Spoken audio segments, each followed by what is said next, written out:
It's another beautiful day here in Malta, and we're kicking off our day number 2 of the playoffs here for Blast Slam 6. There's a lovely audience joining us, as well as the 2 teams that are going to be taking stage very soon. But to reintroduce my panel, in case you guys didn't catch them at all yesterday, we got T, we got Kez, and we got Quinn. Do you want to start, Quinn? How you feeling after such a long day yesterday coming back for round 2? I feel rejuvenated, refurbished, reinvigorated. By sleep, and now I'm ready to watch more Dota and get a little loopy again toward the end. Honestly, same. It was a necessary night of sleep. Yeah. But today is the day of the best games.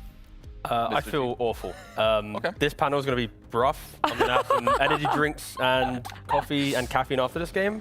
So my next panel will be better. So whatever I say in this next panel, I'm sorry, it is due to my lack of sleep. Take it not to heart.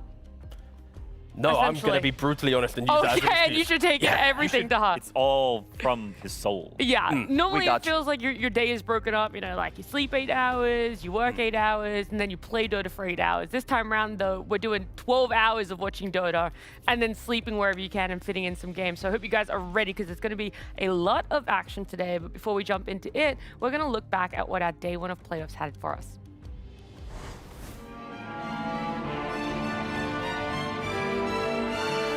Towards the pressure, yeah, they're going to try and find Maureen first, but Maureen does get the grab off. Good ice path and Macropie coming out from Crit. Can Mika go for more? He's got Nisha coming in ready to join him. Stun comes out for Nisha. Now they've got to run. They surely can't take out this Kez a second time. Nisha is able to take out one of the skills, sort of trapped in the trees. He's just dying to this AoE damage. They're going to get a beautiful shackle as well. They're locking them down. The follow-up on a Mosquito. He's able to get the time-lapse off. They turn with the ice path. Super low on the HP. Another great shackle. The click comes to an end. Picks onto Amar. He's going to get caught again. The shackle onto both Amar and Snakey. Pretty much the 3 of them again. He's got to put the BKB. The Doom comes out. Ace is going to jump forward.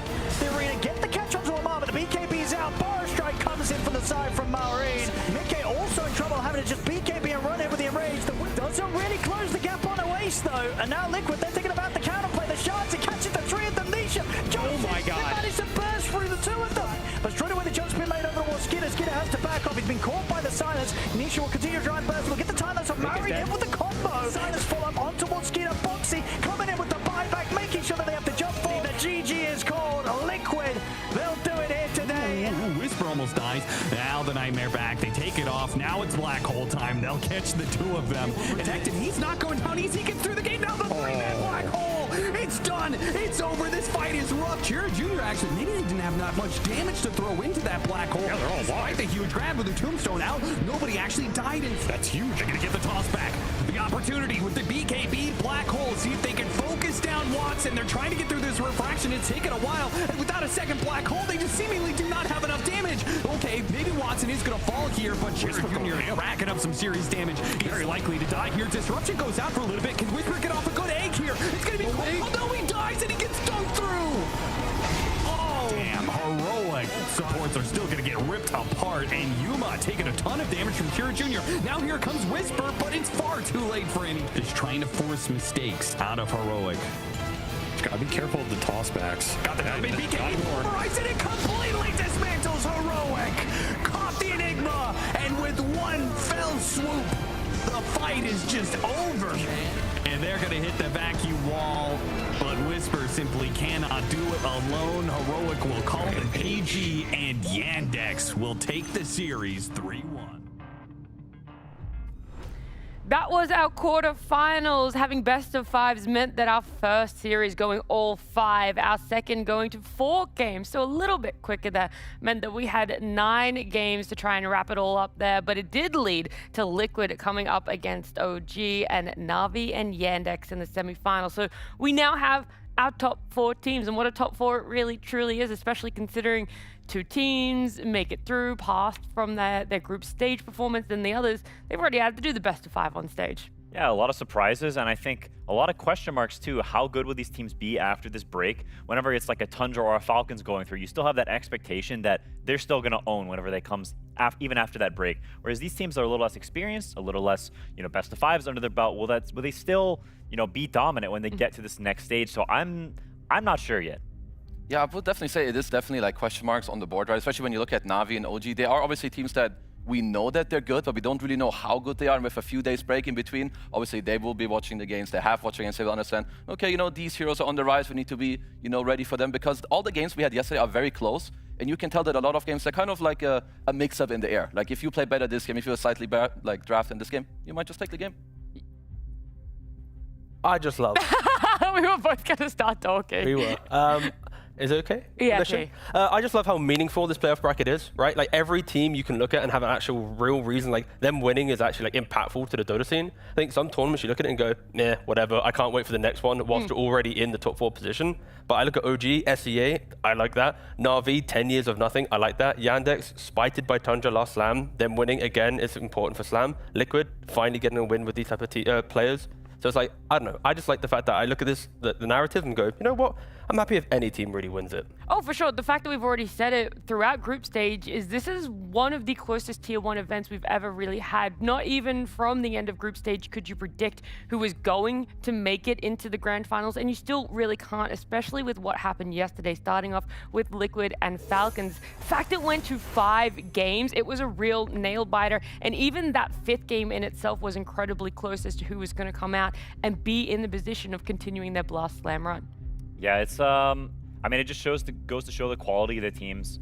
I had a great time watching it. I think honestly everyone on Liquid played really, really well. I think sometimes, you know, one player will have a bit of a rough game and you sort of drag through, like best of 5s can get really messy. But I think on this Liquid team, some people stood up above the rest a little bit, but I think in general they all played really well and they locked in and had a great series. It also has to feel good, right? You go into like this different format where you start with a BO5, you go the distance, and like you're saying, everyone has like stand-up performances, you start playing your own heroes, stuff like that, like to just start off the tournament, that feels amazing. I mean, it also helps that Blitz was, you know, commending Tofu at the end of the kind of series as well. Like he's going, because of Tofu's ideas and like little things, like that's what helped them kind of get over the line. And I think when you kind of rewind a bit, when they first started, their ideas were actually conflicting and maybe hurting them getting into good placements in tournaments. So the fact that it's now kind of like merging, it is scary to think like where Liquid can go now that these ideas are actually kind of working together. Oh, for sure. It's so much fun, and to see if there's going to be any more unique heroes from them as well. But we can also talk about Yandex and Heroic, because that series almost, I wouldn't say felt like the inverse of the first one,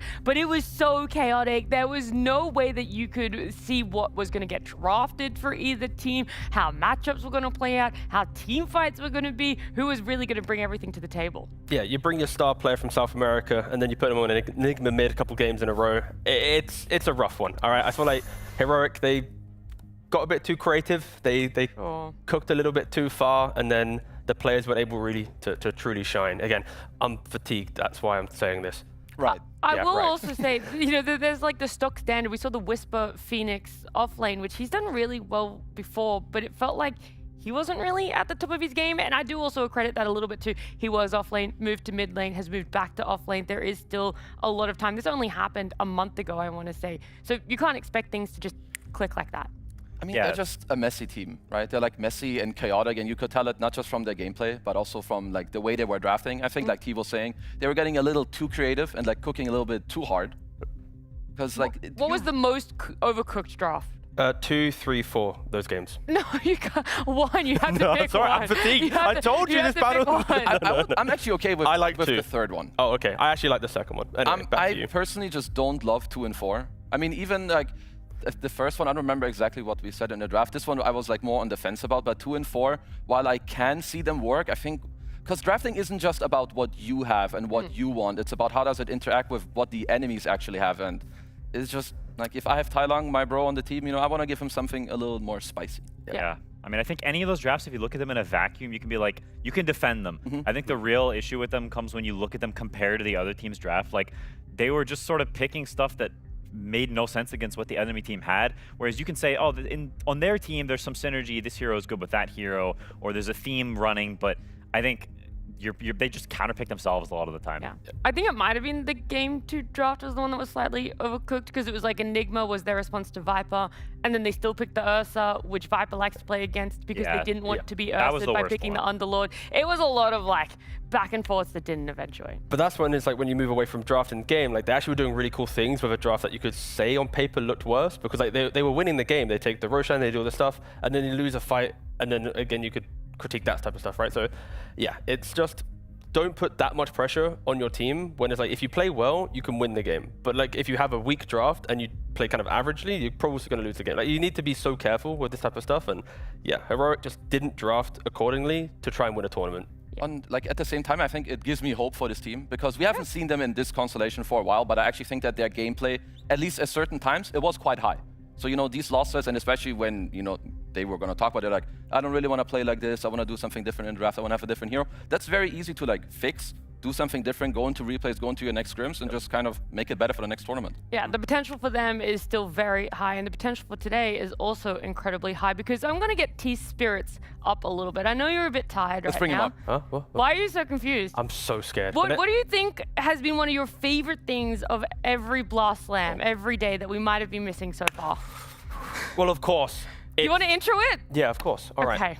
So, at Blast Slam, we have one of the most talented people in the world. He is called Rio, and he is the best SFM lad in the land. And we have a play of the day. So yesterday, the best play of the day will be encapsulated in SFM and left in eternity in the ether of beautiful play history. Just show the clip. Gotta walk into the high ground. Gonna get the jump, Marine, that's the epi. Doesn't really close the gap on Oasis though.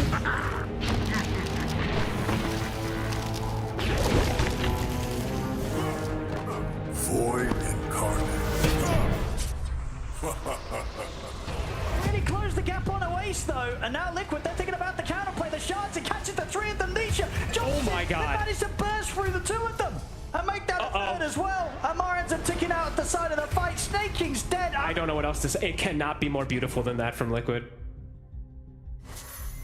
Well, look, a beautiful play from Liquid, but an even more beautiful SFM from Demir. So happy to have him back and producing something of that S tier level. I think Dota, like in an arena, or just like seeing it in like a slightly different with like more effects, it just hits different. It's so good. Also seeing my goat voice I spirit. knew you were going to say there's no way you could let it I go. gotta say it. My goat. He's been Demirio'd. Put it on the bingo card, guys, please. We need a Quinn bingo. It's just like off camera, he hates the hero. It's like, he's like, What? it's bad, I it's love it. useless. Yeah, No. I mean more like in game. Like it's like bad hero. I mean like he loves the hero. And then here, He needs to be buffed, guys. Stop talking. I don't think we need him buffed No, after we we've don't. seen the He's good. performances You can see what yesterday. Nisha did But yeah. Oh, yeah, it doesn't matter. You see what Michael You Jordan can do with a basketball?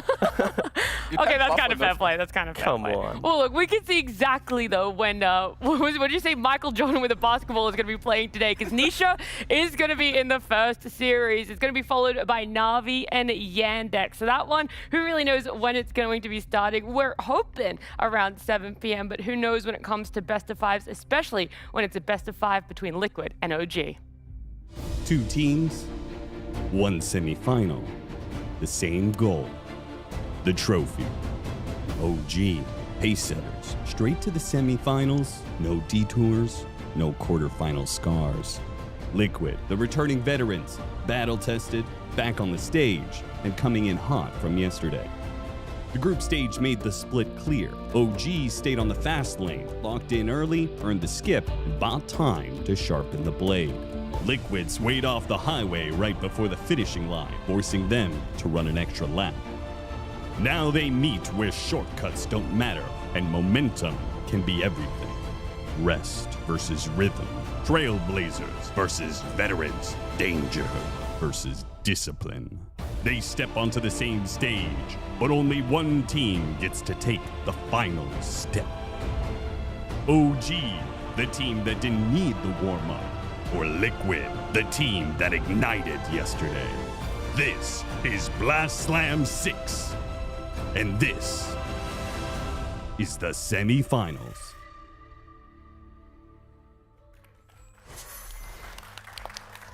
OG and Liquid booking their tickets to the semifinals. A much easier path though for OG, getting to come in that 1-2 slot when it came to group stages. And now all they had to do was get in that shuttle and make it here to our studio in Malta.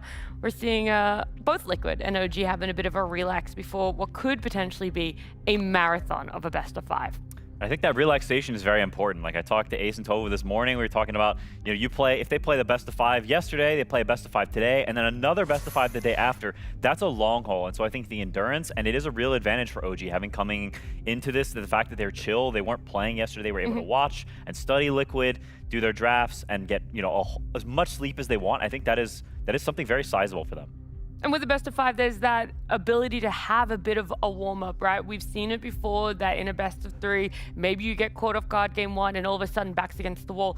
You can have that twice for yourself if it takes you that long. It might not, but I'm just saying we haven't seen OG for a little bit. It's also been a while since our group stages when these two came up against each other. Yeah, I mean, you just have full creative freedoms, right, when you are in a best of 5. Again, we heard it from Blitz and other coaches yesterday, like the idea that you get to test things. Of course, OG Liquid, they are, again, very scary teams when they're against each other. They are so aggressive. They are, what is it? How did Blitz describe it? Like two rams just running at each other, exactly. and like interlocking. Because if you like look at it, this was the opening game, and OG, I mean, they obviously got the bad hand of them. Like Liquid scorelines aren't that pretty. If you look at Natsumi, he dropped like a 19 bomb on them with his TA. Like they play really well if they can play off of like early tempo. But to be fair, that's just like OG's MO. Like they're never gonna not have early tempo, because even if their lanes aren't that good, like they're just gonna play on it, make a big move, go through the gate, bring like a lot of people there. So honestly, this team, they're just so damn fast. And I think Liquid, they play very similar. So it's like two teams that play a very similar style. So there will be a lot of clashing and like early game skirmishes. Yeah, this is the 5-man roster of OG now. SEA. I'm sorry, I gotta cheer for my SEA boys. Like this region, they're gonna do it for this region, is all I'm gonna say. It is inevitable, right? Like when you look at these players, what they're doing, like what SEA can achieve, and you know, historically there's been T1s, there's been Booms, there's been TNCs, like there's been moments in history where SEA has done it, but it's never been consistent.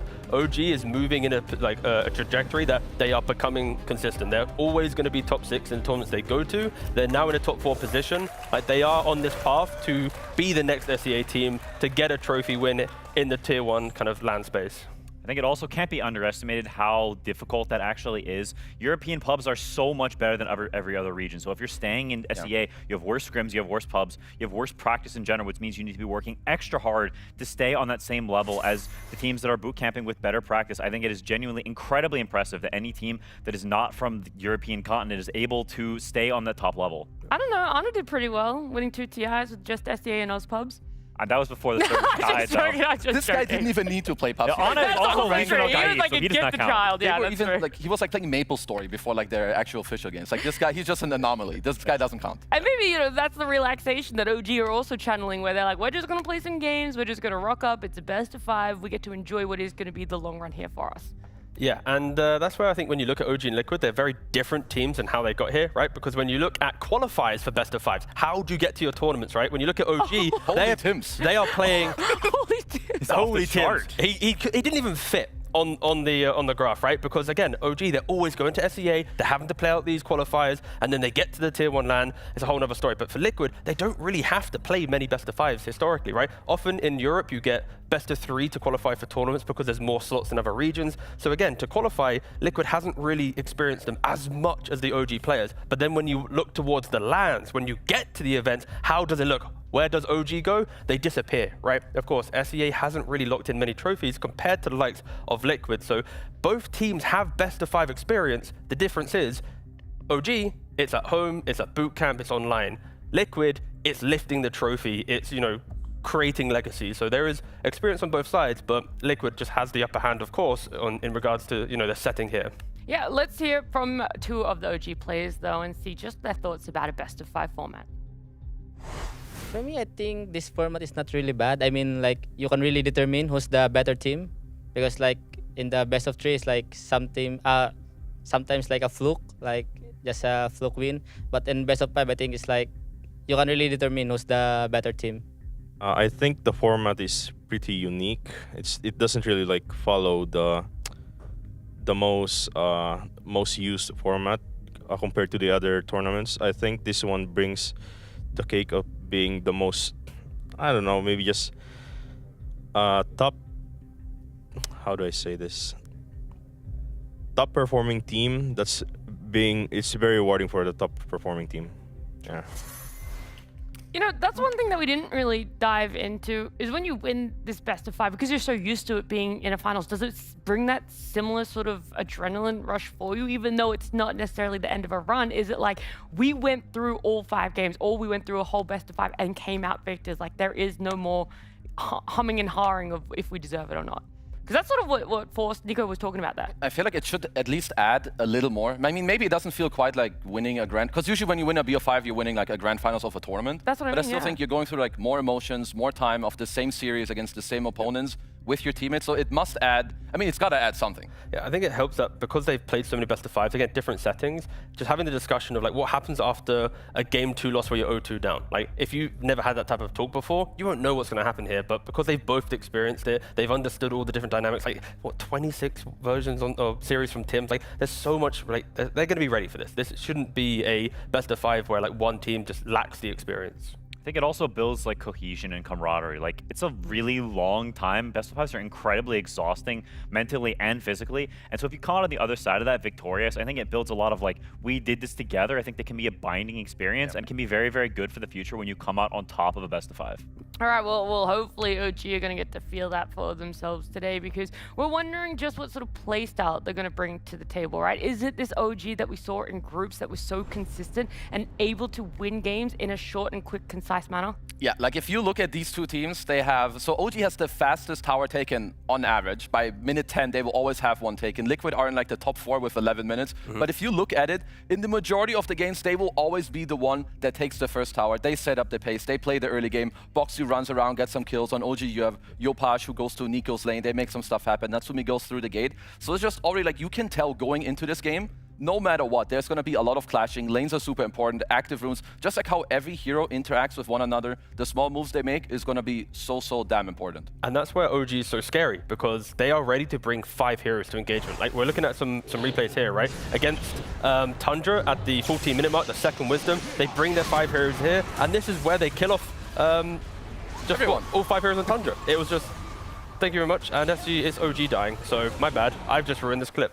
Anyway, moving on. I just blundered that one. I said I was tired this morning. This is OG, actually, the better clip. This is the clip I wanted. OG, they go aggressive, they bring the 5. And that's what's scary. So again, ignore the last clip. I have no idea why I added that. That was just me being fatigued this morning. But this is the cool clip. Be ready for this, Liquid. When they bring the heroes, you know what Kezu's mentioning when you're taking that early tower, they're not afraid just to be ready and to fight. Bro, that first clip is pretty. There's a 4-man vacuum, ice path. Yeah, I don't know why I called for that. I literally, on the shuttle this morning, I'm on the phone, I'm like, yeah, add that clip, whatever. Well, look, you're talking about OG bringing the numbers, having that aggressive play style. It's worked out for them. That's how they made it into the semifinals. But Liquid themselves, they don't necessarily need the numbers to find success, because yesterday, my goodness, Nisha absolutely popped off. That's not to say everyone else didn't do great, but Nisha really stood out. It honestly reminded me of like Nisha times of old. Like he's been great for a long time, but I think there was a period on Secret some years ago where it was like he was untouchable. No one was even close to this guy in gameplay, and that's how that series felt to me. Yeah. Watching this guy, the way he was playing, he was so ridiculously locked in that he was playing to his hero to the absolute limits of what it could do. Any game that could be won by his hero was. His item builds were perfect. The gameplay, it was like genuinely immaculate. And today I'm looking forward to, is he still in the Unreal Zone? Is he playing to that like absolute peak? Because to me, when I think of peak Nisha, that's the height of gameplay that anyone can reach. Like it's hard to go any more than that. And so I'm genuinely excited to watch this guy play because he is pure excellence. I think it will be a different series though, because Yopaj is going to be ready to actually try and counter him in lane. I think Maureen, the guy who plays in the back foot, the sacrificial style mid lane, like I'm ready to play into any matchup. It's going to be a different time around. Like we saw Nisha as well on his Leshrac game. He didn't look that amazing. It's going to be the stat that we show first, but it's like, yeah, it was okay, but it wasn't like this, oh my god, Nisha, you're untouchable. Like that's the Void Spirit game in the final game of the series, right? So I think there is going to be a point where OG are going to be ready to go, you know what, Nisha, we're not going to give you these, you know, free Void Spirits game, free Storm Spirit games. Like we are going to try and stop you. Yeah, I mean, they better be ready for that, right? Because it's not just like it's Nisha who like really popped off, but I think it's also like how all the other people like play with him around the map. Yeah. No, 100%. And I think, like you mentioned Yopaj, I think this is like one of my big question marks is I think Yopaj is much less experienced in these types of situations. Nisha is a player who's very cool and he's very clutch. He's been in a million finals, a million high-pressure situations. And so I've got a lot of question marks for Yopaj because I think he has the skills to pay the bills, but did he wake up in the mental state to actually be clutch and to actually compete against these players that have way more experience than him? But if he isn't, then you have to rely on your team to help you, right? No tournament is about all 5 players playing at 110%. In a tournament, one guy's not going to be playing at that, and then you're going to lean on someone else. So if, let's say, Yopaj is not able to beat Nisha in the mid lane because of this excellence that you're talking about, someone else in OG is going to have to come and fix that, be it through a rune contest or a certain hero pick to threaten the mid ball, like how Amar played Doom to stop Nisha's Leshrac in that game 4, right? Like, there is ways to deal with this, but I'd like to think that OG is going to be, on a team level, just ready for this. Yeah, I think there's definitely chances for that, but we also had a chance to speak to players directly about what they thought of Nisha's performance yesterday. Nisha popped off and kind of 1v5, so we try to do our best to make sure he has a great start and great hero matchups or whatever. Just make sure he's in a good mood, I guess, and yeah, good things will happen. I mean, Nisha played really well yesterday, but I think also Malrine, no matter what we pick, maybe just picks like his own hero. Like, there's not really a lot of lane pressure, and I guess their supports didn't come mid that much. I feel like in every game, like me and Tofa went mid, and we ganked this guy, and I don't know, he was just kind of solo. But obviously, I think Nisha played really well, and hopefully he'll do the same today. Who knows? Our plan is just to kill Team Liquid, and yeah, I don't really care about them. About our gameplay, just kill them. Yeah. If I had to describe Liquid, I wouldn't call us a sack of potatoes. But I guess I would say, you know, like that Finnish team, like Nisha and who was it, Matu and 4 anchors. Maybe it's more like that. It would be like Nisha and 4 friends. About Nisha, for me, I think it's just like normal. I trust my mid laner, so yeah, Jape will wreck him for sure. Wreck him. You think we don't say Japoima idle for a reason, and you guys doubting whether Yopaj is going to wake up on the right side? Brother doesn't have to be able to bring it to Nisha in the mid lane. That's all I'm going to say. Yeah, bro played in Shopify Rebellion. I think he better be able to play the top of his game no matter where he plays.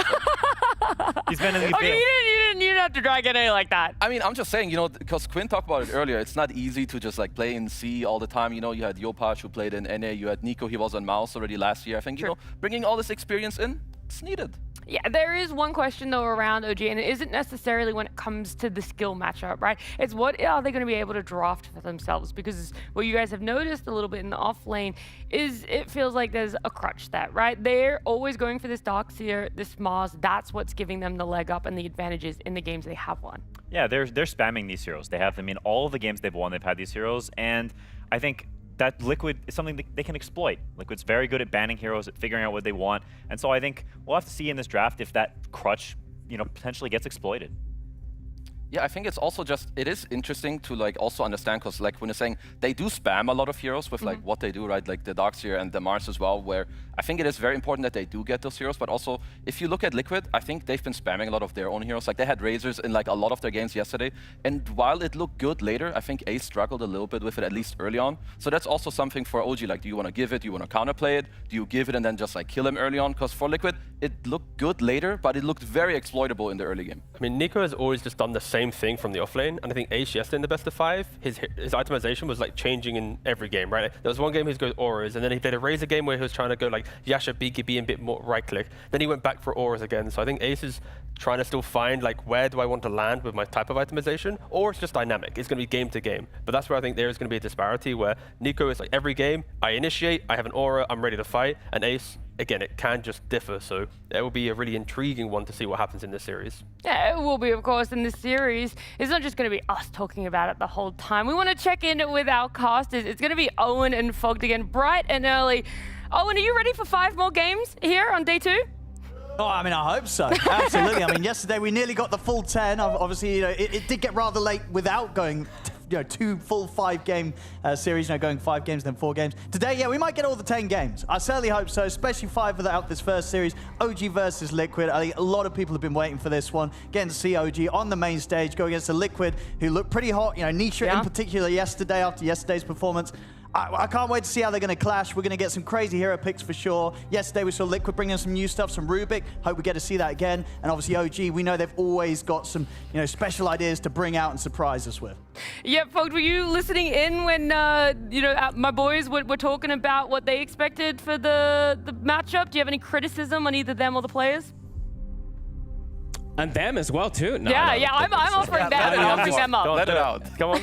No, I don't have any criticism of that. Don't worry. No, I'm really excited because this one, I feel like the matchup for these two teams, like we have some teams that like to play a bit slower. These two teams are super fast. I think it's just going to be crazy killing, crazy fighting. Yesterday we had a game. I think most of our games, Owen, we had kind of low kill counts. Yesterday we had one that was 46 kills at 20 minutes. So they got to break that record today. They better do it. Nisha is going to go crazy probably. Can Japoi handle it? That's got to be the question on most people's mind. Yeah, we've definitely been asking that one. We're going to say goodbye to you guys for now, though, and we will be checking in with you, of course, when the games start. But thank you so much for giving the input, Owen and Fogged. Yeah, they'll be casters for this best of 5, so there's so much that we get to look forward to. Most importantly, a Game 1 draft.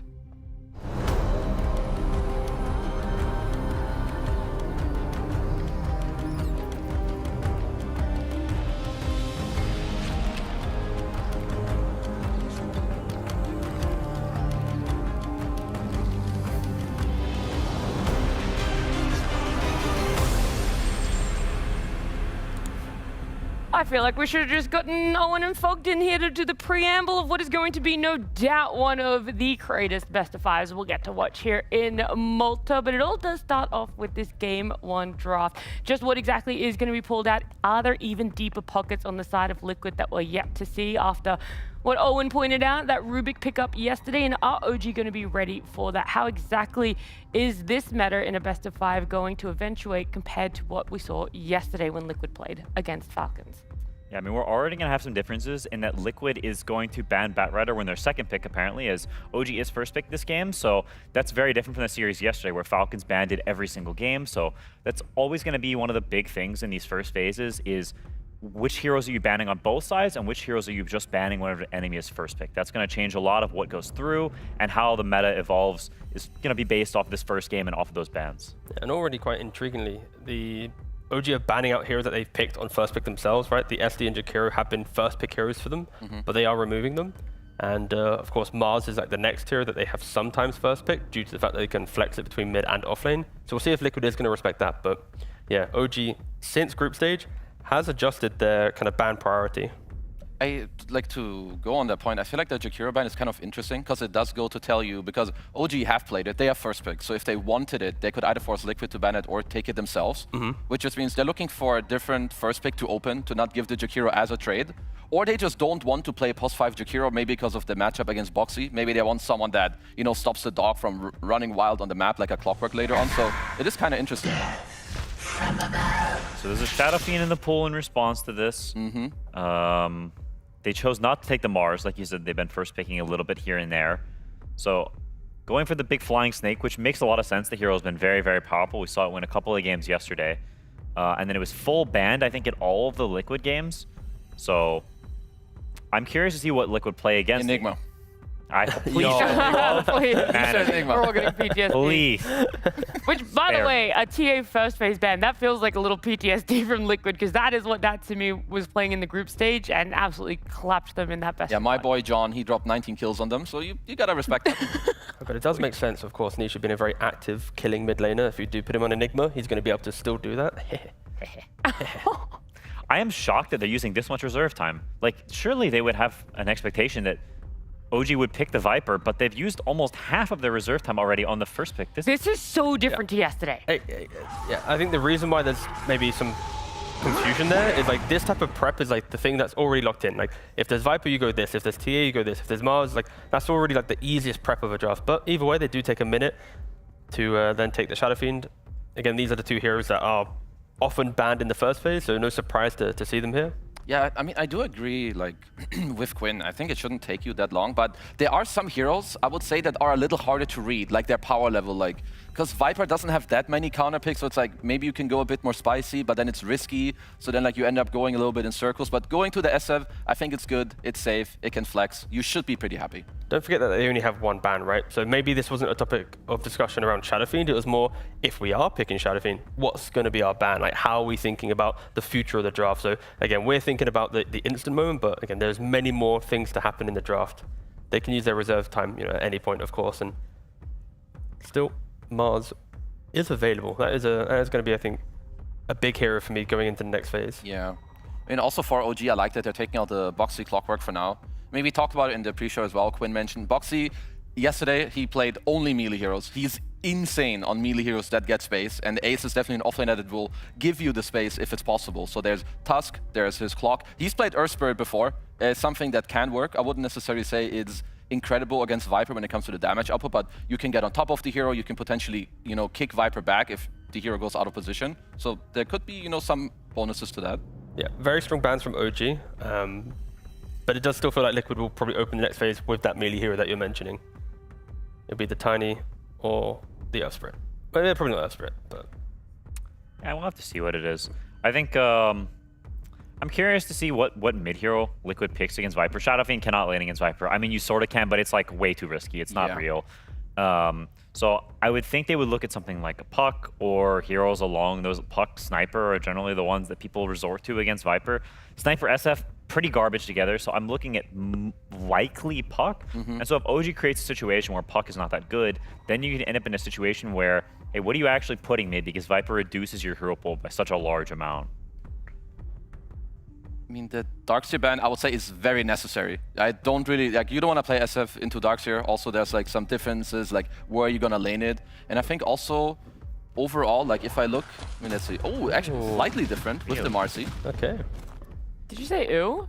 No, I said oh. Oh, I thought someone said It was actually, ew. it was pleasant. I mean, it's a little ew, but Okay. Boxy, Marcy, it hits different. Yeah. It's good. So with the pick-me-up facet, I think a lot of the issues of Viper is just getting stuck in the position where Viper's throwing his ult on you, you're kind of in his area. But if Marcy's able to kind of grab the hero that Viper goes on, go, okay, now we're over here, it's Viper's not going to be able to reposition quick enough. So I like it just for that, but OG then instantly brings some really clean lockdown, of course, with the Primal Beast and the Wind Ranger. So yeah, just specialties, of course. Nico on the offlane Primal Beast, and then Natsumi's carry Wind Ranger. So is that just all 4 cores straight up? Potentially, yes. I think it might be support Wind Ranger. Yeah. That one's definitely flexed. I have my doubts about this support Marcy. We've seen it a couple times, and my issue is that as the game progresses, it becomes incredibly difficult to do anything if you're not super farmed and you can actually get to BKB, because you can't jump in and do any damage. You're pretty much just a save eventually as the game progresses. So especially against all these spells and random crap that's going on from OG's lineup, lots of stuns, slows, and just stuff, Marcy will not be able to do damage right-clicking in this game. So it comes down to, is your early game good enough? Can you get the snowball running, and can you play off of your cores? Because you on an individual basis will not be doing very much. Yeah, you are pretty much waiting for someone else in your team to kind of utilize your toolkit. You're not just, murdering by yourself. But for Liquid, they want to, I mean, this is already a sign of they want to play into mid lane, right? When you're picking Centaur and you have a 4-position Marcy, Centaur's going to be kind of left on an island at some point, and then Marcy's just going to be walking towards mid and going, hey, this is my new home, we're going to dual lane you, we're just going to keep fighting you. Even go for the twin gate and create a tri-lane at the 6-minute plus mark. So all I see from Liquid is them trying to be the aggressors. Again, 2 very aggressive teams. I mean, I like the OG's double pick quite a lot. I think Primal is good whether SF is safe lane or mid lane. If he's mid, you rotate on him quite nicely. If he's safe lane, you can cut his waves. And the Wind Ranger, we talked about it, it's flex. I think Liquid, they're happy with the Centaur because it's fine against Viper, you get the ult, but Wind Ranger now can just be played as a 4. I mean, I would at least, you could at least consider not playing it as a core into Centaur. So you could pick a new carry, a guy that is quite happy against Centaur. Generally, you want over-damaging heroes. Even jumpers are quite good, I would say, when you have Viper. So Sven and Ursus are definitely heroes that should come to mind here for OG. An instant pick of the Kez. But yeah, for Liquid, they have 6-second reserve time now, right? Because of course they used a minute of it for the Shadowfiend pick, and now they have pretty much none going into the final, 2 bans and pick for them. And I think while Centaur makes sense here in that it's good against OG's heroes, it's surprising to me that they pick the offlane there and leave this sort of soft SF flex open, because I don't think Shadowfiend mid is good against Viper. You'll mention the rotating mid, but these mid moments are incredibly important because if SF falls behind against Viper, you will chain feed, Viper will get really early bots, and he will gank the side lanes, and your map will collapse. So I think while Centaur is great against Viper in the game, it does mean that they can ban the Lina and the Puck and these random counters to the Viper mid, and you can end up with a strange hero last pick, and Liquid's draft can look a little odd. Yeah, I'm currently feeling like the Liquid are getting kind of cornered, like in this draft. Like, just to even go back to this Primal that Nico plays incredibly well, I think he has a very good game. Like, he can, even if he gets like counterpick in the lane, I think he's just gonna cut. I think then you have a super mobile guy, Viper will have early travels. You have like Kez plus whoever they want to pick on the 5 on Schem. I think OG are currently cooking up the sauce that they've been using the entire tournament. Yeah. And even like with the Warlock pick from Liquid going into Primal Beast, we saw when Spirit was playing Warlock into Primal Beast against OG, like he was, Panther was trying to use the Golem, but with the Pulverize, the size of the AoE, it was actually cancelling the Golem animation multiple times. So you need to be careful. Like your positioning Warlock needs to always be very defensive. If you ever misstep, you might even not even be able to cancel the hero that you're picking the hero for. Does Schem play Disruptor? Leaving Puck, that's so interesting. That I do also think that that's interesting. I feel like because that would have been the best ban. I mean, maybe with Centaur, like it can help the sniper to like let him play even more. But like if I'm OG, I think you put the Wind Ranger 4. I would be kind of looking at 5s that I think abuse that it's like a double melee lane, where and you can maybe counteract the Stampede even more. I think something else they've used is like Zombie. So if you want to pick Undying to have more team fighting and a bit more Roche, I think that's one avenue. But if you want to like play on even more tempo, I think Disruptor 5 could be cooking here. But with the Spitbreaker and Tiny Band, they're thinking that the Wind Ranger can just be the 5 position here. And then they find a new 4 for OG. It could be. I mean, it is definitely open. Yeah. I mean, maybe they're like, you don't really want to play range 4s like into Warlock into the lane, so they're like Wind Ranger probably goes 5. They'll pick a melee 4. But I mean, I personally wouldn't mind playing Wind Ranger that much in that top lane. I think you can be fine. Yeah, I'm very curious what they go for here. Like, I mean, they might pick something like a Dazzle, which we all know how good that hero is. But I think there's rationale for it this game. There is. Like you mentioned, when there's double melee offlane, you either want to pick something that's greedy or something that owns him in lane. What on earth? Okay, I mean, I guess it is Wind Ranger in the safe lane, so you're right about that. Bounty Hunter is a classic counter to Warlock because you don't really lane. Nope. And you play on the side, you buy Vessel very early, which is very, very good against the heals and all this. And you're able to gank and pressure mid. So Shadow Fiend and potentially this last pick hero, Bounty, can sit on them, camp them, and you've got a lot of aggressive snowballing potential from OG. Like, this is very on brand for them. Y'all mentioned it earlier, and I totally agree. This is very them, and I like it a lot. And just no reserve time for Liquid, so they're just going to have to lock in a hero, and they do go for the Puck. But a hero that's been discussed pretty much entering the second phase. And yeah, I think for OG, it's a matter of when you are lane skipping for your Primal, it's what does he do when he gets that Blink Dagger, right? Like if he gets the Blink and he creates the Chaos and then opens up Natsumi to be happy because he's got Vlad's Death and you're getting kills, then it's going to look good. But I feel like for Liquid at least, it is like they feel happier the longer the game goes. The more auras they get, the more defensive items they get to deal with this like skirmish and just nuisance that OG has. But yeah, OG, they have the tools to be very potent. Yeah, I like OG's early to mid game quite a lot. I think to me it has a lot to do with like also Tofu on the Warlock. I think how much he can get done. I think he's like their biggest counter team fight possible. Whereas OG, I think you have like the Primal going around. Viper has a super good lane. So I'm kind of leaning OG on this one. I think our crowd is as well. They are. A little bit, maybe. I feel bad, though, because one guy started doing the Liquid chant, and then all the OG guys were like, how dare you? And then they stole the chant. They threw him out the building. So it's like the Liquid guy who got the hype, but the OG kind of finished it off. Well, this is your chance to win over not only OG fans, but also the audience by giving me all the hope you can about this OG lineup. I mean, I think they have very good chances. Both Kezu and T, I think, said a lot of correct things. I think they have done good stuff for themselves. I think it's a little interesting they leave the Puck, and that's the one question mark for me. It is a very good Puck game. Nisha is arguably the best Puck player in the world. And so I think if time goes on, Nisha can go Nisha and Al-Gaib mode. So that's my only question mark. Besides that, I think OG's done great. I mean, OG has to be careful. If you ever misstep and you're running into a Coil, a Requiem, and a Golem with Fatal Bonds, like every hero is going to get deleted, right? So OG, even though they're aggressive, they need to know their limits. Anything else for you, Kezu? The last remarks that you can about a draft like this? No, I agree with all the points of the Nisha Puck, but I have seen Mr. Natsumi play the Kez in like good lanes, which he has this time around, and he's done some really nice rotations like into the mid lane that can surprise people. So I got my eyes on the Kez. That's true. We've talked about it many times, just what Nisha can do in the mid lane, but we didn't really talk so much on just how Natsumi has been able to pop off as a carry player, and he's got a Kez for himself here. OG making it straight into a best-of-5 semi-finals, while Liquid had to battle it out yesterday in the quarterfinals. We'll see just where the stamina is for both of these teams as we get into our first game of today's best-of-5.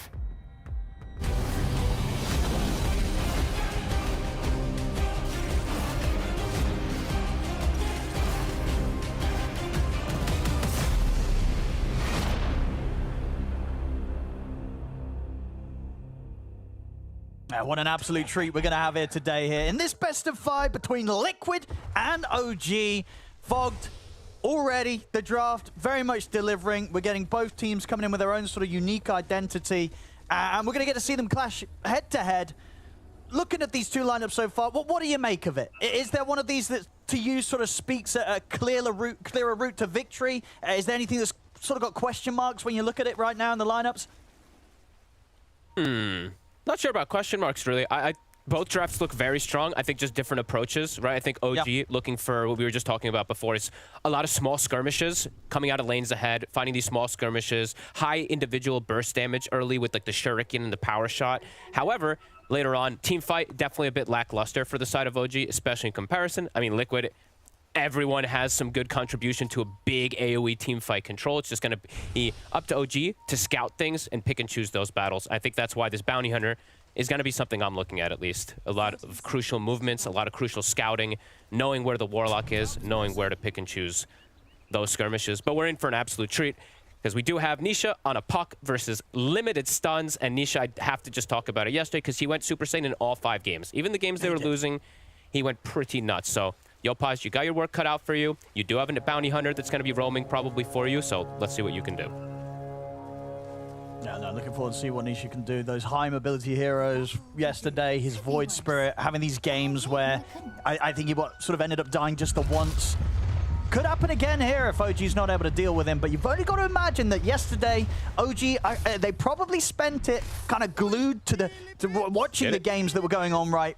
Watching what was going down from Liquid, and I can only imagine that Nisha is going to be at the top of their focus in this series as they are going to do their best to make sure that Nisha doesn't get to explode as he did yesterday. Step 1 for OG, they're planning. Step 1 worked. Nico got to cut the wave. I've seen so many games where these Primal Beasts go to do this with like a blood grenade, and then the whole wave gets denied. They get killed. It actually happened yesterday as well. I think they lost 3 creeps while attempting something. They can miscalculate it, yeah. Yeah. Tofu. I mean, they're trying to make a player with the 3 of them. Won't be able to get the kill. Tofu able to stay safe with the Shadow Word heal. So just fully starting as this tri-lane because of the situation. You see that like Nico is getting stuff anyway, trying to get that first kill. I think OG and Heroic are the 2 teams that I see do this the most often, where they go for a first blood in the lane and then just break the lanes afterwards. Let's see. Talking about that mid matchup. I mean, what are sort of your expectations when you see these heroes 1v1, the Puck versus the Viper?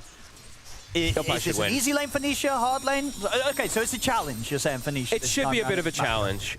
Yeah, I feel like Yopaj can do some pretty good stuff to bully, and he's got a bounty behind him. I think that's the reason why that I'm giving him more of that edge. I think it's a very skill-based matchup, though. A lot of these Pucks have actually impressed. I saw Puck yesterday beating a Void Spirit with tree armor, which was pretty impressive, so I think that was Chira Jr. So a very skill-based matchup. And as we said, Nisha was pretty out of control yesterday, so... So bottom, we're seeing the wave dragging. It's already occurring. Nico continues to do that. Tims is even dragging a secondary wave, just not playing the lane versus Mickey and Boxy. Top lane, this is an interesting choice that they went for the Warlock.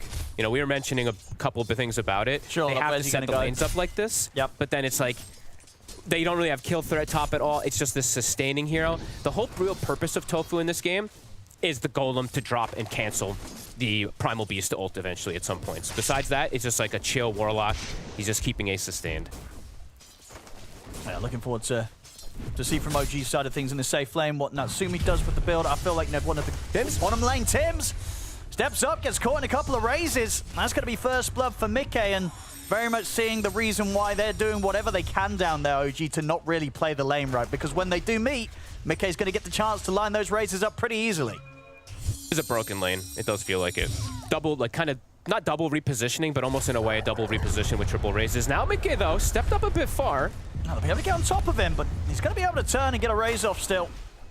I mean, as long as Boxy's around and he's got a cooldown ready to pop, he should be able to have some sort of means of getting Mickey safely away from any attempts of Nico and Tim's. You know, hence why this lane is just not, you know, at least for now, a lane that the two of OG can really get aggressive on towards him. He's going to feel pretty safe down in Mickey. Let's see how much Boxy actually moves, but because of that, right? Like, he can't really do what I think Liquid likes to do, is go to check those runes in a lot of situations. I feel like Boxy just has to stay here. If he leaves, it's just constant kill threat onto Mickey. Oh, absolutely. Especially if the lane positions, if the lane is in a good position for Nico, which they are trying to reset it. So Boxy doing a great job of stopping that pull. Yeah, and we know OG's very, very good at realizing when those sort of situations do arise, right? If they know he's alone, they're going to be straight in underneath that tier 1 tower. Jump forward from Boxy. He's got the control, but actually ends up dying for this one. That not quite working out as planned that time around there, Liquid. Now, before playing kind of defensive, just ensuring that Mickey can stay safe and turning around attempts from OG. This time, they try and kind of get something going themselves aggressively there, Liquid. Ends up costing Boxy his life. I'm surprised he goes aggro. I thought this was going to be a much more defensive lane. Just because Mickey's free farming, you don't need to push the envelope so hard. But I guess they wanted to try to punish. He is half health now. Could try for it again. But yeah, sometimes with these heroes, with the repositioning, have you seen like the Magnus support versus the the Primal Beast as well? He actually did a lot of damage back to himself with just lifting and throwing him back. Yeah, you're absolutely right. When the trample's out, you got to be careful moving that guy around. He's going to be trampling all over you. So they'll definitely, I mean, imagine after that as well, yeah, Mickey's probably just saying, you know, bro, just chill. I'm having a great time. I'm having free farm, top of the CS right now. You know, Mickey, he's not looking for anything crazy out the lane. He wants to keep it chill, keep hitting the creeps. He's having a safe time. They don't need to go chasing for kills. It's an easy enough lane as it is with the setup. Agreed. I remember how I was saying that, you know, in the pre-show, we could have a ton of kills, of course. These first 5 minutes, looks like it's going to be quite a bit more chill just with these lane setups, but still, I do think that we're in for a pretty explosive game. OG even said it themselves. All they want to do is kill. First 5 minutes, Alicia, definitely on the slower side. Mid lane matchup at the moment, still very, very close. He's got that little bit of a lead. Did get a nice D-ward there, just as the obs was actually about to expire. Was able to D-ward it in time, so an extra bit of a bonus there for Nisha in that mid matchup. The denies are the thing that really stands out for me, the 10 denies. Because yes, you're always nether toxing and pushing so the range creep can get denied, but yeah, 11 compared to the 6 is a big deal. Nisha's hit 6 first, on top of that ops ward, of course, that you mentioned. And ways to collapse with the Marcy. Then if Mickey stops showing in the lane, right, and he hides and does some like jungling, then Boxy, if he wants to make a rotation, they can around the 6-minute power rune right now. It is true. It just can get a bit spooky, right? If OG look to try and punish that, you know, scam on the Wind Ranger, he can quickly make a move through the Twin Gate, turn that sort of, you know, situation where Mickey, if he's left alone, can be getting dove by the 3 heroes. We'll see over around the mid, around the river. Yopaj is going to look to chase down Tofu. Tofu trying to heal up, but the magical damage from Yopaj too much. OG, they're able to take the kill. Can they get more? A little bit awkward there from Boxy. Tries to jump in and sort of initiate with the dispose, but kind of ends up helping Yopaj there, throwing him down to the safety of the river. Ends up being 2 dead on Liquid. So some of these early moves are a little off the mark, and you know, Boxy sometimes comes in with these great moves up and down the map. First few minutes, it's a little bit rocky this time from him. Little shaky, and the 2 supports from OG, they actually are way better at skirmishing around this rune. Warlock really doesn't contribute anything. The Marcy's fantastic, but yeah, Warlock does nothing. So Tims walks in, casual little hit, and now looking for an aggressive move. I mean, look at this down bottom. This is exactly what's sort of expected, right? OG, as soon as they know that Mickey's left vulnerable, they'll look to punish him. Now that he's got the 6, that they're not going to be able to continue to commit for the kill. But definitely shaking him up a little bit. I'll get the ward down as well beyond the tower there, Tims. Get some good info for what backup's coming in. Yeah, Mickey's going to be fine this time round. It's a good job that he did have that 6. Allows him to sort of threaten them back when they dive him.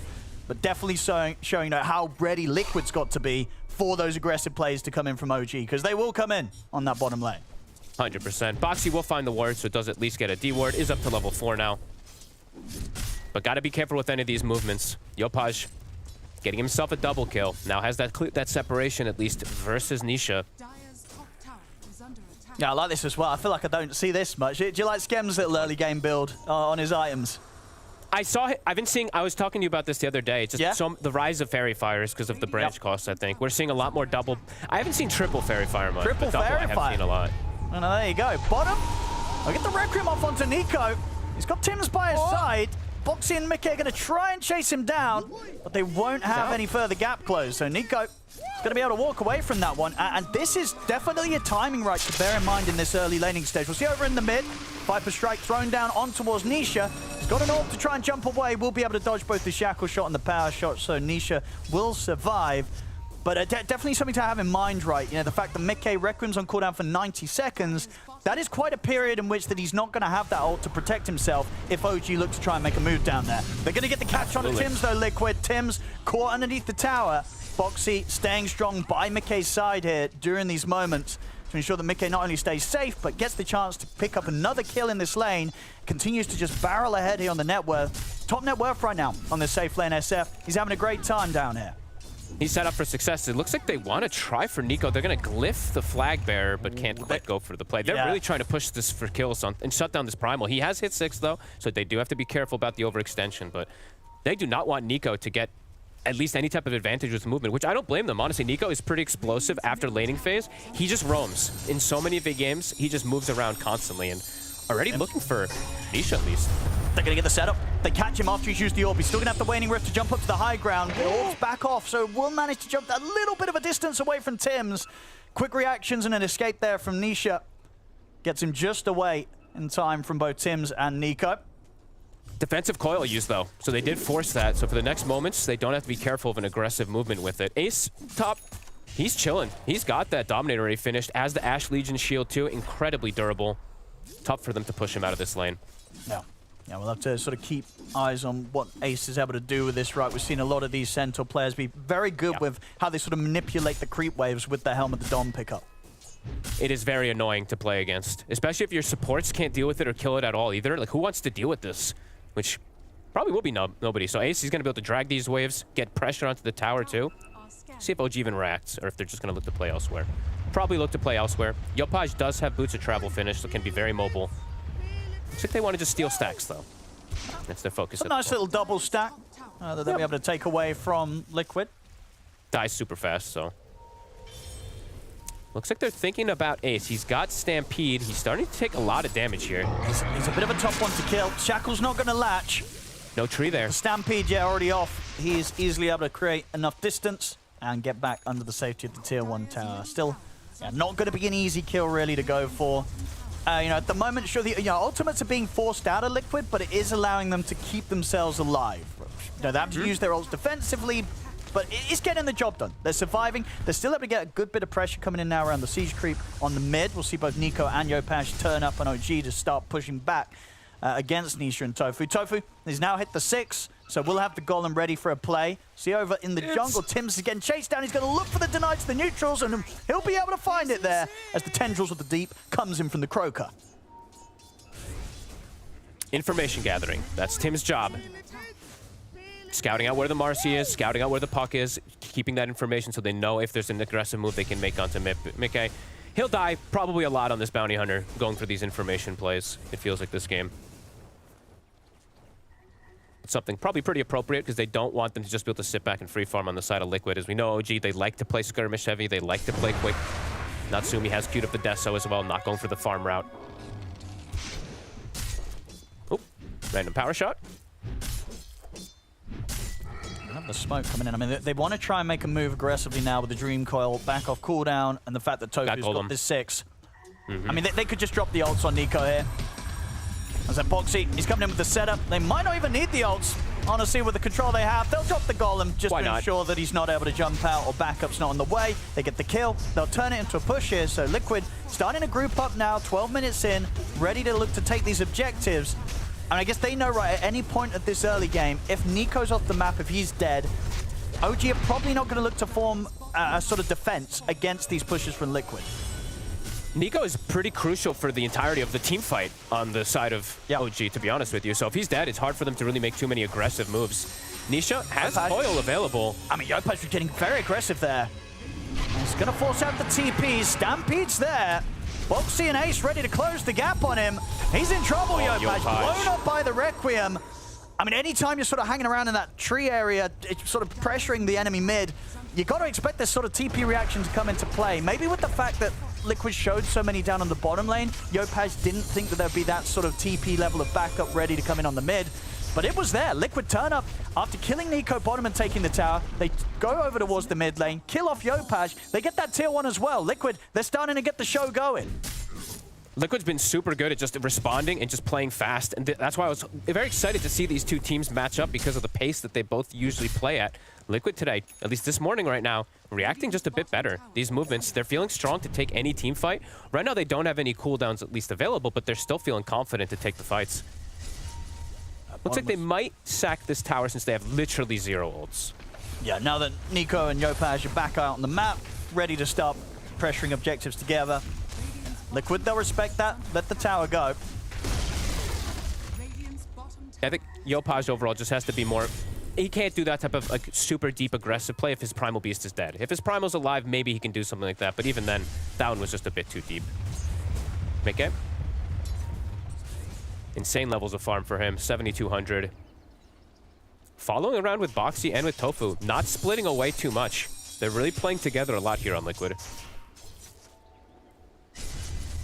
I think for OG, the timings they're going to be looking at right is having the Blink Dagger done on Nico. He's about 1,400 into it. And then obviously for Natsumi, Deso is pretty much completed. When that's there, he's definitely going to be considering turning up to some of these defenses if Liquid continue to play aggressive and fast into them, start stepping up towards tier 2s. Obviously, when the 20 minutes comes up, looking towards like the Tormentor and the Roshan. You know, Natsumi, he's not going to be afraid to get involved now. No, and they actually are going for Pipe also to time things on Yopaj. Let's see if that ends up working.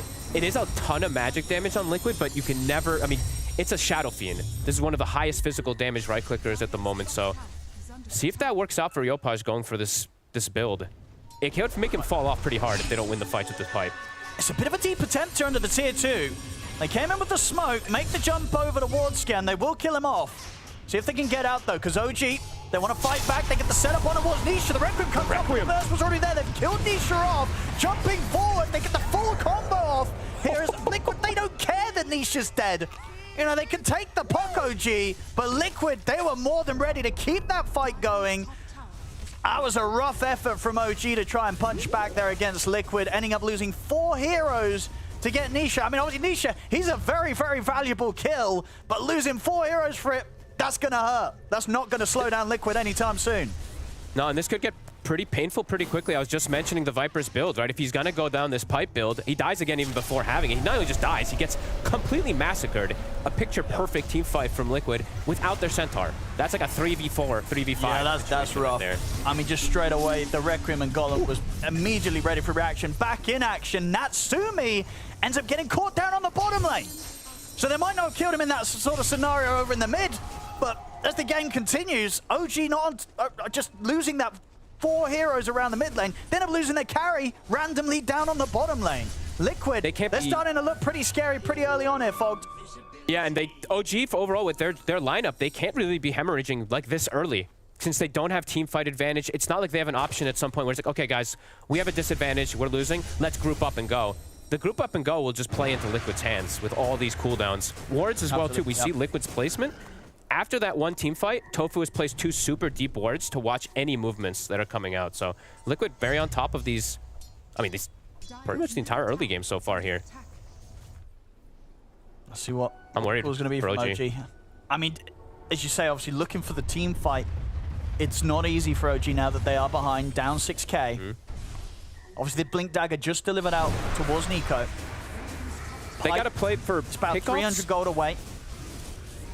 Somehow, I guess, pickoffs in a way with the bounty scouting and then boots of travel and try to outnumber. But the problem is, like, when you lose these sequences of team fights versus so many big cooldowns and big, you know, long duration cooldowns, they get to come back up. So everything is starting to come back up for Liquid for that next engagement that kicks off. So let's see where OG does want to go. Because that Pipe is about to be finished for Yopaj. I feel like if they need to win that next fight hard with the Pipe, or I'm not sure what the, you know, plan B kind of is. Tim's looking to scout out Liquid at the side. Nico. Very nice little opening here. They'll get the angle for the shackles. They've got Nisha caught.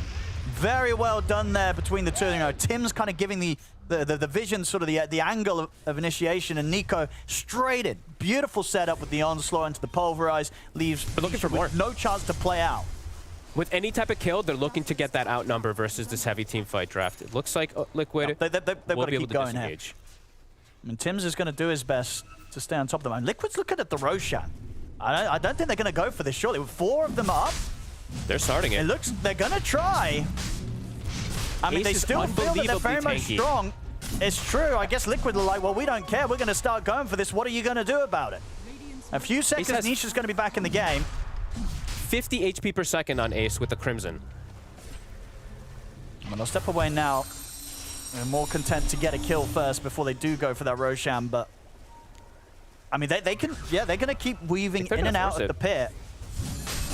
Now, the question is, you know, can OG do something to stop this? Or do you look at the fact that Liquid's got every single ultimate ready to go, and if you're OG, you say, well, maybe we can't force this. Gotta be some crazy spell casting for them to outplay Liquid here. This is a tough team fight to walk into if you're OG.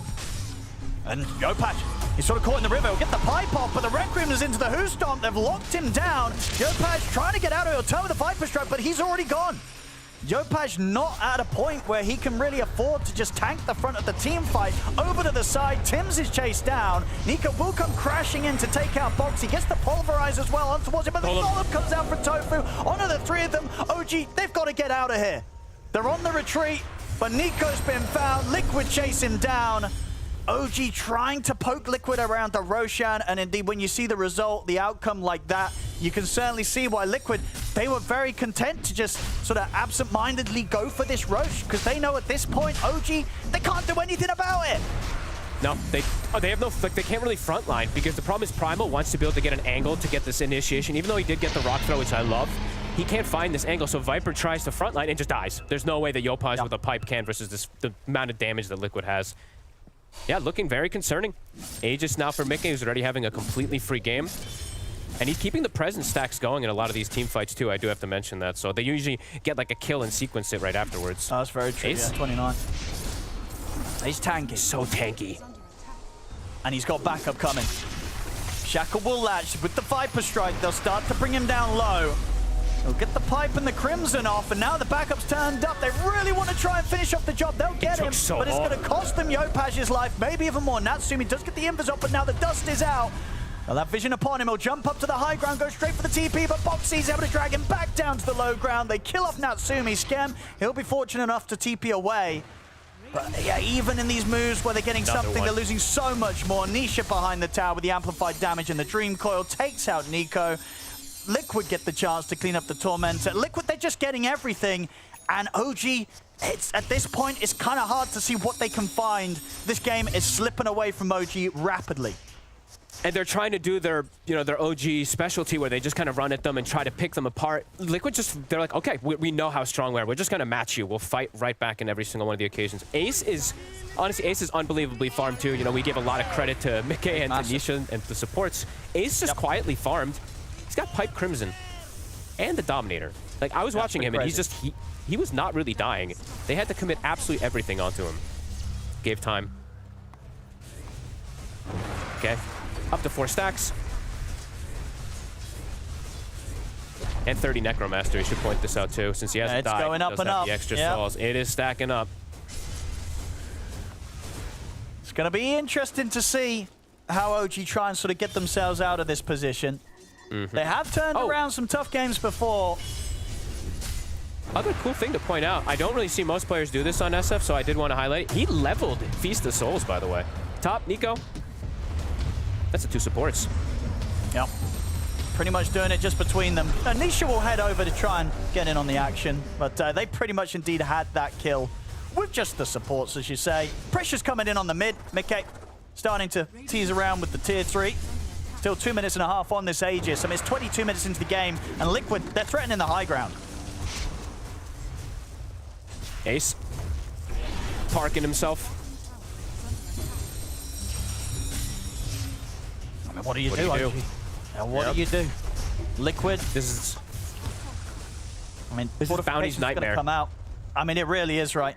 And I guess this can be sometimes the the struggle, right, when you go through a bit of just a bit of a different support duo, right? We're not seeing other teams run kind of the Wind Ranger bounty. It's something different, and especially when the game kind of comes at you this fast, you start to feel a little bit helpless.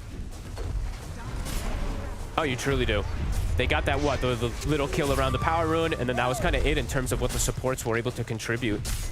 Liquid, a very well-rounded, insanely strong team fight draft. Nice deny, Yopaj, okay. See if you can get the double. They're going to keep going. I mean, I think that the Liquid's going to be, why not? It's getting close to the point where they can kind of A-click down lanes, and it's not easy for OG to stop them. Natsumi, BKB's done. This has got to be kind of the all-in play, it feels like here. Nico is behind the supports now on this Primal. Can they get the big wraparound? Can they wipe everyone and isolate Mickey somehow? The game could come crashing to a pretty brutal end. Very likely. If this doesn't go well for OG. Nisha in position too. Look how defensive Nisha's being. And the scan's been hit. So Liquid know that this is sort of coming in from the side. Goes toward the north side. Nisha orbs to scout. He sees them. Yeah. I mean, they're still pushing the high ground. Tim's is just dying inside the base almost. He'll get back with the invis. Super low, though. They'll have to use the fortification. They're going to try and close in, and they'll jump Tofu, but Tofu's still able to get the golem off.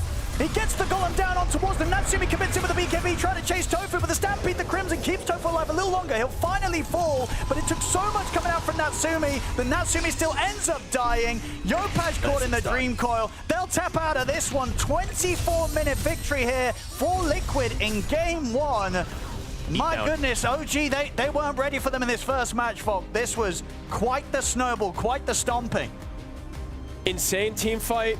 Wow. Lanes did very well, the SF in particular. Nisha also, right? Nisha kind of won the mid lane versus the Viper as well, too. The bounty rotations were not a thing, and afterwards, just massive snowball. All three lanes looked really strong. This was a very impressive game from Liquid, and for OG, shaken up pretty massively. A lot of heroes that they like to usually play were banned out. They did go for this bit of a different support to it.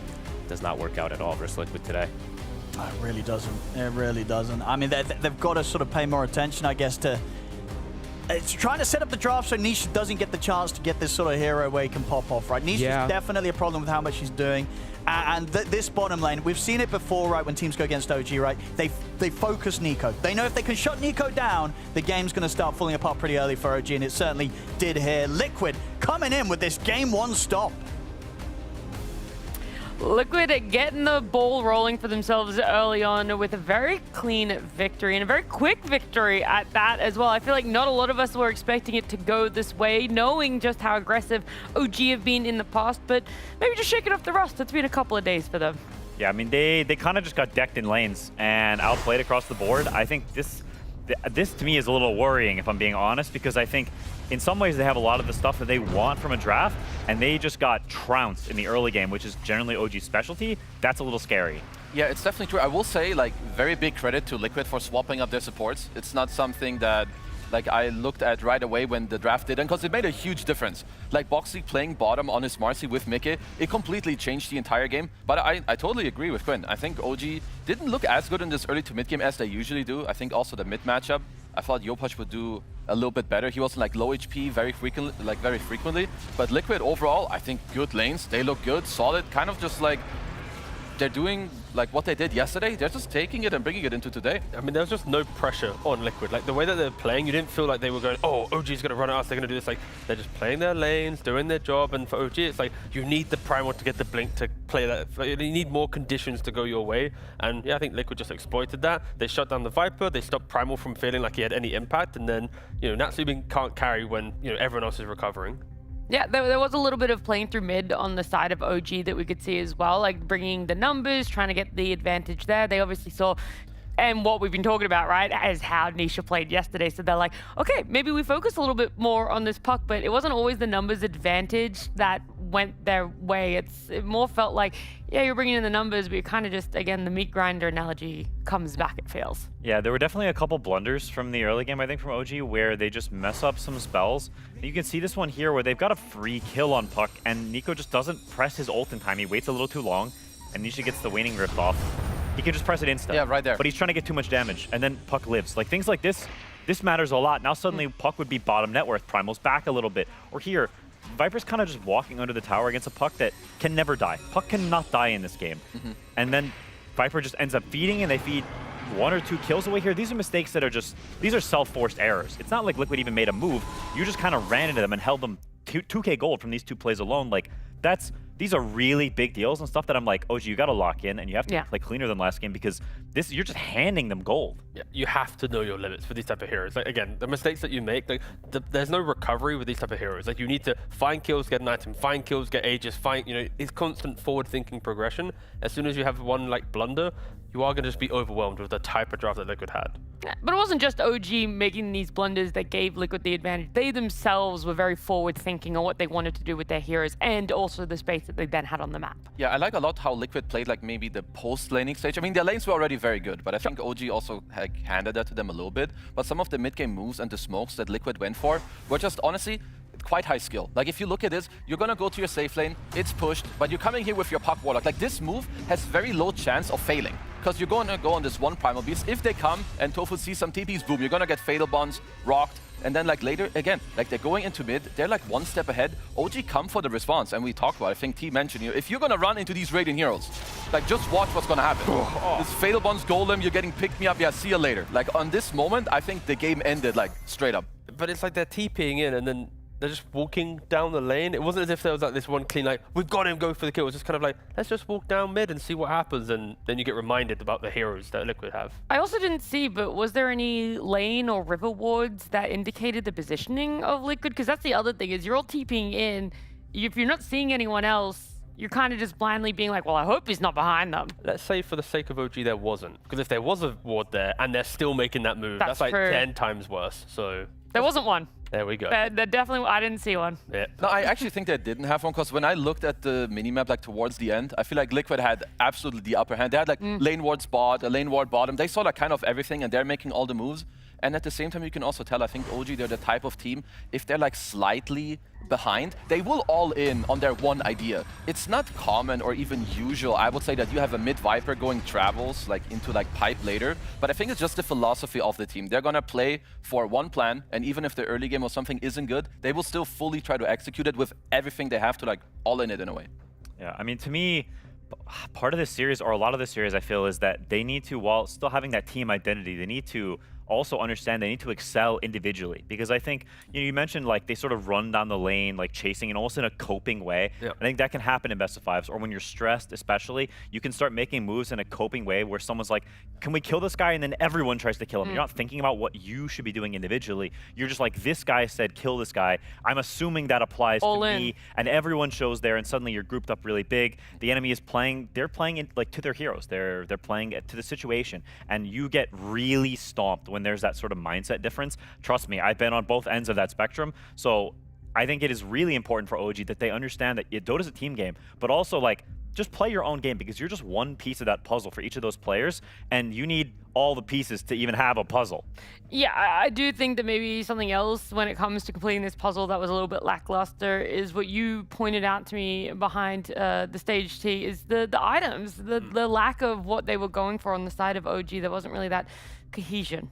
No, but of course, after we saw your 2 clips, guys, about the pressure that Liquid applied, I feel like OG was kind of scrambling to buy whatever they could, right? And we're going to see here, of course, Viper, he had the pipe, so boots travel pipe, a build that we don't really see from the mid-Viper. He thinks he's at the tanky frontline, standing his ground, but he's playing into a right-click build Shadowfiend. He's not going for the Tundra or Yandex style of Yashakaya Shadowfiend. He's just going for normal right-click, and then also you have just good containment to facilitate those right-clicks. So it just felt like OG, they lost the first 15 minutes of the game, panicked, but whatever they could, kept throwing their bodies into the engagements that you expect to see. And like, we're going to see the breakdown here. It's like your mid lane has got like pipe, Ghost Scepter. Your off lane's only got a blink, but not really contributed to the game. It's like, there's not really a game on any hero on OG other than maybe the Kez. But yeah, I think that's just a major disparity when, again, you look at all the Liquid's heroes, all the items you want for like a game-winning moment. Is this why Quinn goes on his Shiva's rant? No. The game Okay. ended too early. There's no way they can get even close to enough gold in that game to get Shivas. To me, this is one of those moments where someone on the team or the coach needs to step up in terms of motivation and vibe, because you just got trounced. That feels really bad. Sure. You can lose some confidence from that, and you need to go backstage and have a good talk about, like, yo, guys, it's fine. I think, and honestly, in this case, don't overblame the draft. I think be real with, yo, this felt a little shaky, guys. We were playing a little poorly individually. That's okay. Don't worry about it. It's an important series. Liquid is a good team. This feels very big. And I think reducing the size of how everything feels and making it like, yo, we're just playing a game. We're trying our best. It's a long year. We're just trying to improve. And making it feel smaller and more manageable, I think, is really important. I mean, especially because it's a BO5, right? It is a lot easier by nature to say, guys, it's game one, this happened. And I think secondary to that is you need to understand like why you're picking your heroes. I think they pick Bounty so it goes against Warlock. But Liquid kind of one-upped them and they're like, we're going to put Marcy safe lane. So if you're picking a hero for a reason, you need to try as hard like to make it possible, right? Because Liquid, they just understood, okay, they want to do this, we're going to not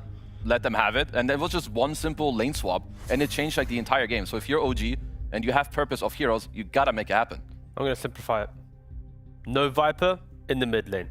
Get it gone. Boom. Done. Boom. I want 1-1. Yopaj to be on like Earth Spirits, Queen of Pains, the Embers, the heroes that are flashy, making things happen. That little Viper, gone.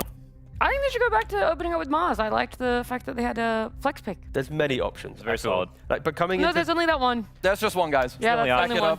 It's been ordained by the host. That means Do you want to walk up there and tell them when they walk back in? Yeah, right. And then give static It's going shots to to stay one on of the their players? monitors. We've got a special Technically- graphic, Mars. It's just the whole graph screen. If we don't agree with her, she decides the next 6 minutes what we're going to talk about. No, So that's, go agree I've with never her. thought about that. Yeah, Mars is Disagree great. with me. Disagree with me. No, I'm good. Yeah, actually, Mars sucks. All right, we're going to go XQCL. to a break because I don't want to hear them disagreeing. No, I'm joking. We're not actually.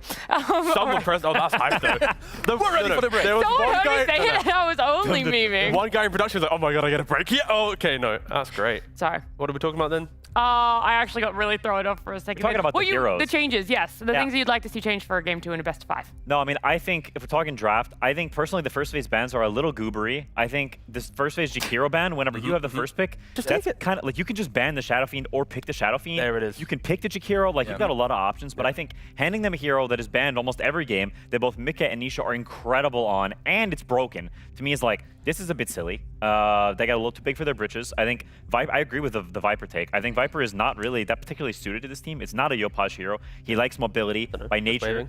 Hi. And so I agree with all these things. I think reconsider your first phase, alter your bans a little bit, go in with a fresh game, because I don't think you want to run back the game after that game 1, how badly you got smacked around. So mix it up a little. I got a hot take on the Slam format. I feel like the starting in semifinals used to be OP in Slam, right? You play a best of 3, get to the grand finals, congratulations, you're Tundra, you win. But now with the best of 5s, I feel like the more best of 5s you play, you learn like so much more than a best of 3. And I feel like OG looked at that series yesterday and overthought it. Whilst Liquid, in the intensity of playing it, they're crafting their ideas, understanding like, Ace, what are you as an offlaner? What do we need to do? Are we playing through you with the auras? Are we doing other stuff? So I think you learn way more in a best of 5, and maybe that kind of sitting around waiting mentality that used to be OP in the Slam format is now maybe a detriment, because again, I think OG just over-prepared and just went down a really weird path. So I need them to just scrap game 1 logic, go back to the group stage. Guys, we're overcooking. If I learned one thing in OG, it's the power of friendship. That is... So stop laughing. What did you actually learn from being... Yesterday, Would you not say our panel is good because of the power of friendship? That is true. But we ain't OG. We play Magic every night, We guys. ain't friends. I think that's what Oh. he's trying to say. I was trying to- XQCL. Every Your team real that take, though, won game 1 yesterday, they won the series. It's a strat. Lose game That's- 1, learn, win the series. Is that what you Wait, told what? OG when you were on there? Shut up, Hey I'm guys, right. we should lose I'm game right. 1. Wait, you said the... Oh, you're saying the person who won game 1 loses the best of 5. So really, OG had the best takeaway and said, They're hey, gonna win. we don't need to win game 1. There's so many more chances for us. And they're not wrong with the best of 5 format. Of course, it is one game going to Liquid, but OG, they've had the time to reset. They're going to have a little bit longer because we're going to go to a break. And when we come back, a draft for game 2 will be on your screens.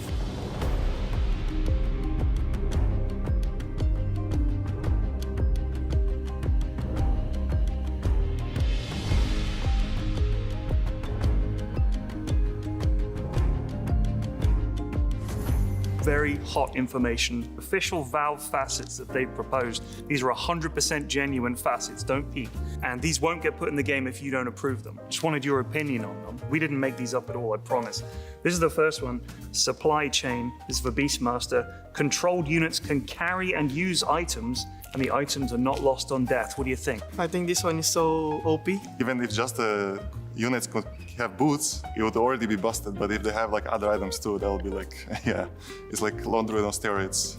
It's so broken, I think. You cannot add this. You could have a Dagon on all of them. Yeah, also. It's too complicated to figure out like if it's actually good or not. I think it used too much brain. Too much brain, okay. Well, it was pretty fun when you had couriers with Dagons and stuff. But this is clearly broken and unbalanced. Whoever came up with this should stop giving creative ideas, I think. Okay. Shadow Fiend gains no gold from killing creeps, but you get 500% gold from hero kills. There's no way. How do you kill a hero without gold? Just go kill them. Rough one. But if you get first blood, oh my god, I'm scared. you've won the lane. What's gonna happen in early game? How you get items? If this also works for assist gold, maybe. Okay. But if it's only for last hits, it's only for kills. I feel like the number would have to be higher. Because if I don't get that first kill, like I'm just out of the game. You just do nothing for the whole game. I don't know. Could work on support SF, I don't know. You just run around trying to chase heroes and trying to keep like, you need to be like an insane player to do this. Yeah. But this could be fun for support. Lifestealer. Infesting an allied hero causes Lifestealer to steal 8% of their current gold per minute. Oh no, this sounds like a insane pub grief. You can't do anything else, you just have to infest. So this is like if you have someone that's You're bad full at the passenger, game- Martin. Yeah, No, like, you're full passenger. Exactly. You like it? No, this is like emphasizes people going AFK. There's no way this is good. There's just no benefit for the other guy. Let's say you stole 8%, but you gained 12%. Now they could be like, okay, for the greater good. Right. I can see it working. Like you pick like Lifestealer with you rush Radiance, you enter a pudge, and then like you kill all the creeps. And, like, No, this is not good. You're fighting your own teammates. Timbersaw. Every tree destroyed permanently increases his armor by 0.15. That's too broken. You just buy Quelling Blade. I mean, it's good, but I don't think it's gonna be balanced in the game. But then I would grow like 10 armor per minute. Perfect. And that's just... You think that's too strong? You're just trying to rage bait me. It's broken. Broken? Broken. 10 trees, it's nothing. You press one Q, you already cut 10 trees. So let me see if I can change your mind. Every tree that he destroys, it gets strapped onto the model. So the hero model ends up covered in logs, like a lumberjack. I like that. You like that? I think that's hype. Next up, Absolute Unit. Tiny's model size increases by 5% per kill. His attack range and his collision size scale with it. You can't go into the Roche pit, you're too fat. What if you blink in it? You can blink in, but then you gotta blink out. Oh, I see. So you're just stuck. You're stuck there until you can get out. This is also could be interesting, like, but I don't know. Right now, it's too hard to think about it. And it's better for late game, right? Because the attack range. I mean, depends on how much attack range you can get. Like, if I can hit their throne from mid lane, then it's worth. I could see this being in the game, honestly. He already gets bigger anyway. Right? Yeah. All right. Well, Tims, thank you for looking over these facets. I will pass on your opinions to Valve. Thank you very much. Thank you. Yeah. Cheers. Thank you for having me. Good meeting. Good meeting. Good shit.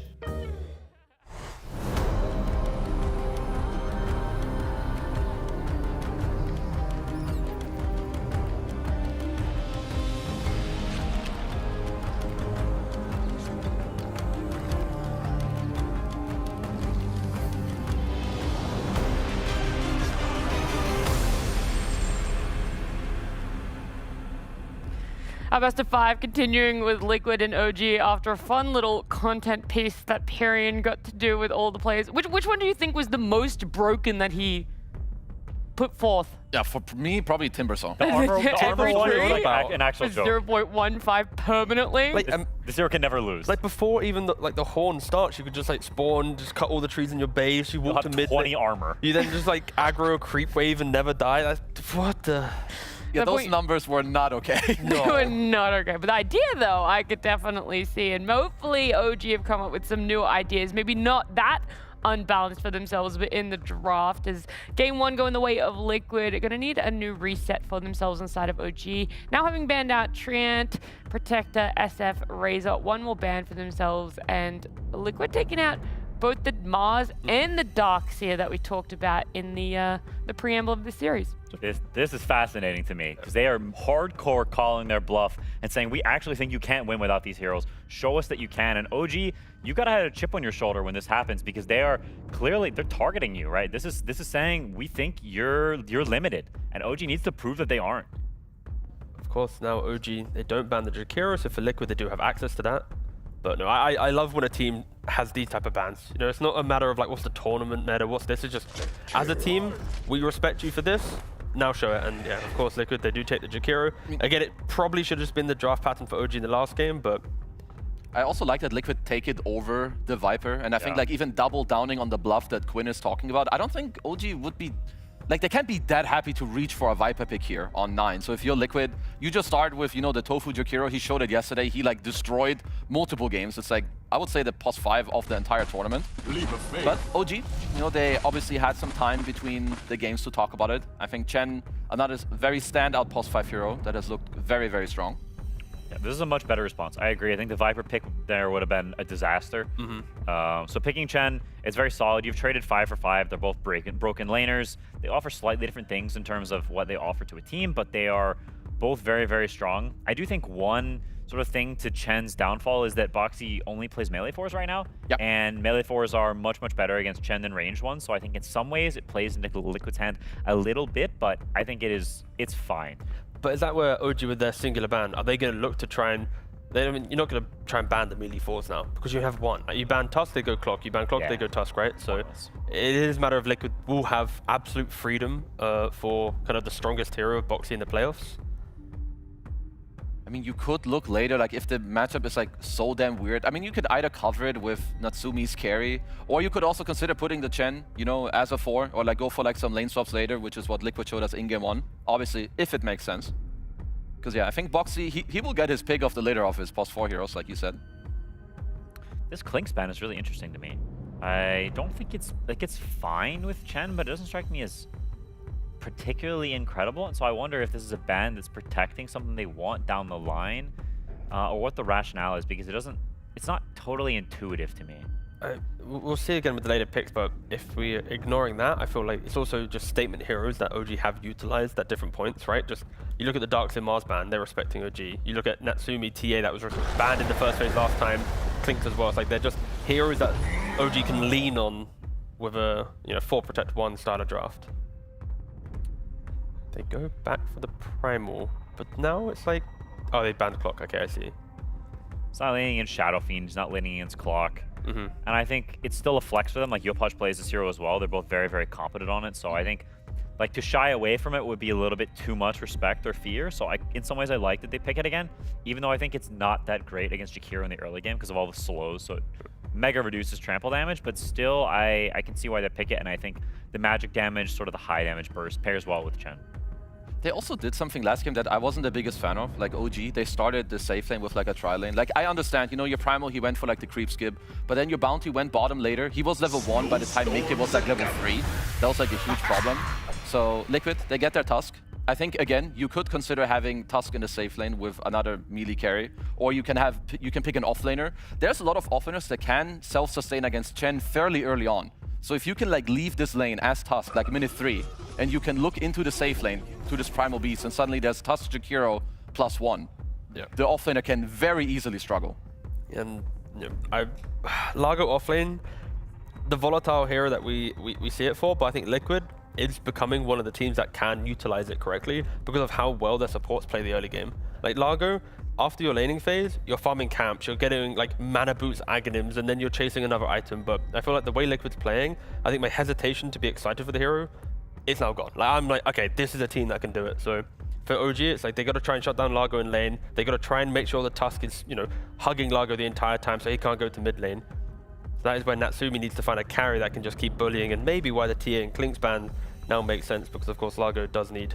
I mean, OG were the first ones at Dream League to like show us Chen plus Windranger, like the lane together with the little Hellbear.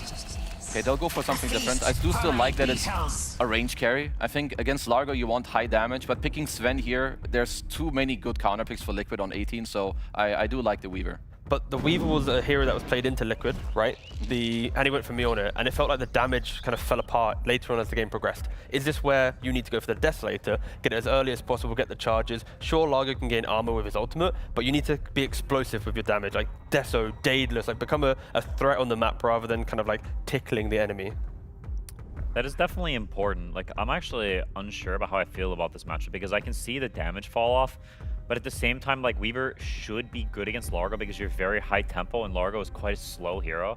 So I think it should be two-sided depending on how the lane goes. If OG is able to actually open the lane, you do stuff like you steal the Wisdom Rune and you start to really ransack this side of the map. I can see the credence there, but also if you don't have that tempo, suddenly you have Save, you have tanky heroes, another tanky hero on top of that, you've got strumming going on in the background. I think it can become a little problematic. They had this yesterday. Like the Largo DK, it looked super strong. I mean, they had very similar heroes. Like they may have even had. They had the same 4 heroes. Oh, yeah. The same, Yeah, the last pick again for Liquid was going to be the Void Spirit, but these are the same 4 heroes that Liquid had against Falcons into a Weaver. Of course, the Weaver had 3 different heroes accompanying him, but yeah, the takeaway of that game was just the Weaver damage problems. Yeah, now you have another Blink Stun. You lane super easy into Primal Beast. You also have a Jakiro that's with you.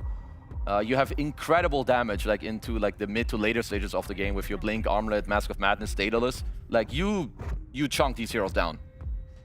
I'm worried for OG. This Liquid safe lane is like will stomp Primal bottom, I think. Like Jakiro will just hit them constantly. DK has an amazing 1-to-1 matchup against Primal Beast. And so if you don't win your safe lane really hard on OG or have some really good flow from mid, because they will have absolute last pick, so maybe there's a counter pick there that can give them some momentum, because this offlane is not going to be a place where you can make plays. So you need options in the other lanes, or I think Liquid will have enough time to get to that tankiness in the mid game, which I think becomes a real problem. I just want the mid lane for OG to be a hero that can buy a Vessel into a Shivas, keep applying the pressure. You get the Vessel for the early fight. Of course, you're fighting away from the Largo because he'll just dispel it with the Lick, but that's kind of the archetype of hero that I'm seeing to, bring life to a Chen with creeps pushing someone forward, Primal with the Blink. It's very skirmish, but that's what we praise OG for, so I'm not going to really be too critical of it, but it then matches with you need the execution, which, again, they just didn't have in Game 1, but of course, they can easily fix that going into Game 2. We also need to think about like Liquid's pick, as they're the ones picking out of the phase. I could see a Storm Spirit. I mean, do we feel like what exactly do they need? I think most of the heroes Nisha plays, they play kind of well into this game. Like OG, they don't have the most catch. It's also nice, I would say, if your mid hero can like eye the side lanes, because they are like Weaver is very susceptible, as is Primal. Yeah, Storm needed to be banned there. All the Storm counters were already banned. It's interesting because a lot of the slippery heroes are banned, and I think that's sort of what Liquid wants, this skirmishing random fighter, but you see the last 4 bans, OG and Liquid both identifying that for the other team. That's what happens sometimes when you get the mid versus mid last phase standoff, is you end up with a lot of bans. Okay, it's the same draft! Yep. Yeah, it's the same draft, yep. I mean, for Liquid, there was a couple options in play, but no, they just want to go back to the Void Spirit. It is the Vessel buying hero that can go for Shivas. I mean, yeah, Liquid, identical draft as they had yesterday. So what was the game length in that game? I mean, it did go a little bit. It was like over 30. Huskar's not banned. Yo, just pick Huskar. Like, does Yopaj play it? I hope he plays it because it's pretty sure he plays it. I mean, if he does play it, then this is very much calling his bluff because this matchup is horrendous. Yeah. Like, it is genuinely, it's atrocious. And it's super good against 4 of the heroes, and Tusk is fine, especially when you have Chen armor. I think the Huskar is very good. I mean, I'm not surprised at all if they pick it. I will say at least that if I'm Liquid, maybe they had it in mind because both your supports can like kind of help you mid. Update, Yopaj has never played Huskar in his competitive career. What? Dude, that's such a shame because I think this Timbersaw is so much worse than Huskar here. You say shame, I say respect to you, Yopaj, not needing to lean on a cheap hero like Huskar to be one of the best mid laners in the world.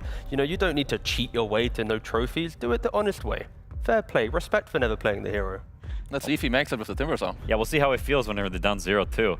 I mean, like Timbersaw in theory is good against DK and Largo, but I think mid Timbersaw is honestly quite bad.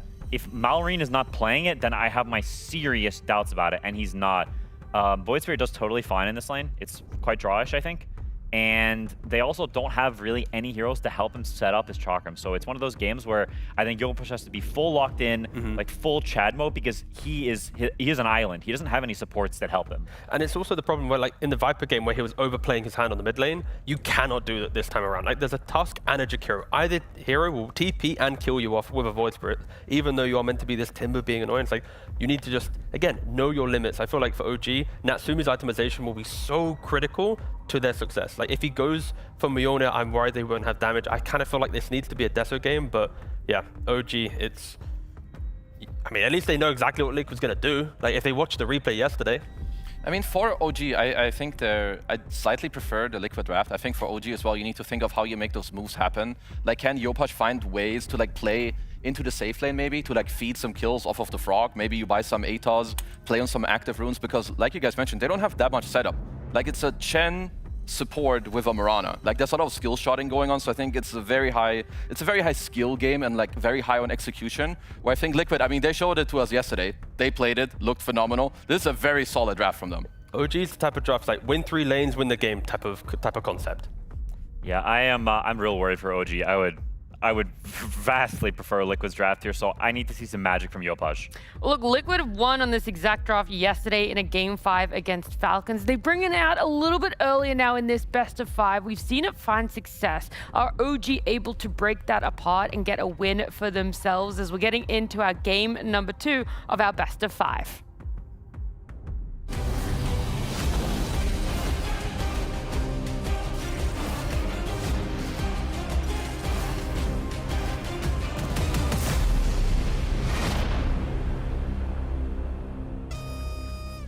Here we go, ladies and gentlemen. Time to get into the action of Game 2. We're ready to play out between OG and Liquid. And Fogged, I feel like we've kind of been here before. You know, Liquid coming in with a pretty similar, identical draft to what we had the other day from them that worked out pretty well.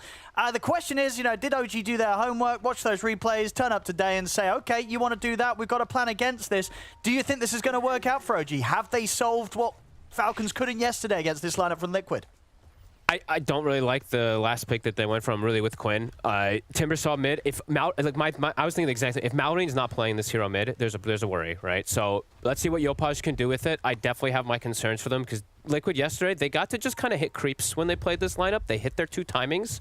Ags Largo plus 1 or 2 items on the Void's purpose DK, and the game was over. Like there was literally no chance, you could tell. So let's see if this approach comes in better because I do see some limited damage.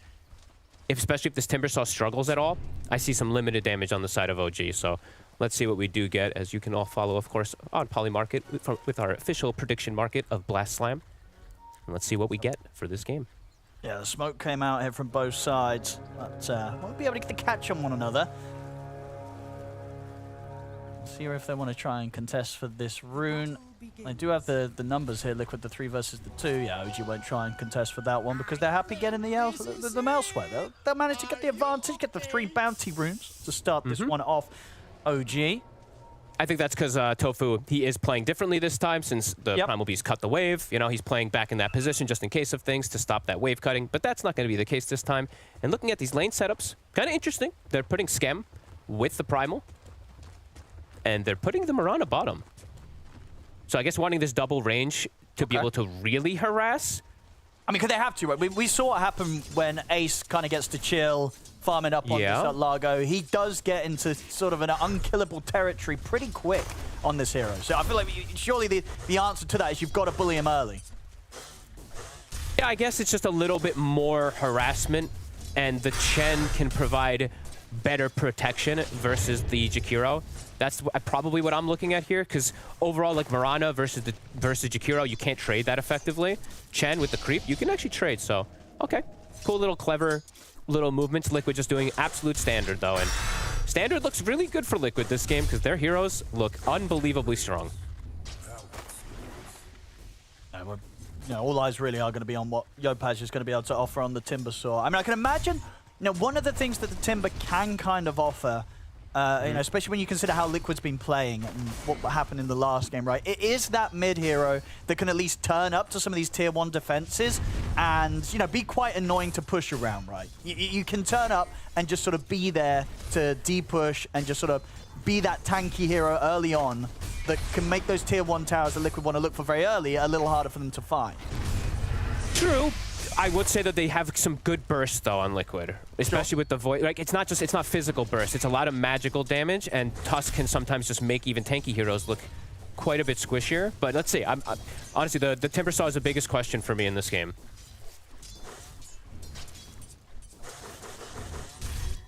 So far in the lane, it's pretty close here. Yeah, he's got the wave coming into him, so with those creeps taken, keeping it pretty level with that Nisha's finding in the mid. Definitely going to be concerns, you know, what this Void Spirit's going to be able to do down the line, right? We saw it yesterday in the lineup from Nisha. He absolutely popped off on the Void Spirit. And, you know, whilst the lane might go pretty evenly, Yopaj is going to get farm out of this. He's unlikely to pressure Nisha too much, right? Nisha, he's going to get a clean start out of the lane again. Yeah, Nisha should, honestly, for me at least, just kind of like win the lane in terms of just the animation. Just the right-click animation is so nice on Void Spirit. And he's comfortable on it too, we do have to say that, right? Nisha super comfortable with what we saw yesterday. Bottom, Bugs, won't connect.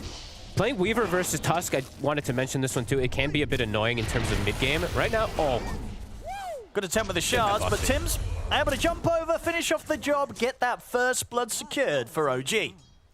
Mid-game, it's annoying because the snowball immediately removes the bugs, but inside the laning phase, you can still, you know, with the double harassment of the range, we are seeing why they did want to have this versus the double melee, but Ace is still getting a lot, 19 and 2. He is. Now he's having a pretty easy time to hitting the creeps down here. Yep. Just keeps licking it. The range creeps, gets him every time. He actually was able to get that first healing Lotus. And yeah, it looks like for Scam, he just has a healing creep now that he's been able to find, and he's just keeping Nico sustained. Not able to really pressure Mickey whatsoever up here with the Chen Primal Beast, though. So it's going to be free farm on Mickey. So all three lanes do look quite good for Liquid, I would say. At least in terms of just being able to farm and not really die. No, very, very sort of hard to find opportunities to get those kills. You know, maybe a sort of a support opportunity as we saw down there earlier. Tim's getting to chase down Boxy, but outside of that, difficult to find early action. It's pretty much only if Boxy makes a bit of a slip up, right, from all the harassment, which he did do before. Tim's, we'll have to take that water rune. Looks like they're trying to bring the two supports to assist Yopaj to at least get him the power runes, but Nisha was actually able to get the water rune top, and Yopaj doesn't get the bottom one, so he doesn't get a refill on the Timber, even with the double rotations from the supports. Yeah. I mean, you know, that's pretty much as much as they can do, right? They can't really go on towards this Void Spirit. No chance of killing Nisha at the moment in the lane. And Nisha just, trading damage very favorably against Yopaj, keeping Yopaj low. Top lane, Nico is going to be able to get back. Did get Mickey and Tofu pretty low. Just down to the one charges on Mickey. It's a hard lane for Primal to ever get aggro, too, versus the stun and the slows, but Mickey's kept pretty low, so I can't actually look too far away from this top lane. A lot of harassment coming out from Scam. Mid lane, as it was, you know, Yopaj got forced to make the walk back to base, Nisha able to bully him out to the lane. It's going to give him these next couple of waves that freedom to get close towards the 6, maybe even just get it straight up. So already starting to see some concerns from the mid lane. And I wanted to wait for a little bit to say this too, but I'll say it now because it's going to probably get accelerated. It's such a good Vessel game for the Void Spirit too. And that's the other thing is why I'm like, this Timber was picked when you probably expected this Void Spirit too. So it's getting this Vessel is going to be incredible versus the Timber, versus the Chen. It's a very good game for it. Top. They'll get the chance to close in onto Tofu. Nico straight in. Able to take him out. Not able to pressure Mickey though, of course. Mickey is still able to get pretty easy free farm up on this top side of the map. I mean, obviously this is the one thing, right, for OG. If Nico can have a slightly better opening to the game, you know, he can make a lot happen. You know, last game wasn't able to do too much, but we know that if Nico doesn't get shut down early, he can start to be that real driving force for OG. We'll see over around the mid. Yopaj is going to get caught in the shards here. He's got any way out of this one. Snowball's heading over. Closes the gap on towards him. They're coming in with the burst of the Dissimilate. That's Yopaj gone. Tim's trying to find Boxy here with this last jump forward, but Boxy will fall. But Tim's ends up going down. Scam might just be able to take Tofu out, but in return, Nisha, he's just going to be able to clean up a double. So you can see OG trying to fight back against Liquid, but when the outcome is Nisha surviving throughout it all, getting a double kill, it don't feel too good if you're OG there. Definitely not. I mean, Nisha reigns supreme, gets level 6 and change, almost level 7. Yopaj is only 5.5. So pretty crazy that he's been able to find that when he sends him to base earlier. Big stuff for... He's level 7. Yopaj is about to hit that 6. That is a big deal. Contesting for the shrine. Natsumi feels strong. That's tough to do, though. Snowball. Coming in over out of the shrine. He's got one leap to play with, but indeed, that does mean that Natsumi is actually able to get in and steal that shrine, so... Snowball not quite working in their favor there. Just ended up giving Natsumi the freedom to get the steal on that one. Of course, on the other side of the map, Skem also secures their own, so both 7 Wisdom's going to OG. Yep, and Boxy will... I mean, I know why he did it, right? He does the snowball because you have the bugs on you, right? So you want to dispel them, and then you're like, wait, oopsie. Yep, that's 7 minutes coming up, yep.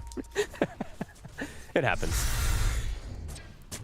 Seeing Tims with that movement as well, he is blocking camps. So I think a lot of teams and a lot of people have recognized the way these Largos play. They just back up to those 2 camps, and then they just farm them with the frog stomps. We saw 33 do it earlier in this tournament. We've seen Ace and a couple other players as well. So looking to slow down that farm. But it's 3 cores with absolutely pretty much the same net worth on the side of Liquid. Let's have a look at this 8-minute power rune. Eyes around the top one, and Tofu's looking pretty dead. See Natsumi grab the regen rune. See if they can turn this into more OG. They get the setup on towards Boxy. Gonna look for the dive in to finish off the job. They'll get him. Now they look towards Nisha. Nico closing the gap with the onslaught. Nisha's got a couple of astral steps left to play with. We'll use both of them to get underneath the tier 2. He should be fine. But a nice little move there from OG, bringing in the numbers, ensuring that Nisha doesn't get the chance to get the power rune, and that OG find this opportunity to get a couple of kills, take out the supports. That's the OG that we usually see, is even if the lanes don't go in their favor, usually you see like a 4-man, 5-man kind of collapse around that 8 to 10 minute mark. This time they do make the move, and yeah, you said 2 supports killed, not going to find Nisha, but put some pressure and show that they can make moves, even bringing the Weaver in from bottom. Chen, Skem should be in a lot of trouble. Mick able to get the wraparound, sets up with the Dragon Tail. He was deep, way too deep. So yeah, the question for me is really going to be, how much can OG look to slow down the farm of Liquid? Because what I saw yesterday pretty much was Liquid just, they got to these timings. When they got to the DK armlet, when they had Mask of Madness also, and they rallied around Largo Ags, the game felt over. So I want to see OG really push the envelope in terms of trying to shut these heroes down, not to let them get those timings, because it felt so strong when they hit them. That's a good word here, though, at least from OG does give the information for Nico that Nisha was connecting. Instantly taken away, though. Yeah, they'll take that one out. That's the Mask of Madness done for Mickey. So this is cool move. I mean, Nico stepped pretty far up, but indeed, maybe a bit of a bait. Natsumi will get the bugs out onto Mickey. Ice Path will hold him back. Now they turn their attention towards Tofu instead. Mickey able to get the bug off him, but Tofu should be going down. Nico grabs him with the Pulverize. Again, very much showing they can find these opportunities to kill off the supports. See again around the power, and it's going to be down bottom. Nisha getting burst low by the 2 of them. Nice attempts there with the Dissimulating the Astral Step to sort of bait out the spells from OG. Avoid the connection. Ooh, actually ends up walking back into the arrow there. He should be okay, though. Gets the chance to pick up the Illusion Rune. Boxy was ready as well with the Snowball if necessary. I gotta be honest, I like seeing OG playing with Natsumi, playing on the Weaver way more than I'm seeing on the Kez. Because even though like the lanes didn't go perfect, I'm just seeing him kind of open up the map for his team, making the rotations. He moves mid, helps to set up for any pressure. Moves top, helps to set up for a kill, and then afterwards the tower to set up Nico now to have this 3-0 start. So I'm liking this quite a bit better than that last draft from OG in terms of being able to react to these aggressive plays.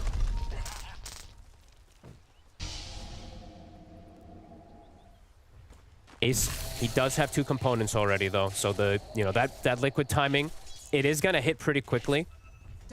So we're gonna have to see how OG contests the group up around Largo, where he's amping up the Void Spirit, preventing slows, and just keeping them sustained constantly. He is gonna get away with getting that pretty quick timing. Because yeah, we saw yesterday, right? That team fight sort of sustain and potential just seemed to be impossible to break. Yes. OG, they've got to keep this pressure on. Keep running at Liquid right now. And look at it to go towards Boxy. And they'll be able to get him here with the 5 of them turning up. 11 minutes in, OG ready to make moves with the full 5. And as you say, Natsumi just continuing to be present in these plays. And this is the sort of level of activity we need to see from OG to be able to kind of shake Liquid off their early game. Yeah, I really like how he's rotating. I mean, we're seeing already, right? You know, it's already the signs of this frog. It's going to be a problem. You know, it's not easy to kill. When he gets that accident, as you say, with the fact that he's pretty much up their top net worth level with Mickey, it's going to be such a fast timing. That's when the game's going to start to get tricky for OG. Right now, they're doing a great job, but they've got to keep this up. They can't slow down because that team fight, when it comes together from Liquid, it's going to be so hard to break through. The sustain coming out from the Largo, the mobility from Nisha, and just for the frontline presence and damage that Mickey's going to be offering. We saw it come together beautifully yesterday from Liquid. There's a high chance it might come together in the same way this game unless OG can really keep up this high level of activity and just not allow Liquid to get to that point, or at least when Liquid do get to that point, have enough damage output from their key heroes, such as Natsumi on the Weaver, who's very close to the Maelstrom. He's nearly got it done, just about, you know, gloves of haste away from it. I think Yopaj has to just pretty much have his like target priority in these team fights, just all about Largo, right? Just kill him, delete him with that big burst damage from the world, because he is high strength. So can look to pop him in a way if you can get on top of him and get the connection. So that might be the approach they look for. Because yeah, otherwise, the frog does his thing. The frog. It's the OS frog, literally. Yeah. Look at the move bottom, Nico. Here we go, straight for him. Kill that frog, straight in on Oasis. Get him out of the lane, get him out of the game. OG, they know the plan. Great They know move. exactly what they got to do. Go for these plays, get these tier 1s. Much better early game from OG here in this game 2 as opposed to what we saw in game 1. And we're seeing what we need to see from them. They're not slowing down OG, they're constantly thinking about the next move they need to make, and they're making it happen. Yeah, these last 6 minutes have been really nice for them, just contesting and outnumbering. Constantly just bringing Natsumi, bringing Nico, looking for those foot moves. And Nico now does have the blink, so as we saw there, can get any type of setup because Liquid, they want to just farm. They want to get to those item timings. So as we said, OG, if they can slow these timings down, can be pretty big. Now they have the gold lead themselves. Let's see what their next move is going to be. Yeah, this is... Looks like Natsumi is just oppressive positioning for now, just denying farm away, playing in this area. He feels pretty safe. He feels pretty safe right now, at least before there's any sort of like Blink Dagger online on the Tusk or the DK. He can get away with this aggressive positioning. Around the mid. Diving the tier 2 might be a little too much right now for OG, so they'll hold back on any attempt there. But without doubt, you know, you look at Nico's, just looking at Nico's scoreline, right? The fact that Nico, 3-0-2, he's having a good start to the game. We've seen many times where that normally tends to end up, you know, leading the game towards if you're OG. Now, Nico, if you haven't shut him down at the beginning, he can just run away with the game. He can. He is super important for this team. And I think all the games that we saw, the games that Nico struggled, OG struggled. The games that Nico owned, OG kind of owned. So far, so good for him. Blink on him, of course. And we do see the Atos now for the Timber, so looking for a secondary catch. Okay, the timing for Liquid, as we said, it's gonna hit pretty much in the next, 300 gold. Ace is gonna have the Ags. Yes. They're gonna have the DK with Blink, Armlet, Mask of Madness. So, see if OG's ready for that team fight that's very likely to kick together. I should have said this yesterday too. There's a lot of, you know, mechanic little things, but never forget about the groove in armor. That was one thing I kind of just slipped up, even though I play so much Largo, is how much he was buffing himself up versus something like Weaver bugs or just physical damage. Yeah, it can definitely mean that, you know, as you mentioned yesterday, right, even though you're not necessarily easily able to focus taking the bugs out because you want to keep playing your song. Exactly. Kind of counteracts the amount that's trying to bring your armor down, so. Yeah. Doesn't always feel the worst when you have a bug on you, as Largo, as long as you're playing that guitar. Let's see if he can keep himself distanced from Yopaj, because Yopaj will kill him quickly if he can get a couple Whirling Deaths on him. Mickey won't get the stun. Look at the arrow. With the arm they're on, pretty tough to take down, and Liquid's going to look to try and strike back here, making the jump over towards Tims. They get the grab on towards him, the heal will come out from the Chen, keeping Tims alive, and Nico's able to turn with the Pulverize on to Boxy. Boxy, he's going to get taken out for sure. He'll turn with the punch, but Nico takes him out with one final swipe, and they're ready to go for more. G8 toss over to Nisha, he'll dump off with the Dissimulate. The onslaught comes crashing in from Nico. They take out the two of them. Liquid now trying to stay safe under the tier 2 tower. How safe is it? I mean, you can see the angle from Nico and Natsumi. They're going to try and get back in on this one. Mickey will go for the Dragon Tail Stone onto Nico. See if they've got the damage to bring him down and get another onslaught off. Nico's ticking down low, will still end up falling there to the damage over They're time. healing. Tofu. So now OG, they've got to kind of calm it down a little bit. McKay getting scam as well on the retreat attempt. Now the tier 2 push, saw that dive coming in around the back of it, a little too far for OG to go for. Liquid are able to make OG pay a little bit at the end of that one, taking out both Nico and Scam. It was honestly, for OG, it was kind of ideal way the timing started because the Largo wasn't there. Ace was running. Ace is like, guys, wait for me. The song is coming. So they get a pretty much perfect start to the fight, getting a 4-man whirling death or 3-man whirling death. But just the overchase. The frog does arrive, and then they overchase. They don't really respect the songs. We're seeing, you know, Mickey is still going to be a tough target to take down, even if they do get that opening stun, that big arrow connection onto him. It's not going to be easy to kill him. And as you say, that was a situation where they kind of catch him with the arrow stun in a team fight where the Largo's not even there at the start buffing him up. So in the midst of a team fight where Largo Ace is around straight from the start of it, it's the 5v5s that OG's really going to struggle with when they try and look for those and Liquid's fully set up. Yeah, I think if they're fully set up, it's going to look quite different. Yopaz has a shield rune, but he can't just get licked off, so can't play too aggressively with this. There's the start. Okay. Nico tries to come in with a counterplay, but that ice path from Tofu lined up perfectly in time, ends up catching Nico as he jumps in. And now the jump goal for Nisha. They look to burst through Nico. They've taken him out of the fight, and they're ready to go for more. Snowball in beyond the tower to take out Scam. OG, can they get anything in return here? I don't know if they can. Singing. The Renaissance towards him. They've caught Yopaj. They'll try and Timber Chain out of this, but Liquid can chase him down. And this was always the worry for OG, right? When the full 5-man comes running at you from Liquid. They've done it before. They did it yesterday with this lineup. And here again today, it's going to look as strong as ever when the full 5 are grouped up and ready to go from Liquid's side. Also, especially if you're, we should have talked about this too, but a bit of lack of stun we have to mention on the side of OG too. Largo, when he's playing versus lack of stuns and just slows, everyone's running full movement speed. They're kind of just getting on top of you and dishing this crazy damage. Reverberate on top of the Void Spirit. There we saw the 5v5 that Liquid just can barrel through with. Yeah, it was a little bit of an awkward start there from OG. Nico tried to get him with the grab, but as I say, Tofu actually inadvertently catching Nico. You know, was going for the ice path elsewhere, but actually ended up doubling up with Nico blinking into it and stopping that chance from OG to maybe get a quick support kill at the start of the team fight. Take away something from this 5-man of Liquid. They couldn't get it at the beginning of the fight, and indeed, as the 5v5 plays on in these sort of full-on team fights, not going to be easy. They've got to look for these pick-offs, OG. They're going to get back in action up top. But again, Mickey's such a tough target. Uh-oh. It's concerning, folks. The team fights are going to get harder and harder for OG. They really did everything they could in the early game to try and get as much as they could before this started to happen. But I don't know if they got enough. It's not a massive lead on the numbers, but it's definitely a lead that we could start to see spiraling out of control unless OG somehow can find a way to catch Liquid split up and off guard. But the last few games that we've seen, the series yesterday from Liquid, the team play's been pretty solid. It's hard to find a chance to break them apart. No, not at all. Honestly, once they started, like we said, once they hit this timing, they really know their power. And this was, honestly, this was OG actually looking to punish a bit of them split up. They tried to make a quick move again in this position, but Ace insta TPs, and that's what we were talking about. Liquid will take any fight that comes to them. And I do think for OG, like these are actual timings that they kind of have to fight around because it's pre-Mickey BKB. Then you actually have a chance to potentially kill him if you can get the Whirling Death, if you can get all the combos.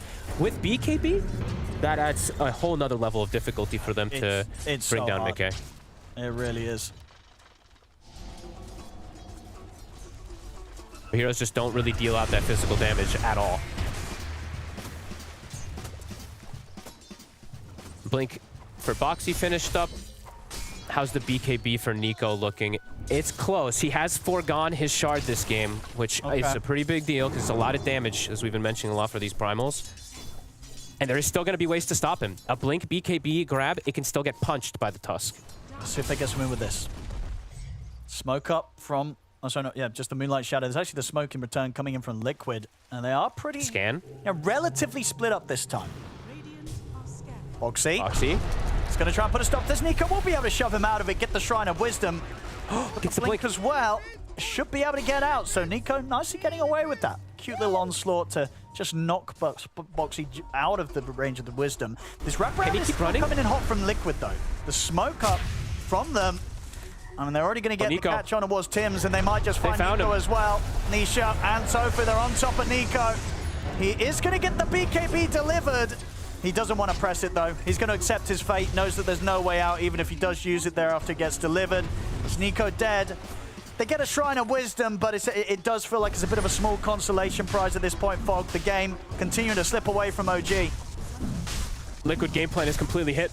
Every one of the, those timings that we were talking about, the triple core timings. This Largo got to farm. He got to just sit back and get a full Aghanims with almost no contestation in this game. Yeah. I think that's, I don't know, I feel like that just can't happen when you're playing versus this hero. It feels like if he gets to this level 12, if he gets to the Ags timing, it's so hard to deal with. Approaching the fights just becomes really difficult because you're like, we want to kill Largo first, but it's a 2600 HP hero with 30 armor. Yep. And then who do you kill everybody else? Because everybody's unslowable.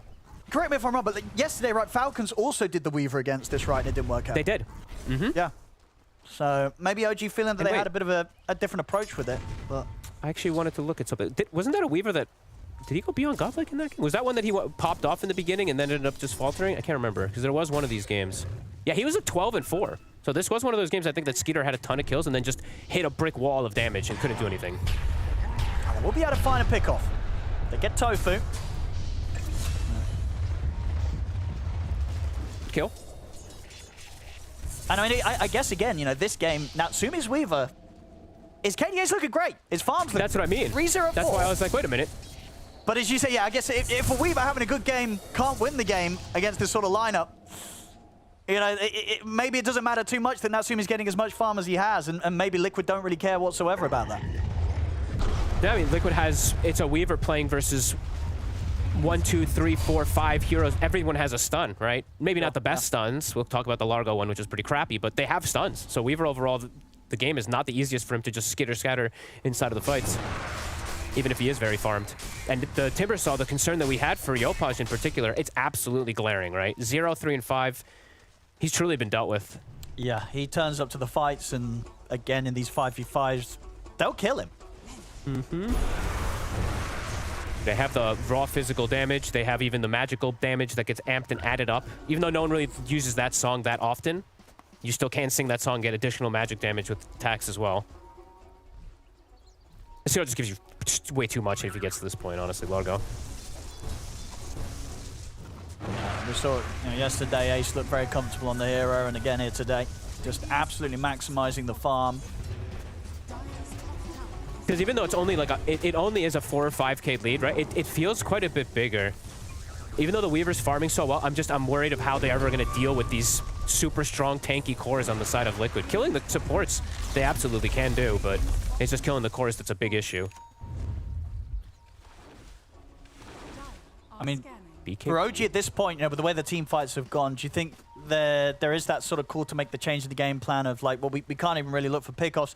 Let's just try and ensure that Natsumi gets the space to try and become this hyper carry on the Weaver, get completely stacked, and somehow turn around the game when it comes to Liquid trying to push the high ground. You just sort of look to go all in on a late game Weaver. What do you do? That just doesn't feel like OG style. They just like to fight. So let's see if they can get the successful fight, because it's a hard one to approach. Let's have a look. I mean, Nisha is backing away from the rest of Liquid, so if OG could try and find a way to get in on the rest of the forward, then maybe there's a chance. They have a greater healing Lotus too, so watch for big heals on OG. The smoke gets dispelled. Nico checks the tree line. Boxy was the one in range, but Boxy already out of there. So Liquid are not going to get caught by surprise here. No, and OG needs pretty much the perfect kind of initiation, a very specific one, and I don't even know what it is for them to actually get a fight, because they need to grab and pretty much not let themselves get disabled in any way. So they need to know where the Tusk is, because he can just punch that grab. Difficult approach. Yeah. Yopaj, Arcane Rune, as we said, fresh BKB for him, so a lot more survivable in the fight for those 9 seconds. Has to get a lot done with it.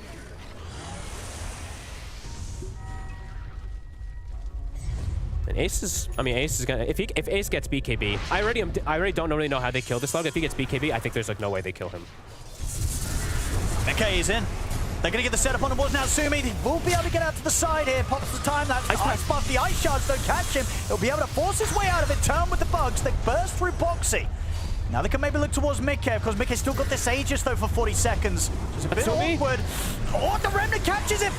The grab's there, holding down Nisha, but he's already dead on the Weaver, so Natsumi can't pump out any more damage. Nico will be able to TP out of this one. That Remnant, it looked like it missed. I can't believe that one actually pulled him into it. It looked like it had missed for a second.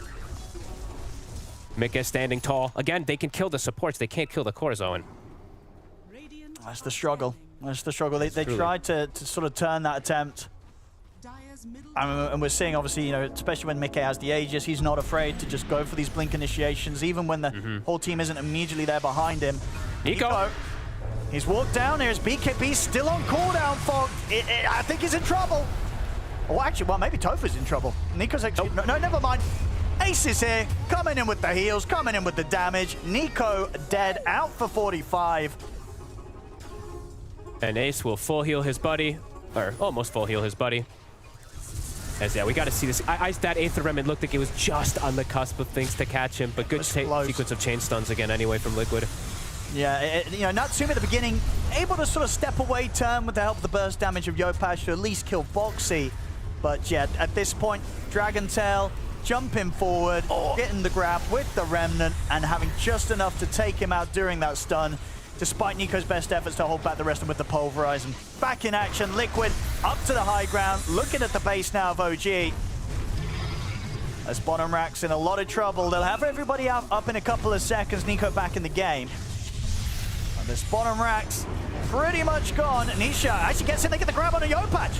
They're looking to burst through him. He'll get the BKB off the top of the Pulverize, but the punch comes in on towards Nico, interrupting the Pulverize. Nico and Yopaj having to run back to the base. The Shards will catch on towards Nico. They won't push for the kill, Liquid. They'll happily use the space to secure the barracks, continue to grow the lead and look to get out. Boxy is going to get caught up here on the high ground, but Mickey's ready to help out. Jumps in towards the high ground. Not afraid of them, even with the Aegis gone. He knows that they can't even kill him off the once right now in this DK. Full health.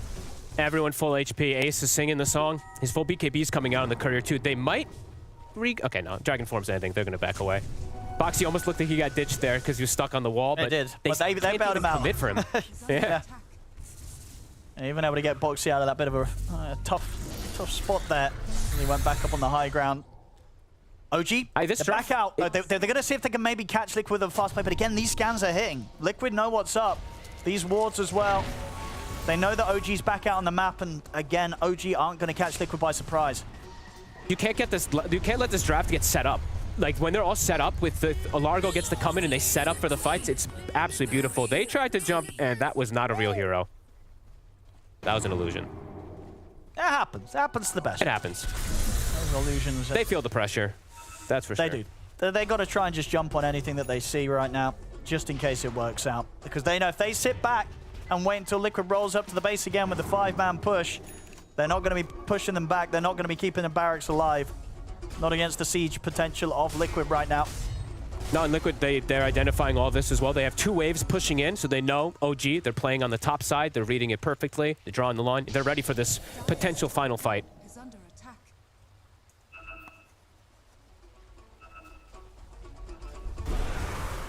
There we go. Mick is in. Liquid.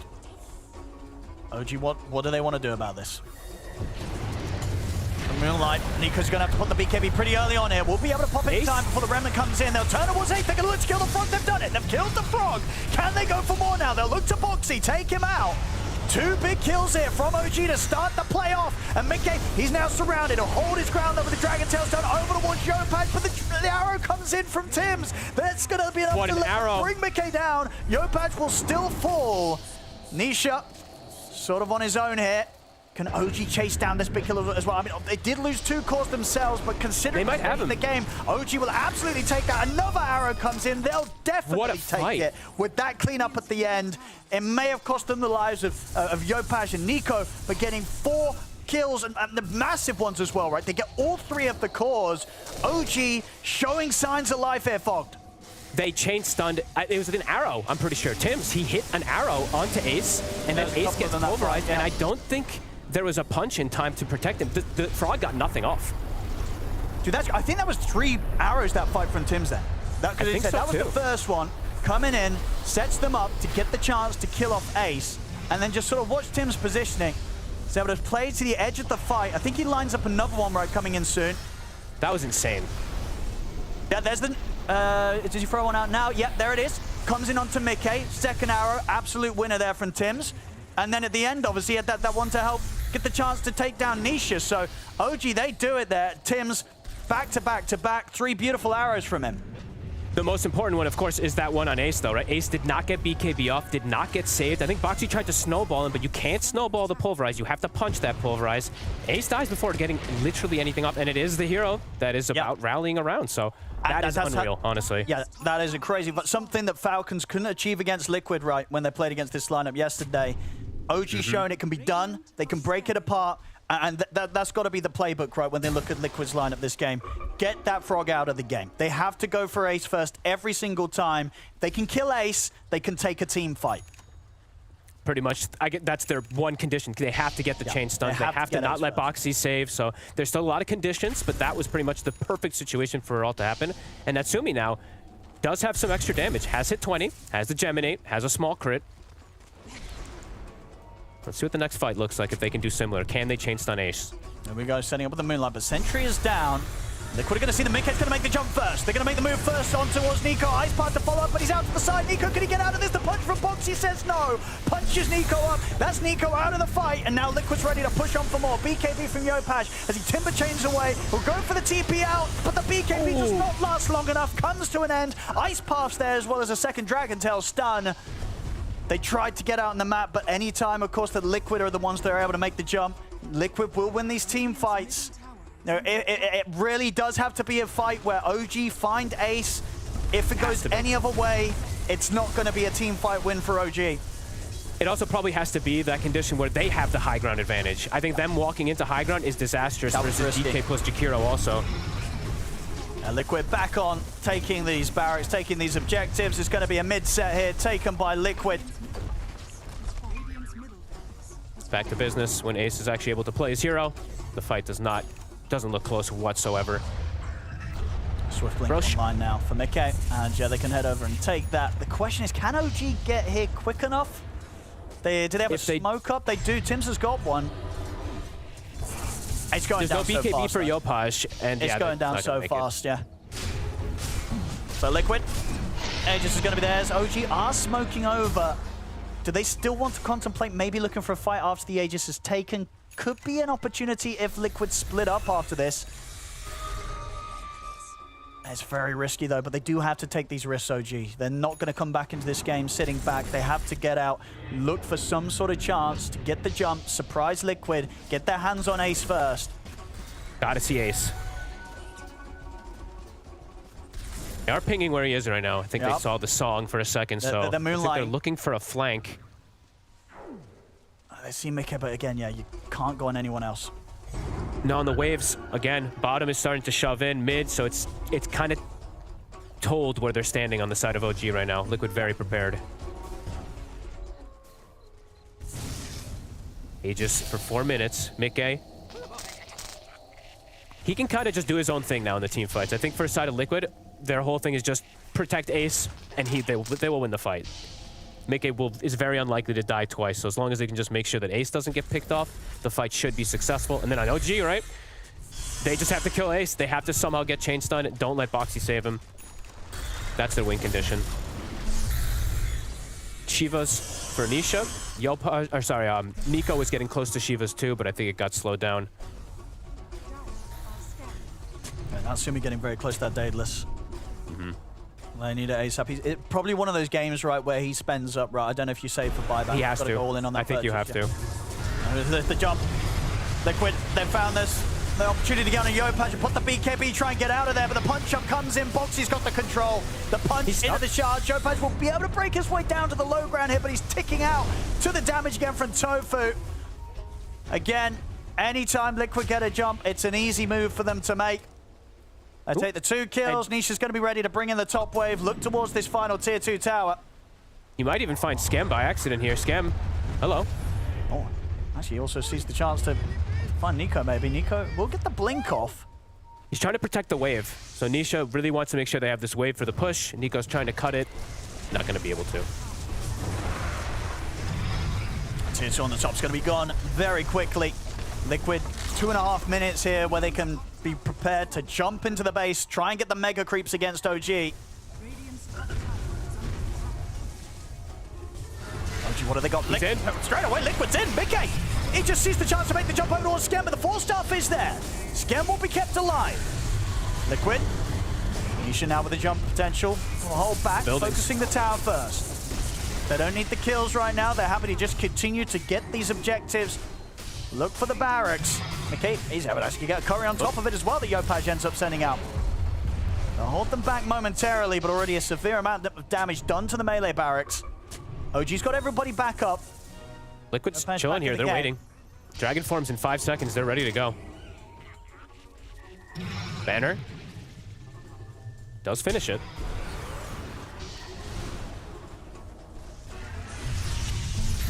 The ATOS onto Mika. Okay, forced forward, but he's happy to be there. Gets the jump stun onto Yopaj.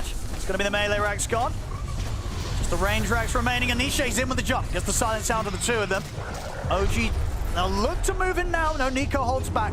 But the damage is done. The racks have been taken. They get the Remnant grab as well as the punch. Boxy in with the follow. They've killed off Natsumi. He does not have buyback available. Nico's trying to get in there with a trample, but he falls as well. He has the buyback ready to go, but they're going to have to try and defend 4 versus 5. Skem will get the heal off. And look towards Mickey, but of course Mickey's still got BKB, Satanic Aegis. He's got everything ready to go. It's a dieback on Nico. GG is called. Liquid, they'll take the second game here. 2-0 now up against OG in this best of 5. OG were able to test them a little bit more in this game too, but not enough, Fogged. They had that one fight where they showed that you could kind of see maybe what their idea was in beating this Liquid lineup, but it was such a small window of execution, and Liquid just didn't let that happen again. Yeah, honestly, this is just, it looked very reminiscent to the game from yesterday that Liquid had. Just hit these timings, and then as soon as it really looks almost impossible. And, you know, they're talking probably about, on the panel about like the Timber pick and all that, maybe could have been something better to round things together and pressure, because Yopaj, he really struggled in this game. That's probably the biggest takeaway for me, at least in terms of that, how he was not really able to pressure Nisha. And Nisha just ran rampant with the game too, 7-2 and 13. Yeah, this Liquid game plan, it just seems too strong. I think, you know, you can't get the same draft twice also. They did get literally everything that looked so good. So OG, they can only improve from here. Well, we'll see. At the least, you know, lasting a bit longer here in this game 2 as opposed to game 1, but still definitely not a comfortable one for OG to have to play through. Liquid looking pretty comfortable in the spot they're in right now, up 2-0 here against OG. It is the most dominating lead in a best of 5 that we've had so far at Blast Slam 6. And Liquid, whilst it was that slow start that we just heard Fog talk about right there, I do have to give props to OG as well. They were trying to do a lot more for themselves, and you guys did not lack their draft at all. So I feel like they did a lot with not a lot, you know what I mean? I completely agree. I think they genuinely outplayed the level of their draft quite a bit. I expected this game to go much, much worse, especially after how the start. You look at this skirmish happening here, and Anisha gets these 3 kills. He gets off to an amazing start. After that, it's rough, but OG made some nice moves. They kept the game even, and they even took a little bit of a lead for a small period. But at some point, I think the hero thing kicks in, and I also think Liquid played much more comfortably throughout the game. I mean, it's just like when you look at this stuff, right? Like, obviously, there's always gameplay to be had, but like, I agree with Quinn, and we talked about it before. It does eventually get harder for them. I think especially when Liquid get like their 2nd or like 3rd round of items, like a BKB against this Timber. And yeah, I mean, I can see the Timber work, and you can be cute with your items. I think he needed to go the ATOS, but at the end of the day, when you 24 pick mid into a open 23 mid pick like this that Nisha did, you need to have more coming out of it, or the game will just kind of be hard. It just felt like OG was lacking the oomph, right? Like when you look at Liquid's heroes, as you, again, both mentioned the itemization of Liquid, this inevitable moment where they just break OG's draft. Like, I need to see more. Like, if you're picking a 24-pick Timber, it's to threaten in the lane, it's to run across the map, it's to do everything. And just to, sure, there's a couple fights that like looked okay, but I don't know. This just feels like a very different OG than what we saw in the group stage. Right, in the group stage, we were excited by their gameplay. Sure, they still had some losses to their name, but like there was this like tenacity that you had across all their players. And now so far in these two games, maybe it's just a matchup difference where Liquid is maybe just a better team on the macro sense, but I'm not seeing OG put up that fight where they actually have a moment to go, you know what, we can win this game. It feels like they're playing to survive, not playing to win. Yeah, and there was always a plan B when it came to the drafts on the side of OG as well. If they weren't able to run their opponent over with that early aggression, then you had that late game scaling carry on the side of Nats to me that hasn't really come out in game 1 or game 2 here. And I have to say, I loved the fights that OG took, and they could take Largo out of the picture straight away. And now I just wonder if the Largo gets let through or if something similar gets let through. You just got to have someone that is able to have that target prioritization, someone to really eliminate him from the fight. Yeah, it's this is one of the problems that happens in best of 3 or best of 5s when you're down 0-2 is new heroes keep appearing that problem. they're just mounting up, and you're not getting any more bans. Your bans are the same amount, but you feel scared and threatened by more and more heroes, and dealing with that is it feels very overwhelming. It feels like there's so many problems. We need to fix so many things at once. Like it actually feels like it's washing over you. Like, it's there's just so overwhelming. much to think about. You're looking at the graph. Oh, he's ahead of me here, and this guy's ahead of me there, and all the Dota Plus says they have a higher win chance, but why? It's just so many questions, and it's so hard to answer them. And then your carry player is like, I need more prioritization. Your mid lane is like, bring more numbers mid, and then your off lane is like, well, I'm getting sacked, and you're like, okay. And you're still in the middle of the series. Yeah, I think it's also one of the problems. Like, if I look at OG's draft, I don't love their support duos as much, and I think usually because their first 10 minutes are actually quite good. They were good in this game too when it comes to the gameplay. But I think once the mid game hits, it's quite hard for them to teamfight. Usually in other games they've played, sure, maybe they have less teamfight, but then the minute 1 to 15 goes better to make up for it. But maybe like different support duos give Yopaj something that people can naturally play through. Maybe a DK. I think that's also better suited against Nisha's hero pool, because my bro goes to any lane, just free farms, gets all the items he wants, and I think OG don't find like this natural connection that they need.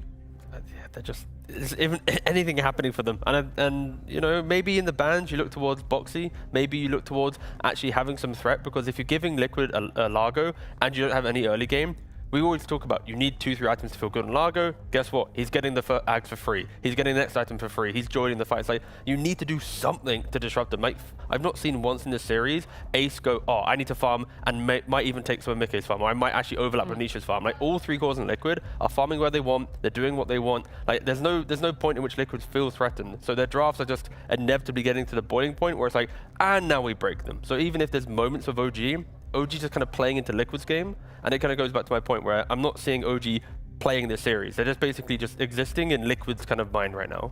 No, I totally agree, and I think you can see some of that shakiness, or that they're not in the zone in the kill scores, or rather their scores at the end of the game. Like, you look at the 2 cores, I think especially from Yopaj and Nico, I think them in particular are playing quite shaky this series, and I feel for them because it's difficult to be locked in, especially when you don't have the experience. But you look at their scores, they're like a 2-7 in this game. What is it? 2-7, 8, 7, 8, and 4. These are scores of what happens when you're running into the fights and you're not thinking about your hero, and you're just sort of casting your spells. You cast them too deep, and then you die every team fight. These are the scores that happen when you're dying every fight, and that means your goal's going to be bad. You're not going to get the snowball going, and you're not going to establish that control of the game right, which is why I think it feels like even when they win a team fight, it doesn't really feel like the game has changed, because so many heroes are dying every fight that you're not getting that gold ramp up, and I think that's where you see it the most. Yeah, because we were seeing them bring those numbers towards mid early, not just this game, but game 1 as well, but we can obviously focus on it happening in this game, and they might get the pick off on, let's say, Boxy, or maybe even Nisha in the very small moments that they do, but there isn't anything else that eventuates from it. Yeah, I mean, I think that's definitely true, and they made a lot of good moves early game. Like, I think the fact that even after Nisha gets that triple kill earlier in the game, that they're just running 5 heroes in mid, and they kill Boxy, and they almost kill Nisha here with slightly better spell casting. Like, I think the fact that they are making moves and they're not scared, just farming, that's a great sign. But look at the minimap in both of these clips. The DK is top, the Largo's bottom. It's not as if Liquid's looking at this aggression from OG and going, oh no, we have to go, you know, like, they're just chilling. It's like they've kind of clearly accepted the fact that this is going to happen, and I mean, that's where, for OG, I love seeing this type of aggression, but it then needs to be, take the mid tower, and then you go find a DK, or then you go find the Largo. Like, you have to keep connecting the kills. If you just do this one move, you're probably going to be down on gold and XP, because you're not killing the other 2 cores on the side of the map who are not doing anything, whilst it's a 5v3. So again, it looks good, but it also actually looks kind of bad when you look one layer deeper. Yeah, I mean, like, you can see that they're making a lot of good moves. I mean, we're not talking as much about Liquid, because I think they're doing a lot of good moves themselves, like, in the game. Yeah. I think they have, like, a lot of clutch stuff as well that they're doing. Like, they were going for one of their own smokes in this game as well. Because look here, there's, like, Yopaj in the front, but I want like people to understand. They're poking him to make other people show. Look, they're just poking his shield drone back. The moment this Primal Beast is down here, now they immediately focus on him. So they're kind of just using this Timber as like a meat shield to then like, okay, what's your reaction? We're gonna go on someone else. And I think these are like the moments where you need to feel very clean and nice, like understanding, okay, we're gonna go on the Timber. But there's a very big difference whether you say, we're gonna all in this Timber and it's garbage, or you say, we poke him and then we go on someone else. Because suddenly it turns from like a disaster to a very clean, like what, 3 kills, you get a tier 1 tower. And I think Quinn was saying it is very difficult to like be clean, especially when you play at a LAN. You're now down 0-2. I think this talk between the series, is, well, like between the next game even, is super important. Because the next game, it could just come down to emotions, really. Because if you're not clean, your gameplay won't be either. And you look at the map state, right, on that situation at Liquid, they are the ones who are playing clean because they concede 3 tier 1 towers, they don't take any of their own, and then they get the Ags and Largo. Now you see them as 5 heroes and making the move. So all the plays that were kind of praising OG, again, you're kind of falling into the Liquid trap because that was the real timing of this draft, 15 minutes. So yeah, Liquid, they're the ones who are calm, they're the ones who don't need to make adjustments, and for OG, all the pressure is on them now in this break.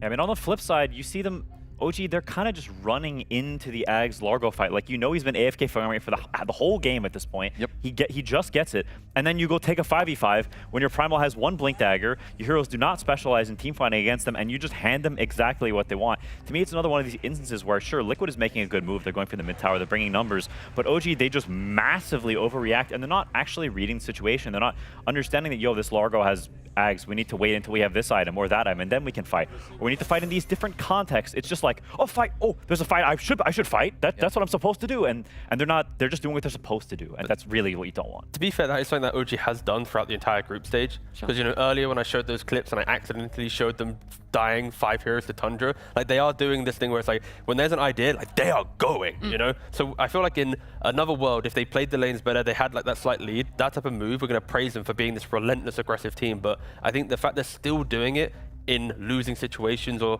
moments where maybe you need to be a bit more kind of, I guess, classy with your actions, like that's where OG is falling short because their one move is always going to be the same move. I'm going to give them praise. I'm going to say the fact that it's getting better and better, that game 1 felt like a run over for them. Game 2, early game, maybe a little bit of misplays.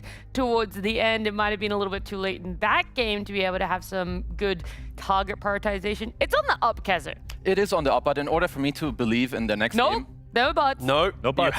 You have to just be full PMA. Imagine this is a ranked game. You're about to get that next 1,000 on the mark. You're your own ranked. This is a tough one, guys. This is a tough one to cope. Ace and Tofu have been reverse swept before. It's not impossible. That was not really the cope I was looking for, but I will definitely take it. Thank you so much, Quinn and Moss. You know, there's a lot of fun that happens here on the panel. There's a lot that goes into a event like this behind the scenes as well. So we're going to give you guys a little bit of a sneak peek behind. This can't be happening. This can't be happening. I told you guys, there's no way that we couldn't trust Tundra. We're gonna get canned so fast if they find out about this. We need to solve this. We need to solve this now.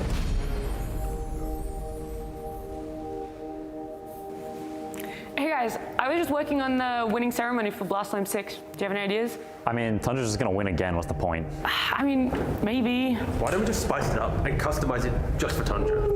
But what if someone else wins? Like, it feels kind of risky. No, that's literally impossible. I cannot fathom an even timeline without existing. Let's make it special just for Tundra. Okay, listen, Tundra's out, we've already planned everything, and now there's no time to change it. But they told us they were gonna win. They promised us. We've already engraved the trophy as well, Quinn. It's... Yeah, what if we just make like a custom trophy, like just for Tundra? That's a really good idea. I really don't think, I'm not sure, guys. I don't think that's a good idea. Let's engrave the trophy already with the names of the Tundra players to, you know, save some time, save some money. Yeah, that's smart. Yes. I knew I shouldn't have listened to you guys. We've got to make a new trophy fast. Yeah, but what about the confetti? It's not gonna work if another team wins. And then for the confetti, let's make it Tundra-themed colors so then it's all beautiful and Tundra, and when they're happy, it's Tundra, Tundra, Tundra. Yes, more Tundra. I love it. It's gorgeous. Yeah, and we even have a whole damn rehearsal with Tundra just for the trophy lift sequence. While we're at it, might as well give Tundra a special rehearsal because, you know, they are gonna win and we don't want another incident.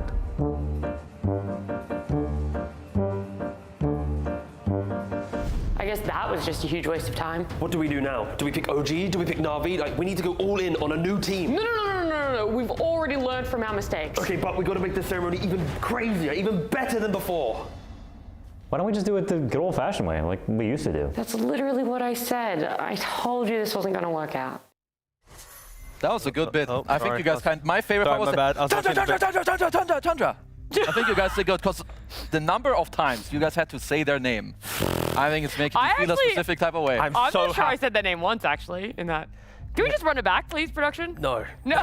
No, save us from that. No. And luckily, I thought you said it was good. they're not here. So congratulations, everyone who's flew out to Malta. You don't have to watch Tundra win again. Woohoo! Yippee. Good riddance. Maybe they're all Tundra fans.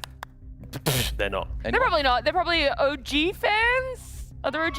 Yeah, I was gonna say. I know there's a group over there that's OG fans. What about the Liquid lose, fans? please come tomorrow. Thanks. Liquid? No, less Liquid fans. Way more OG. All right, we're OG pilled in this audience for sure. And look, that's a tough pill to swallow then, because right now they're 0-2 down in this best of 5, and we have been talking about things that they want to be able to bring to the table to do better. And that's mostly because it is hard to criticize the team that's winning. It's hard to offer anything else to Liquid right now when you favored their draft both in Game 1 and Game 2, as well as their execution.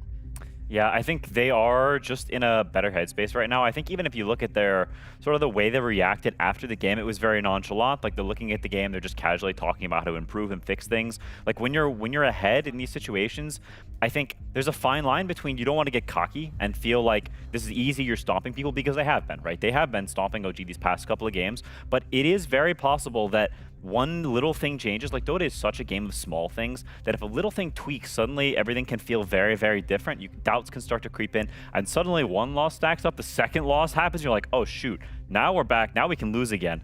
And so it is not, like, even though it feels very far off, for the players, it is very, very doable if they're able to change little things and lock in. I mean, it's always closer than it feels for sure. Like, it kind of creeps in your head and it feels horrible. But in my opinion, if I look at OG, I want a better support duo that you can do stuff, and Yopaj on a hero that also combines with this, and just a mid game where you can fight back against Liquid. Because these games, they should not be over at like minute 20 or 25. Like, GGing out this early just shows that your mid game and your team fighting, you don't have the strength. Well, this is where OG are going to have to make it count for themselves. It's a best of 5. They're already 2 games down, and we're going to need to see what they pull out in a Game 3 draft.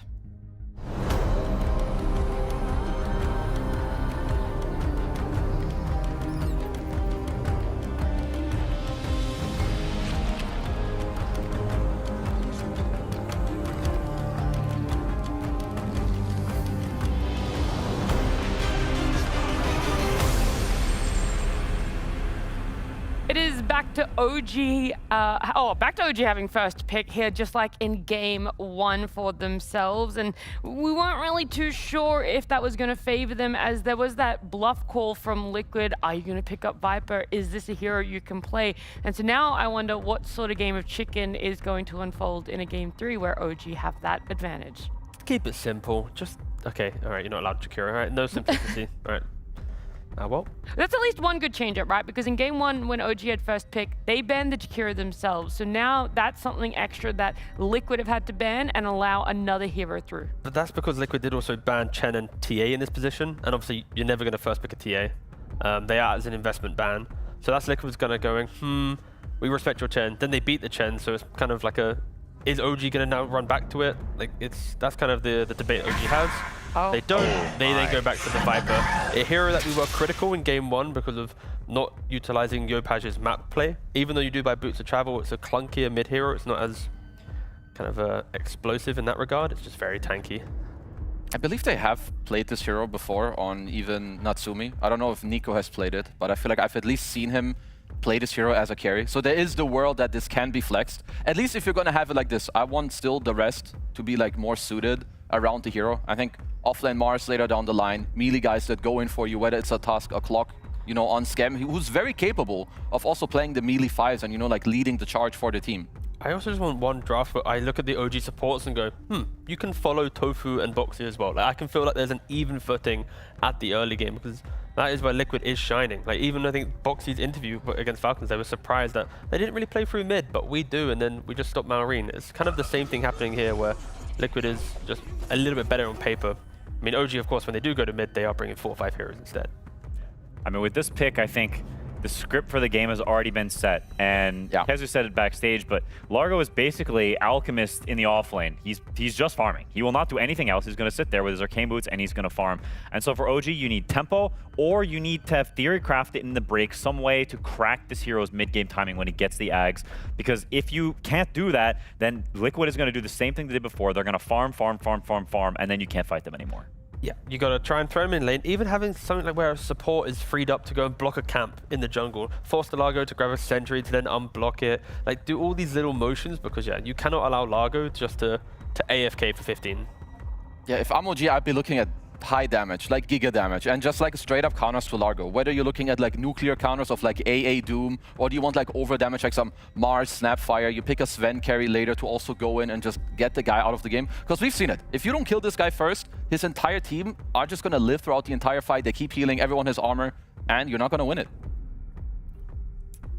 I do wonder if you go in for more aggression or if we have to fall back on the doubt of, oh, you've put yourself on a timer now, and that's the bit of an issue. It's like, is that going to be an advantage for OG, or is it 2 games down too much pressure? Well, you can build a lineup that's aggressive and has, you know, insurance policies built into it, but the last 2 drafts that they've had haven't had that. So yeah, there are aggressive teams in Dota. There are ways to do it. I mean, there's stuff like Liquid, an aggressive team. Yeah. Yeah, Liquid's a pretty good answer. Gotcha. Yeah, he really got me on that one.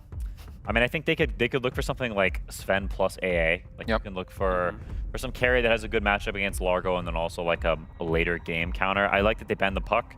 On the flip side, I think it's much better for Liquid to have a sniper or a Lina this game compared to the other one where they already had Shadow Fiend, and I think those heroes weren't going to fit very well.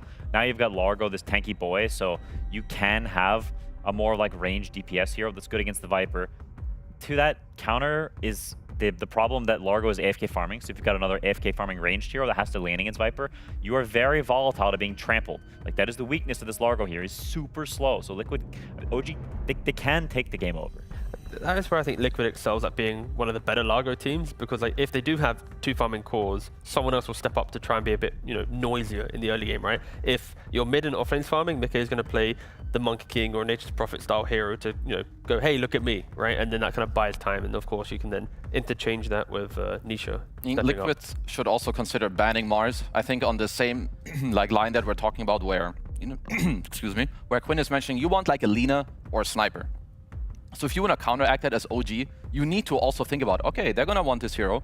Let's take the Mars for ourselves, because it's super good against the heroes that Liquid should be looking at against the Viper in the mid lane. I just don't want to see Primal Beast again, all right? Yeah, I'm down to shelf this guy. Like, Falcons tried it. They lost 2 games. Oh, They yeah, ban they ban it. All right, Liquid. That's fine. They take the Nature's Prophet. Again, that's fair. Banning Primal to pick Nature's perfectly fine. He is the aggressive carry. It does open up the options for a last pick Nisha hero down the line, so double core opening for Liquid.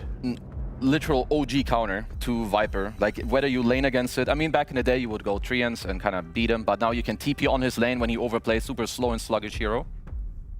Yeah, it's definitely, I think it would be better as carry, and you just chain gank this guy mid. You come to these Ruin fights.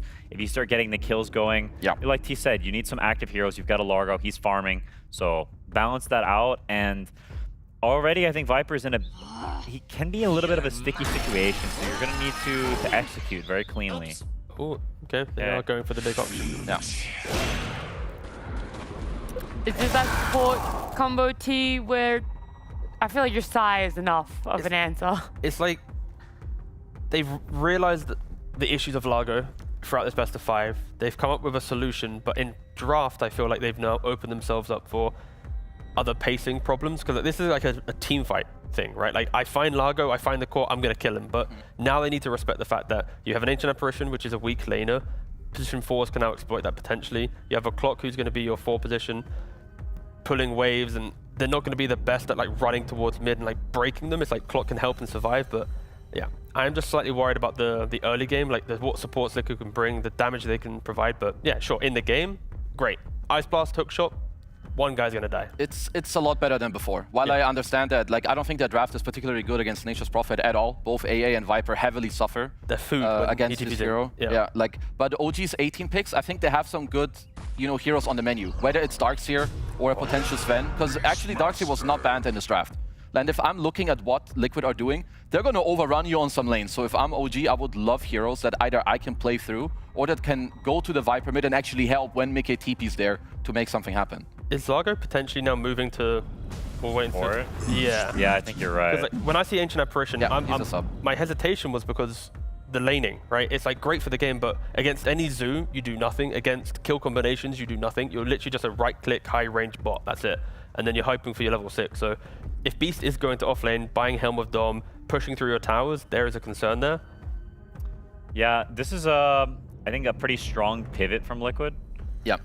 And these heroes work very well together. You've got a bunch of stuff that can go in for Nature's Prophet. And AA is famously bad against boars in lane, so they need some counter. The Gyro. Yeah, Gyro's a clear, typical option. Yeah. And I don't think it's bad. But it just feels like, man, it's there. Yeah. They do go for it. The reason why I'm like a little hesitant for the Gyro is just when you have Earth Spirit who can pull the waves, Ancient Apparition can't stop that. Even though you can kill the boars, but if the wave's never in a position where Gyro's truly threatening Beast because of what Earth Spirit can do. But yeah, Natsumi is gonna farm. That is, full stop done. And the weaknesses of AA is fixed by the strengths of Gyro. He doesn't really need too much help due to Flak and just shoving the wave. Yeah, like I would say I don't love it, but it gives you, in my opinion, what Liquid are kind of cornering you into, like where you want to have this strong guy in the lane, you want to help your AA out of the lane. If they like dive mid, Gyro's obviously happy to TP there, and it does give you a lot of team fights. So I think with how this series has been going, I understand that they go for Gyro here, and it should make them feel good. And then for Nico, are we now looking for an offlaner that can start a fight, or at least just keep the game alive, right? Because you either go for Underlord with auras, but then you don't have good lockdown, but it's good objectively for the game. You've got Tidehunter as well, good for lockdown. You get Ags, just keep shoving. Or separate to them, do you need that simple blink and stun? Yeah.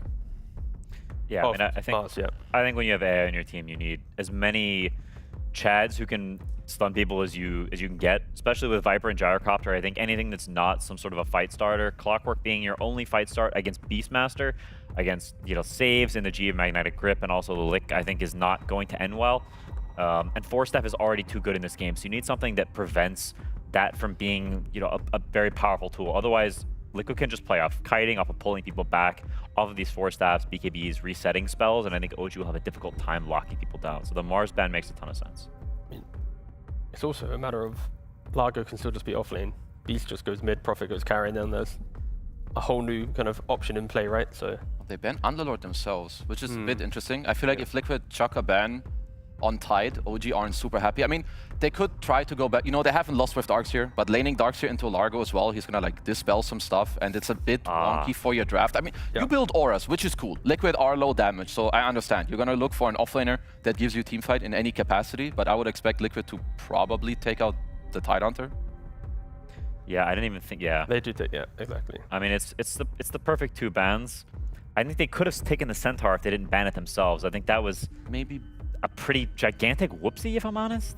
Maybe Brewmaster? How does it interact? If you throw up Largo, can you still sing his stupid song? No. No, probably not. But I think it's quite low damage, and it's no stuns. Like, it's same boat of BKB's Force Staffs. Uh-oh. Okay. Offlane Viper Dizzle, huh? Yeah. I mean, OG's pretty much playing on, when you come to fight us, we'll be ready to fight you. And, Tiny, AA, Clock, Viper, they all enable each other in some way to do damage, but there's still that looming thought of Liquid's team timing. That's the main thing. OG sure they get kills, but Liquid's team timing just looks very, very scary. I honestly like the idea of finding a pipe buying offlaner and then kind of shuffling the heroes down a roll. I mean, I think Beastmaster can definitely be mid now. Beast is kind of sus against Viper in lane, but I think it's very good against Tiny in lane. You could take the Darkseer yourselves on Liquid, potentially. We've got a lot of options. Okay, yeah. Ace Lycan. This A wants to die. Yeah, no, So does Clockwork. What the hell? So does Viper. Sorry. All right. That was good. Fair play. I didn't think we'd ever get a howl for a Lycan, but all right, yeah, nice. Well, you're at TI. They were howling in the crowd every time Lycan howled. Yeah, but I've been... Yeah, fair enough, true. Oh, was it? Yeah, good point. I mean, okay, so at least, I mean, you play mid Beast, you kind of want to play on Ags. So like he's going to have a good lane, but I think the Ags build isn't as good against the AA. You definitely can get blown up, so that's one bonus, I would say, for OG's draft. I will say, I mean, they have to play on chaoticness, I would say. Chaoticness plus Yopaj with the 2 supports, because Liquid's draft, if they have their summons together and they like tower dive you somewhere, I think unless Natsumi comes in Giga Clutch, it looks hard. I'm excited to watch Skem just sit in the fountain the entire game and then hope to hit an Ice Blast from like max range. That's all I got. I mean, it is Alpha Wolves as well, so I feel for Skem this game. He's going to be bit by every number of things. I mean, I think Liquid's draft is better. I think this is the most playable draft for OG specifically. Like, I think for other teams, it's not ideal, but for them, I think they can play. I think it's hard, but your back's against the wall, play your best. Yeah. I do have OG's coach Adam, the man behind the magic, and I don't know if you're listening to my panelists, they're kind of favoring Liquid's draft a bit, so I need you to give me and all the other OG fans some words of encouragement about this draft. I mean, I think we just generally want to play our heroes and like our style, right? I don't think our picks are always like the greatest on paper, but we figured out ways to make it work because we're comfortable with it, so I think we're kind of happy. That's awesome to hear. And look, Largo as a hero, everyone has different takes on it. I know now this is the second time you guys are playing against it. It's on the side of Liquid. What's your take on it? How do you guys feel about Largo? I think the hero has weaknesses for sure. Well, we failed to punish like the weaker timing like before this X. I think game 2 could have gone either way. I think it's definitely like one of those heroes that people are still figuring it out. So I think we have I think that's like a good solution. So we'll see how this game goes. Yeah, we will. And final question, when we're seeing those last phases of bans coming out, a lot of offlaners not in the pool anymore. Is that what indicated for you guys to swap that Viper and pick up a tiny mid? Or were you just always going to run it that way? We were definitely considering the Viper mid as well, but I think the Tiny looks pretty nice here. It's really good against their heroes. There's also some just wave clear because they picked this NP to kind of go on this Viper mid. I think that's like the general idea behind it, and it's the way Liquid wants to play. So I think we have ended up with a pretty well-rounded draft this time. Yeah, I think so too. Adam, thank you so much for joining me. Good luck in this one here. Hopefully, we're going to see a little bit more out of OG as it is now game number 3 in our best of 5.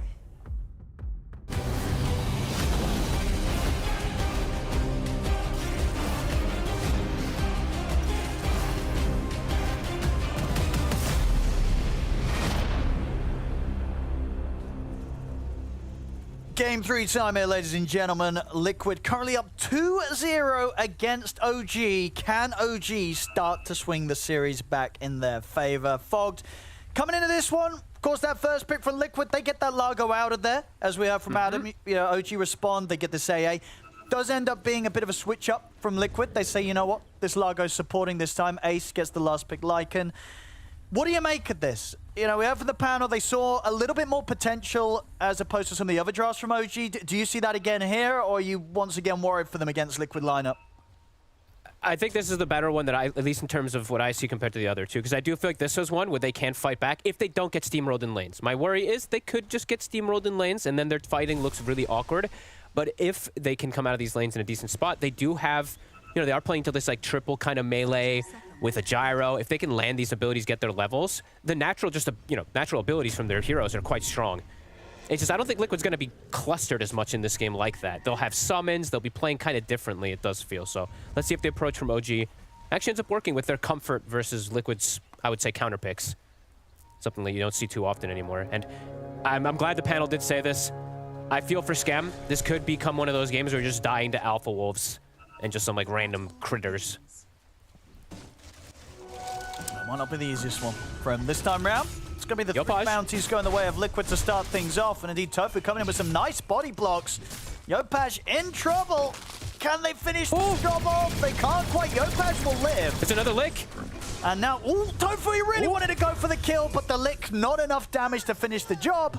It's going to be first blood here for OG as Natsumi picks it up, TP's over to the top lane. That looks scary for a second. I was like, oh my god, Yopaj has tree throw, obviously, so they can't actually do anything to slow him, but he's got backup of his teammates. Nicely done. Good blood. Yopaj still has to be careful. Well,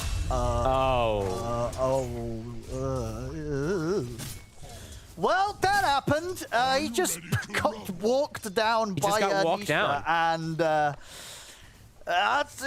there's not great news there. Let's look at the other lanes for the OG fans out there. Mid, we'll come back to that one. So the side lanes, Fogged, what we got going on there? I mean, I feel like I can't even look away from that, though. Okay, whatever. I mean, that's brutal. Okay, anyway. Tofu trying to catch waves. He's gone for more stat items. Don't see this always on the Largo. Pretty strong, pretty safe lane overall. The Largo puts the Nature's Prophet, hard for them to get aggressive. So for Viper, how do you get aggressive as a Viper if your poison attacks are going to get licked off? So might just be a farming approach from the Viper, at least from Nico. I can't look away from mid now. I don't know. That was mid. Yeah. That can't happen. Yopaj, he's got to clean up his act here in the mid lane after that death. That's a rough one. I mean, he regened up, right? Like, he was so low, so maybe it was something... I don't know, whatever. Let's not bring... I don't know. Nisha's going to have a pretty good time anyway in the matchup, it does feel like, because it is his Beastmaster versus Tiny, so it's super good playing versus most of these melees.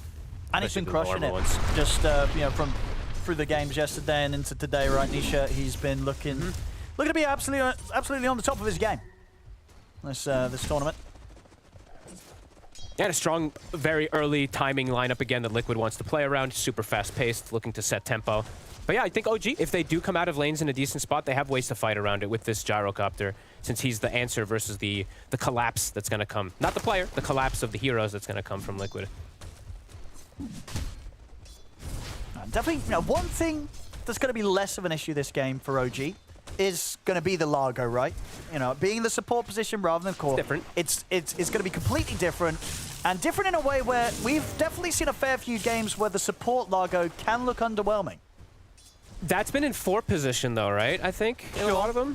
Yeah, you're right. So you think of 5, it doesn't... It's obviously less impactful both ways, right? If it's not having as much impact, it doesn't matter as much. You're expecting less.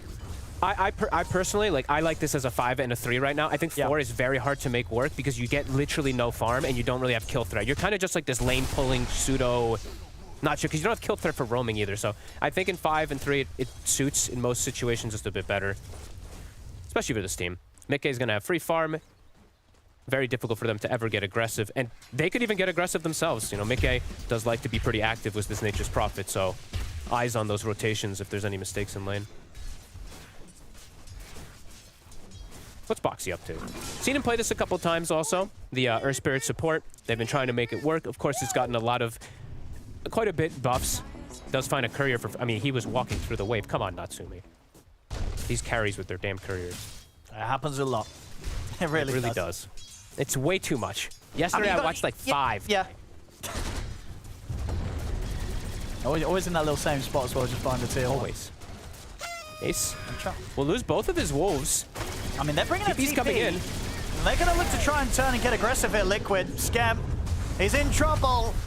Roll forward from Boxy. Scam going down. Mickey turning up, picking up the kill. He's going to be very happy with that one. And let's see nice what we do here. And Nisha's going to be fine. But yeah, this could be the beginning at the start of a painful game for the Ancient Apparition, right, Fog? It's probably one of the sad. I don't think you ever want to play versus either of these heroes, Nature's Prophet or Lycan. As an AA advocate myself too, this is a very sad one. Even Earth Spirit too. All these heroes just get on top of you. Very sad. Has to be careful with this positioning. He can't step. There's like an invisible border that he probably can't, like line that he can't pass in this top lane. If he steps up too far, they can do that almost every time. Mid lane is going to continue to be pretty tough here for Yopaj. He's getting decent last hits, but obviously a lot of denies coming in from Nisha. Yeah. And now Nisha at the level 5, the 3 levels on the axes. It's going to be a lot of spam, a lot of damage that's just going to consistently keep Yopaj low and make it difficult for him to approach the wave. And there will be stacks, of course, too, right? These Beastmasters, they almost always have stacks either from themselves or from allies with the boars, and you almost always have to, this Beastmaster mid. I'm glad we didn't see it for a couple days because I'm so sick of seeing it in some of these because it's so strong on some of these players. The way they control the rune and pressure and stack. There's too many things they can do in a lot of situations. Saw Tailang really highlighting that. So Yopaj. See what he can get out of the lane, because walking up is difficult. He just kind of has to wait for the wave to push into him, and then he gets the CS. So we'll be under the tower here. Nico's got to be careful how he steps up. We'll be able to break his way out of the Sprout, so at least avoids the roll, but still Boxy making the connection here with the slow. The lick as well on towards Nico. He will survive, but only just.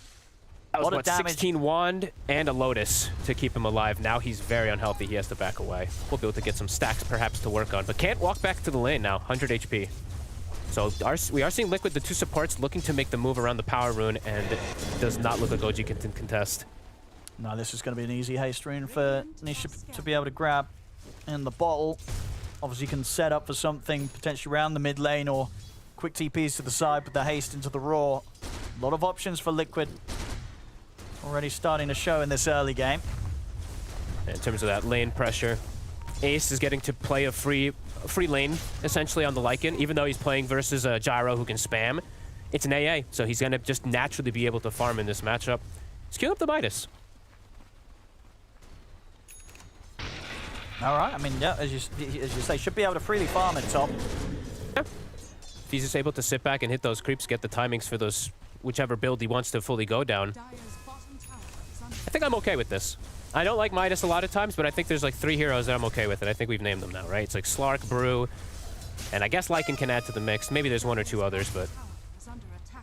And if he does get this online and the early game continues to stay in good hands with Liquid, the sort of difference in farm, right, between Ace and Nico's going to be pretty huge. Like it's not going to be easy for Nico to keep up. He's not had an easy time in lane. You know, both him and Yopaj are going to have to be playing a bit of a recovery game here in this early stages with the fact that they didn't have that sort of easy start to the lane matchups. And if it's, you know, Lycan, we don't get to see him too often anymore, but it is an Alpha Wolf Lycan, and there's not the most stuns, so he can't kind of run rampant. Straight on to Natsuma. Natsuma will be able to get the ult off, but he's dead. They'll lose Boxy in return. Maybe get Tofu as well. Tims with the blood grenade will ensure they get the 2 of them. Yopaj has turned up. Low mana. Avalanche on towards Ace, but nothing else ready to lock him down. Mickey looking to finish off the job for Tims in the trees. The Dukes are there, but the Treants will spot him out. Wolves are coming in as well. Tims will drop down the cogs. Should be able to run from this. Looks okay. So also to point this out, pretty interesting, since he's playing versus Viper, this is a bit of an old... Oh, I said he's going to live, but he gets clapped. He does get taken down there by the neutrals. He'll say that was intentional. It might have been, honestly. I mean, the Wolves are kind of hurting, so at least that would have denied any chance of the Wolves chasing him down and getting the kill from Ace. I mean, the Wolves are going to be very pesky for these supports, especially. And yeah, I wanted to point out Mickey's build, because you don't really see people leveling Nature's Call anymore, right? I think Mickey's one of the few, but also he's playing versus Viper, so it makes sense, right? All the summons, Viper and AA, especially in the early game, it's annoying. Yes, you've got Nether Toxin, but it still is obnoxious in terms of CSing in lane. He's just able to control it. So yeah, this is something that, as you say, you won't see a lot of Nature's Prophets do this nowadays. No, but it is an old school anti-Viper thing that people used to do from 10+ years ago, etc. Yeah, no, heads up, change up from Mickey on the approach here with the skill build. Obviously, as well, just offers them that extra pressure, right, when they go for those early tier 1s that we know that Liquid's going to be likely to group up and go for. Yeah, he won't be able to move as much frequency, right, with his teleport being cooldown, maybe not as much barrier, but being able to pressure towers. Could be a nice smoke. Oh. I've got the missile onto Mickey. It's a little deep here. Backup's on the way over. Natsuma will drop the cooldown onto Mickey. Backup coming in from Boxy. Oh, kicks Mickey actually over into Scam. That's a little bit awkward. Mickey's going to be able to get the ult off. Mickey will die. They get Scam in return. But Mickey dead. The question is, can OG now get out of this spot? They're pretty deep on Liquid's half of the map. Nisha is TP'd over. Yopaj is coming too. Can Nico get out? He's going to try and stand his ground here under the Nether Toxin. It's tanky. I mean, 8 seconds and Mickey's going to be back in the game and does have teleport ready. The axes come in, snipes Nico. Boxy rolls forward. Yopaj turns with the quick combo. They can burst through Boxy, but now Mickey's back in the game. TP's over. Sprout onto Natsumi. Ooh. Another round of the axes would do it if Nisha can stay in range. He's got them. Yeah, he's going to have him.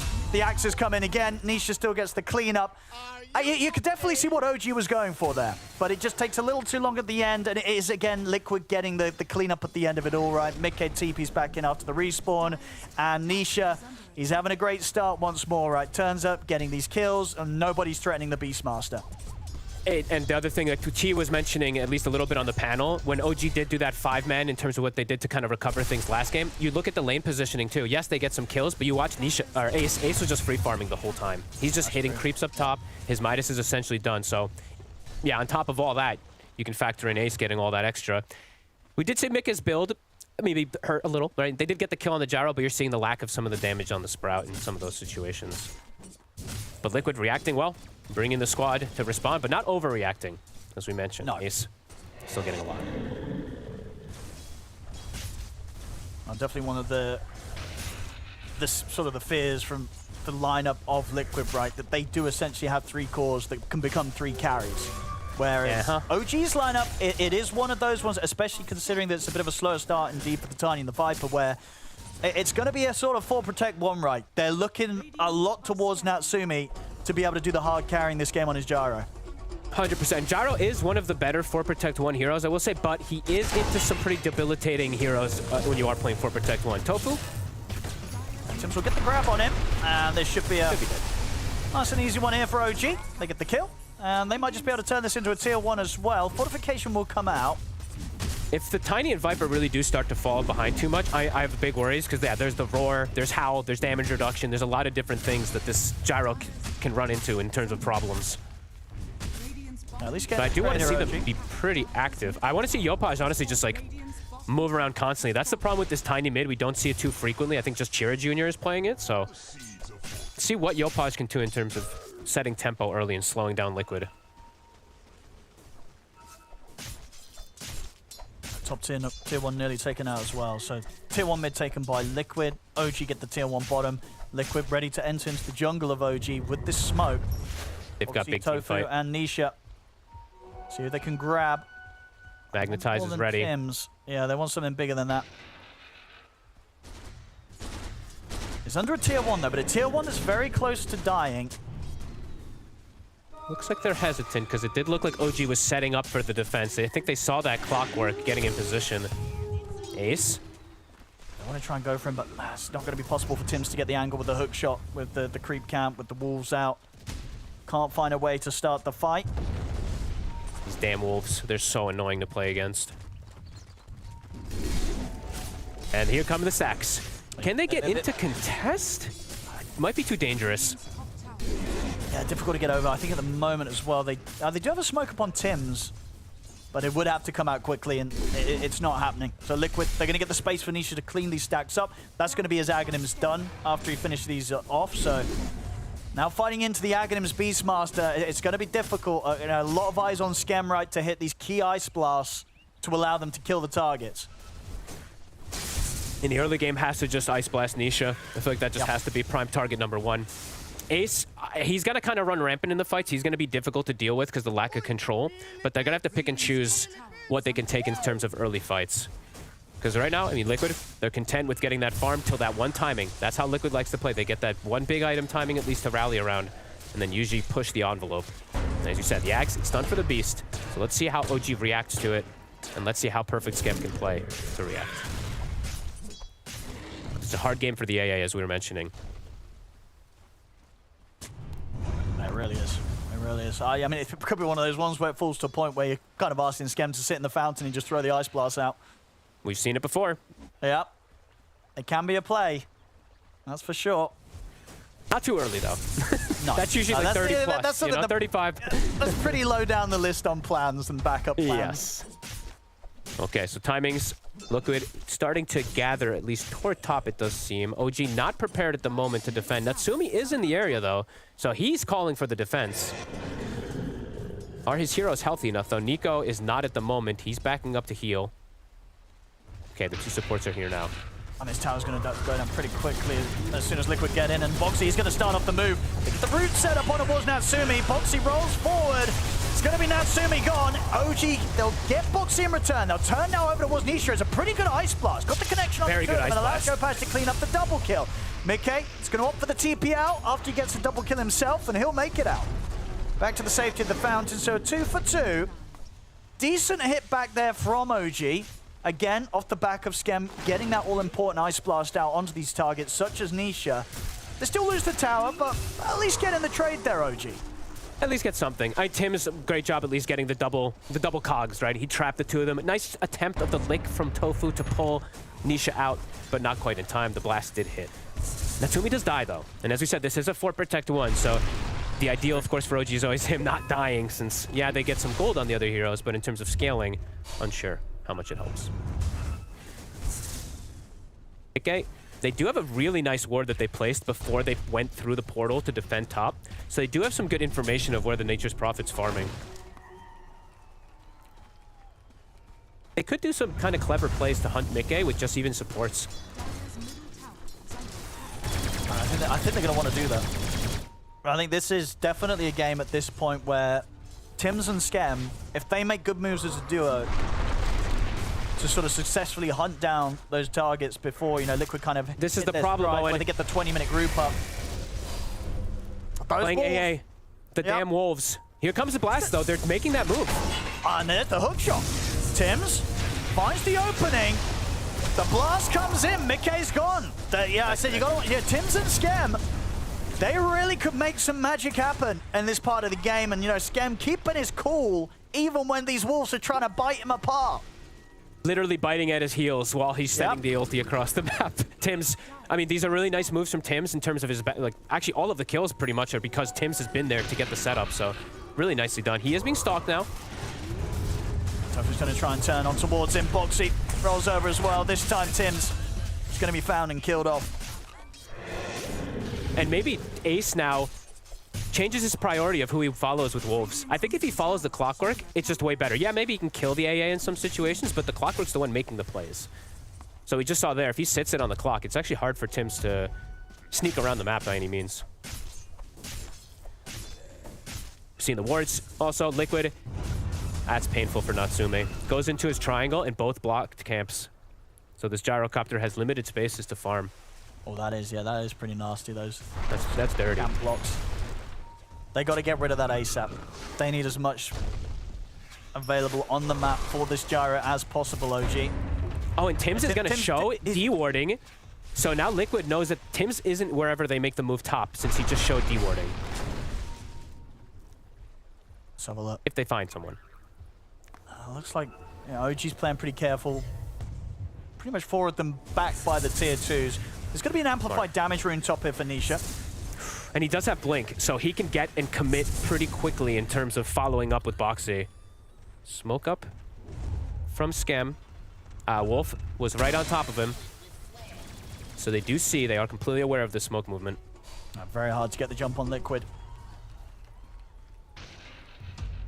And yeah, Yopaj does have Blink, so this was an ideal timing for OG to find a pickoff, but those damn Wolves.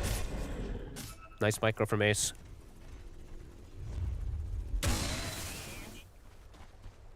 Continuing with the smoke, but it's just not going to result in much right now. No, I think at some point they're going to be like, okay, a Wolf saw us, right? Yeah. You're just looking for a pickoff if someone steps up too far. So it looks like they will be able to back away.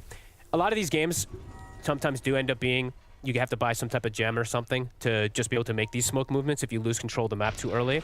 Scam is actually going Dominator. So this is, I don't know, this is interesting. Okay. I mean, so what's the play here? Take a Wolf while it's killing me. I don't know. All right, is that, yeah? Well, let's see. Take a Wolf, take a Boar in the fight. I don't know. Yeah. It's definitely odd because there's no Glimmer, there's no Forest, there's no Lotus that he's going to be building toward, at least early game, and it's a pretty value game for all of those items. So we'll see if that pays off for Scam. Could be Big Brain. We'll see if it is Big Brain. Or the exact, I don't know, it could be also completely useless, but we'll see. Because like, I do feel like Forces and Glimmers, they tend to be pretty good. Yeah. Same thing with Lotus when you're playing versus Beastmaster Boar eventually. But of course, that's much more expensive, so see if maybe this helps him farm to get to that point also. Maybe that's what he's thinking of. We shall see. Nico, they're looking to play rallied around this Viper because he is very tanky. He's got this bearing halfway toward that Aghanims, or 3/4 toward the Aghanims. They're setting up for the Torment. It looks like they should have this. Not bad for OG. Nope. Getting just a little bit of breathing room, really, against Liquid. Now, Liquid not looking to kind of get as aggressive as they have been in some of the other games. And 20 minutes in, sure, they still maintain the lead, but not pushing for the tier 2s, not fussed about going for the Tormentor. Probably because of the some opportunities here. Probably because of like the Midas and all that on the Lycan. Usually when they have Ace, it's an aura, right? It's someone that they can rally around. This is Ace playing his own game of farming. So perhaps that's why they're content with hitting more creeps, waiting for BKB timing. So give some breathing room, like you said, to OG to get that next timing. And it did go to Tim's, right? So we already mentioned how he was pretty impactful, at least for pretty much all the kills that OG's been able to get. Jetpack is really good. Really, really strong now.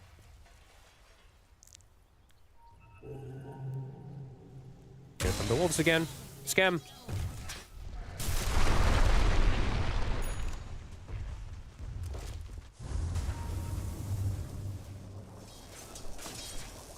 I mean, for the portions of this game where Liquid have been avoiding OG are doing a good job as well of making sure that Liquid don't find anything with their own smokes.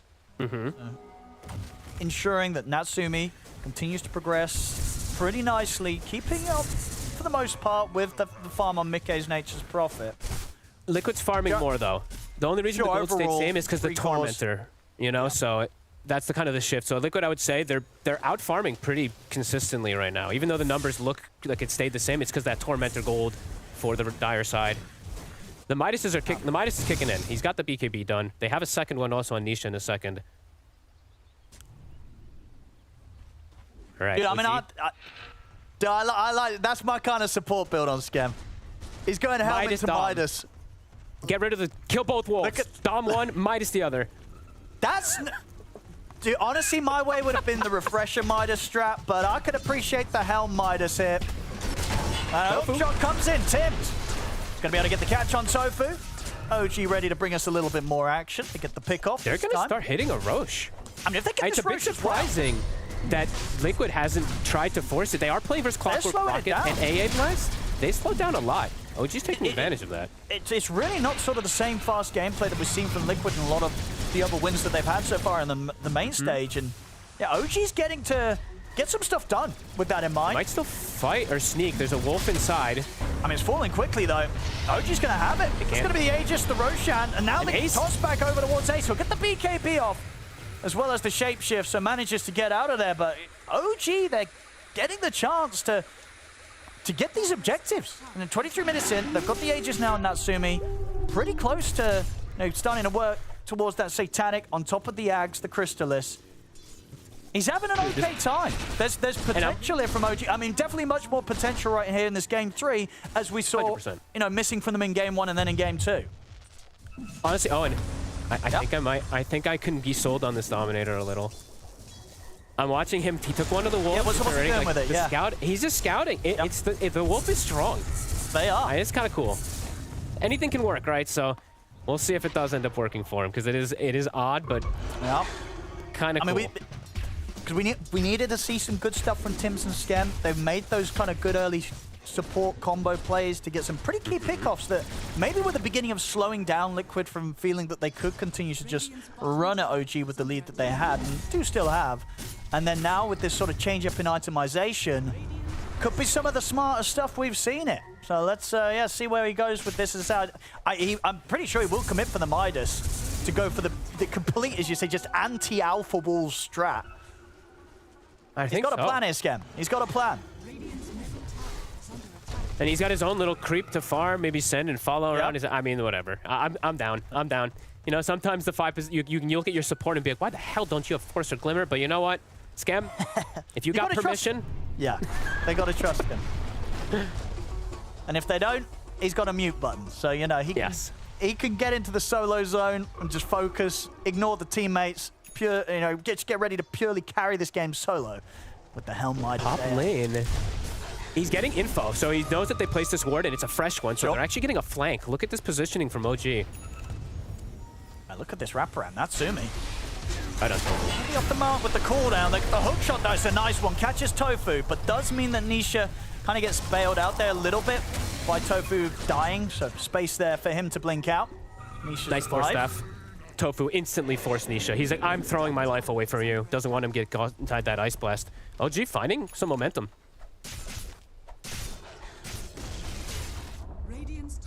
I guess the question is just sort of how how calm do you think Liquid feels? You know, are they very much feeling that, you know what, OG, they can have these objectives, they can take a tier 1, they can get a kill on a support hero there. It doesn't matter because they have these 3 cores that are ready to sort of just outscale the solo carry core of the Gyro on the other side. You know, how relaxed do you think Liquid feel right now? Or are they feeling the heat a little bit?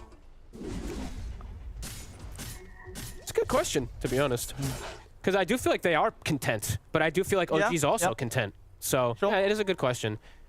Because they are getting this triple scale coring. They're going to have ways to lock down Natsumi. It's just Gyro can be one of those heroes that can 1v5. So very interesting. Whoop. Boxy. Not quite getting the connection there with the hook shot. Was a close one there from Tims.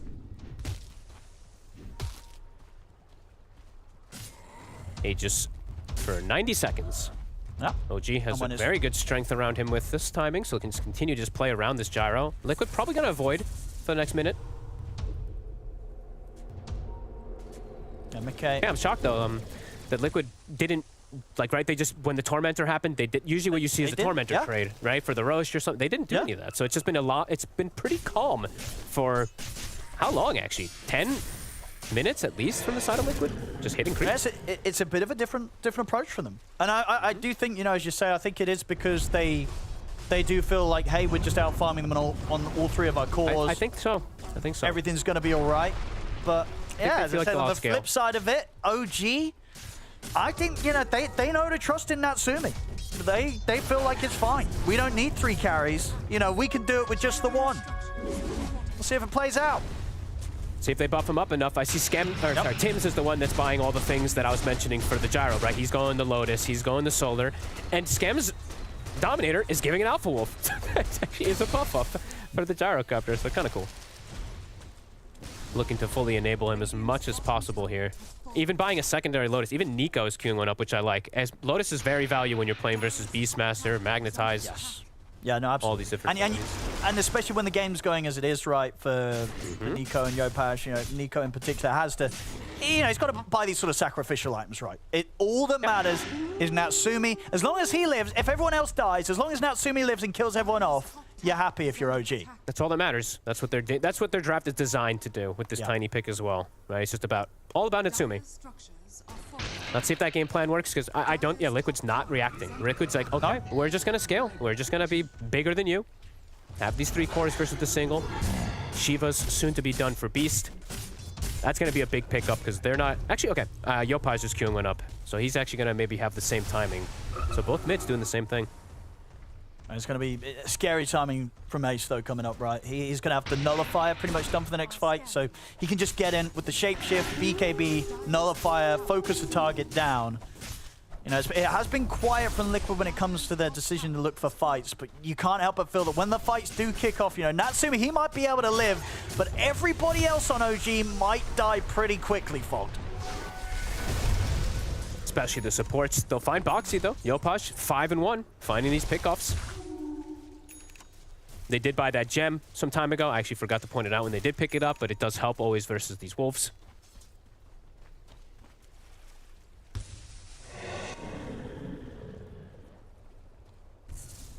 That's a bit on, you know, Skem.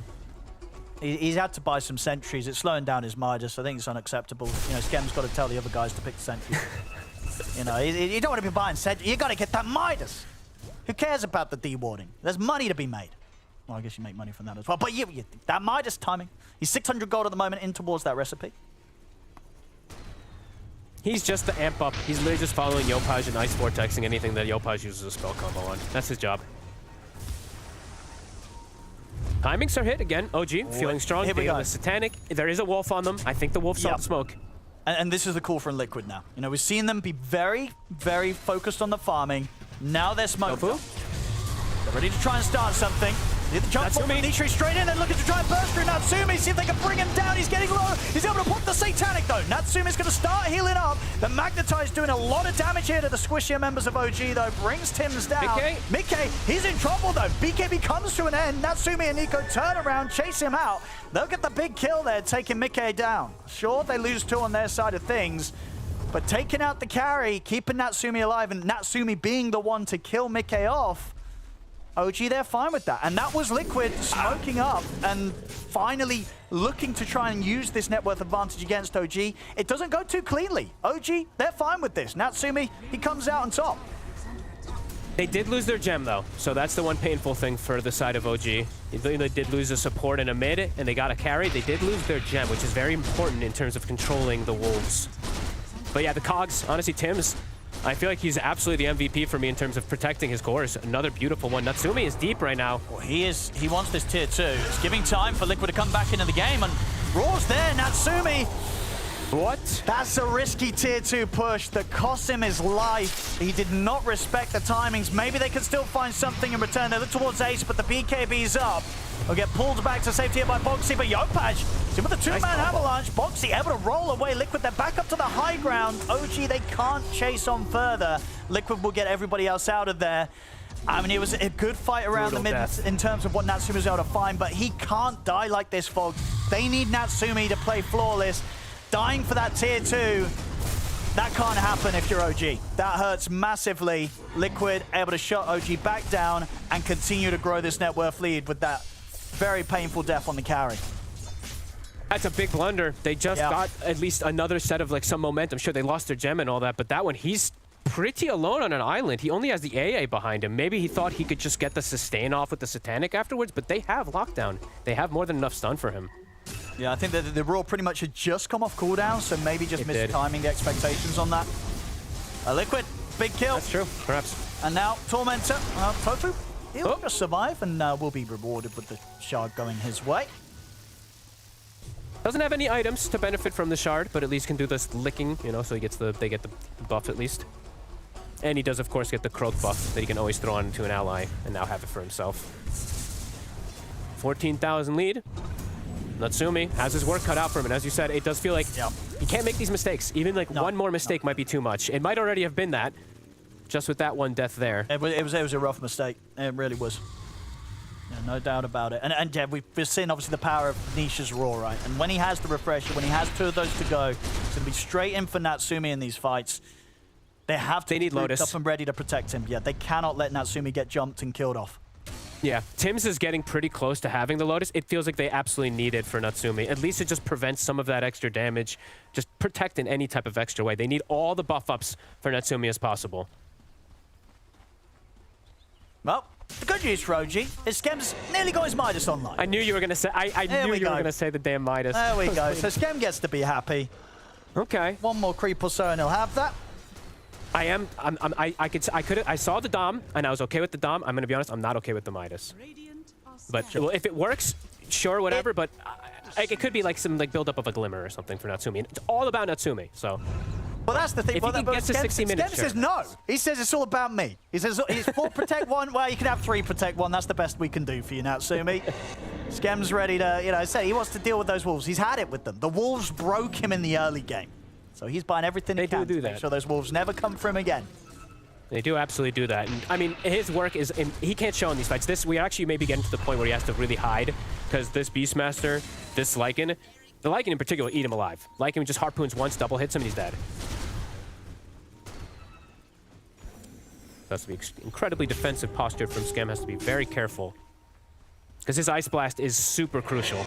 They need it to be able to kill a lot of these targets, because Natsumi, yes, he has some damage, but they can't really finish off those targets. They need that blast to prevent the healing, prevent the saves. Now, the question is, are Liquid kind of content enough with the farm that they're finding to give up another Roche? They're fighting this, for sure.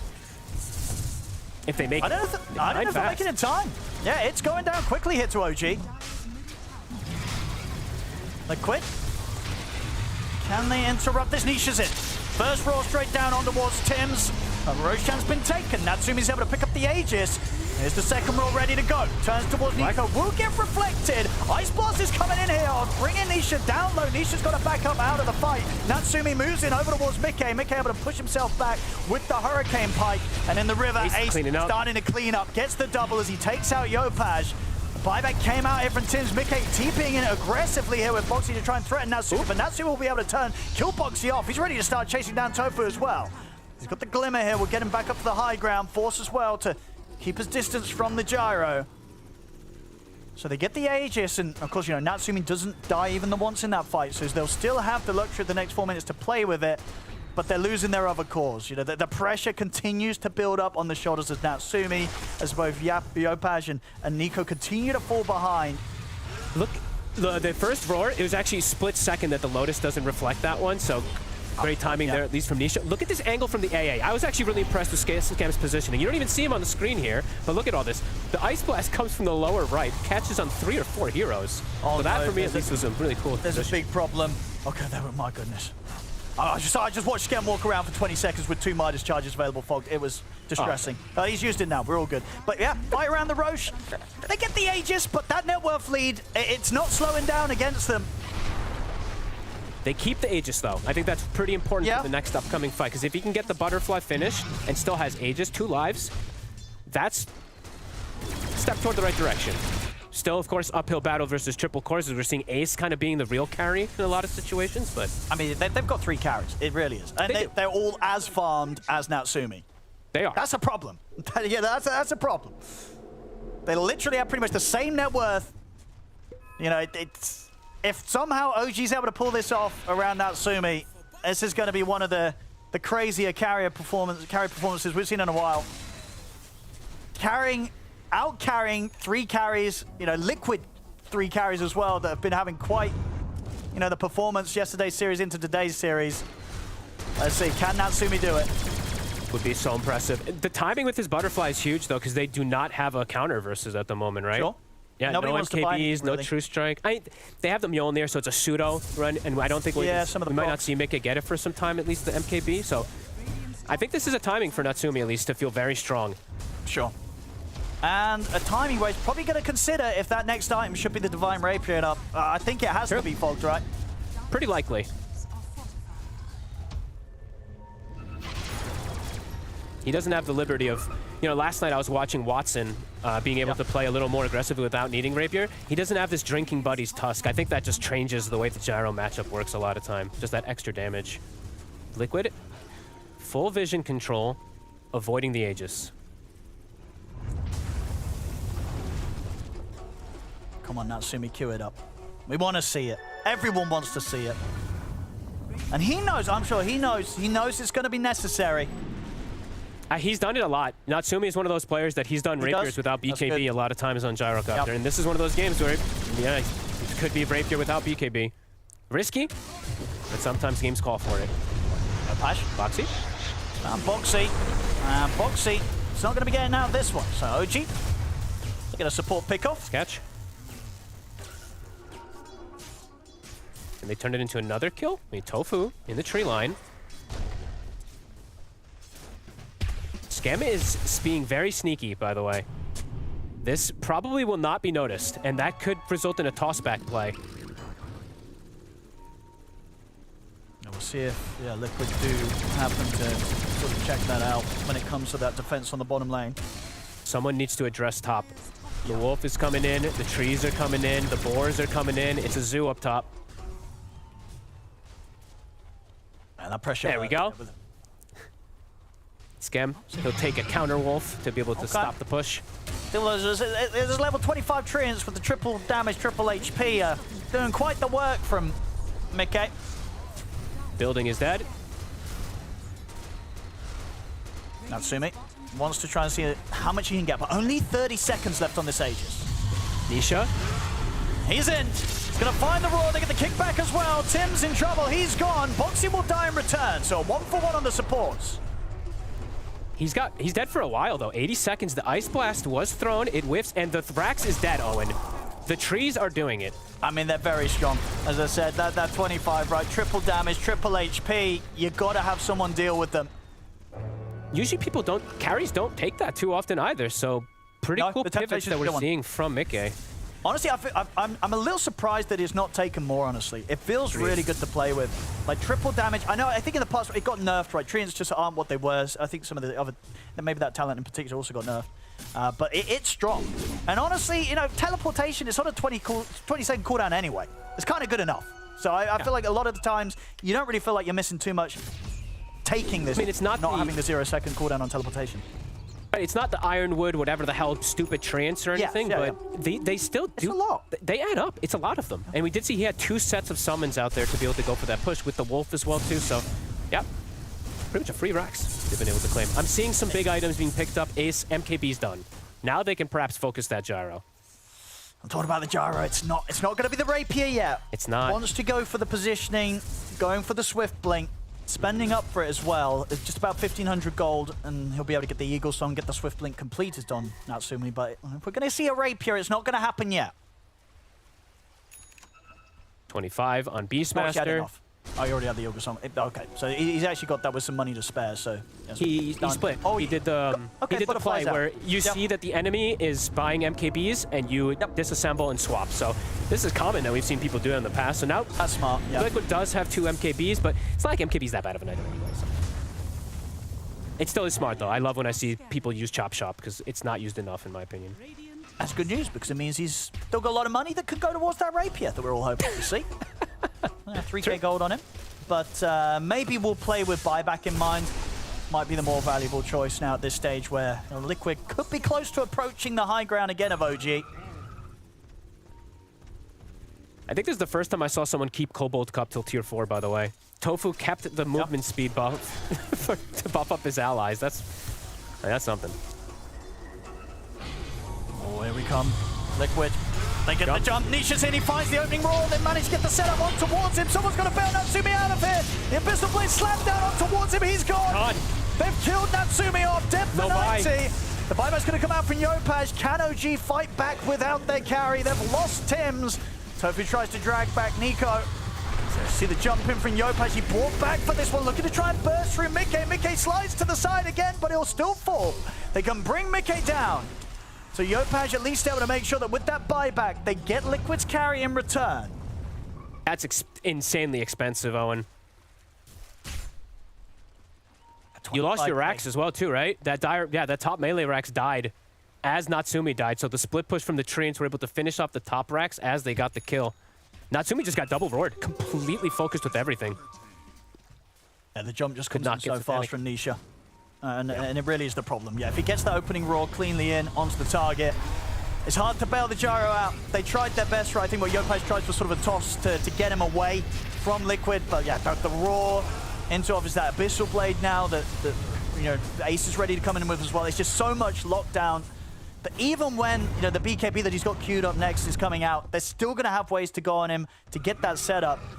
You know, OG just have to somehow prepare themselves in a way that never allows for this gyro to be the one jumped by Nisha, but it's incredibly hard to do so at this point. It's literally 10 seconds of stun. BKB piercing 10 seconds of stun, right? 4 seconds on both floors and then 1.6 or 1.8, whatever the hell it is on Abyssal nowadays. So yeah, it's pretty much 10 seconds that he's completely locked down without being able to do anything. Very difficult. Need to get these 4 staffs, Lotuses, etc. Need to reposition him. Very hard for them to be able to do so. And also, other thing I did see there too is Yopaj actually got his shield rune licked off at the start of the fight. So lost so much HP right before things started. Liquid.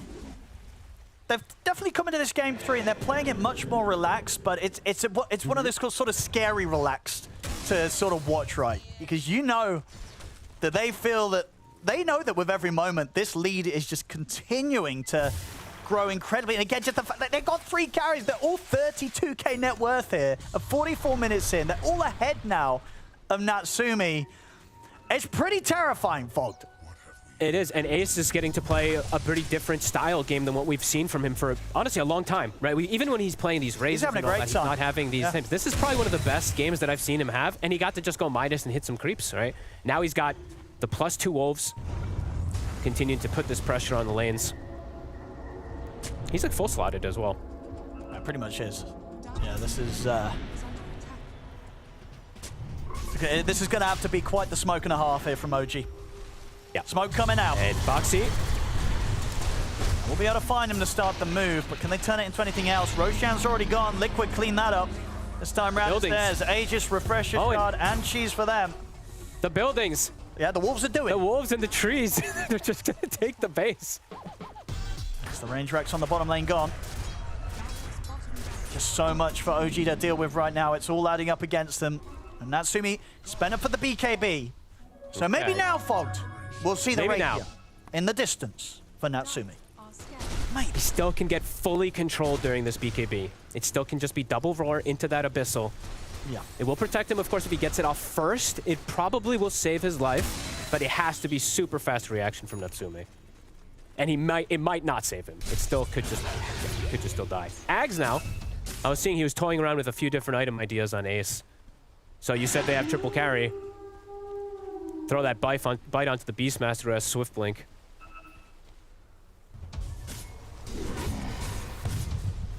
OG, if they turn this one around, will be one of the bigger comebacks we've seen this Blast. And they need to, here, hanging on in the tournament. They're down 2-0 in this best of 5. A loss here would mean the end of the road for them.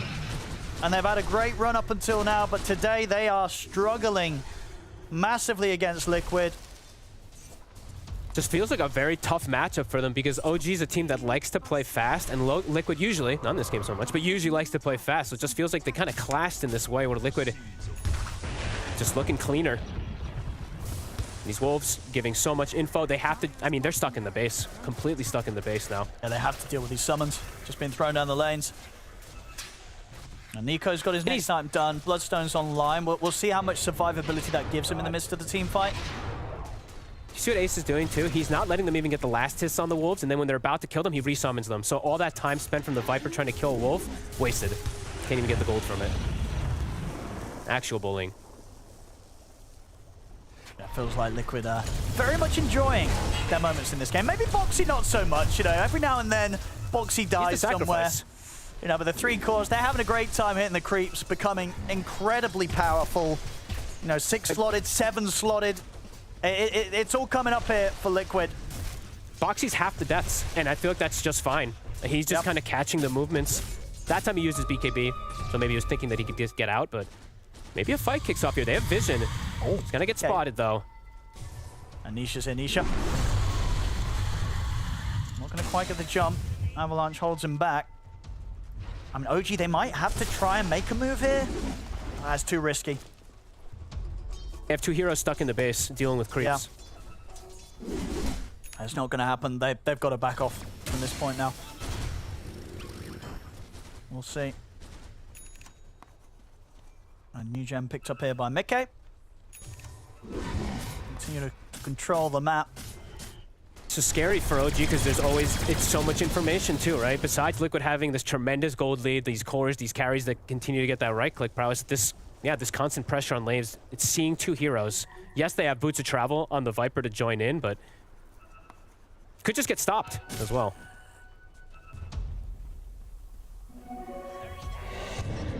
Power of these pesky little Alpha Wolves, even if you Boots of Travel, he hits you and it roots you. So if you're inside the base and you're not careful, a lot of different ways they can trip him up. Nico is getting close to 25. He's getting very tanky on the Viper, but there's just so much overwhelming damage on Liquid that they can bypass it. And they're going to look to try and make an aggressive move again here, Liquid. Smoke up. Go Posh. There's the bite onto Nisha, turning him into the Wolf. It's not going to find anyone up here for now, though. OG staying safe, up in the high ground. That is a scary Wolf. I mean, Nisha might still just blink straight into the base. Aegis for 50. He's considering it. Looks like he doesn't want to go for it. Not up until the tier 4s quite yet. All 3 waves are shoved in. Probably doesn't feel too forced to do so. The tower is dropping. That's mid tower.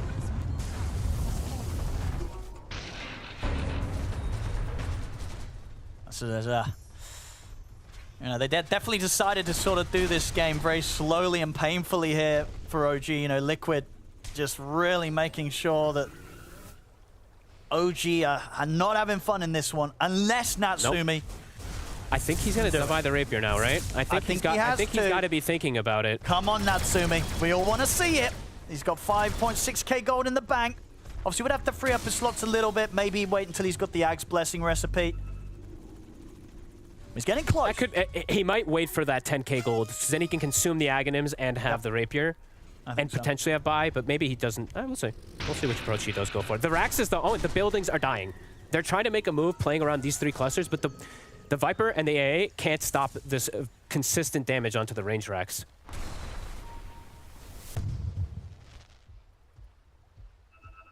This is the melee rack. So the melee racks that we just saw, that one will heal up slowly, but the mid one, that range rack is dead. Here come the wolves. OG. They're heading out on the map. Ooh, not quite able to get the hook shot. Boxy. Last few times they've been able to get him. This time they won't be quite as lucky. In fact, Boxy's looking to go back in on them. Backup's on the way here for Liquid as Boxy sets up with the Magnetize. Natsumi's going to put the BKB. Try and stand his ground against Mikke, but Mikke's able to slide away here with the Hurricane Pipe. Ice Blast miss. They've got to pretty much just get back to the high ground, get back to the base, just in case they're getting chased down by Liquid. Looks like they should be able to run. Oh, and this time, not even able to get the Boxy kill. And the melee racks in mid almost did die during that chase. They actually got it down to 800 HP because they were looking to TP in, I believe, on Nico.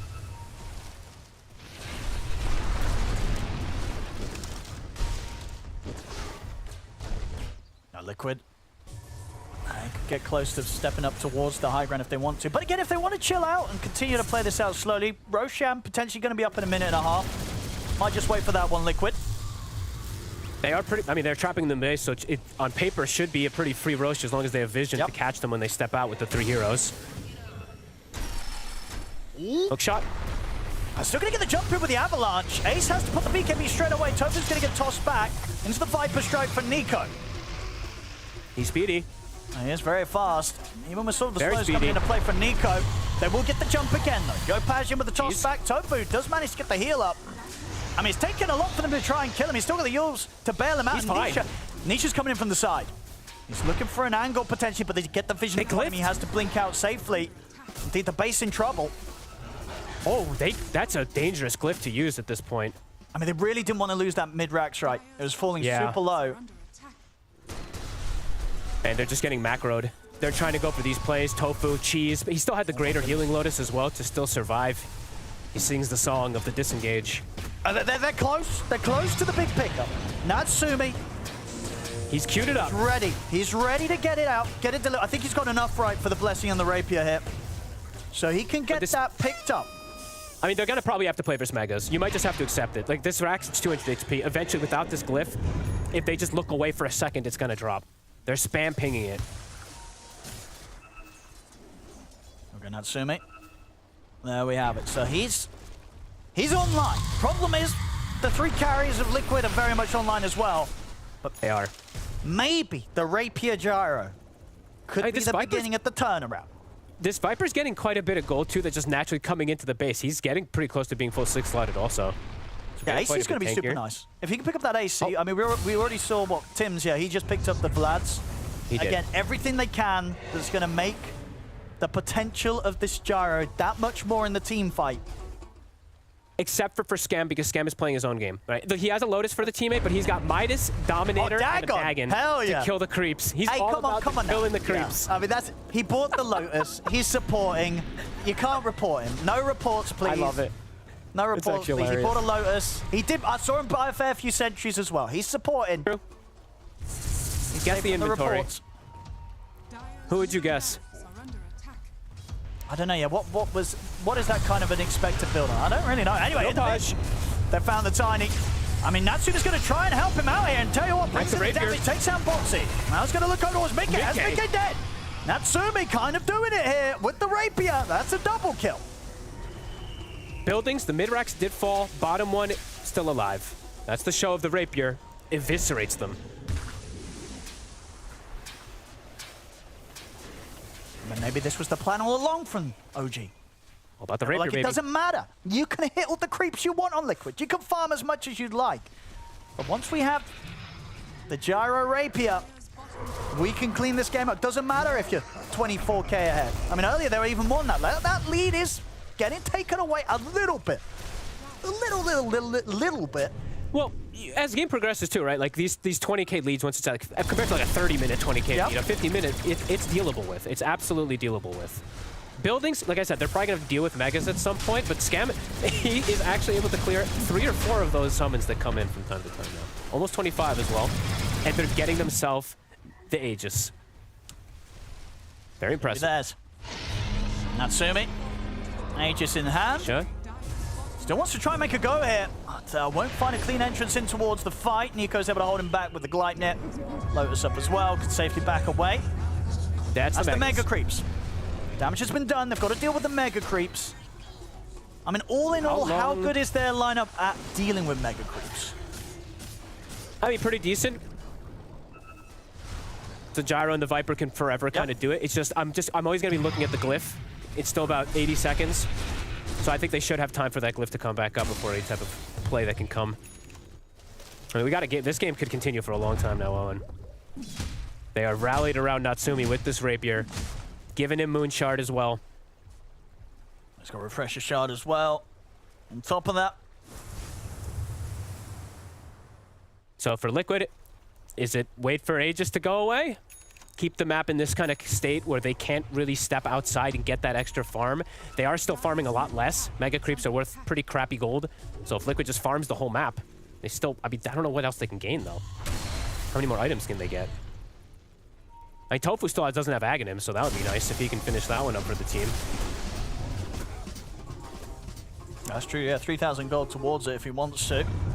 He went for that Kai Assange first too, so he'll have infinite mana. I'm actually shocked that he did go for that first. There's the smoke from OG.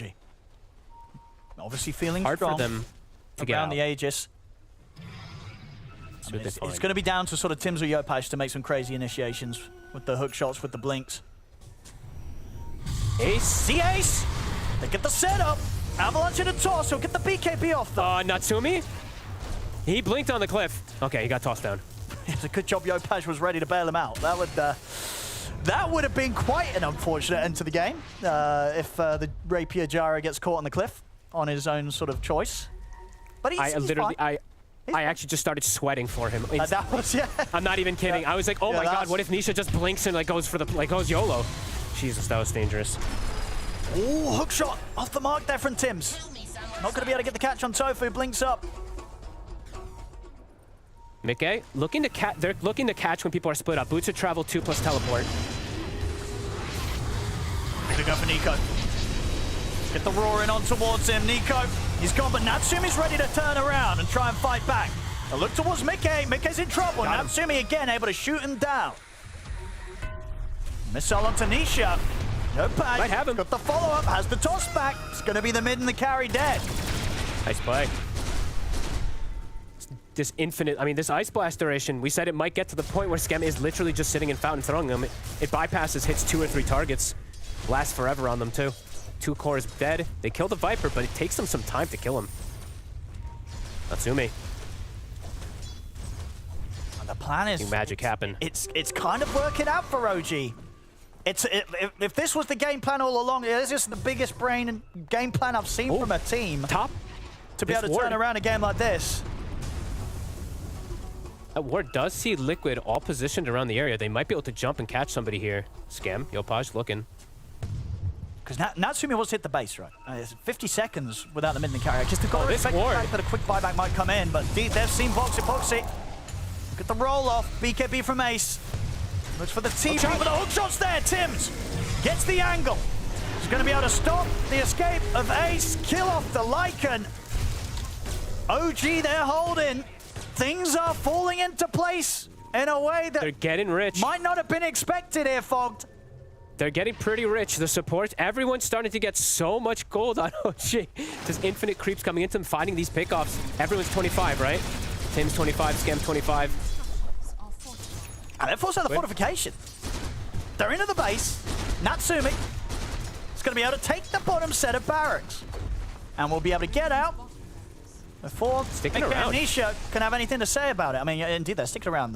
This might be a bit risky. It's just the 2 of them here, Yopaj and Natsumi.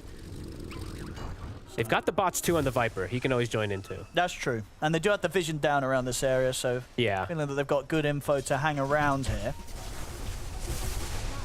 Natsumi.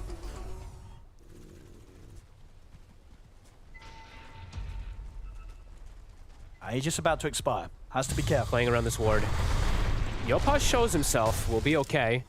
Right in front of Nisha. We're going to get this looking to play around 60-minute item soon. So we'll see what kind of crazy stuff we get picked up. Obviously, Liquid, they might get more summons. Might get some of the books online. Oh god, you're right. Natsumi.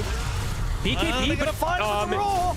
Backup's coming in. Can they bail him out? They can't. He's dead. He's alone. They've lost Natsumi. Yopaj will manage to TP out, but Nico, he TP'd in, so no way out for him. That's him gone. Rapier now in the hands of Mickey. Right around 60 minutes, they just sent Treants. I think Mickey just sent Treants to kind of scout, and they just get the jump. OG. Oh. And he doesn't have enough money to buy the backup Rapier. No, he can't. If he does that, he's not got buyback. He hasn't got enough for buyback in the backup Rapier. Oh, no. He's not got the money. So... Natsumi. This is the when you're trying to do 1 carry versus 3, if the 1 carry dies, you're out of carries. After playing so clean for so long, he's going to have to buy back. He really is. They're going to look for the jump. McCain's going to get caught by the Ice Blast. Has to start backing out. We'll get the BKB off and back away. He's dead, though. He got the Rapier. OG. It's there. And they're going to find Boxy as well. They're going to get the catch on towards Nisha. They're holding. They're holding. Natsumi. They did. Oh, that was actually the 2 buybacks, but they're holding. And the Rapier back in the rightful hands of Natsumi. That was explosive. They just get, it back. What, the Ice Blast over everybody. They get the stun cover up, and he just flaks right on top of them. Buybacks, though. That is 2. The 2 big ones. It is the 2 big buybacks. We'll see it again here. And they force Liquids. I mean, heads up, just immediate with that buyback. They know they have to go all in on this. They have to get that Rapier back. They get it back. The game goes on. But yes, the 2 buybacks now on that painful 7-minute or so cooldown. Obviously, in the moment, it's going to feel worth it because they've got that Rapier back on them. But if Natsumi gets caught out like he did moments ago just again, the game will be over. And they can't force the buybacks is the issue. So there's going to be a point where Liquid might bring 10 heroes versus that Rapier. Throw them at the gyro. Yeah, so let's see if Natsumi can. He did get fleet-footed, so he's fast, and he does have a lot more damage, too. Oh, with the Stygian, yeah. Oh, and he's switching his build a little, maybe trying to catch them off guard. He's getting rid of the Pike, getting a Lincoln, so having that protection versus... I mean, it's the Roar and the Abyssals that he needs to not get stunned by so he can get the attacks off. And if there's just sort of a window for him to maybe get the BKB off, he might have a chance of surviving a little longer. I mean, we've seen sometimes still it doesn't really matter. They still kill him. Here we go, If he could Satanic and avoid a Roar, it could just survive. He could just survive. Any other big pickups? I see Tofu, he did pick up the Ags too. What about these neutrals? Stygian on Ace, an Audacious Stygian. Okay, Audacious is insane as well too. We do always have to talk about how much you do. Heroes are going to die so fast. Yeah, it's crazy. 100 attacks plus 80 magic damage, and buildings as well are going to die. Natsumi, he's going to go in. He's going to get caught by the stun. Backup's coming in to help him out. Ace trying to get in on top of him. They'll get the Roar on towards Natsumi, but Nisha's caught by the Ice Blast. Nisha's in trouble. Nisha's gone. He's dead.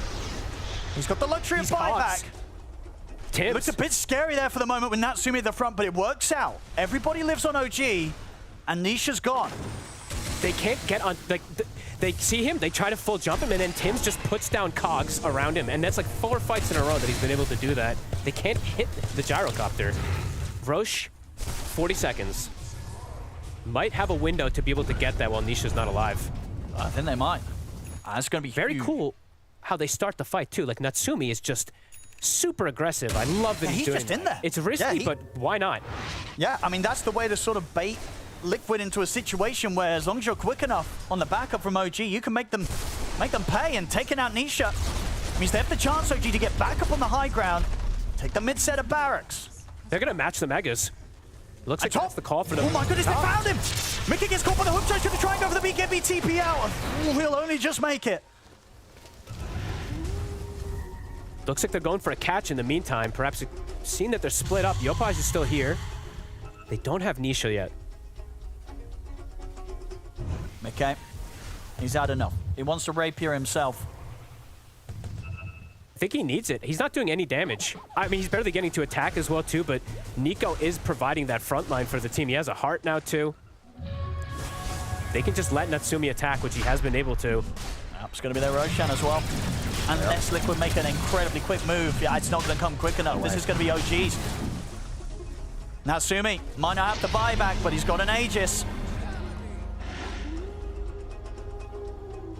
They are all so farmed now. Tim's Book of the Dead's being sent, giving constant information too.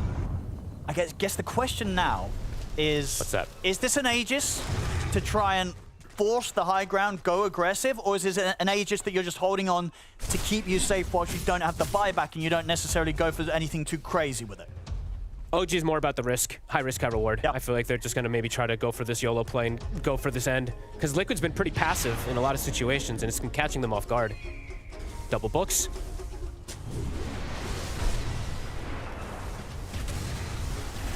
So they can get the jump. These books, they give a lot of money. You also just want to give up free, like, 6 books. That's, what, 900 gold, I believe? That's true. But I guess we're getting close to the point where what is money, you know? At this point, at least for some of the heroes, right? For some of them, yeah. I mean, Mika can still buy Aghanim, still buy Rapier, so there's still some growth potential, right? But yeah. Push, Natsumi. In the barracks. The Megas. Fortification will stop them for now. Stopping this gyro with the Aegis is not going to be easy. Natsumi, loads of stuff. They get the jump in box. He's going to look for back on towards Jopaz. They get the combo towards him, but Natsumi's already done the damage, taking the barracks. We get caught in the sprout. Natsumi is ground against Natsumi. Natsumi's getting low, but they can't quite finish him off. And even if they did, he's got the Aegis. He doesn't care. Jopaz dies, but he's immediately in with the buyback TP. Oh, he's still with them here, and that's the Mega creeps done. So Megas versus Megas now, Fog. Megas versus Megas, but Yopaj with an unnecessary buyback, perhaps expecting a chase. That's a dangerous one to do at these points. Looks like Liquid's identifying that they can't just all in the gyrocopter, and they're kind of going for split targets. It looks like Nisha's now roaring the Tiny. I think they're identifying that Yopaj is very disruptive. These Ava tosses, now that he's got Refresher, Octarine, etc., it's allowing Natsumi to just kill everybody during that Ava toss, or during just the avalanche.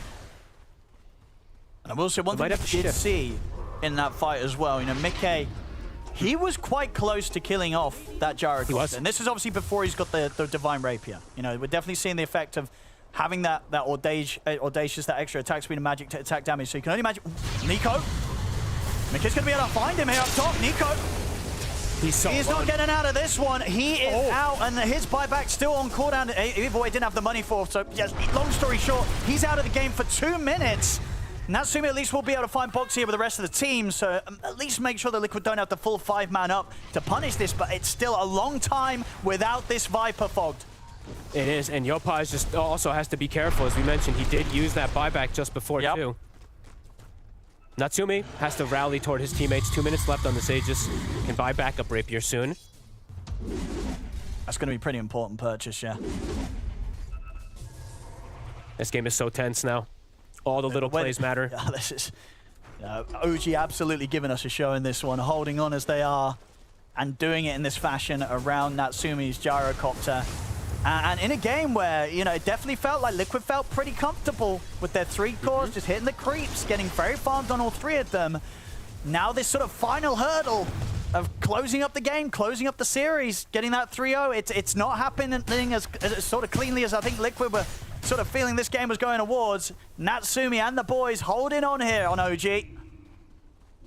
And I want to give a lot of credit to Tim's. I really want to say this Clockwork performance is super good. It's just not even like super fancy things. It's just literally getting on top of his gyrocopter and pressing cogs.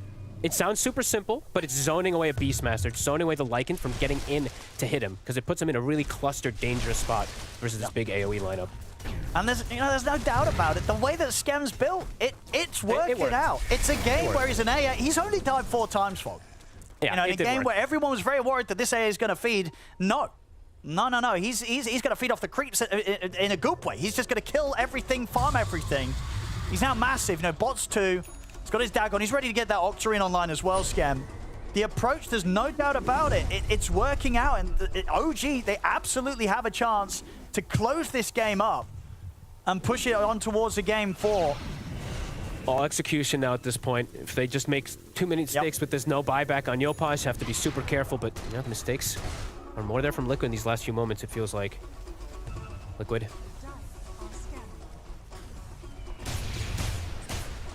Okay, did consume the Aghanim, so I was like, wait, where does gold go? Okay, so he did consume that one. Yeah, Skem, you know, Skem could honestly surpass a lot of the cores in this. I think he's going to surpass his Tiny and his Viper.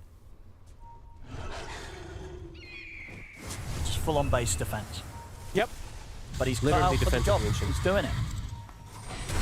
Sneaking forward. Liquid, they're thinking about fighting this. They're going to look towards Tim's. Oh, will come through. That's Tim's out.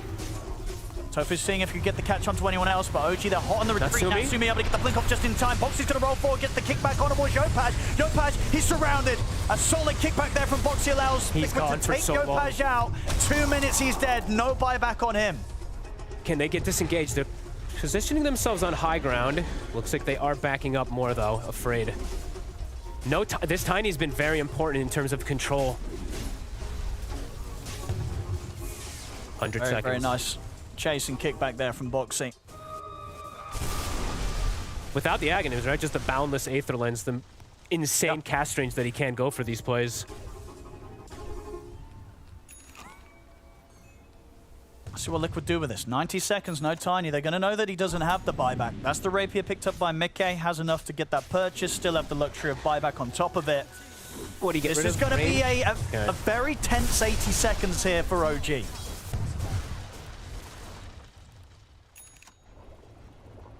There's that next Rapier. That's the backup. Natsumi. As you imagine, that was probably going to be what Mickey looks towards next. You know, he's going to want to have a backup Rapier as well, so he can go for the buyback, pick up the new Rapier, TP back into the action. That's the Octarine done here for Scam. Liquid's looking to hit. They know that there's no Tiny. They're going to have to want to, right? Yeah, it has to be the opportunity for Liquid to try and put an end to this game. OG, can they hold 4v5? Scam in a dangerous upfront position. They're going to try and get the jump on him, but it's not a clean jump. Scam's fine. They'll put the summons onto the tier 4s, but Natsumi's ready to deal with them very easily with the flak. As that's the summons gone, at least that first initial wave. 20 seconds. Time is ticking. Liquid, how much can they get in these last few seconds before Yopaj is back in the action? They won't get the tier 4. Tier 4's going to be held. He's back in nearly 10 seconds. Yeah, time is passing. I mean, he's going to be back. So that was pretty much 2 minutes in which Liquid weren't able to get anything much more for. Just too scared. Survived. Yeah, too scared to just go for the play because everybody's just rallied around this gyrocopter. They couldn't catch Scam initially. I thought they were going to. Scam was so far up. Didn't quite get the grab onto him. And now Tiny's back. How are the buybacks looking for that Viper and the gyrocopter? Viper's is 2,000 away. Gyro does have his. Roche, as I said, it's a long game on. We're approaching 73 minutes now. Some replacements for neutrals. They can start going for those if they'd like to. I mean, yeah, is anyone not happy with their neutral, do you think? Who's looking for kind of the switch up the most? I'm checking all of them right now. 1 second. Just catching up. Honestly, I feel like they're all pretty happy with theirs. Maybe Boxy could swap out which one it is and keep the get a boundless anyway.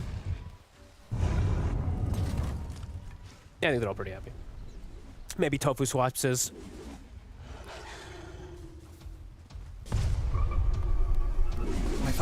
For Liquid, what is the game plan from them? Because I feel like they're going to be scratching their heads a little bit. They're going to be like, guys, we've had these mega creeps for so long. We haven't been able to close up the game. We killed off their mid and had 2 minutes that we still couldn't close up the game. So when are they going to be able to close up the game, Fold? What's the plan from Liquid side of things? They have this net worth lead, but no, OG, they're ready to keep this game going and going and going. I don't want to curse anything because every time when we have these like 75-minute games and it's been like very, very close neck and neck, there's like, and then the game just ends abruptly because like someone pops Glyph, right? So.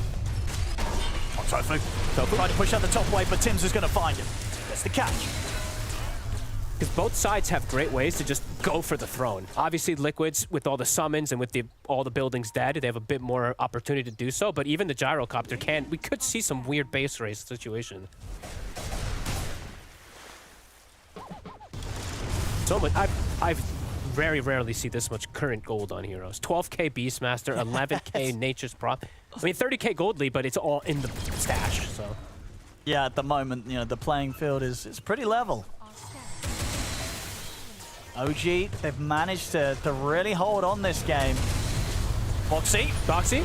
Gonna get kind of tripped up a little bit here, but I have to put the BKB Nisha's in with the roar on towards Tim's. They're trying to burst through the clockwork. They'll get him. That's Tim's gone. No buyback on him. The second roar going to be used to hold back the gyro. Nisha is on the run. Pots the BKB is going to get bitten here by Ace. Turns into the wall. He can get out. Inside the base though, Mickey, he's looking to end it. The fortification's there though, and Mickey's been frozen in position. Tossed back into the fountain.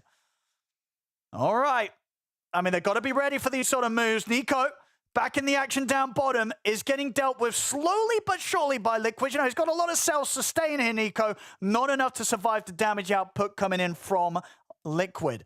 But Jesus, the Ancient's exposed, and it is one of those games where you can kind of blink and you might miss the Ancient dying on one of the sides. That's what I was saying. This is one of those games that it could just happen because they've got these Stygian Desos, they've got the Audacious, they just bypass, they do so much damage to these buildings. So they have to be ready for this. Yeah, 2 support buybacks coming in there, Tofu and Scam, and they kept their cool right. They didn't pop the fortification. It did not. So they will have that ready for any future attempts like that, yeah. But who? Okay.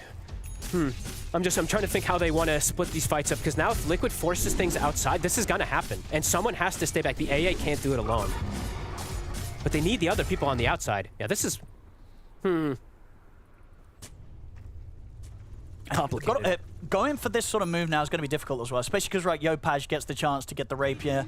That on top of like having the Ags. If he sort of stands to the side, throws in a tree volley, it's going to destroy you if you're trying to stand there and hitting the Ancient. That is true. But look, this Ancient's going to die. So there's Rapiers, Audacious, and Stygian. This Throne will die in like 4 hits, 5 hits. It doesn't look like it, but it will die so damn fast. They have to be so ready on the side of OG. And especially even through like backdoor protection, right? Right through backdoor. Yeah. I'm telling you, they'll go right through. I've seen this game. You remember the one from was it TI? Was it with Yatoro?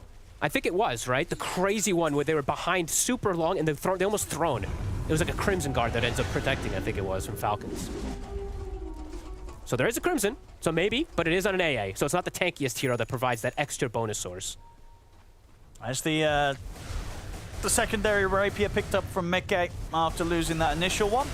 So he's got that back in his hands, and as we saw, you know, Ace also buying a rapier as well. So yeah, rapiers, you say, across the board now at this point. Yep, and he keeps it. Yeah, Audacious Stygian. Boxy now getting a bit of a better one. You know, you're saying he might replace at least the active neutral item, keeps the passive enchantment, has Fallen Sky. This is also building damage too. Can't write that off. Sometimes you can do some pretty tricky plays with this as an Earth Spirit as well, of repositioning people. And eventually we'll have Ags also on Boxy, so more repositioning for him. This game is, yeah, this game is truly delivering. The best game I think that we've had by far in this tournament. This is... It's, you know, it definitely one that at this point, if Liquid win, they're going to be sighing some big sighs of relief. Yes. And then if OG win, they're like, adrenaline's just going to be through the roof going into, you know, Game 4 and Game 5. If they manage to turn around this game, that for the entirety of the time, Liquid's kind of had everything they wanted. You know, they got all the farm on all their cores. They get the mega creeps early. OG, just an absolute classic OG style. Something about this brand, something about this new team as well. They find these ways to keep these games alive and absolutely have the chance of getting a win here if Liquid slip up. Absolutely. More Necro Books, instantly dead. Let's see what the Earth Spirit. Boxy can kick people super far here. Oh, he's going to get the kick back on towards Nico. Nico's going to turn with a Viper Strike. We've got to watch that Ancient at the same time. Tim's gets the hook shot over, pushes them back with the cogs. Ice Blast is going to get kind of whiffed here. Doesn't get that connection. Got to deal with the summons. They're hesitant about making an aggressive move. And instantly they start pinging their Ancient. That's like you're mentioning. We might need like a picture-in-picture of the Ancient in this game, to be honest with you, because at any moment, thank you very much. At any moment, we could just have that situation. Even the summons themselves doing a fair bit of damage still at this point. And we can watch it, you know, watching it regen. All these little things matter. So honestly, yeah, keep that for me as well too, so I don't have to just stare at the Ancient.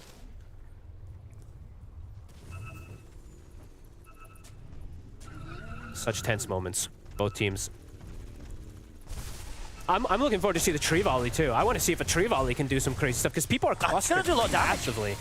Yeah. He doesn't have Daedalus though, so maybe not as much as we would hope. But let's see. Boxy.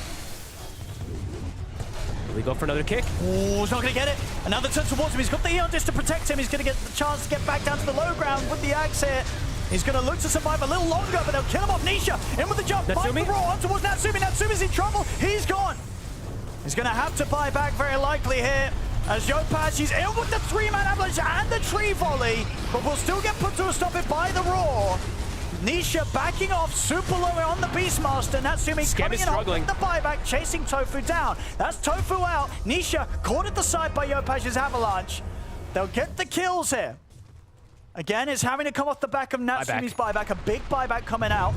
The Ancient, again, taking quite the battering, but they do get the summons off. Keep the Ancient alive. Honestly, Scam's Crimson has been doing so much work in terms of just reducing the whittle damage. Because they may have had to actually pop Glyph if it wasn't for just these Crimson blocks that he's been able to put out there. Oh, they would have had to, yeah, for sure. Yeah. And this is, again, now another super tense moment because Natsumi now, no buyback. Yes, he has another break here, but this is a dangerous moment for them. This game just teetering. I mean, can they force out this buyback from Nisha? Is that a possibility? No. Was it too short of a time, 50 seconds? I think even if they try, I think Nisha would just not use it, right? He'll just wait. Oh boy, 81 minutes into this game. OG, they're hanging on for dear life, but my goodness, they're hanging on pretty good. They're hanging on pretty good here. These net worths are hitting levels that you don't see in games. 60,000 on 4 heroes. Like, this is absurd. Mickey's literally out of slots now. He can still get 2 random items he can swap in and stuff like that, but they're starting to run out of backpack slots even. And we did see, okay, so some of these 30 talents also, thank you very much. I was expecting to take that one sooner. He does have the Howl reduces total damage too. Of course, it's going to probably get dispelled and whatnot, but it's going to be hard to notice that in the fight anyway. But you could notice if people die a little slower. Pick up the AC as well to get that aura online for his team against that of the lineup of OG. Obviously, Nico having that AC from quite a while ago. Crimson on Tofu also picked up. I think that was the latest item, or the overwhelming blink. Jeez, I'm losing track of which ones they're all picking up. I think it was the Crimson, but... That's going to block an oh, and look at the... Wait a minute. Okay, Largo has 6,000 life. Yeah? He has 6,000 life. The buff lasts for 40% longer, too. So the Crimson buff is going to last for, what, 11 seconds or so? And it's going to block a lot. 300 something per hit. That's significant. OG super close to having some of their buybacks, right? Nico, 150 gold, he'll have his. But no gyro, the important 200 gold for that of Skems, but indeed, yeah, the fact that Natsumi's is gone for 5 minutes is the big concern. Nico? Liquid, can they punish it? Can they look for the killing blow? They're ready to go in. Nisha makes the jump. Straight looking for Skem first, but the Yell just keeps him fine. They're able to turn, and Mickey's in trouble. Gets burst at the start of the fight. He'll buy back. Ace and then attempts to get back in on this. They're looking to just end it. They're on to the Ancient. The fortification comes out, and OG, they kill Ace off. Oh, but they can probably just TP in and end it. This is way too low. I mean, do you? Next attempt, the next go? Could you, can he just TP, BKB, Swift Blink? He could, right? You just BKB, TP, Blink, Swift Blink in, and a couple of hits, it's game over, right? Or no? He doesn't have buyback, so I don't think he wants to risk because Tim's can hookshot him. So the next push, though, they can just pick like a mini fight outside and then just go. Ace just completely took out that Ancient. I mean, there's a heads up from Natsumi as well. He's going to pick up the Abyssal Blade because he knows he needs whatever he can to stop that sort of BKB and hit the Ancient blade that's that wants to come out. That's heads up. And also, I'm like... And same for Skem, right? Get the Abyssals. Get the Abyssals out. Okay. You've got to stop them from BKBing and hitting the Ancient. Hookshot is not going to be enough on its own. You need the mass Abyssals. I'm thinking even like Yopaj, this sounds so clowny because he's doing a lot of damage, but can he somehow slot in a Crimson for the damage block or somebody who has higher HP? Because the AA's HP pool, actually it's 4,000, never mind. His is actually pretty high. That's actually going to be pretty effective. Higher now that he's got the Abyssal, right? That extra bit of 20. Yeah, exactly. So that helps out with that. Absolutely. I mean, this is nuts. Holy moly. Ace is going to respawn, and let's see it. A Liquid might go for a Roche first and then go for the all-in because there's no glyph. So let's see how OG can... This would be insane. If they can double Abyssal and then hookshot lock down the targets that are trying to go for it. Yeah. But there's a lot of summons, too. There's a lot to block it, and there's a lot to go for. It can get very chaotic, right? When you're trying to get this Abyssal and hookshot in on the key targets when they're trying to end the game, not everything will always connect. All right, Liquid, all alive. Roche, it's a bit of a longer one. Nisha shows they're making the move on him. They are. He's going to have to put the BKB in run, but now Super's in with the damage. heads up play. But the base... It's going to be an immediate fight. They're trying to end it. They are going to get the control here. Ice Blast, a huge Ice Blast. They pretty much get 4 of them. Can they finish the engine up in time? They can. They've got the damage here. Liquid, they've finally managed to close this game up. And with that, of course, get the 3-0 here against OG. But my goodness, OG, they might not have made it today here against Liquid, but they definitely gave us quite the show here in this game 3. End of the day, though, those plays are going to come in fogged, right? Just hit the ancient. You've got incredible amounts of damage, and no matter what, the amount of abyssals and hook shots and crimsons, you're not going to keep that ancient alive forever, as much as OG tried.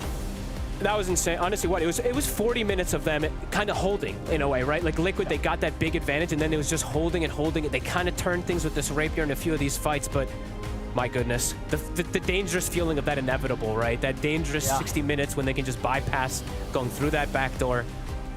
Wow, what a game. This was an insane... this felt like a 5-game series, to be honest with you, just because of this last game, probably. Liquid looking just a bit cleaner in terms of the overall. They did. They really did. That game 1 and game 2, I mean, you know, maybe if this one happened at the start, we could have seen the series go somewhere else and get more of this kind of crazy action between the two of them. But Liquid a deserved win, of course, with those first 2 games looking fantastic. And then this game 3, they were very much tested by OG here to the extremes, pushing it onto this late stage. But Liquid showing that even in these crazier moments, they can keep their cool and make these moves. I mean, Liquid, I wonder what was going through their heads that game, Fog. Do you think they were able to keep it pretty chill, or there were points where they would be sweating pretty badly? Probably some sweat for sure. I mean, you're right making these calls that you're like, hey guys, let's poke a prod this in. Oh my god, Natsumi blinks in your face and just, it literally kills Mikke instantly. So this game was nuts, right? I think you could see on the faces, the players really enjoyed it. Liquid's incredibly happy about that win. Like you said, they were probably sweating for some moments. OG, they don't look that defeated, I'll be honest, when I saw them on camera. Yeah. So good on them to be able to look pretty damn good during this group stages. Sure, they falter here, but a pretty upwards trajectory. I think OG's, they're improving for sure. Yeah, they really are. They really are. The game 1 and the game 2, they struggled, but this game 3, you know, we definitely saw quite a lot of the magic that had allowed them to really impress in previous series in the group stage up until this point. But here today, 0-3, a rough outlook here for OG, but they'll be able to pick themselves up and come back strong. There's going to be no doubt about it. Liquid 3-0 here today. What a game 3. What a crazy game 3. Liquid moving on to the grand finals. Yes, the grand finals indeed. I'm here with Boxy and Mikke. First of all, lads, congratulations. That is a heck of a way to get into a grand final. How do you stay calm in a situation like that? You don't, but I was kind of playing PvE the whole game, so it was quite peaceful for me compared to the rest of my team. Fair enough, Boxy. What was it like for you? Obviously, a lot of the initiation came down to you. How do you stay focused in that kind of situation where any mistake, that's it? I don't know. I feel like I just kept dying the whole game. And I told my team, like, guys, I'm like the save hero. I want you guys to go in front. But it didn't, and at some point, like, I'm trying to take map control, and I keep just getting ganked in the same spot. And I'm like, I don't know. Are we winning this game, or like maybe I'm messing up? I don't know. Well, I'll tell you, something happened in that series. I don't know if you guys are aware of it. You hit, as a duo, your 1,000th win in Pro Dota. So congratulations to you guys for that, an incredible achievement. What's it like playing with this guy? I'll ask him the same question. It's amazing. Obviously, sometimes Boxy is a bit crazy, but I play with him long enough to endure it in all the ways that he can be. And it's just, you know, normal days for Boxy. And I wish for another 1,000 games, I guess. Fantastic. And Boxy, same question. Yeah, I mean, Mikke can be a little whiny shit kid, but I know at the end of the day we always have each other's backs, and we always trust in each other to do the right thing. And I think we played against each other since I was like 15, 12 years ago, and then like maybe 7 or 8 years, I don't know how long, we played with each other. So at this point, it's like, you kind of know everyone, like how the other guy feels. You know each other inside and out. Well, you're into the final up against Yandex or NAVI. That's the next game up. Who are you expecting to face, and which would you prefer to face? Probably Yandex, because they always have our number, so I would like to have revenge. But I think NAVI will win just because of a standing situation on Yandex.CET. Fair enough. And Boxy, same question to you. I don't know. I think Yandex play very different from other teams. They like to split push, rat, and play long games. You say split push, rat, and play long games. You did watch that game, Boxy. Yeah, but we had the split push draft. No, I mean, so that's I think that's a different play style, which is fun to play against. NAVI, I don't really know exactly how they play. I feel like they always have some crazy CY strat with Pugna carry and stuff. So that can be fun too, I guess. Okay, fair enough. Well, we look forward to hopefully seeing that. Thank you guys so much for that fantastic game. Congratulations on 1,000 wins as a duo. And the crowd here loved watching that. Over to you guys.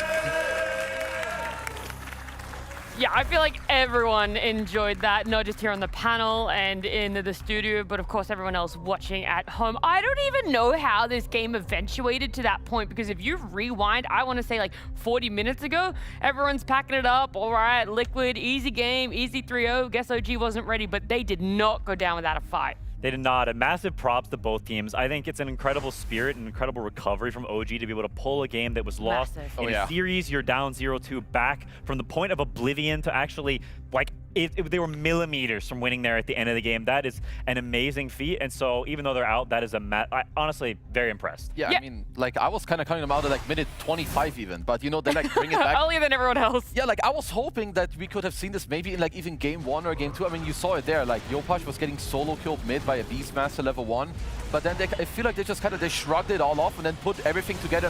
What's the plan to win this game? Because they turned this game from a 20, 30-minute potential loss into 80 minutes? It's kind of crazy. I mean, that's the benefit of having the gyrocopter and the Natsumi gyrocopter, right? Against the Zoo, this is the hero you want to try and drag the game out. And Noxel, during that game, he tweeted about, this type of lineup that Liquid had with the Nature's Prophet, the Beastmaster, and the Lycan. The last time we saw these 3 heroes together was back in 2019 when OG drafted it themselves in a European qualifier. Wow. So it's been some time since we've seen the full Zoo turn up at in a game, but you can see how toxic it is because they played PvE, they split push you, and OG, they're kind of clinging on the entire time. But this is such a beautiful game. The little itemization choices, trying to find the pickoffs and then play for the buybacks, holding the glyph, not holding the glyph. This is pretty much everything you'd ask for in a Dota game. If you were maybe a little, I don't know. Anyway, back to you. I just can't wait until we get to the point in the replays here and the highlights of the end of this, because something that the Quinn has said multiple times, on panel or not, is that when it comes to mega creeps... Sorry. What do you want? I want to see the Ancient here.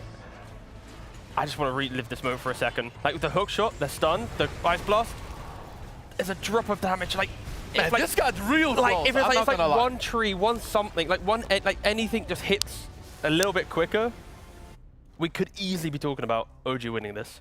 But that's one of those things where you replay it again and then you just go, that's the choice. But again, it's so hyped that it doesn't matter. It's just, you play in the moment. There's no analysis to be had, so. I mean, we could talk about it because like I was saying, is Quinn has said it multiple times, that when you're up against mega creeps and you glyph once, that's it. Normally it's over. There isn't anything else to be able to do here, but there is a change up in items and the way that the positioning of OG heroes are ready for this. Yeah, honestly, it was a super cool adjustment. They bought at least one Abyssal. They bought a Basher on Gyrocopter because the only gameplay is to just push your waves out so you have backdoor, and you need to stand next to your throne for the next 7 minutes and just wait there with your Abyssals, like looking around in corners, waiting to stun people. I think, to be honest, they should have sold more items. I think you can even do stuff like you can sell all your items by refresher on A to double the Abyssal people. You can sell items on Tiny. Tiny did not have an Abyssal. You can bash them with your trees. You can buy Abyssal and then throw trees out, and blink over to the side, throw trees in.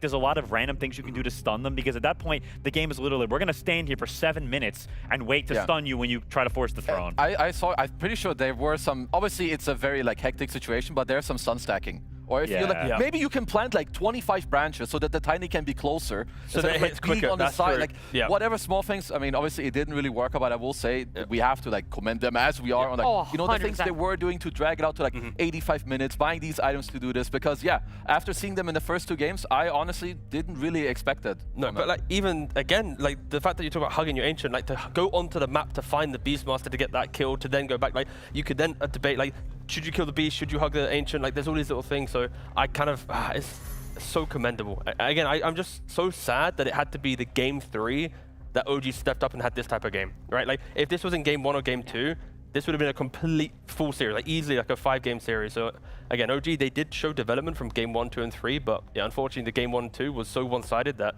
that is just, you know, the conclusion of what could have been an epic series. Yeah, and I mean, I think it's a lot of like individual personal lessons, I think, for the people in OG, because how that pressure affects you and how it applies to you, I think is different a lot from person to person. And so I think you take this best of 5 experience and you reflect and you understand, why did we play poorly in games 1 and 2? What actually happened psychologically? Because I think that's what they lost this game on, right? I think they lost the mental game to Liquid. These first 2 games, they did not play like themselves, and they kind of just got thrashed, and they only got it a little bit together in the game 3. So you have to reflect and figure that out and be able to do it better in the future, because you cannot win tournaments if you cannot win best of 5s. And normally a little bit of time is needed to reflect before you can give an answer, but we are going to have a couple of words from Skem before he departs the studio. Yeah, hi there. First question, I suppose. In a series like that, it already looked tough enough. That 3rd game looked exhausting, but talk me through the series as a whole from your guys' perspective. For me, personally, I think our draft is not good in the series. Yeah. And yeah, I think that's it for me. Just a draft problem? Maybe some gameplay on, I think it's game 2 when DK. Is it game 2? Yeah, I think that game, maybe we can win if our gameplay is good. We just misplay the map as well. And that 3rd game, I mean, that can go either way, a game like that, right? Yeah, I mean, in the late game, I think early we played bad also, but we managed to hold it. But yeah. Fair enough. So you are in Dream League next week. Liquid are in your group then as well. Do you think you've learned a lot about them in this series, and how are you going to take that into the series when you play them next week? I think our team always like learning every time, like every time we play. So I think maybe we can win them already in Dream League. Yeah. Fantastic. Walking around the studio here, I've seen a lot of OG fans that came here to cheer for you guys. Do you have anything you'd like to say to them? Sorry that we disappoint them, the OG fans, and I hope they just keep supporting us, because we are still new and we are trying our best always. Absolutely, I'm sure they will. And thanks for the words. Unlucky going out this time, but I look forward to seeing you next week. Thank you. Yeah, there's always that coin flip when you do make it into semifinals in this sort of format. That is it too many days off? Does it take a little too long to warm up for yourself? And for OG, it just was that. Game 3 still looked fantastic from them. And the positivity going out. Our team is always learning. They are still new. You have to give them the benefit of the doubt here. And the results are improving. They were a team that was barely making it out of groups. Then they were a team that was consistently hitting top 6. Now they're starting the year off in a top 4 result. That's phenomenal. Yeah, I'm so sad, like, just because you played this 85-minute game, you're so close to actually making a comeback, and then obviously... And then you have to talk to Pyrian. Yeah, exactly. Like, you like pour your heart out. Like, I feel for him. Obviously, you know, you're in that position before. It's like a very heartbreaking loss. But like you're saying, they're doing better. Yeah. TS also said, I think they never broke the 5th, 6th place. They did this time. They're now 3rd, 4th. So there's positives. Ta-da! Yeah, well, it is ta-da. OG not making it through or continuing on here. Liquid now in the grand finals, and there is going to be a whole nother best of 5 happening just after this break. We have some very hot information. These are official Valve facets that they've proposed. These are 100% genuine facets, don't peek. And these won't get put in the game if you don't approve them. Just wanted your opinion on them. We didn't make these up at all, I promise. This is the first one. All right, Weight of the World. This is Earthshaker. Each hero affected by Echo Slam increases Earthshaker's model size and spell radius by 12% for 20 seconds. I mean, this is one of those facets that will like introduce before TI. Right. And then you would never see this hero. Exactly. I mean, late game with the refresher, it seems nice, right? But like, you're gonna have like so little echo slams per game. You first have to echo slam people for it to apply. I feel like I would want the spell radius before I press echo slam. I like this one. I support this one. Some guy just think, oh, I will do this facet. It's interesting, but no, it's doing almost nothing. This is like a facet that would maybe came out in the beginning when they were like just experimenting, you know, and they were like they wanted to be a big shaker. I think it would be better in competitive because like you never hit like more than 2-man echo in competitive. But we like it when the heroes get bigger. We think that's funny. Okay. Trade offer. This is for Hoodwink. Hoodwink may throw items up to 900 range, dealing damage equal to 150% of their cost. What does it mean, throw items? Like she throws it like a boomerang. It's probably fine, honestly. You think it's fine? Yeah. So if I throw a rapier and do 150% of the cost of a rapier as damage, you think that's fine? Because of the number being so high, this one is clearly broken. Okay. Since I could just walk into lane with my boots and just one-shot a guy. Okay, that's not fine. Yeah, I did not. I wasn't thinking about the cost, you know, the damage. Yeah. My nerd brain thinks about this like you put a lane ward and you just cancel salves with your iron branches. This is such a meme. Like imagine you are like hoodie, yeah, you like full game like 500 on Navi's boots and not buying anything, like just waiting for rapier.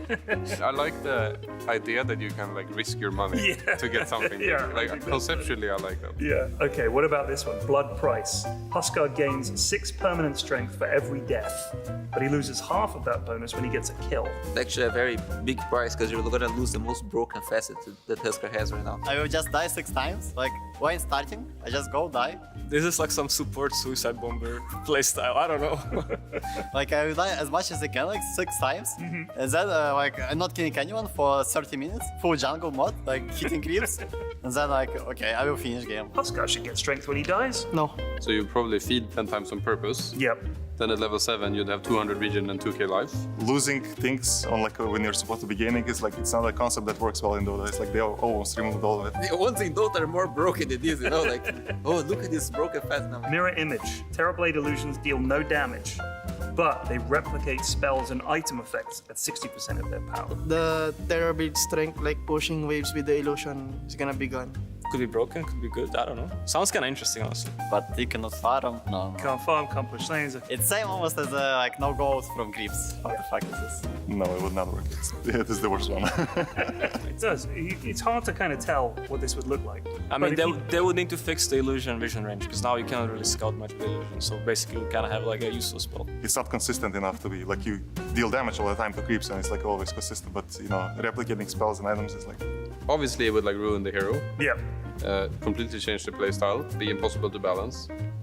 Do you like Terrorblade? I think it's fine to ruin Terrorblade. Like Not a fun Terrorblade. hero.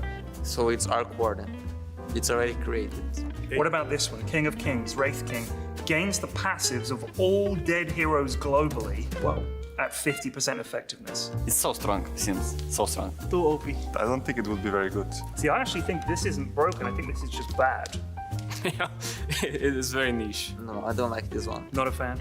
You need to kill them, right? They have for to be it to dead. work. I'm sure at times they will be super strong, but in the early game, people are dead for like 10 seconds. Valve should stop nerfing this hero because I haven't really touched him in forever, and he's one of my favorite heroes. Love Wraith King. I mean, it's all dead heroes, so you could do something like your teammates die and then you get their passives. I'd take it if there was a lot of passives. Yes. If I saw Axe, I would be like, hell yeah, I wanna just for the. But it's only good when he's dead. Anything that like makes him a little bit more playable, please do that.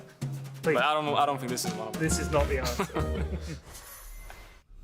I like it. Viren having a lot of fun with our players, you know, propositioning them some impossible facets, whether they're going to be broken or just straight up dookie water on there. And we're going to have a little bit of fun to break the tension because that was a really intense best of 5 between Liquid and OG. We want to reset a bit. And so we're going to play our own little variation of the facet game before we get into our next best of 5.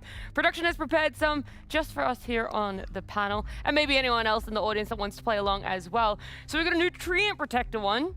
That is why I have my glasses on so I can read them. Yeah. Trees slowly spread outward from old trees, creating new pathing every 30 seconds.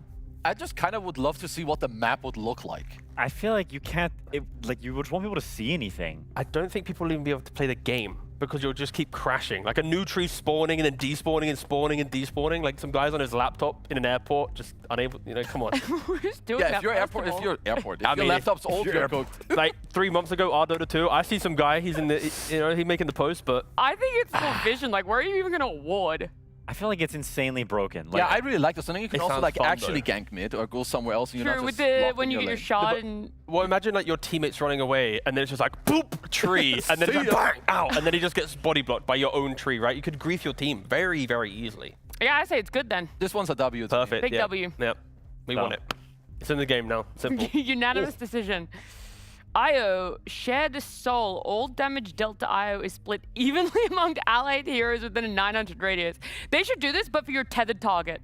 If you're tethered to someone, you just immediately split it evenly. It kind of sounds like, I feel like this is broken. Yeah, you're trying to kill the IO, and then he's just hugging like one tank, like a bristleback, and then you have another guy, you have some aura, you're never killing the IO. Yeah, so this is just broken. I think this facet on any hero is broken. Like splitting damage is just like dude, crazy this facet, OP. your other 4 bros by blade mail. Everyone just dies. They should. That's true. That's actually just, they're all just dead. This could have helped Falcons, to be fair. Also, yeah, that's true, the double whammy. Yeah, we've got some OP facets. Like after seeing the Hoodwink skit where you can toss like items, I know what's coming. Yeah, you flick a blade mail out. Yeah, Would you say in or out? that's an in. That's an in? If you're an IO player. What yeah. Starrybog is He smiling. said it's out. Out. Been Gone. saying out, I mean, Depends if we're rating OP or whether I want it. whether you want it. Sorry, do you want to queue up for a game and then you're like begging your support to pick this hero I every want it. game? That's like a 1 week in into like hotfix out. That's it. Okay. Well, it's in. Next person. Oh, this is reverse timeout. When Weaver dies, all other heroes are reverted to their positions in health manner. Yes, This one is super. This is my favorite one so far. awful. But like, dude, imagine you gank Weaver, use all your HP, he's fighting to his death, and you healed full after you kill him. You actually like, you have to like do strategical feeding. This is gonna be the most strategical death ever. Like you can own every. I like this one. But imagine, this one is okay, old Bloodstone, yeah. And then your team's dying, and then you go, wee, boom, then you kind of. Yeah, if it was deny old yourself. Bloodstone, So this it would be makes support broken. Weaver good. Yeah, No, like, only with old Bloodstone though. Blink Bloodstone jumping in, but the animation has to be like everyone like actually rewinding. It can't just be like a flash. Oh, for sure, for sure. Like one of those, yeah. All right, this is our last one. Field Surgeon for Witch Doctor. Witch Doctor so can attack worthless. allied heroes to heal them for 50% of his. That's fantastic. I'm in. Is he getting like higher base damage as well? Like in the patch, is it like plus 20 damage or something? So he can just start like absolutely hammering his teammate in laning phase? Right now, bad. If it worked like with Death Ward or he has some buff like he said, I'd be down like this. Oh, you throw down your ult and just click your ally. Yeah, okay, I can see it. Maybe it's not that, like, it's good in lane, probably. It has to be good in lane. You pull It's like and you tell your guy to like drag the creep 30 back heal, and 30 you're heal, healing him the 30 whole- heal. Like, yeah. You know what? I like it. his current facets are kind of cheeks anyway. 100%. So like, I fully agree. It's like, I mean, Clef Death's pretty But good. we need to buff this one a pretty little good. bit. You know, this one could go in, but a slight tweak. It's like You got to tweak the rest of the heroes. it's like fun for Little 50, tweak. Yeah, 5 minutes of fun into then never going to be used again. that's just That's Witch probably Doctor. enough, to be fair. That is Witch Doctor. That's also what his current facets do too. I think you're disregarding Clef Death very Yeah, high. we're hating on Witch You're Doctor. hating. I don't know why. I'm not hating on Witch Doctor. I love him. You're He's hating like- his facets. Okay. Yeah. His There you facets go. specific. I'm saying he needs more love, just like our next Excuse best of you. 5, and teams need a little more love as we're heading into it. Yandex and Navi. Semi-final night. 2 paths collide. One built on control, the other built on survival. NAVI, the headline act, straight into the semis. Time on their side, plans already drawn. And the conquerors of yesterday, Team Yandex, arriving with fresh fire, coming in loud. The group stage split them. NAVI took the clean route, early lock, no extra runs.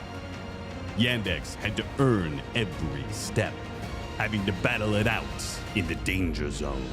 One team gets a seat in the finals, the other a flight home. It's time to decide. Who do you believe in? NAVI, the young prodigies, or our Team Yandex gonna keep their momentum going? Time will tell. Welcome to the playoffs. Navi and Yandex. Well, we haven't seen Navi for a while. A similar sort of story from OG earlier where they hit that top 1-2 spot in the group stage and got to have a little bit of a rest for themselves, not having to play those best of 3s to make it to playoffs here in Malta. And Yandex, well, they played last night. It wasn't super clean, but it also was done in 4 games, so it's pretty good if we're talking about momentum there too. But yeah, let's focus up on Navi because we haven't gotten to chat about them too much here and what we're hoping they're able to achieve after a week off. Yeah, I mean, they're a little bit of a wild card to me because we haven't seen them play in so long, and I think they're also a very inconsistent team. I think they have very high highs and extremely low lows, and so for me, I have genuinely no clue what to expect when it comes to their gameplay. I think they could rock up and be like, wow, these guys are contenders for Liquid. They might win the whole tournament, or it could be like, yeah, like no offense to them, but it's like Oh, this does not sound good. That's a great preface to anything. What up, NAVI? Anyways, no, I'm a big fan of NAVI. I really do hope success to them, but when you look at their recent performance, the qualifiers in January just weren't really good for them, right? They qualified to Blast, and now they're here. It's exceptional. But then when you look at the other qualifiers they played in, they lost to teams that don't ever make it to the event. They lost to Zero Tenacity, and at the moment, out of form, Nigma Galaxy. So it's like, out of the 3 qualifiers, this is the one they won.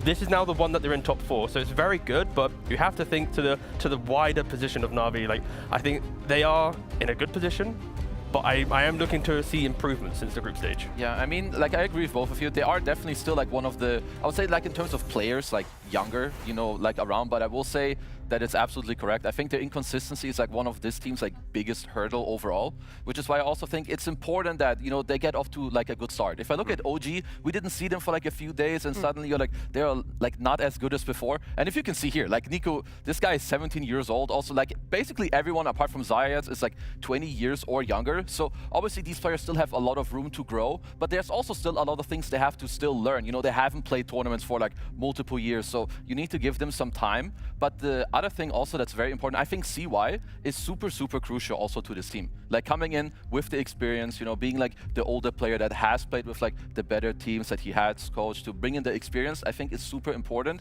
for the younger players that, you know, lack a little bit of the sauce and the experience. I actually think this is the best roster he's ever coached, and we'll see if those words ring true in his interview as well. Well, I think Nico could be helped more on mid lane sometimes, which is something we're working on. But in general, he takes a lot of responsibility for his own role. I think he's very mature for his age in terms of how he handles everything. He doesn't feel very pressured. Sure, he might be, but he doesn't feel like it at all. He's always kind of like calm, and he's very confident in his ability to play. So I'm quite surprised, to be honest, at how well he handles it. I hope he will continue to grow, and I'm trying to not let him be distracted by, you know, everything else, so he can just focus on Dota. Yeah. The fact that we had to also play the qualifiers, I think it was really good practice for us. And like, okay, we finished top 2 but it was like with a 7-4 score with 3 other teams. I mean, we'll take it, you know, we'll take it, because we didn't get an invite, and as the only team that made it to playoffs last Blast, we didn't get an invite. So I take the fact that this time we get a little like, you know, advantage. But no, it's been good for us. I think it's been like giving us a lot of momentum, and we are super happy. And I'm honestly already very proud of the guys for like doing so well and improving so fast. I wasn't expecting it that fast, to be honest. So I'm already pretty happy. Yeah. That is such a lovely interview from CY. There was, you know, that little bit of reality where, yeah, we had to play qualifiers. Maybe they didn't necessarily go so well, but it gave us a lot. And yeah, we made it top 2 in groups. That was tied with a number of other teams, but we're going to take it where we can get it, because we want to be able to make it to a LAN. We want to be able to get that best of 5 practice in. And yeah, this is the journey that Navi has taken in proving themselves. Yeah, I think it's a really cool role to be able to sort of foster that new talent. Like, he had all the experience with us over those years, and now he gets to apply all that to newer players and teach them some concepts. And like, you know, like I said, Nico, he's very young, doesn't have a lot of experience. Maybe he feels some pressure in some games, and being able to help him like navigate that, I think is really, really cool. And I'm glad that, you know, I think that it's a good match, and I'm glad that they get to work on these things and improve together. Yeah, I mean, Navi's the type of team where they are the ideas team. Of course, we've already mentioned it. Like, sometimes the ideas are too creative, but I always like side with the team that wants to come into a tournament and go, this is my idea. I feel like we have had multiple years where it's like teams don't really want to develop. It's like, we'll do our thing, we'll do it great, and you try to come to us. But Navi, they're kind of in this very small club of like, there's a hero that's unpicked, we're going to try it out. It might fail, and that might be the reason they lose, but it's like they're still trying. And at some point, it will click. Just say the hero's name. There's been some like Undying mids. There's been like they've tried the IO mid in the group stage. Undying from previous tournaments. It mainly comes from Niku, to be fair. He has some overcooking for sure. But then when he doesn't overcook, he can also be like a good foundations. But I'm always looking at this guy. Sometimes that can be the limit, and also see why he's quite an ideas guy. I'm sure, you know, Quinn can add to that potentially. But between these two, the overcooking can occur. But I also love the fact they do cook. So you know, you gotta pick your battles. I do think that is going to be pivotal against Yandex, because when we saw them play yesterday against Heroic, you couldn't really predict either's draft. And for Heroic, that's the stock standard. But on the side of Yandex is, how are you going to fit this stand in? The fact that they're able to be comfortable on heroes, they're being picked up in counter picks, things that are doing preemptive picking as well. You do have to wonder, where is this going to lay for Yandex? Yeah, I mean, you know, T talked about how Niku and NAVI are a little bit inconsistent. They're sort of all over the place. And I think Yandex, I like that they found something reliable for themselves. They've, you know, sort of settled on, we're picking Malik a stun guy, we're letting Watson play the hyper carry. I think they have a good structure for their drafts, a good structure for their gameplay, and I hope they stick to that and keep doing it because I think they're a team that thrives in that situation. They play on their experience of their TI winner 4 position, and they just continue to build as a team. Yeah, what I was happy to see yesterday is I think usually when you get to like the later stages of a tournament, I think Yandex sometimes struggle. Especially I think Jiro Jr. has had some performances that weren't really good. But I think yesterday I saw him do quite well on his heroes, especially he had a very good Tiny game. I think he also played Viper like multiple times, and it looked a lot more, I would say, calm from him. Because when you're, again, you're the newer guy on the block, playing in front of crowds, playing in front of a lot of people and the better teams, stuff like this can get to you. And I think, you know, winning one of your first games with a stand-in, making sure everything is good, you feel nice, that's just like one of the most important things to me. And I think the fact they are that kind of consistent style of team, both in like draft and play, like you know what Yandex will kind of do, it helps with the stand-in. Like Malik in his acts yesterday, 16-3 and 14. Like this was not like a stand-in who's like following the team. No, he was leading the charge on this act. So I am intrigued to know like where his hero pool will go. Will he just copy-paste the success of yesterday, or are there some additional Malik heroes that he might be able to show today? Yeah, I mean, these are two teams with also some of the longer game lengths in the tournament. And so I think you compare that to what we expected from Liquid OG, which is very, very fast gameplay. I think we could have some more late game sort of barn burner battles between these two teams compared to the prior series. Oh, so you think this is like, we should be expecting a lot more of the 40+ minute games? That's where the draft's gonna hand in. Then yesterday when we saw Yandex get to those minute marks, it was very heavily favored towards them. Is NAVI gonna fall into that sort of era where they're not as prepared for Yandex at the 40-odd minute mark? I think they're pretty comfortable in that era. I think, especially this team's younger phase, I think before CY joined the team, they were very much, we don't care about lanes at all. We're going to survive and just play for late game and scaling like combos. They're playing like Magnus, Venge, Tiny, stuff like this. And I think there's still a lot of that resides in this team. They'd had a period where they tried to play faster. And now I think they're back to, you know what, screw it, we're playing late game. And I like that for them because I think it's better suited to them. I don't think they're the best team at stomping lanes or snowballing games. They are sort of that later scaling team. Got the Juice is very much a hard carry player. And so I think this will be an interesting match of Watson versus Got the Juice. It's the later scaling teams. It's the carry versus carry. I'm very interested to see this. We do have Got the Juice on the screen there, and as you guys might notice, doesn't have his headset on. So small audio issue, which is going to delay us. The draft is not yet going to be coming up for us, but it will be soon, which means we can get to talk about more of those heroes, because you alluded to them, T. I kind of forced you to say some of the names, but are there any other heroes or positions that NAVI could get a bit kooky and crazy into? What's the one? I mean, there's one hero that I absolutely adore NAVI for, and no team respects it as much as NAVI, and that is the Grimstroke. All right, Quinn, yeah, you already know what's coming. All right, I thought he was going to say Grimstroke before. You've got Soulbind, all right? You lock two heroes down together. You want to go for saves, you want to go for mobility, you can't, you're leashed. You know, you're chained to Riddy's Grimstroke. Oh, not technically to him, but, you know, to his control. Anyway, moving on. The point is, it is a great hero. The talent as well on 15 with buffing 25% of all spell damage is crazy. Again, if you don't respect the laning, it can be a problem, but in the game, the reason why I think NAVI is looking better into the late game is they do have support duos that feel like they can play all stages. They are playing a draft that has all stages kind of baked into it before, like Quinn mentioned, at previous events, previous slams. They are so like we gotta go, we gotta win now, we gotta go, we gotta crush the lanes. Like they have clearly shifted away from that. Like you see Grimstroke DK, then you have like Underlord, Shadowfiend, Ember. Like their drafts look better, but I just want to see that type of draft where you've got the obvious team fight. They're kind of like, I guess, an XG style of team in that regard. Like when I see those type of drafts with team fight, then I can see them beating anyone. I mean, that's also what I love most about teams. I think when every player has like an identity and like the heroes that they like to stick to. You know, we talk about the Grimstroke. I think they're also one of the teams that play Disruptor. Like, first of all, one of the only teams to play, but they also play it very well. I think it's the type of hero that it can look bad very easily. But if you understand like how other heroes play with it, and that like you want to like collapse on lanes, you want to play fast, you want to play with like an aggressive carry, glimpse some guy back. If you get a kill, you can go through the gate.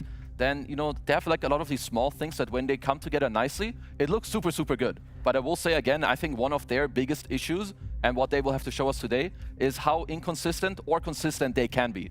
We also have to remember, like, these players playing from NAVI Junior moving to NAVI, NAVI itself as an org has just been consistently trying to get pretty much relevancy once again in tier 1 space. Like 2016 was the last time that they actually won a tournament. Dendi was still on the mid lane back then. Like Dendi face. We're talking like old school, right? So I think as a project, like NAVI Junior to NAVI to win a tournament, to finally re-emerge as new faces on an org, that alone puts a lot of pressure on these players. So hopefully they're not thinking about that in this series. I want to hear Quinn's thoughts now that Navi is slowly moving away from Dazzle. Are you a big more believer in them? They will bring it out, trust me. I'm a huge fan of not seeing Dazzle, and I hope in this draft we also don't see any Dazzle, because the hero is a hot mess in my opinion. I like the support duos they've been going for recently a lot more. Yeah, well, look, time will tell, but now that all of our players have fixed their audio issues, headsets on, it does mean one last thing to get into our best of 5, and that's to get into our draft.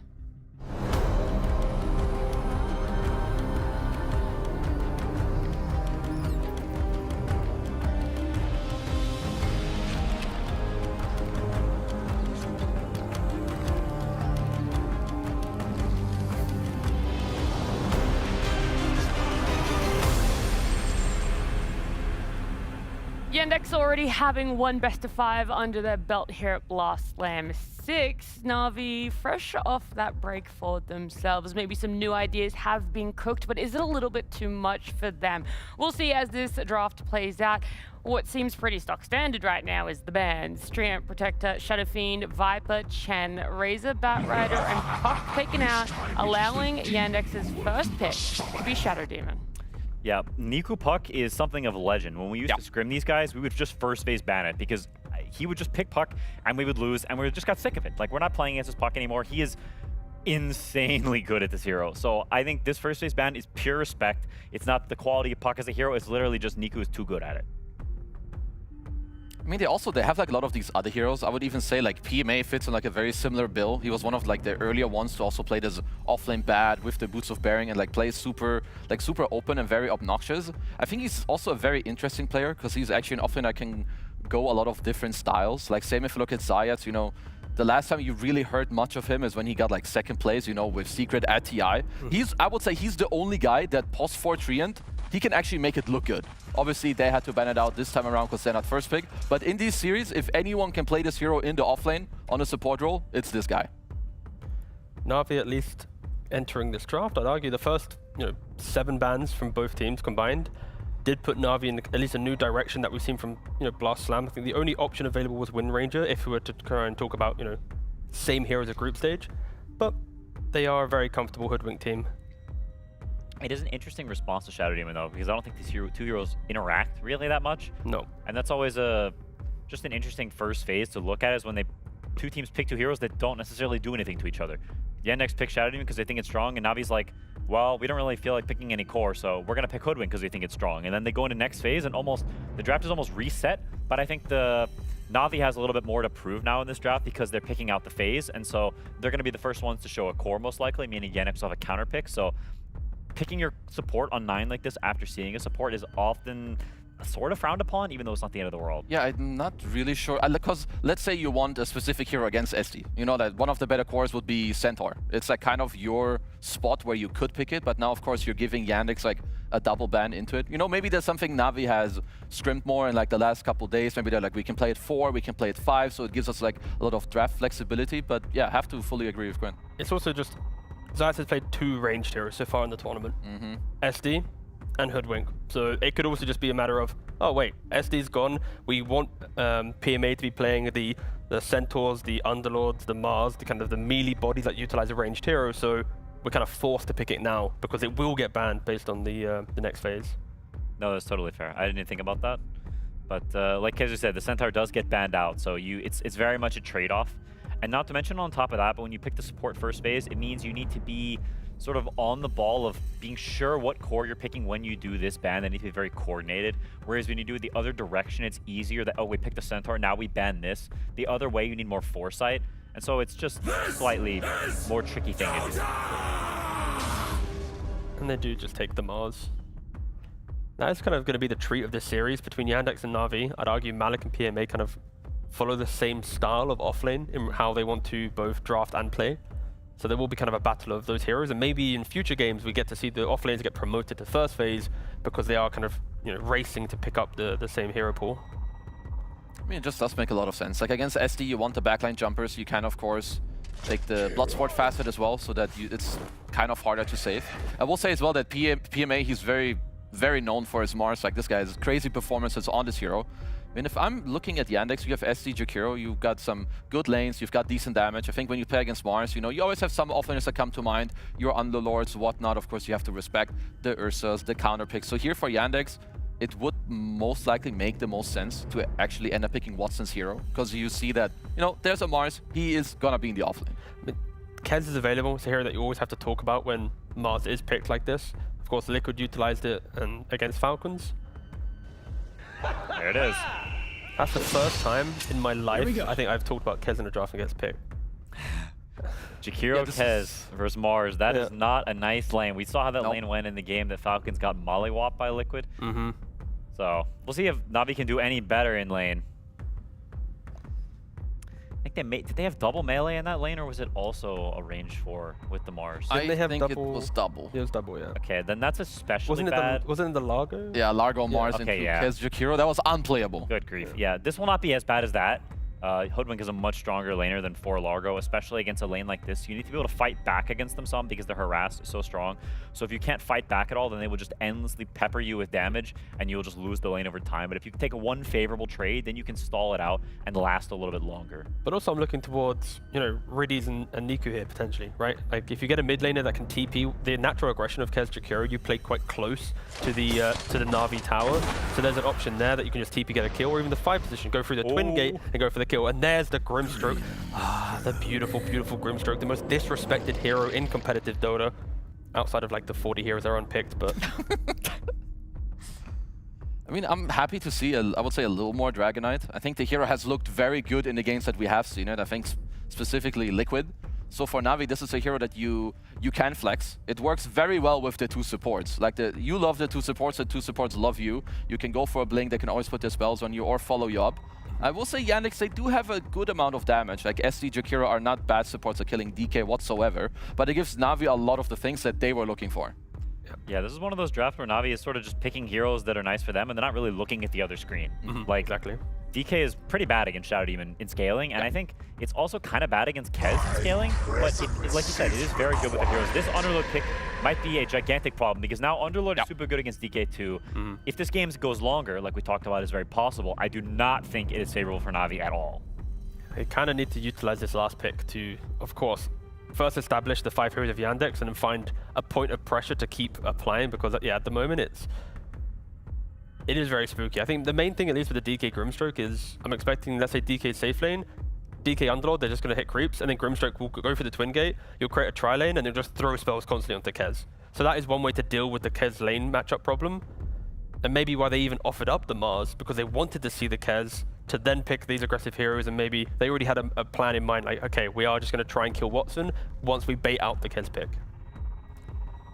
So Yandex went Ursa and Huskar, so I assume that they think, okay, the only carry we really care about if you do any type of swapping is the Ursa, and well, one of, you know, their mid pick that's probably coming out just will not be very good against the Huskar, which makes sense. You're looking at most of, I would say, the Spirits could be kind of cool for you. Yeah, it's also just, sometimes you just sort of shotgun ban this hero because you're like, I'm not 100% sure what I'm going to pick. It depends what they ban, and I just don't want to deal with it. We've seen Chiro Jr. play lots and lots of melee heroes over this tournament, so it's unsurprising that Huskar will be good against them. And of course, Niku, he just has complete freedom. If it is a mid lane, then there's like Queen of Pain, any just explosive hero to utilize the aggression that you expect to see from Navi. Yeah, and I also think like it's one of those drafts for Navi where you're going into last pick and you kind of have a lot of stuff you need. You have teamfight, you have stuns, you've got pretty good damage. And so I think really for Niku, the board really is super open that you can just kind of counterpick the other guy and just like pick off vibes almost. Like you don't need anything specifically from your draft, so you can pick the hero that's best for the game. And I think that's, in theory, the best position you want to be in going into last pick is having the freedom to pick against the enemy, not for yourself.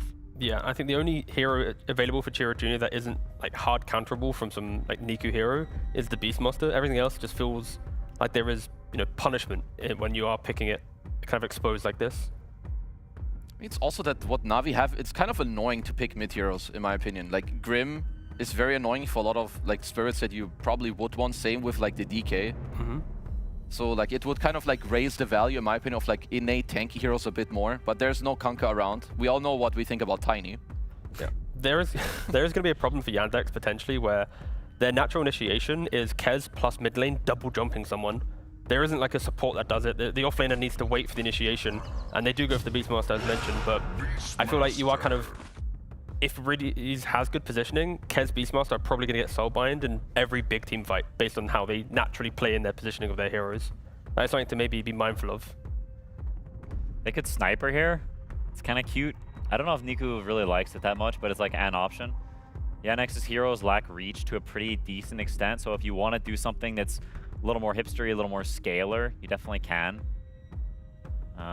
You want something that's good against Beast in lane for sure. Yeah, like what's good against Beast in a lane and doesn't like get super annoyed by Underlord. I don't know if there are much that, you know, share this. I mean, they've played mid Bristle before just to be annoying. Oh wow, easy. Cool. I mean, does that count? There we go. Yeah, that counts. Yes. I'd say they played mid Bristle before because the reason why I was thinking about it was just like you can at least kill the boars and annoy the laning of Cherry Jr. He has to now think about micro. And into like Underlord SD, you could make an argument of like SD's gonna get an Axe and a break and then there's Firestorm, but I feel like Navi's game plan is about playing before those things really become a big problem. Like you want to annoy the laning phase of Beastmaster, you want to enable the positioning of a Grim, the early blink of a Mars, and I think Bristleback is going to do that, and it's not as if it's a Bristle pick where you're lacking teamfight before. Like they have the stuns and the scaling and everything in play, so just stop the Beast and try and go crazy in the early game. No, I actually like it. I think with Grimstroke especially, you want as many melee cores as you can get, or it becomes very hard for him to play the game.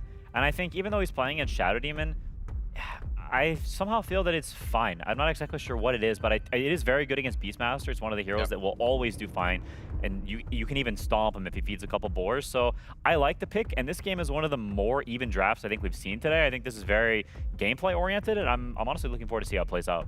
Yeah, I think so too. Like to me, I'm a bit surprised about the Beastmaster. I think Yandex's early game is honestly quite slow in a way. Like they need to get out of their lanes nicely. Like both the supports, they want to like stack and then like go to a core. So I think to me, Navi have quite the upper hand. I like their draft quite a lot. I think all the heroes can go with one of the cores and actually apply a lot of pressure no matter where they go, whether it's to like invade the triangle of beast stacks or go together to get a kill. So I kind of like what Navi have here. I will say Yandex, they're a bit of a wildcard team, right? They've got a stand-in. We don't really know their power level that well, but to me, they need to execute this game.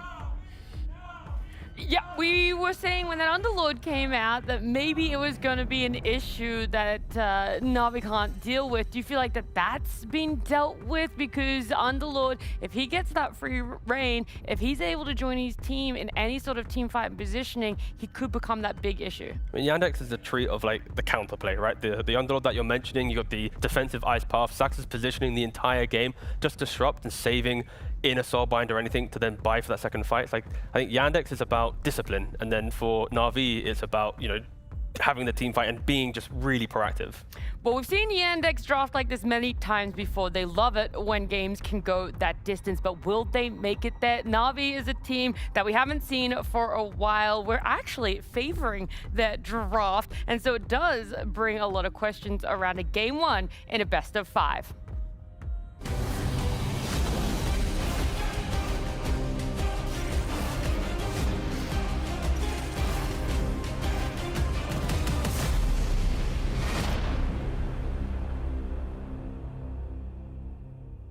With Liquid already waiting in the finals, it's now time to determine who their other opponent will be. Will it be Yandex or will it be Navi? Avery, we heard the thoughts of the panel going into this series, but since we have a pause on our hands, it's time to give your thoughts on these two teams. Where do you feel like they're matched up? Is this an even matchup between two teams, or do you favor one team going into it? I favor Yandex a little bit. I think they've shown a bit more consistency on the international stage, especially deeper into these brackets. They won a big LAN. I think Navi is still searching for that consistency, and it's one of their biggest weaknesses in a way. Like when they hit and they're firing on all cylinders, I do not doubt the ceiling, the peak potential of this squad, and that's why they're really fun to watch. Like they're one of the most fun teams to watch in Dota. That is undoubtedly true. It's just sometimes they fall completely flat. You know, they go for some of the crazy mid picks or some of the out of meta style, and it just doesn't work, and the aggression doesn't hit. And this is going to be a stylistic clash where if they go for more aggressive skirmish heavy lineups, Yandex, as we saw yesterday, very strong defensive team, can sometimes just not give you those early openings. Yeah, I think that it is because the group stage was so even. I feel like both OG and NAVI were actually the unfavored teams going into their semifinal matchup, just because like they got there not through a by far dominant showing in the group stage that was so much better than everybody else, and they're matched up against veteran teams who have gotten not just more games in their history, but more games specifically in the last few days. And Yandex coming into this, not only have they gone further in tournaments, but they've also had to play more matches here at Blast Slam 6. And we've seen how that can build up momentum, secure ideas. And for younger teams, it feels like those teams actually need to have those extra matches in the first place. Can definitely go both ways. Here, the experience will secure Yandex 3 bounty runes. So off to a solid start. I like their laning setup. I actually favor their draft more than the panel was. I think the panel kind of sided with NAVI, but I think you have Underlord, Beast into triple melee core. Sounds pretty juicy to me, man. Kez also, the more I watch Kez, I also think he can be a gap close hero, but he also prefers to play against melee cores or heroes that group in general. Yeah, he's very good at taking the man fight. Basically, nobody out man fights this hero. So you just if you don't have to close an extreme gap, it means you can save more of your spells and get more damage off quicker. You also have Socks the Shadow Demon. I don't bet against Socks the Shadow Demon. I don't know about you, but this guy is the master of this hero. Probably the best player in the world right now on the Shadow Demon. They first pick it every time it's available. He's just so good with this hero. So I do like some of the things that Yandex brought to the draft. NAVI, I think they have a lot of aggression as they normally do. They have their signature Riddy's Grimstroke. And they do have a lot of kill threat with DK Mars going in with these two range supports that are super high damage dealers. So if they can just get the ball rolling and start getting some pickoffs in that mid game, it can spiral really quickly because pickoff's going to lead into another pickoff, into another catch, into a Roshan, into a high ground push with the Dragon Knight. And Yandex could definitely get caught off guard. Now that's when you're talking about the best players in the world, those are two different categories. Soxa may be the best Shadow Demon in the world, but is Shadow Demon his best hero?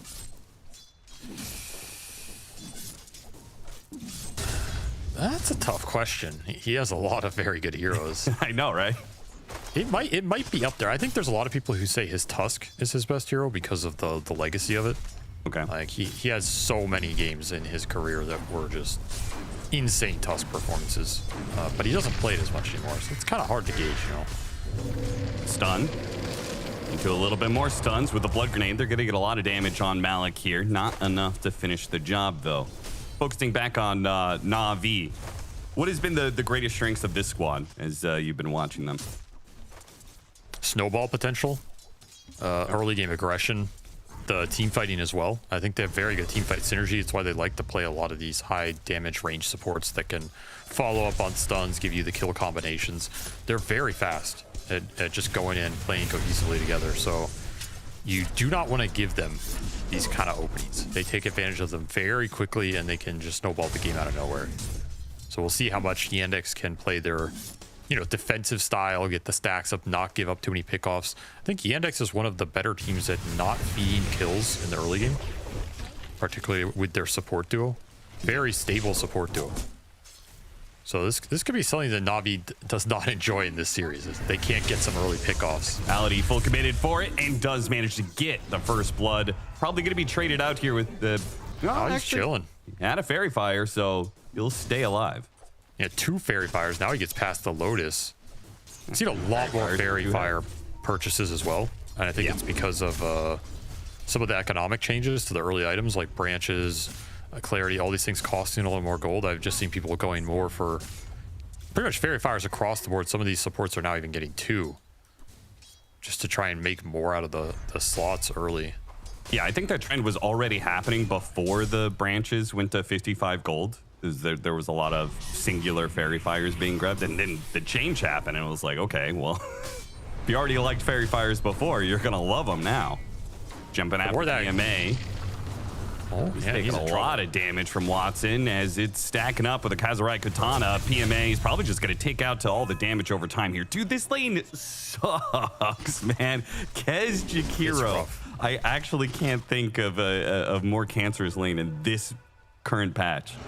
It's really tough to stand against these two heroes. The spells are so cheap for the damage they output. I have to believe Kez has the highest damage per mana cost of any carry in the game right now. Sure.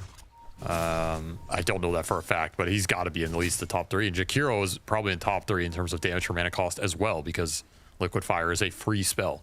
Yeah. So you just cannot win the resource battle against this lane over the long run. And we see Zayats, he's just abandoning that lane. He's dragging Malady off of it, which I think is actually a win for him. Just hope he doesn't go down in the river here. He might. Slow down, hit by the dual breath, and that will be another death for Zayat. So, in talking about Navi and their strengths, you said some of the early game aggression is important. In order to stave that off, do you feel like it's important for Yandex to get laning phase wins in this series? For sure. It goes a huge way for them. I think if they win laning phase, I favor them heavily. Just going into that mid game. Again, they're just such a stable team. They're not going to give you a lot of openings. You can get another D-ward mid. Some of these early wards getting killed, and now they're rotating 3 heroes to mid with the Beastmaster level 6, Bristle still level 5. It's a big pressure point right now. They won the lanes here, up 2K. Big move on Watson.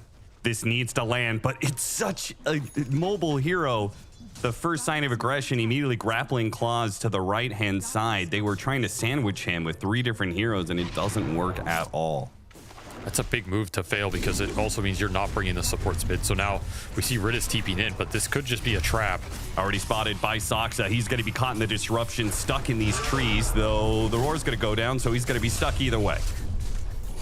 Now, Niku's not on the bristle. Getting some quills, but there is enough damage that Niku is going to have to back away. Picks up the arcane rune before he inevitably dies. Just such high damage coming from these two supports. Jared Jr. really didn't have to do too much there. The early Disseminate has really turned the Shadow Demon into a river brawler more than some of the old skill builds. And now PMA is he just had 2 supports backing him up, trying to go after Kez and blink, and all of a sudden now he's the one outnumbered 1v2 and going to die, and perhaps his Wisdom Shrine is going to be under assault too. That's another 15 seconds till that. I mean, does Yandex even need it? This Jakiro's already level 5. He's absolutely destroying this game. He is massive. Malady is going to make a run for it. He might as well try. He is unlikely to get this, though. Zayas is already here. Yeah, he's not going to force it too much because, again, he does not need it. They're going to get the other one. He's almost level 6. They also were still stacking triangles. Soxa always gets these stacks in. So you're looking at this level disparity. It's about to grow into a gold disparity. Navi in trouble here early game. 0 kills on the board. Didn't really win any of the lanes. Holy. Yeah, this is significant. They might have to just try and get some more stacks for the Bristle up, accelerate his farm that way, and let him hold the Vanguard in this game. But their supports are a little bit behind. So you're not going to have that extra kill threat with Soulbind or Sharpshooter going into some of these Blink stuns as early as you'd like. Just very solid early gameplay here from Yandex. Again, making almost no mistakes here. No bad kills given up. In fact, no kills given up. The stacks are still being created. They've gotten some D-wards, making very nice rotations with their supports. And they'll secure another power rune. Just look at the damage. It's just... Somebody has to kill this Jakiro, man. Yeah. It's getting way too much done in this early game. They just casually poke at Niku and he just goes down to half HP. Pretty rough. If he didn't have these Tranquil Boots, he would have been kicked out of lane a whole lot more than he currently has. Going for the mid tower with this level 3. Oh, nice deny from Niku. All right, sneaks one over, and maybe they haven't gotten a kill yet, but they've at least denied a kill away from Yandex. Surprised he didn't roar him there. Got him on the stun. Here's a kill. Alec, can this be their first kill? No, Cheer Jr. is already rotated in and will scare back the rest of Navi. Support level difference. If the Grim's 1 level higher instead of that Jakiro, maybe you can get that extra kill. These things add up. PMA will die off of the ice path pretty easy for Watson. Man, Watson's just having a dream game. 4,500 net worth for both him and the Beastmaster, while the Dragon Knight and the Bristleback have yet to breach 4K. You cannot leave melee heroes alone against Kez. It's not something you can do. And they're getting dragged around the map. There's a lot of pressure going on multiple lanes, so these supports have been trying to salvage something, but it has definitely left the Mars out to dry here. So some of these moves have to succeed. I'm gonna try and invade and steal some stacks. I like this idea. Bunch of low ancients here. Jr. got him on the silence right before he can get off the roar. Now they're going to chain it with the stun. Will they have enough damage for all of this? The stroke comes through. He gets off the roar, but he does die. Now Malik is going to try and take advantage of the stun, as Niku has already taken so much. He is very dead for this. It's going to be a trade-off still of 1-for-1, possibly 2-for-1, as Zayed's, knowing he's dead, just tries to snipe couriers. I did not see how much they got off the ancient stack, but unless they stole a whole lot, that did not seem worth it. They get the XP at least. I think the Bristle got a couple of the ancient creep kills. It's like kind of worth it for the supports here on Navi just because of the XP you're getting. Now you have Soulbind up and about a couple XP points. You slow down this Beast. I think if you let Beast get away with just farming the stack for free, he's going to be very fat, very difficult to deal with. And this roar goes in. All those creeps went to Shiro Jr. actually. I swear the Bristle at least got one of those, but the Axis cleaned them all up. So that's kind of sad for Niku. Just really unlucky timing there with the Quill Spray.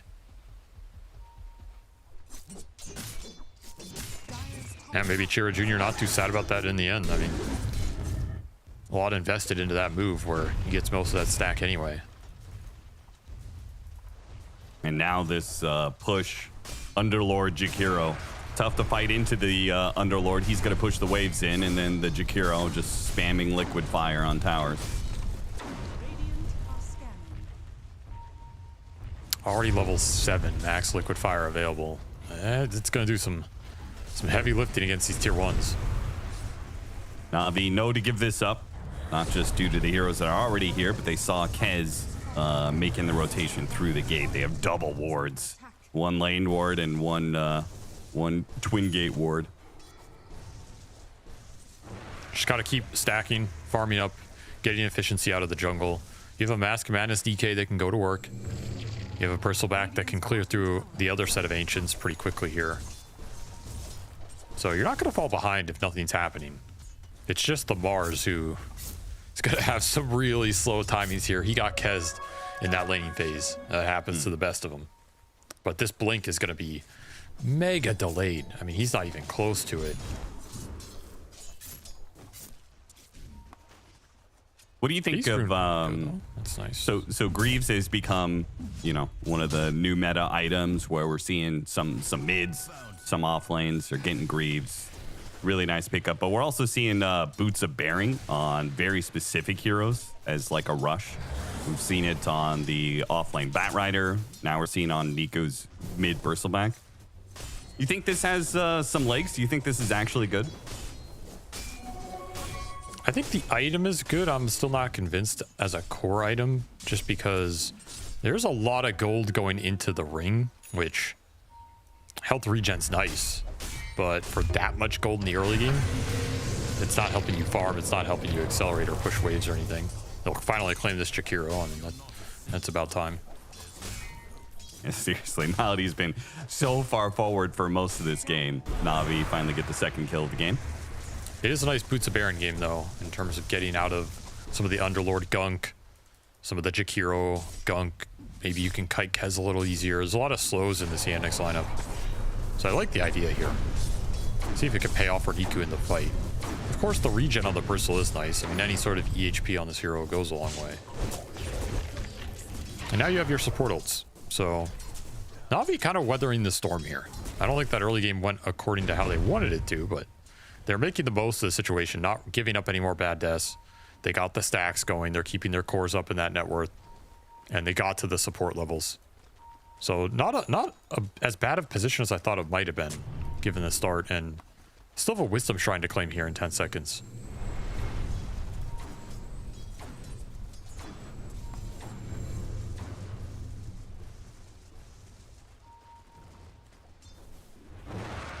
Another quick double stack for Radius in the jungle. He has really done some stacking this game. Yeah, I have noticed Navi are trying to make the most of. They have less map control, so you could see both supports, and even the Bristleback has been doing it, just stacking up what neutrals they do have control of. Malady with this invis is going to get some good information. Sox is already making his way over, but runs over a sentry, gets spotted. No setup here. Navi bringing heroes top. They're smoking this Bristle. The Boots of Bearing just completed.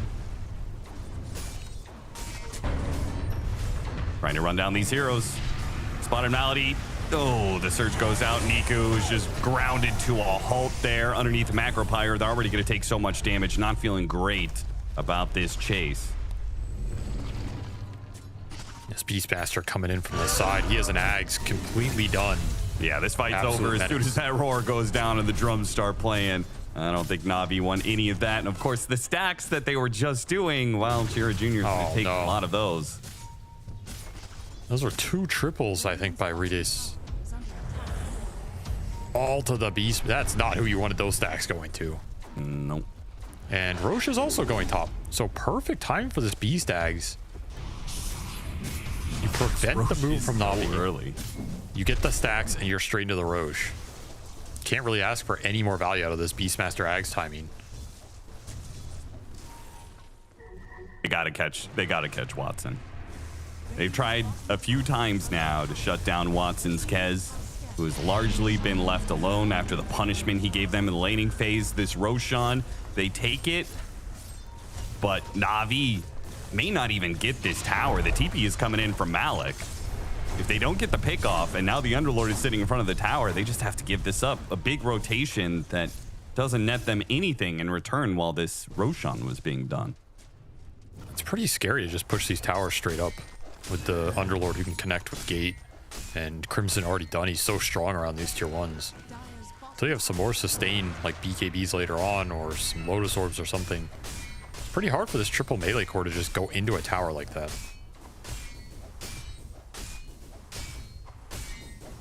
You're just going to end up fighting under Axes, Macro, Firestorm Pit. They will get a bit more of initiation, as Got the Juice is going to finish up his Blink Dagger off this wave. So maybe that can speed things up for Navi. It does feel like they've been trying to make moves, but do not have the easiest way to start those fights unless a hero is just sitting in lane. We'll be able to get the catch on Malik here as he tries to go through the gate. They're going to push down this tower. PMA got away with the arena, so this is all good. A bit of a distraction. Got the tower. Maybe they haven't gotten any big hero kills for it in anything, but... It's a nice tower to get without Yandex getting a fight out of it. So Navi definitely happy about that. And Soxa is so bold. They are going to try and punish him. Zayat's whiffing the bushwhack.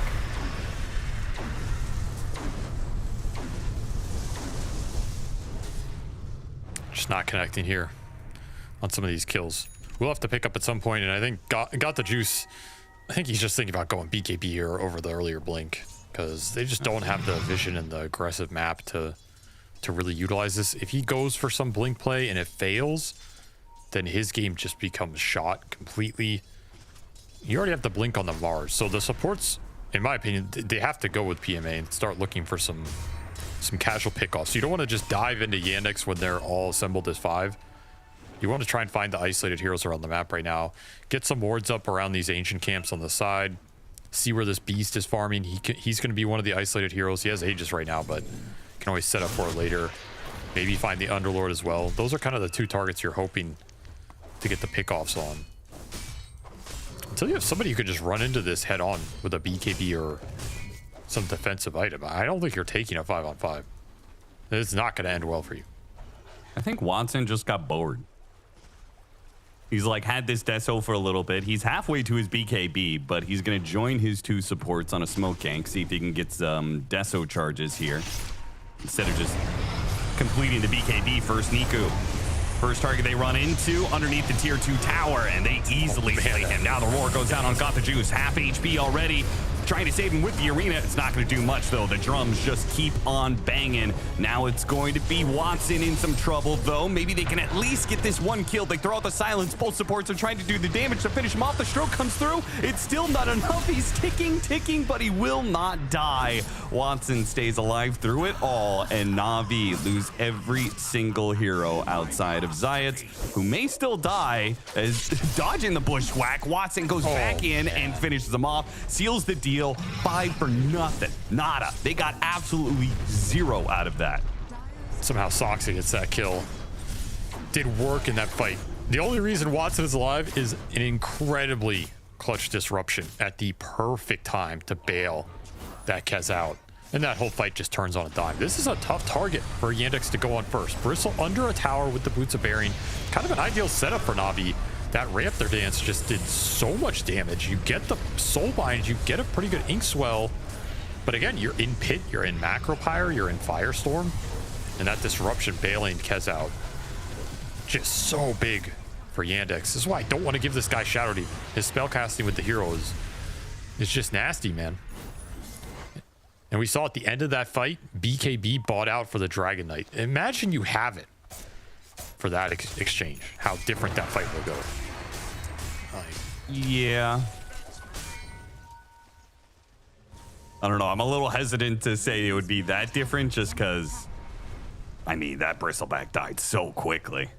Yeah, but I think DK takes way less damage from macro Firestorm if he can just BKB and sit there. Oh, for sure. Smoke on smoke is going to break the Inkswell initiation. PMA gets a beautiful jump, but the disruption goes out instantly. They're going to kill the Shadow Demon, but it gives Jura Jr. the chance. BKB, Roar goes out, focusing on this Dragon Knight with his BKB, but now the physical damage of the Kez and just the right clicks of both Jura Jr. and Malik will bring him down anyway. Mars goes through the escape. PMA cuts one wave and does manage to TP out. Niku is taking the top tower meanwhile, so that was a awfully aggressive move without their Bristleback. A little disjointed here. They weren't looking for the full out fight. They just wanted to find some pickoffs, get this deep ward up. If a silence hits on this SD before that disruption goes out, might be a very different situation. But again, the clutch disruptions allows your beast to get BKB off. He's healthy, could just take the man fight. Don't have Bristle to help you win that man fight. This Shadow Demon has already done work in this. I do not think we're going to see this hero in game 2. It's just such an oppressive hero when it gets to play its game. And you don't have backline jump, which is one of the downsides of this NAVI lineup. They have to kind of just go in with the triple melee core face first and take the fight that gets brought to them. You can't really say, hey, let's jump the SD first. I mean, who's going to jump the SD first? Maybe PMA with this Mars gets a clutch catch, but even then, it's not guaranteed. I'm not saying you're wrong, but it does feel like if I was coaching NAVI, I would feel like there was a lot of heroes that were a problem here, you know? And so, like, what do you even do about that? Jira Jr. not bothering to use the BKB until now. As he commits onto Niku with the TP coming in for the Underlord, they easily get that kill. And just running away for the NAVI supports. They'll both be able to, well, maybe not. Jira Jr. is actually ahead of Zayats here. Zayats, he's kind of sandwiched in. Not only will he lose his Shrine of Wisdom, but perhaps still lose his life. Cuts through the trees and gets ahead of Sox up before the disruption can stop him. So he does manage to get out, but these cores are just getting blown up so quickly. 2,000 damage from Beast going straight into the front of that Bristle. Basically just solo killed him with some extra chain stun help. They have so much single target DPS between the Kez and the Beast here with Disseminate to back them up. You're gonna get melted in the fight. A lot to carry here for Got the Juice on this Dragon Knight. Do get a BKB on the Mars that at least gives you another hero that can kind of stand on that front line a little bit.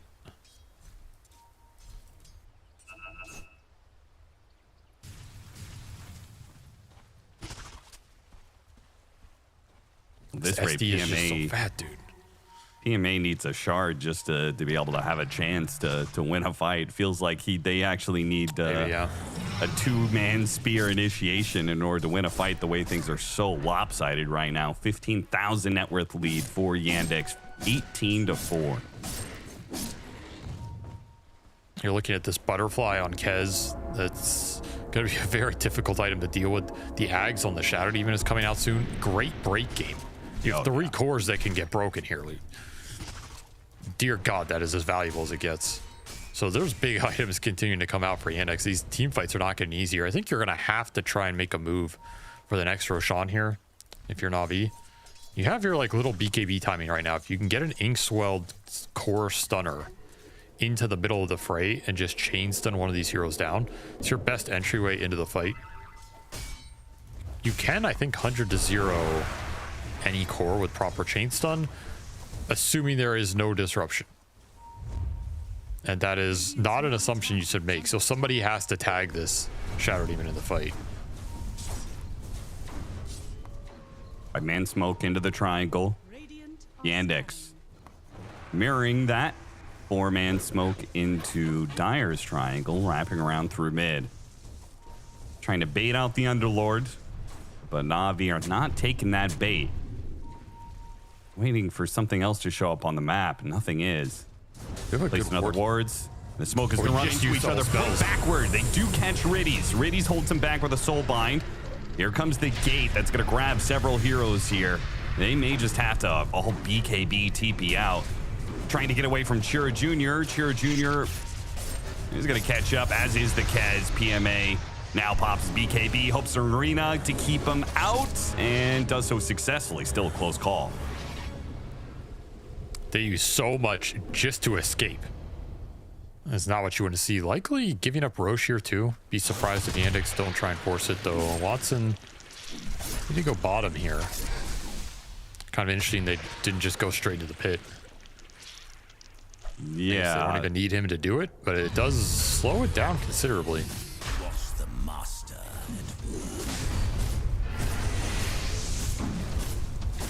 He comes back through the gate and will rejoin his team.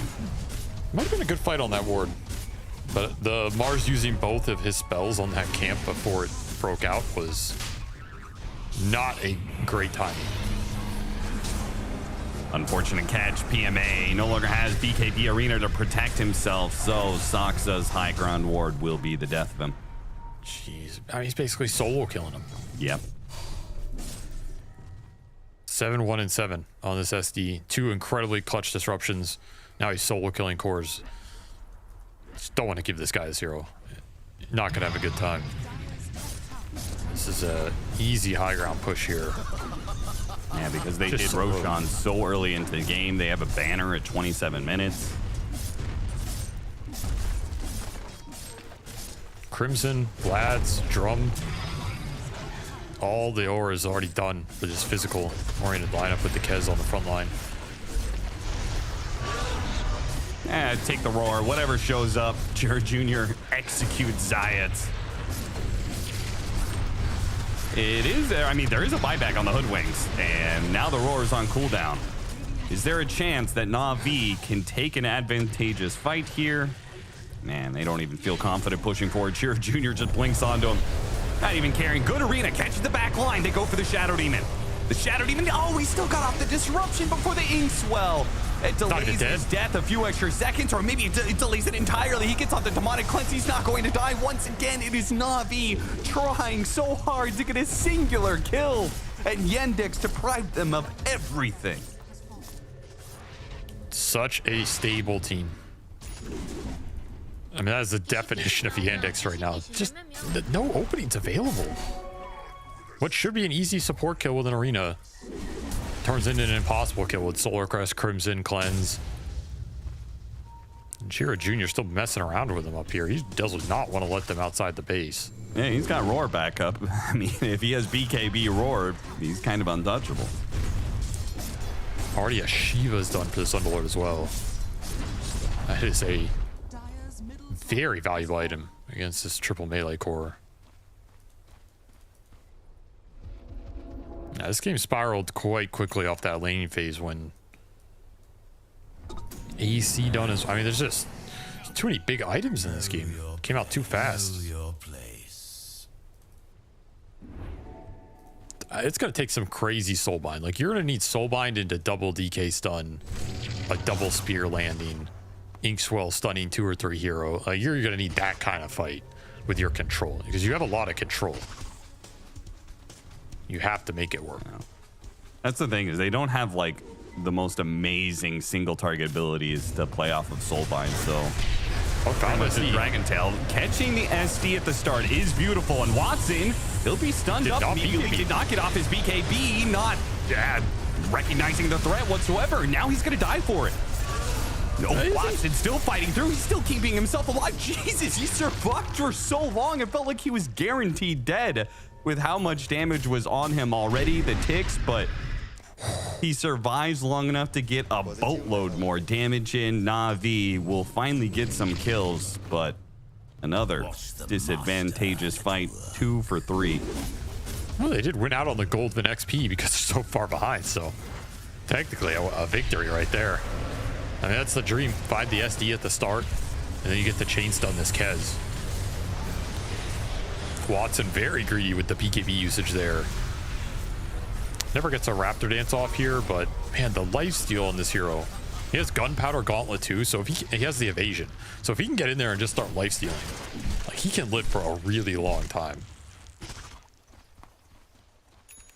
Great kill to get here though for NAVI. Gives you a chance to try and make something happen in this game. Now you have a Lotus Orb on the Bristle. It's a big item here. You can reflect one of these roars, it would be massive.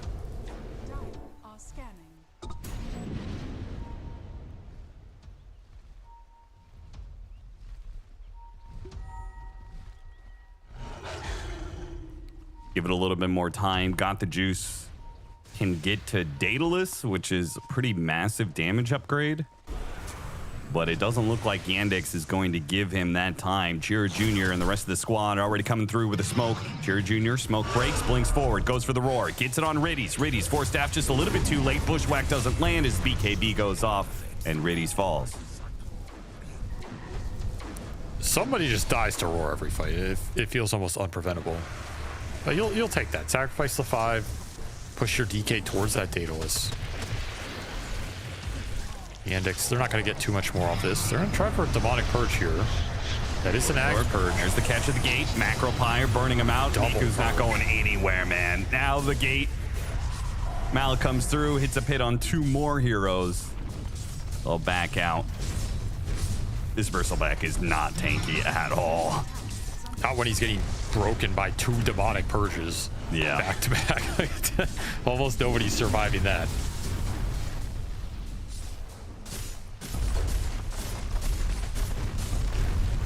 Easy lane here for Yandex. There's your DK Daedalus, but the fight already happened without it. All the timings here for NAVI were just off this game.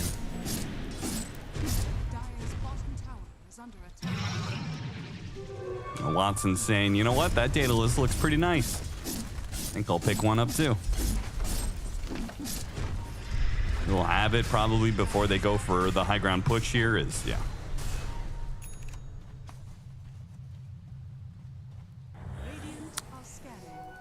Man, he does a lot of damage. That's probably an understatement. Yeah, I feel like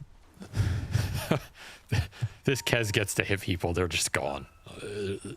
He no dies armor in the so slide. fast. He hits so quickly and so hard, and that's all. Like, we don't even get to see his passive really doing damage, Kazurai Katana, because he just kills them outright with his physical damage before the ticks even really started hitting.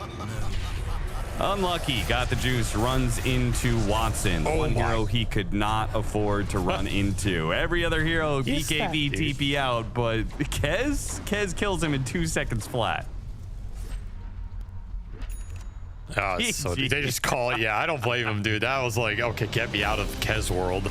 I don't want to ride Mr. Kez's wild ride anymore. And you can't blame him on that one. 8-1-8 for Watson. Continues his dominance from yesterday. He is just owning these games, dude. He is in the zone right now. And that is good news for Yandex, because I think a lot of their strats are kind of built around his hyper carry style.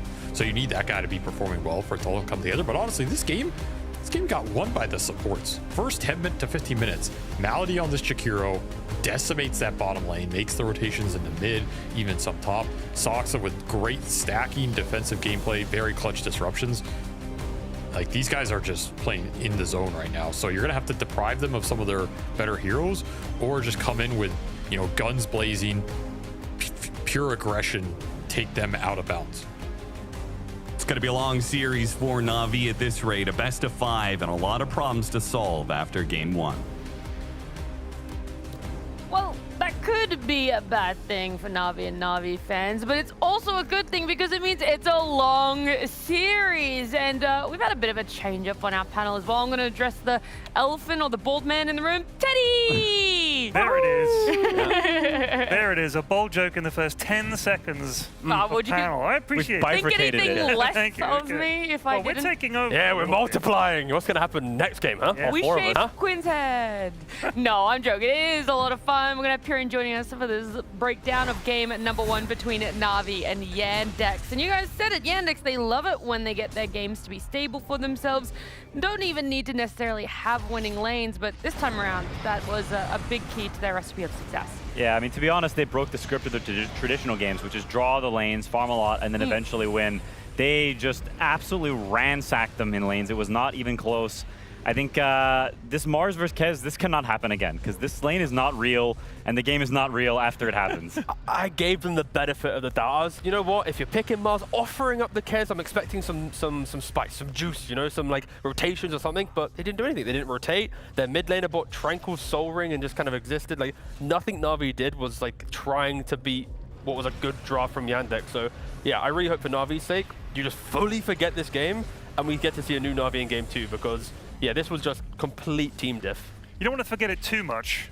I've made some notes here, actually. Number one is, can I swear on this? Yeah. All you want. Fuck Kez. That's number 1. That's a good one. Okay. Nice. Underlord, the good hero. Ooh, I like that one. I agree. I agree. Hoodwink, bit underwhelming so far for me. I would say even in this tournament, underwhelming. Not just this series. Yeah, I agree. And then an additional fuck Kez. Just put that in the end there. We're really going to drive that point home, huh? I hate this hero. You see someone pick this, you better have a plan. Because they always know what they're doing, and I don't know what this hero does apart from just this, that. Yeah, I don't know what happened either. I don't know. Yeah, it's just ridiculous. When you see Kez, it's one of two things. If it's on your team, you know it's the first time this person's ever playing it, and if it's on the enemy team, they're the biggest sweat lord you've ever met, and they know every spell off by heart. I mean, you know it's such a skilled hero in that instance, because even on the replay, I don't think Watson even moved his hand on the keyboard. He just right-clicked one time, and he went, and then the guy died, you know? It was like, great, congratulations, brother. Like, hold on, look, ready? Yeah. Hold. He's not even touching the keys. See? That left hand did nothing. That's so funny, actually. Yeah. You would think it'd be like this crazy APM or whatever. No. And the Kez to Mars matchup, we've already talked about it. It went really bad yesterday when Falcons played it into Liquid. The script did not change at all this time around. Yeah, I mean, Jakiro Kez, it's a monster lane, and you blind pick the Mars, you know it's coming. To me, this game is... honestly, Navi, if you're gonna play the lanes like this, like I think there's an expectation that if you're picking this, you have some idea about we can outplay them in lanes and we can have some tempo, because if lanes go like this, it's legit hopeless. Like they cannot play against Underlord, against Shadow Demon with Dragon and Bristleback cores in a game that is even or they're behind. It's just not. It's not real. When did they pick the Mars? Because I wasn't here for the draft. It was opening out of, like, as in Navi's opening out of second phase bans. Right there. So basically, there was no chance to flex. They only saw Shadow Demon. So it was, they picked Mars, they only see SD, and then they pretty much locked it into offlane very quickly. Okay. Yeah. Yeah, it's a sus decision. I think, I mean, also, I'll mention this Bristleback. You last pick Bristle into Beastmaster, and you lose the lane. You get owned in lane, in a lane that you counterpick. Your only job is to beat the guy in lane, and you lose the lane. Here you can see the Mars Kez stats. There's a little bit of a discrepancy there. Yeah. Why did you suggest the Bristleback then, T? If it was so bad? So what? Because you predicted the Bristle, and obviously they were listening. Yeah, obviously. But also, you know, I wasn't expecting Brother to go for Tranquils into Soul Ring and then kind of act like it was his 12th game of Dota. You know, it's kind of, I know he's a young lad, but he's got more games under the belt, and I really, honestly, as much as I like Niku from the mid lane, I fucking hate this Boots of Bearing build he does. He did it on the Viper, he's doing it on this bloody Bristleback. It's like, you don't need to do it, man. Like, no one else is doing this. No one's going, wow, this is the tech. He's tried it multiple times. He's shooting Everyone himself thinks in an the foot. innovator is insane, Robson, until it works. Look at Until the you lad have that invented the electricity. TV. Oh. You didn't see the 10 things he built before the TV that were kind of like a TV but were shit. I get that. Finally, the 10th one is like, that's a TV! Yeah, but the problem is, it's like, the boots are bearing, he's trying it on different heroes. And then he loses, tries again on a new hero, so he keeps convincing his team, like, boots are bearing's the shit. Okay. And it's not working. Fair enough. Do you think you could name one failed invention? Well, no, because they failed. So Exactly. So can you name one Dota hero for me? Because we're going to play a fun little game before we get into it. Segue. That's it. We have to guess who the Dota hero is. Is All right, it- I got to put my glasses on. Sorry. Is Yep. it Lifestealer? That does look like it Lifestealer is from top down. Lifestealer. I was going to say Primal Beast, but yes, I think it probably is. There it is. What? That was What good. is this crazy font? I hope is production has a lot of these prepared if we're going to get them like that. What was that? The That top was a down good- of Lifestealer. That was a crazy font. What What had do he you been mean crazy Pokemon-fied? Bat Rider. Is it? Surely. It's Or not a that. Is it? Nutcracker. It looks like the harpy. Oh, Visage? Like, oh, it's Visage. You're right. No. Nope. Not? Oh. Wait, I like how you're like, is it only you're right. heroes? Oh, my understanding is it's only heroes. I didn't do this, so. Only heroes confirmed. Dragon Knight then? Oh, DK in dragon form? Yeah. That's not a bad guess.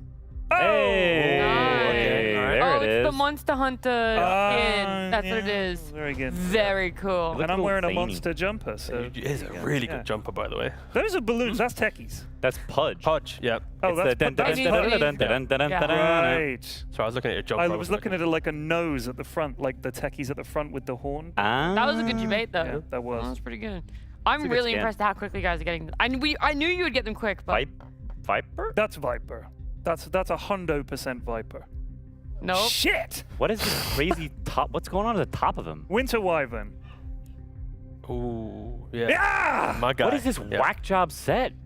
I've never seen that before. Dude, I don't think you actually have a set on any hero. No, except maybe I just Void don't play Spirit. Winter Are you Wyvern. default? No, no, that would be the no. most baller thing I've ever seen. No. If Quinn was just default model Now, I've every never hero. bought one.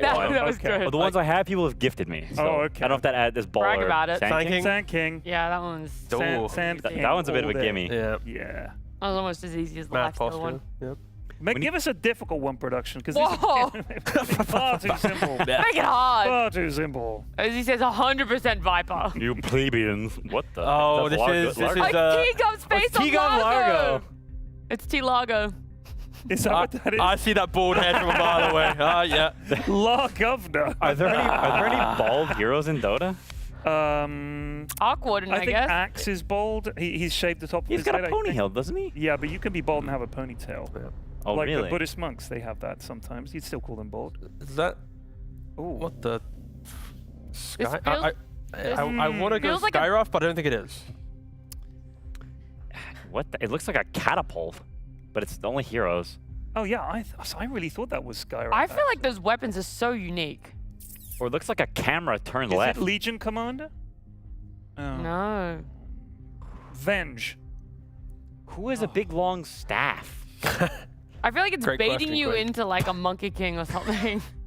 It's not Warlock. Why is he contorted like this? It almost looks like a leaning lobster. forward. It looks like he's leaning. Oh, it's Monkey King. Oh God! I thought you were that- right. Did you not just listen to me say it feels like it's baiting you into saying Monkey King? No, I missed that. That staff looks too mystical and magical. Yeah. I don't think it's Right-clicking is it a hero. staff? What else is? Oh, Maybe. Oh, maybe. You asked for this, by the way, Ted. Well, yes. This You makes said it more give us a interesting. difficult one. Maybe he's casting a spell. Or, oh, is it Zeus casting lightning bolt or something? I wish I had a hero grid, but it's okay. Ooh, that's an interesting one. People at home. Wait, I'm just gonna go cheat. Oracle. Huh? Oh, Bossman said Leshrac. Leshrac? I'm Get trusting that guy over there. Get out of Whoa. town! From What above? POV is that? What? Fair play. Holy crap! All right, Nice, but dude. That what- guy's goated. Well That's done. insane. Well done, that guy. All right, Yeah. well, you asked production for a hard one, and they delivered. Good. Yeah. Good. I also wonder, are you just in demo mode or like hero This is your view, reward if you turning want it it. around? You're going to give him half a bottle No, of water if that has it- not been opened. Not been opened. Unopened, very fresh. Hydration again. There's Also unlabeled. unlabeled as well, so it is safe for broadcast. But there you It go. is. That's It is yours. water. All right. Well, do you feel like if you had a harder one, Pyrian, you would have been able to guess? Or you're like, that was it, that was the cap of... Yeah, Ted. Excuse me? If you... Were you asked the harder one? after all. I'm not throwing you under the bus. No, he was really good with the Valentine's soft Day. ones, bless him. Okay, I feel like after this experience that we're going to want to be on a panel, but you're going to continue staying with us. We are going to go to a break, though. When we come back, our best of 5 continues.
Nico. Force.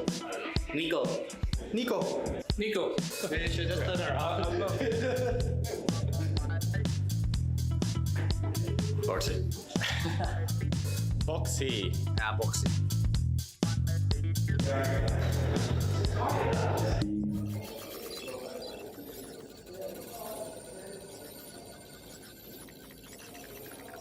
I don't know, everyone. Who grieves the most on the team? Definitely Quinn. I think Quinn grieves the most. Kazu.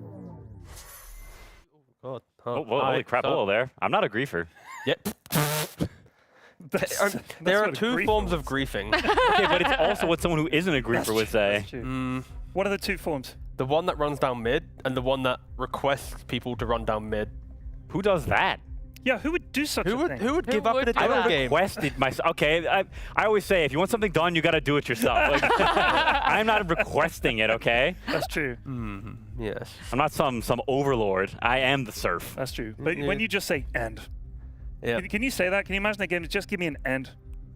End. Perfect. Oh, You're gonna clip it? I would clip that. Flip it and ship it. Look, yeah, a lot of us said you. I don't actually think that if we were in a competitive stack win, not that we ever would be, I would never actually put you as a griefer. especially not up against, 3 ex-Chinese pro players and, a couple high OR casters. I forgot that actually happened. I think I wiped that from my. We Chengdu. played a show match in Chengdu, and okay, I'm gonna preface this story kind of bad, but it ends good, right? Have you ever been overwhelmed with emotion that your brain kind of shoves the memory really far down? Constantly. Yeah, that was it. I was so overwhelmed, I kind of forgot about it, and hopefully NAVI, they've been able to forget about the game number 1 for themselves because it was not a pretty one. They obviously were trying to get themselves a win there, but Yandex had the upper hand, closed it out pretty quick for themselves, and then it does beg the question, how are they going to reset for a game 2?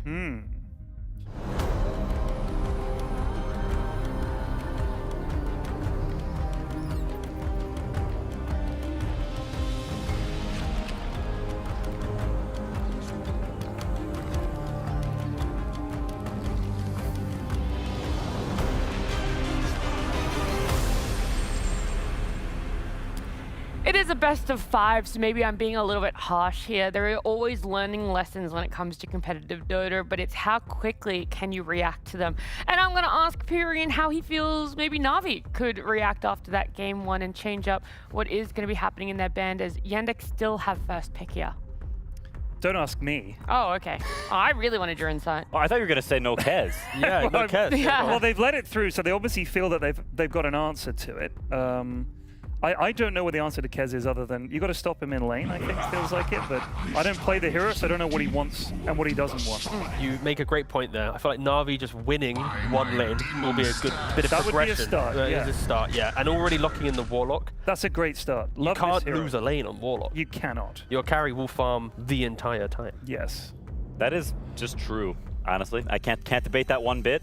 I do think it's a little weird picking it into SD because all your stuff gets purged. Demonic Cleanse is super, super good against this hero as you get on the stretch. So generally Shadow Demon's considered kind of good against Warlock, but it's not the end of the world. And I think it's also mega comfort for Riddies, which I think is good. You lost the game 1 pretty convincingly, get solid lanes, fix your problems that were there last game, and actually play a Dota game. Why is the Shadow Demon seen as so valuable? Because I've seen people talking about him. He's been picked up a lot. Is it? I mean, he does a lot, right? BKB piercing, sort of slow. If you like, he's got save. He's just the extra vision from his poison. Is that it? I mean, is there no other hero that does what he does? I mean, it's also the facet as well, right? Having percentage HP gain or loss is also very good. Yeah. And then you just play such a chill, calm game. Like, you kind of invite your opponent to make a mistake the entire time. And like you said, he just does a bit of everything. He does. Yeah. He does. Jack of all trades, but he's also kind of master of all those trades too. Indeed. He's big on trades, this guy. You know what he doesn't like though? A big golem in the face. So I'm hoping for Navi they can find some way to give some Grimoire charges to this Warlock, throw a golem down, take some towers. Yo, charges? Dude, he takes Champion of Garth and walks people down with the big man. That's what you do. All right, Is that so? All right, there is a very meme strategy with Warlock where you take that facet and then the regen is based on current regen. Yeah. So it's not about when it spawns it. So if you have IO and healing ward and all this just healing on top of the Warlock, you can make a beefy golem. Exactly. But I just feel like the pros, they're just not ready to explore this. They lack imagination. Like the core helping the support by putting a healing ward down, it'd be unheard of. So they've taken the Underlord, which they just lost to, which is wise. I think that's always a smart move. I think it's wise too. The Ursa is already banned, Razor's out, Viper's out, SF's out. A lot of the dudes who smack the gold. What is he even? He's a demon, I guess? He's an Underlord, so he's a demon from the underworld who is a lord. I'm not a lore guy like Slacks, but I can tell you that looking at this guy, yeah, and reading I would the say name, yeah. he is the lord of something underneath, which implies hell. Look at him. He does look hellish, but his head is cool. Imagine if you had a big, glowing circle in your head like that. You'd be terrible at hide and seek. What level of Dante's Inferno do you think he comes from? Which circle? Yeah, 1 through to 7. Let me think. It depends on your sin. I'd have to go back and read. He looks like a Wrath kind of guy, but I'm not sure which one Wrath is. He's pretty wrathful, but it's weird down Or there, Sloth, man. because he's a little slow. They punish people for all kinds of crazy things in Dante's Inferno. If you're a bit of a gossip, that's it. You got to wear a giant hot bell for the rest of your life. Hot bell? Something like that. So specific. Tide Hunter, here we go. Battle of the big men. This is like, my big brother's going to beat you up. That's what Warlock and Shadow Demon are saying to each other. That is what this picture looks like. I wish they saw this one actually, yes. And then each big brother sees the other and thinks, ah, shit, I thought this was going to be easy. Which one do you prefer out of the big brothers? I mean, obviously, I think the combo with Underlord and Warlock, you've got Fatal Bonds with a lot of AoE damage from Underlord I like. And also, I like the mobility around the map with the portal and stuff like that. Tide just never dies. And I feel like if you've got Shadow Demon purging him as well, it's going to be even harder. Oh my god! This is like the gnarliest... Beefcakes. Yeah, it really is. We're beef maxing. I mean, this Dirge is interesting because it's very early, but it is very good against Underlord. So now, Navi, you're sort of looking at pulling waves most likely. I don't know if you are going to be able to win this lane straight up, especially with a counter pick coming on 18. So I'm not 100% certain what direction they will go. Navi is no stranger to pulling waves, and that is generally the answer to Undying is just don't lane because his laning is too strong. I mean, for Navi, I'm just leaning towards Gyrocopter in this position. Like, utilize Afterburner, try and chase down the Tide a little bit. It just keeps making your draft feel good, but... Also, you want someone that can... I mean, I know that I was talking with Quinn backstage, actually, about the Tombstone. He never speaks That's to the me kind of backstage. fascinating conversation. I'm sorry to hear that. No, it's okay. Yeah. Sort of fascinating conversation we have is that I always think, how do you take out the Tombstone? Obviously, you could just walk away, for sure, but Gyro certainly can just go up and click it a few times. Why not? Yeah, definitely very good. Clearing all of the zombies in the meantime is very nice. And you're also super fast with that Afterburner, so you're also great at running away, which is one of the best tools against Undying is just run away. Running away. He's just a big stinky dude. Look at all those flies hovering around him. I man. know, Look but at let's not dude. stink shame, okay? He's So was Quinn last week. He had a couple flies around him. Weaver. Okay. I'll be real with you. I haven't been impressed with this hero so far. Oh, and then double down. Oof. Which one do you hate most between the Weaver and the Hoodwink? Do you mean at the pro level or to play against? I'm talking on a personal level first, and then yeah. I don't play Hoodwink. I do enjoy playing Weaver from time to time. They're both very annoying to catch and kill. Okay. As a support player or like a POS 4 player, both of these heroes makes your life miserable. But Hoodwink, I hate her the most. She's so chirpy about it. Weaver's just an evil dude. I don't expect better. Yeah. But she's like, "G'day, mate," or something like that, and just owns. She's not Australian. I'd like to sorry. clarify that. Sorry, where is she from? New Zealand. Okay. Be careful, Ted. Be careful. Just you're treading on a What's fine the line. difference, Nat? It's Oh, he went there. Ted never coming back to this fucking title again. All right, he's off. We He's enjoyed out of working here. with you, Ted. Got him good. Either way, anyway, with the Australian Hoodwink, it does provide the break to the Tidehunter, so it's going to be quite helpful there. But I'm worried it's very specific. Like, you're picking the hero for that one spell combination, and we just saw how Hoodwink didn't really impress in the last game. I also don't know if I like Weaver against Tidehunter. I'm not 100% sure how that lane goes, but it looks like Tidehunter will chill. And I think if Tide chills, then he should be pretty good against Weaver because he's got low attack range, so you can anchor smash him relatively easily. You've got Vlad, so you have plenty of armor on top of the phase boots. Like, I think there's a lot of dynamics there that are pretty nice for Tide. You can't dispel the bugs, but like, who cares really? And then Wind Ranger, right? Like, you pick the carry Wind Ranger, you're protected by the Undying. Weaver wants to be high mobility, Wind Ranger will match it. Weaver can never right-click and kill the Wind Ranger until much later in his itemization. So, yeah, I think Yandex are just going to be pretty happy, very content just farming and then waiting for the item timings. Would I be right in saying, I feel like at the moment, the way that Yandex is set up, you come in with Ravage, you get the Tombstone down, and you're like, we are fighting here. Now, Underlord has to stand there and try and fight against an Undying who's sapping his strength. He's getting nibbled away out by all these things. None of these guys can just stand in a fight. Like a long engagement, you don't really want to be hanging about as any of these other three heroes. They're all kind of smushy. Yeah, Weaver and Hoodwink, that's where they need to kind of utilize their toolkit, right? They could go in, poke one of these spells, and then try and disengage and kind of take the fight elsewhere. But describing that, it's very hard to do very cleanly. Often teams will fall short with this style of fight. Yeah, I mean, I think from Niku, you're looking for something that rounds it out, that can start fights a little bit more. You've got two range supports, range carry. If you pick another ranged hero, it's going to look a little awkward. So something that's probably some spirit that can go in and out. I think like Storm, while he is ranged, is like functions like a melee hero in some ways. So something that keeps that little bit of catch. Really?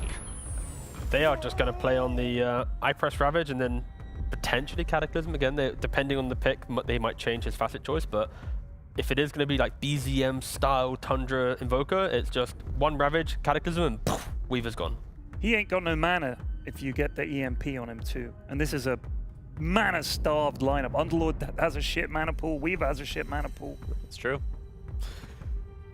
I think, I mean, Yandex's heroes, if they get to like the mid game, they are very, very solid together, as is typical for their lineups. But they are quite slow in the early game. They don't really have heroes that like mesh together that well. They've got disruption to Sunstrike, but besides that, it's not too much. So against Weaver, if he actually gets a good start, there's potential for him to rotate mid. They can open towers very quickly, and the game can bleed a little bit, and they never get to that mid-game structural point. You think this is kind of greedy from Yandex, maybe? It definitely is. You think you win one, you think, we can pick a greedy lineup. Yeah, I think they're scoffing at them right now. I actually heard them say that like almost verbatim. That was their team talk. Yeah. Yeah, they just in a big circle. Chuckled. Collective chuckling, like a coven of witches. Is that the plural for witches? A coven, yeah. Okay. Learn something new every day. What I would like to learn now is what Navi will pick. They're taking their sweet time. Oh, how the turntables have. The mid Kez. Yeah. I'm intrigued. I mean, this lane is horrendous for Invoker. Kez has like 4 quadrillion damage and 10 armor, so... Are you sure about that number? That does sound like he can just walk and hit every tower and Ancient through backdoor. Yeah, he can. I don't know why people don't do it. So I think it's a very hipster pick. It's very Niku. I think it fits the theme of wanting to snowball early game, but I think it's another case of if you reach the mid game, Yandex is going to be pretty preferable. So the onus, if you will, is on Navi. Onus. I'm just happy that Niku is continuing down this line of, you know what, give me the hero. Like, recently, he has played Kez mid. He tried a Mage Slayer game, it didn't work out. He had a Crystallis Ags Manta game, it worked quite well, but maybe he's still trying to find his footing on the item build. But no, I agree with Quinn. In regards to lane, he should be very happy. And I feel like the last game, he didn't help his team out with the Bristle pick and the Tranquil build. This time around, he sees his matchup. He's had time to experiment on the item builds from mid lane. No one really plays mid Kez, so I'm hoping he's locked in like, this is my mid Kez now. I want to try and, you know, punish them in this best of 5. Well, look, our panel is talking about Kez and everything like that in the draft, but I got CY who could answer all those questions for us. A mid Kez, last pick, I feel like there has to be some explaining here. Well, we like it against Invoker, so it's one of Nico's favorite hero. He just doesn't get to play it that often, to be honest. How much freedom do you give Nico in picking his hero when it comes down to that last pick? Do you have full trust in him? I do, and I also remember having been on a team with one of your panelists. Usually a mid player, they like to have some kind of, you know, authority about their own picks because it's very much a solo lane, so you know the small details very well, and you need to be in a state where you trust that your player understands those well and like knows how he can make it work. Yeah. And I do also want to ask about that first game, right? We've seen the Mars-Kez matchup happen in the lane before, but you guys still voluntarily picked up that Mars knowing Kez was in the pool. Was it a bluff call? Were you just like, we do have answers to it? What exactly was behind that? I remember Watson saying he was not allowed to get Kez from his coach. Oh, he lied. But he lied, of course. No, but in all seriousness, though, I think it can work. Like, I think the Jakiro was honestly also what destroyed us, like, fully. So... I don't know. I think it can go both ways. Like, obviously, Kez, I would say, is favorite, but it depends also a bit on the bigger picture, in my opinion. I like it, and that's why I asked you, getting all your opinions there. But CY, thank you so much for joining me, and all of our questions now answered. We're going to get into game number 2 for our best of 5.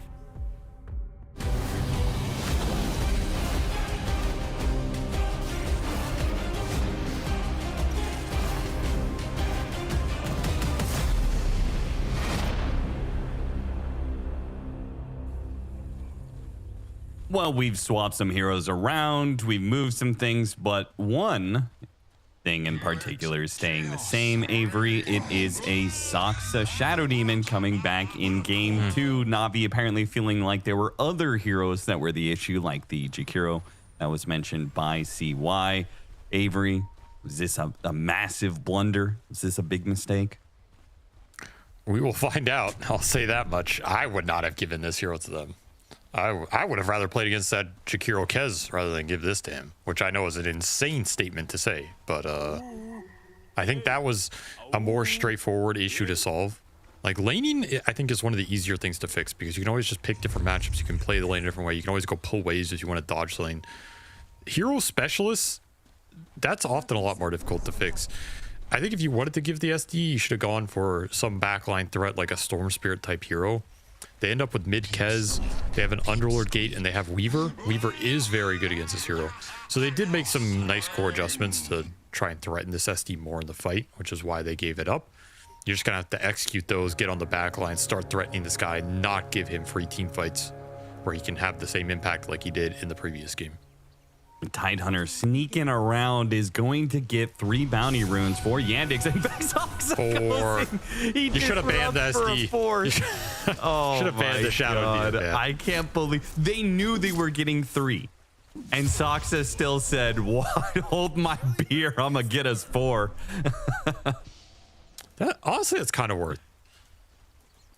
It goes to Nico here, so that individual trade isn't really worth it, but 4 bounty runes is just insane. It's so but much you already had 3. I feel like getting the 4th one in exchange for giving first blood to the mid hero, that actually doesn't sound worth it. It's mental damage, psychology of it, you know?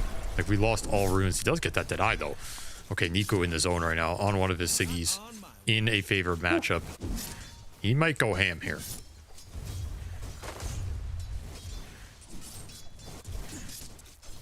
All right, so Nico should win the mid matchup. We already heard from both CY and Quinn about how this hero should be able to win. What about the side lanes? Because the side lanes were a particular problem for Navi in game 1. Navi should pull against the Undying, which they are. This should not be a lane you fight the Undying straight up until at least level 3 to 5. You can even just perma pull and get stacks up for the Underlord later. And it's kind of a similar situation up here. You do not want to fight the Warlock Weaver early on. At some point, I think Tide can stand here a little better than Underlord can stand against Windranger 09. So perhaps you can get a little greedier on the side of Yandex with this SD, but very similar situation. You're going to force Soxa to lose the creep, or at least some of the creeps under tier 2. This is quite the funny standoff. Now, like, Malik is holding the creep wave in front of the tower. This is ultimately good for Yandex, though, up here. They are going to win the equilibrium no matter what eventually up here, and there's no pulls available. So Soxa does not mind what's happening right now. Navi, the best they can do is try and pull this wave back behind their own tier 1 and make Malik just tank the double wave, which he will. Pull it down the left. This is so funny, man. Oh, he's going to pull it in front of the tier 1. At least that's what he should do here. No, he's giving the other Radiant Wave. That's odd to me that he didn't pull it in front of tier 1, because he could have just had perfect equilibrium, denied that next wave that had the flag bearer in it. Would have been really nice value. There's no pulls available again, so this is still favorable for Yandex's top lane, how it worked out, but could have been even more favorable. Sunstrike, if it had landed, they would have been able to run down Zions perhaps, but as it stands, it misses. Watson gives up on the kill.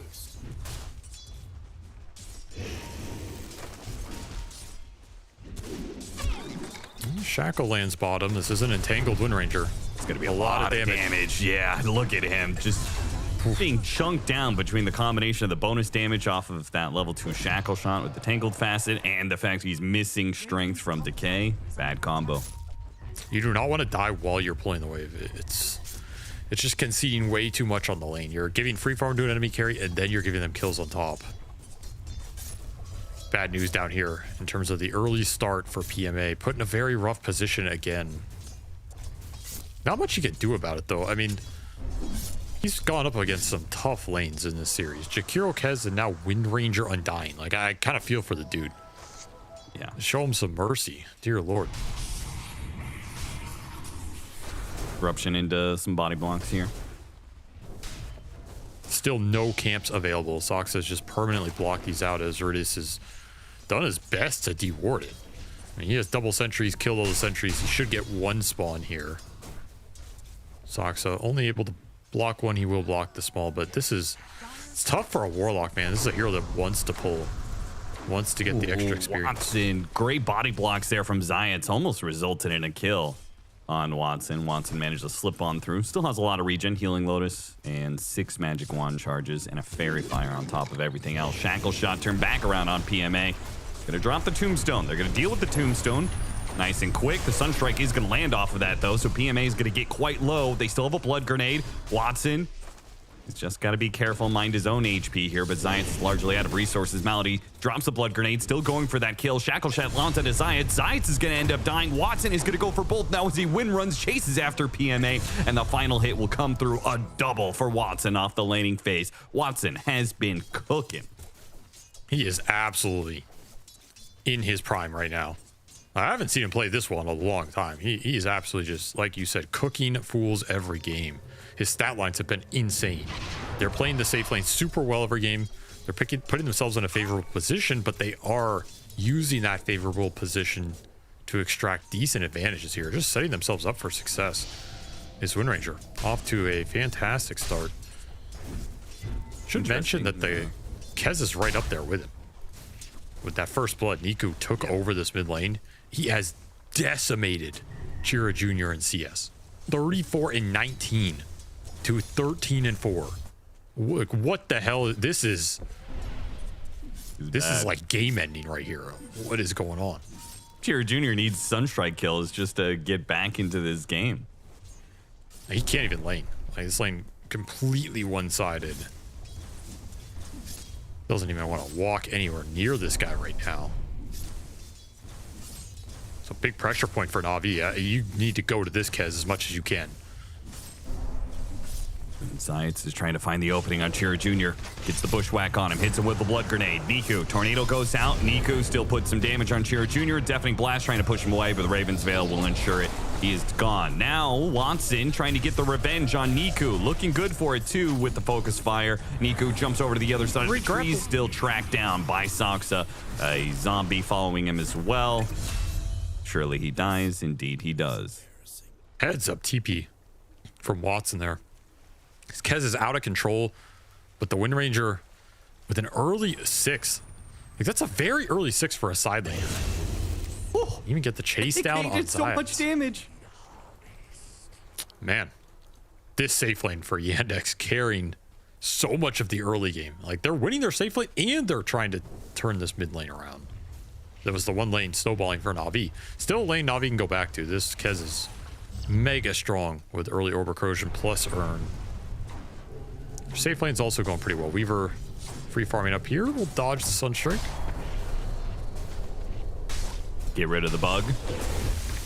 Malik, oh, that was a perfect timing on the blubber going off there. Instantly removes the bushwhack.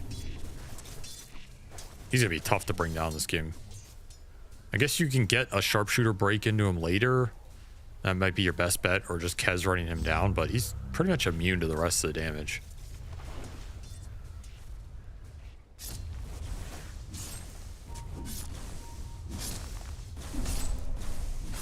Look at that chicken go, man. He is just swinging. This could be a slow meteor hammer for Chira Jr. here. Yeah. Oof. 2-level difference between Chira Jr. and Niku.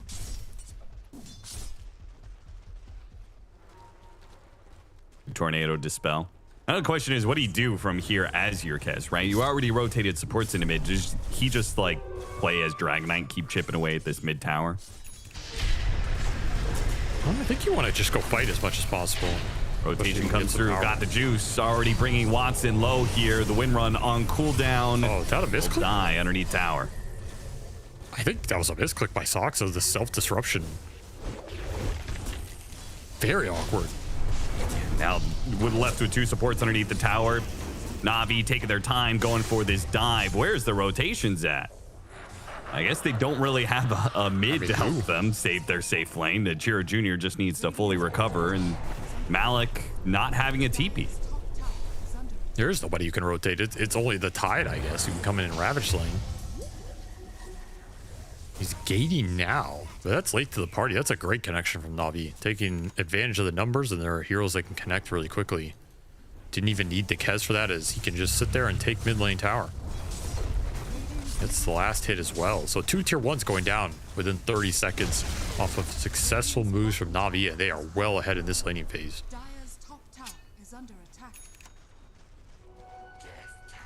It's going to be a nasty lead, especially with like PMA getting so much off of that. He could probably hold the rest of their tier 1 towers up. Like, Yandex have not put very much damage at all on any of these towers.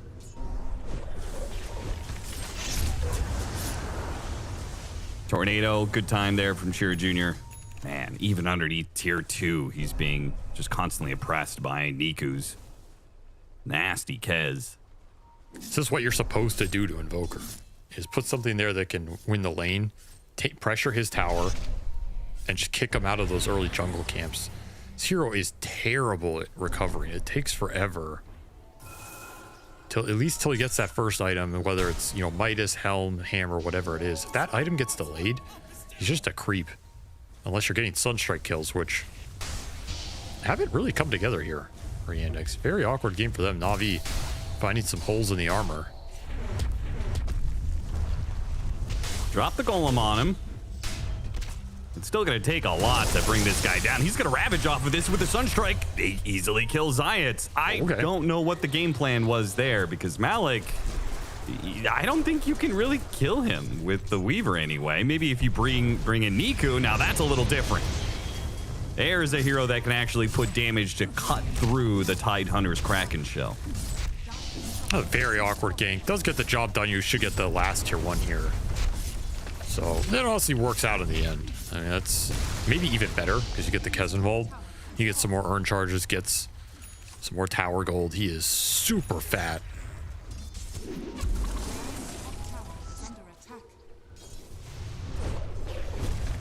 Doxa catch off the bushwhack. Bugs don't actually, well, do land either way. Doesn't matter. They've got this kill.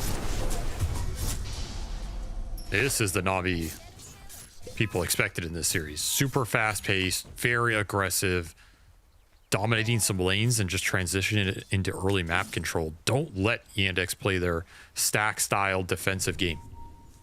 Upset the equilibrium early and take that advantage all the way to the bank. They hold all 3 top spots here.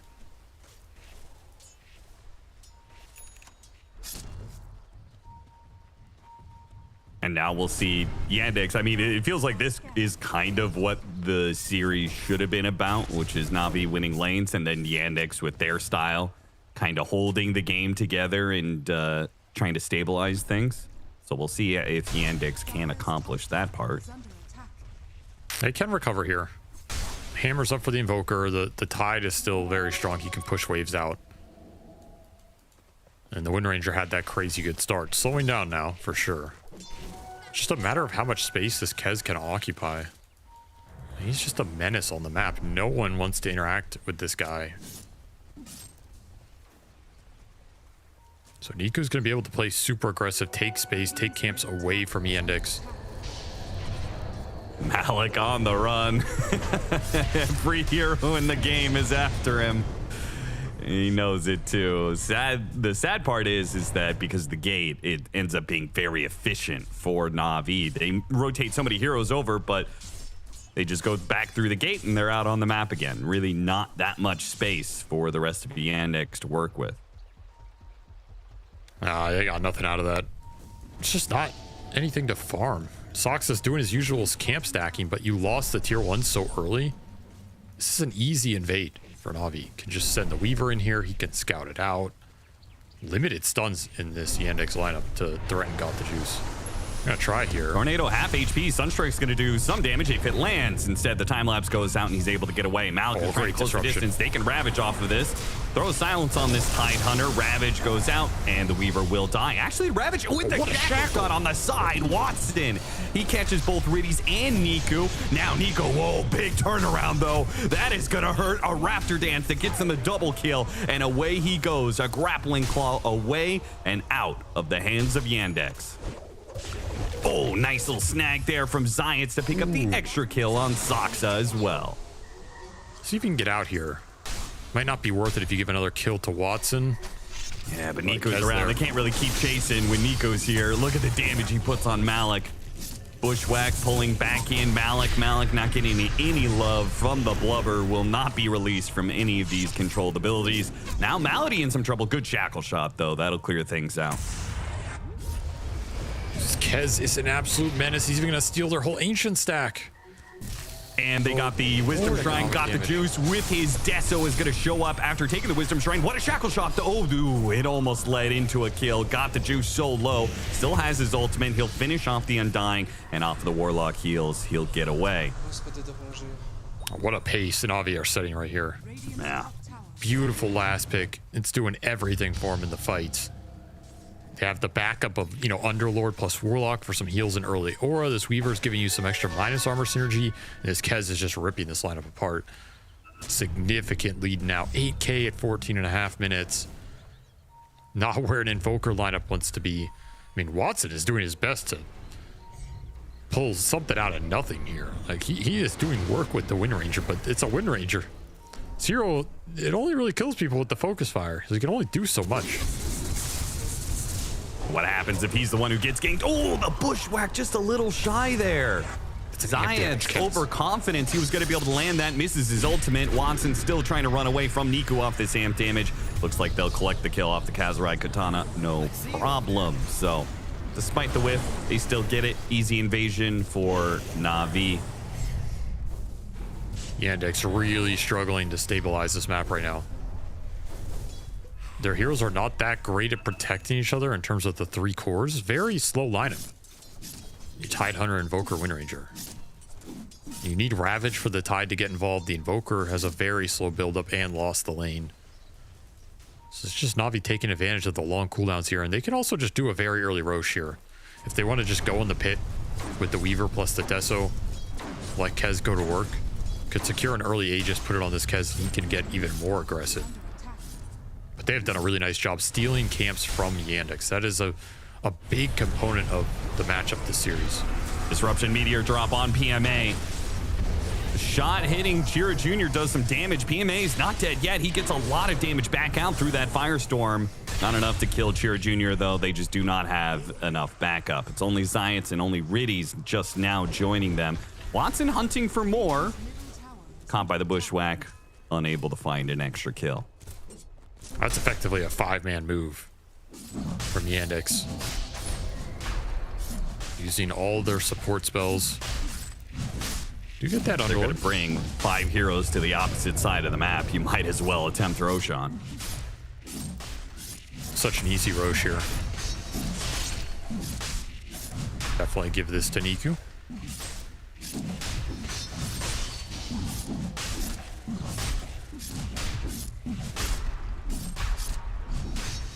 Well, this is certainly going to come as a surprise to Yandex. I gave it to Gotha Juice anyway, huh? Interesting. I mean, both these cores can use it pretty aggressively. That is for sure. Just keep occupying these ancient areas. Don't take your foot off the gas here. Up 10K.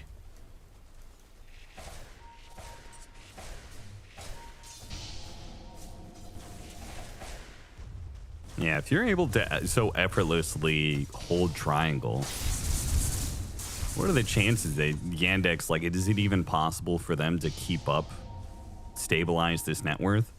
Got the juice. Niku, both sneak around the side here, aren't going to be met with the Ravage. Manage a grappling claw up. Niku dodges a lot of damage off of that. Meanwhile, Raptor Dance doesn't really hit too much. Immediate retreat from Yandex. Will tip mental damage on Malik as his Ravage just did not shape up to be what he thought it was going to be, and he's going to be chased down all the way underneath the tier 3s. Just no help coming from the team whatsoever. Is that high ground potentially? They used a lot in that fight. Still have this Aegis, you have Deso, you have Golem, some sustain. Maybe it's too early to go for that, but sick reaction there from Niku. Getting that grapple off meant everything there. Otherwise, he can get focus fire down. It looked wonky as well. I'm not even sure he should have gotten it off. But that's Kez doing Kez things. Yeah, Kez's cast animations are so... Like, what is that? So small that he's just able to, you know, it's near instant. I don't know if that spell should pull you if you're already stunned, but it does. So agreed. What can you do? I mean, that's new heroes, you know? This might be the hero of the series at this rate. He's dominating both games. I feel like there's no way that we see it in game 3, though. So, you never know. You got last picked in this game. You gotta remember that. It's not like it was high priority here. Yeah, it's Weaver against the charges. Building for Got the Juice. They definitely put a lot more pressure on the Shadow Demon in this game. A lot of assassinators that can just get to that back line and ruin his day. No, that was a good call about the Weaver being a really good answer to the Shadow Demon. We've seen it time and time again. Got the Juice is just rolling out there with the Shikuchi, running deep into the back lines. Yandex are not able to maintain the formation that allowed them to come up the victors in game 1. It's one of the classic SD counters. Meteor going to drop on Niku here as he catches Jiro Jr. trying to farm up some of these camps and a TP away, denied by the Underlord. This is spiraling completely out of control. This is all NAVI style right here. As much as game 1 was Yandex's playstyle, this is NAVI to a T. It's getting to desperation territory. If you're Yandex, you might just have to try and get some 4 or 5 man smoke to land with your Ravage into your big team fight. You're kind of all in on Ravage Cataclysm at this point. Which, that's just another 150 gold for the Invoker to get that. So you're going to have your Ags combo. You just finished your Mjolnir. This is as good as it gets for Yandex. Unless you can make something happen with this kind of timing. They're gonna steal another Wisdom Shrine. Amali's just sitting here watching it. As soon as Got the Juice shows, it's like, oh, well, I'm not taking that. Sox is a free kill. I mean, they're up 18k net worth, but they're up just as much in levels. 16 level advantage? What? Good lord. Malik. Disgusting. Once again, gonna die underneath the tier 3, it looks like. Niku. Okay, no, he's not gonna keep going. The burst damage for this Weaver is disgusting with the early shard pickup. I mean, this game's just over, right? Yeah. What are we doing here? There's this Cataclysm Ravage dream right now. We'll probably see them go for it. But there's still Aegis for 30 seconds. Trying to stall, but Got the Juice. He's just gonna hit the tier 3s, force a reaction out of Yandex. Another 15 seconds till the Wind Ranger's back up. Looks like Got the Juice is gonna lose his Aegis here and a couple more Shadow Poison hits and Decay spam. Trying to pop it and then kill him the second time. 5 more seconds till the Aegis is down. He's got to back up. Let the regen kick in. Maybe the Shadow Poison stops it, actually. Pop the Shadow Poison. No, it didn't get popped. So much for the best Shadow Demon in the world. I mean, come on, that's a that's a dig. That was an unnecessary dig. Oh, great well, hit. There goes your Ravage Cataclysm. If they find Shira Jr. first, your 1% chance at a team fight win becomes 0. So they're just going to have to chill out for another 35 seconds, which means Navi, perhaps another poke at high ground here. Oh, yeah, you just keep going. There's nothing threatening you in this game other than that combo. There is a blink for the Tide. Yeah, time to smoke. Gotta try an all-in Niku here. That's kind of your only play.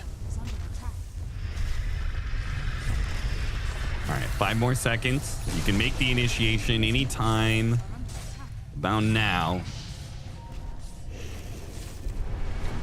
See what he can hit. Goes for the Kez. Cataclysm out and he no, man, that's just not fair. That's not fair. You can't do that. You're not allowed to do that. You're not allowed to just Raptor dance and dodge the full combo. That's broken. He's even giving him the smileys. Somebody call the ref, man. Oh my. That should be disqualified. So Get out of here, stupid. man. That's not cool. His goddamn Kez hero is just broken, man. Oh my god, that was their one chance. The shackle didn't land. He dodges Cataclysm damage. Has this built-in Manta bullshit. That is Kez to a T. Navi absolutely steamrolled him there. there was nothing going for Yandex this game 2, as there was nothing going for NAVI in game 1, so it's just going to become a BO3 where both teams have stomped the other in a very decisive game. Felt like this was going to be similar with how that safe lane was going for Yandex. I still think that's an issue NAVI should address, but they definitely fixed a lot of the problems from that game 1. They had the backline assassinators for the SD. They had way more aggressive cores. They got a beautiful last pick counter matchup for this Invoker mid. That is a matchup that we are not going to see again, because that was extremely one-sided and Niku played it perfectly. He just ran away with the game. All right, well, this has been a crazy one-sided series, but somehow it ends up even 1-1 in this best of 5. Yeah, it might be even in terms of just how quickly they're ending the games and how the scoreline is now 1-1 in a best of 5. But it feels pretty unfair and one-sided when we look at Niku right at the end there. Bro just had to style on them, both in-game and in all chat. I respect that. I like the dropping a little all chat, a little bit of sauce. And I mean, he played a saucy game. He was all over the place. He was styling on and got the Kaya Yasha first. It looked super good. This is like what I like to see from him. And I think what I'm looking for in more of these games where he gets his special pick and it actually works and he pops off and kind of carries the game, because he's a 17-year-old. That's how he should be playing. Absolutely. That's what you want to see. And I just want to say, we got ourselves an old-fashioned Kez-off. My God, it's been a while. Why is every best of 5 somehow themed around one hero? There's like a Razor series, there's a Viper series, now we've got the Kez series. And just ban Kez and let's have a good old-fashioned game 3 where no one's doing this shit. I don't know. That was pretty juicy. It was extremely high. If you were playing against that, Nat, you'd be like, oh, come on. Hits him with the heckin' smileys. That's awesome. It is just the double as well. This is I guess the joy of watching NAVI. It's like, what version of Niku are you gonna get? You know, you're gonna have the Bristol from the last game, or from the Kez, sorry, from this game, right? Like, you get all these extremes, but yeah, for NAVI, they had a much kind of more well-rounded lineup. They got this big counter pick, and you know, we said for Yandex, they were greedy, right? And yeah. Maybe people question if NAVI could actually be aggressive enough to break them down. We got the answer. They can. Yeah, and I know like Seaway was a little bit memeing in that coach interview I did with him when he's like, well, you know, I've been with a couple of mid laners in my time. But he really truly did trust Niku in knowing this matchup, like the intricacies, and he was able to shut down the Invoker because Yandex put a lot of stock into their mid Invoker being able to come online early with that Cataclysm and having a massive team fight. Yeah, I think at the end of the day, if you're saving mid for last pick, when it comes down to the end of the line, the rest of the draft is kind of a team matter. We'll pick this works with that well. But when it comes down to the end, I agree. I think you just let the guy who has the last pick his hero, because he sees all the variables, he understands it well, and he knows what is good for his hero. And Niku most definitely did. I'm just impressed. I honestly didn't know if NAVI had it in him to play this fast. After how shaky they looked game 1, how trounced they got in lanes, they fixed their problems well, and in terms of gameplay, they weren't shaken at all, and that's what I'm impressed by, the fact that getting just absolutely smacked game 1. They didn't crumble at all, and they were like, nah, we're still good. We just like grief the draft, and it's like all chill. Yeah, and with Kez, you can see he's going for the Yashakaya build. I did have to double check in the lobby, but you do get the Raptor Dance buff earlier when you have the Yashakaya. You might have questioned if it actually applied to the ult or not, but it does, so you are able to get that debuff immunity a little bit quicker, and of course, most of his spells are kind of like based on cast point. So I think there are very niche times where Yashakaya makes sense, and in this game where he has the early Yasha, and you're just constantly moving forward, why not buy the item? I also feel like if you're going to pick a mid like Invoker who wants to get items and farm and levels and stuff, if your answer is a hero that's just going to run people down from early on, you're setting the tempo right there, and it's a big problems for Yandex. But that's what they did in the game 1. They just ran Navi down, so it's nice to see the flipperoo. Yeah, I do wonder how both teams might try and find a balance then, because it's like the first game, Yandex ran them over, went too greedy in game 2. Game number 1, I wouldn't necessarily say Navi was greedy in their own right, but they were just playing slower, and then they're able to pick up that tempo. So now is it going to be what we were describing our previous best of 5 as, like just 2 Rams running their heads at each other? I mean, I think that is possibly the case. I resonate with what Ted said a little bit, in that I think this Invoker is too greedy and too slow. Like, I think Yandex, they've already got a very slow carry player. Watson is very, very skilled, and he's going to own the game if it goes later, but you want to give the guy some time.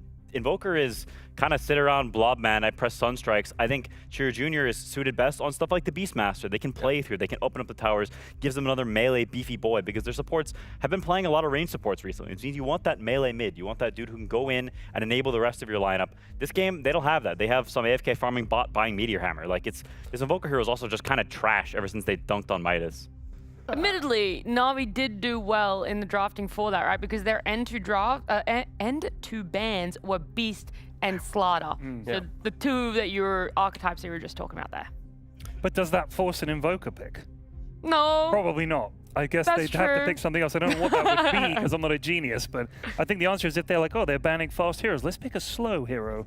I'm not sure. Yes. Yeah. No. Not. They're on not the really wrong a fan of track. it. Yeah.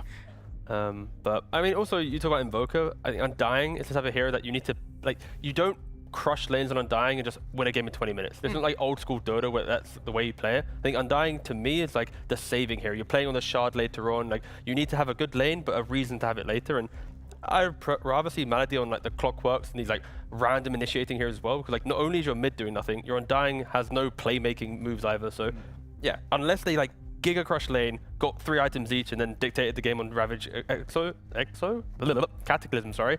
They're not really doing anything else. They're just waiting for a mistake from Navi. Yeah, I mean, I also think they need better answers for this Underlord. Like, we've seen this hero time and time again this tournament, where he just farms, and then eventually comes in with the auras, and he, like, pits you from across the map and, like, roots you. The hero has too many tools. He farms too fast, and if you aren't like stampeding over him, then he will just eventually catch up and win the game. So to me, this hero either needs to be very high priority, or they need to come up with answers for it. Because Ursa's banned, Razor's banned, Viper's banned. You gotta find something new, or you gotta be first picking this thing. Yeah, I feel like it's actually 2 heroes. We said it was Kez that might be dictating this best of 5, but the Underlord also needs to be thrown into that conversation, which will resume just after this break.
Our players are still having a little bit more of a break there because we're looking at heading into a game at number 3 pretty soon between Navi and Yandex, both having one-sided affairs when it comes to the game, which evens up our series. And while they're having their debriefs and resetting for what is going to be hopefully a closer game 3, we're going to play some games on the panel. We're playing a round of Dota 2 Celebrity Heads. Are you okay, Daddy? Huh? Yeah. I'm just Bit hungry. taken. Yeah, Okay. that's true. Stomach Sorry. is rumbling. Well, I can't feed you on the panel, but I can give you a cue card. Now, on the other side, I'll give you an example. Like the other day, we had Eternal Envy. Oh, yeah. Yes. Pretty much. I love that game. Yes. It's just yes/no questions, and we try not do the do I play off lane? So doing other questions other than what role. Okey-dokey. But if you get super stuck, you can ask that. Oh, wait, am I the one doing it? I would love. Do you want someone else to start? Happy to do it. Hell yeah. So obviously, pick any of the. If I hold this up, I'll see it on the Oh camera. yeah. We're gonna have to. Bam. There we Kill the go. monitors. Is that the right way up? Yeah, that's the perfect way up. Okay. Can I see? Ask away. Ah, okay. Have I ever won an international? You Yes. have. Yes. Have I won more than one international? No. That's a good question. Do I have a mustache? Yes. Really? Yeah. Really? Facial hair? Well, you just get facial hair. Am I Amar? You Yeah. are. Oh, wow. Is he the only Wait, mustache TI mustache winner? wait. You are impressive, my friend. I played a lot of Guess Who. Okay, clearly, Ted is the My king. goodness. I mean, that might rival because yesterday when T played, he was very good at it. So you got to prove something to him here, T. God. I can hand you a card. No, please do. Thank you. Take a card. Any Is card. that two? That was one. All right. Flip it over. Flip it, turn it around. Yeah, perfect. Okay. Don't steal my questions. Okay, well. Yeah. You can steal this question. Is he over 6 foot tall? No. I have no idea how tall he is. No, I don't think so. No, I don't think so. Okay. Great. Is he toxic in pubs? I don't think so. Probably not. I've never heard anything about his pub history. No more than anyone else. Yeah. Understandable. He's Okay. no Quinn. Okay. Okay. I didn't really ask good questions, to be fair. That's all right. Does he have facial hair? I still have no idea. Yes. Now. I think think he does so. now. I think he does now, yeah. Okay. Is he from Europe? Yes. Yes. Yes. Is it Crip? It is not No. Crit. Unlucky. Was he at this tournament? No. No. No. Oh. Oh, God. Oh, no. So many more players now, suddenly. I think you might want to ask Pyrian's question. What was that one? I forgot his question, I'll be honest, mate. I asked, has he ever won an international? Has he ever won an international? He has. Oh. Narrows it down. Ooh. Do you remember Is it my from follow-up? Do you remember ex-OG player? He Yes. is. He is. Oh, okay. Do you remember my follow-up question? No, I don't want to. I want to be unique. Nice, nice. Be your own man. It's basically between Seb, Notel, or yeah. Is it Notel? Yes. Good work. I asked really bad questions. Johan You did great. You got it right. No, I feel like I could have narrowed it down I quicker. think you did. That's all right. All right, Quinny, it's your turn. I want the second one. There it is. Okay. I don't know which This one. is this face up? Yep, that's perfect. Okay. Okay. Yep. All right. Am I here at this tournament? No. No. No. Am I a professional player? Yeah. Yep. Yep. They're all pro players. Am I popular? Pass. Next question. Yes? Could be more popular. Could and People probably do talk should about be you. more popular. Am People I do talk about am I you. me? No. God, egomaniac. Crazy work, should bro. You think that little of yourself? Okay. Am I me is a great question. Am I retired? No. No. Am I on a tier 1 team? Yes. Yes. But I'm not here. No. Am I from Europe? Yes. Yeah, sort of, yeah. Okay. Am I from Eastern Europe? Wait, are you talking about in team or he's like? Not. Yeah, he's not. Are you Like saying team or individual? His individual. No, Oh he's not no. from Europe, no. Sure, No. I thought you were meaning as a team. Okay. Am I North American? No. No. Am I Chinese? No. What the heck? He's doing But those are the only two Might not. countries. Am I Southeast Asian? No. Where is he from? Maybe just Think of ask the more world Dota map. things. Yeah. I feel like that's gonna narrow it down way more. Okay, am and have less ambiguous answers. Am I a core player? Yes. Yes. I'm not as event. I'm not from any of those continents. Who the heck? Am I a TI winner? Yes. Yes. Am I Ana? No. No. What the based? I think you might need a little help, so we're going to bring in 2 people to help you out here, whether it's for the good or not. We're going to bring in Cap and Avery as well. For more of the same yes They or no's? could, no, they could maybe give a clue each. If Cap, we'll start with you. If you want to give Quinny a clue. He is a multi-TI winner. That's a good one. That's a terrible clue. Better clue is you played with him. A multi-TI winner that you played with. That isn't from NA. I asked what? And he is significantly better than you ever were. That's, well, he won 2 TIs, so. The only 2-time TI winner I play with was Snaking. Lie? What other 2-time TI winner did I play with? Do you want his role? Yeah. Offlane. What? What? Avery, give him another one. Or give him a roast. I feel like I gave him the man's entire career history. I think you did too. What? What? Do you give he up? played on an NA team with you. Come on. There's All right, Cap. I have no give him idea. one final clue. Nail in the coffin. Like, what else does he need? You have a number in your name. Multi-TI winner. There's only so many of them. You played with him. Oh, 33. Okay. Congratulations. That's why we, yeah. All right. Thank you, Cap and Avery, so much for the help. As always, I wish there was more time for us to get to talk to you. But Quinn really needed that help along and that move along there because our players back in their seat, they don't want to see any more Dota 2 celebrity head. Instead, they just want to get straight into the draft.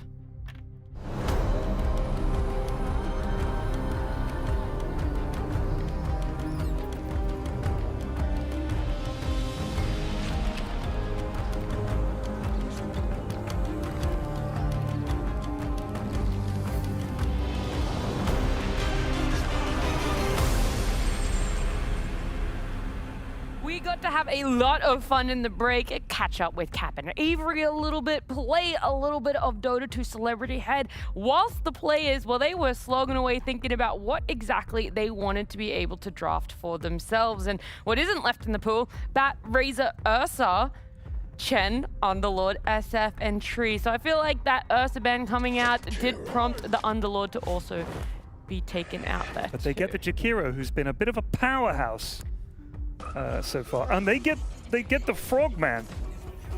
Hey, Frogman on Navi. Did you say that game is called Celebrity Head? Who came up with that name?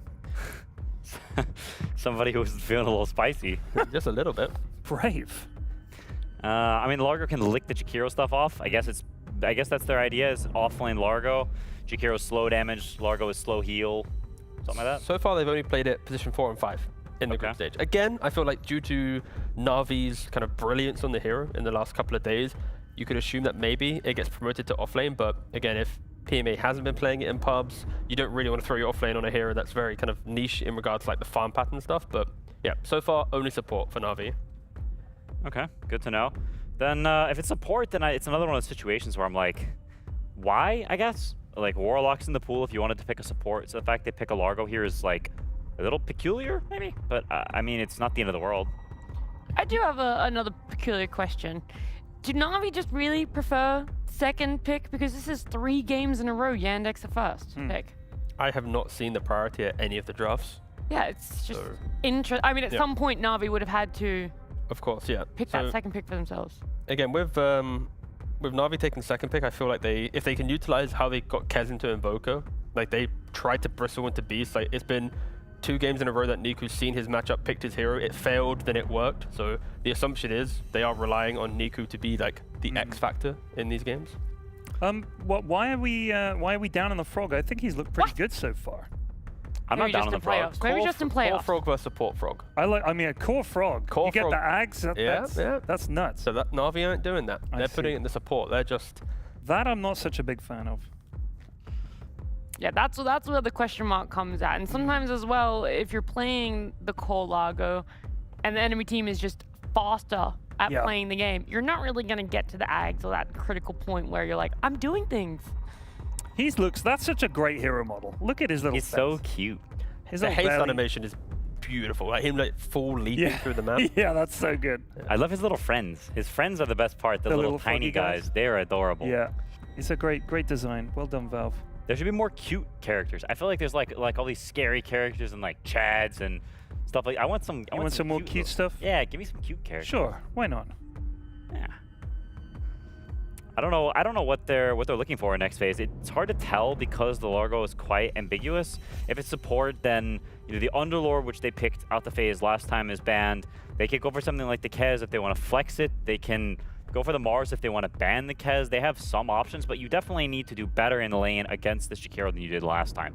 I think that's the biggest prerequisite, is you need some either ability to pull the waves, but it's hard against Jakiro, so you kind of have to lane straight up and just bite the bullet. Yeah, and Yandex banning out the Ursa, we've already said that both Malik and PMA have the same hero pool to some degree.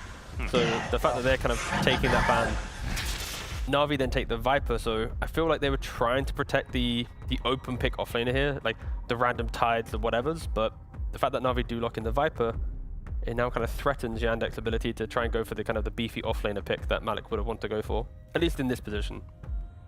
Could they pick something like AA here, or is it just too flimsy you couldn't push Jakiro to like a 4 or anything like that? I personally hate picking AA when you see only a couple of heroes. You're going to pick it much later in the draft. Right. But on paper, yes, but the draft, it can be punished very quickly. Like the OG series, they picked AA and then the whole zoo came at them. Has Mars looked particularly impressive so far? Because I feel like I've seen him a couple of times, and I think it's kind of dependent on landing everything just right. I don't know if he's... I mean, have you been watching him especially play well? against Kez? Because that might be the issue. Yeah, that's a very good point, Nat. And that is... I mean, the Kez still is in the pool. Yeah. Gonna double check, got the juices. Are they trying to debate the Kez pick out somehow? And they've got an answer to it? I don't know. Yeah, we had that question for Navi and they lost very quickly. So. Well, to be fair, CY did talk about how he thinks it isn't as straightforward as a Mars-Kez bad interaction. It's very dependent on the supports that are added to the lane, and the Jakiro-Kez combo is where it really kills it. And also Navi, Dot Got the Juice has not played a competitive game on Kez as of yet, but again, with new heroes, he might just be slower to want to play it, and then he's now played it in pubs, but still, again, on record, he hasn't played it carry, so maybe Yandex is hoping that's the case. Yeah, I mean, sometimes you call their bluff, right? We saw Liquid in their series earlier today leave the Huskar despite the fact they had Void Spirit. Maybe one of those situations. I've not seen anyone besides Falcons play this hero, I think, since we've gotten to the LAN phase. Yeah, I've seen him banned a few times, but maybe that was against Falcons that they were banning it, but... Yeah, that was Liquid banning against Falcons. No, I really like Ringmaster just for the kiting potential with Escape Act, and then of course you just have lots of little ways to fear people or control them up with your ultimate, and then on top of that you've got Largo with move speed and heal, so if this is your support duo, they are going to keep buffing cores through move speed and survivability, heals and magic resistance. It is very fun, but you need to actually be buffing the correct heroes that want to be buffed up. So DK Viper with items can be those heroes, but I am worried that Navi, it's a bit slow to get online. I'll also let you know, Quinn, outside of Falcons playing Ringmaster in all of Blast Slam, it's only Mouse who played it twice. Otherwise, all of the Ringmaster games have been on that team. Really? Very successful. So outside of Falcons out. and Mouse, this is the first time we're seeing another team pick it up. Interesting. I wonder what the rationale is then, because I mean, they have a lot of magic damage. I guess the box is good against the magic damage. It's a good Klings pick. It's very good against Viper. I think it's good against these supports as well. You have Giga burst damage, and their lockdown is honestly not that amazing. It's a carry DK, so he's not buying Blink early. He's not that sort of catching threat really early on, so you'll have plenty of free reign, and Jakiro Klings is another one of those lanes that they just spam you into oblivion. It's so miserable to lane against this crap. This crap. It is. This Jakiro here is crap. They need to... like, everyone's like, they took Pango and they just gave him minus 10% win rate, put him in the dumpster, 6 feet under. And you want that to happen to Jakiro? Like, he's got 2 necks. Like, you can break one of them at least. Like, so which aspect of him, because for me, the cooldowns on his spells seem very low. But for you, is it the double attack that's the problem? It's like his Is it just stats. everything? He does, yeah, he has good stats. He lanes really well. Yeah, His level he's 3 tank. timing bullies pretty much any hero in the game outside of Dispel. You then max your fire by level 3, your liquid fire, and then you start taking towers. So you're kind of like a walking catapult. Anywhere you go when you have 4 points in it, towers will disappear. Mainly the tier 1s. I think some heroes also benefit more from blood grenades. That item has changed Dota more than maybe any other item in like the last 5 years. Really? And heroes that abuse it well tend to just be better heroes, even though it's quite subtle. It gives you so much more kill threat. I think the game fundamentally changed when Blood Grenade was added. You have kill threat left and right, yeah. Because before that, it's just like you slow them a little bit. Now you slow them a lot, and it allows you to get so many more hits in. It totally changes the threshold of kill dynamics. I should start buying more blood grenades. Oh, Ted. Don't buy too many, you'll upset the other support. I'll buy as many as possible. Buy them all. Should they have more than just a 2-stack limit? Corner the market. Yeah. Yeah, I should just buy them all, really. I don't. It's weird. I don't think we ever really. We might get one at the start for first blood, and then we give up. You can jack them twice, give up. Sell them to your teammates. Nice. Yandex need the Chira Junior mid hero, and to be honest, it just needs to be the playmaking. I don't say simple. It sounds kind of condescending, but like it needs to be the simple hero, like the Earth Spirit, the Tiny, the Ember, the haha me go in. Like that's how he thrives. The issue is you're against the Viper. Yeah, exactly. So that hero pool is a little sad. Oh, you don't think this could be like offlane Viper? Oh, the lights are foreshadowing the next pick. It could be. No, you just don't know, you know? Yeah. And you think they still need that, even though they have Mars, who also can blink initiate stun? I don't think it's mandatory. Oh, really? Okay. Really?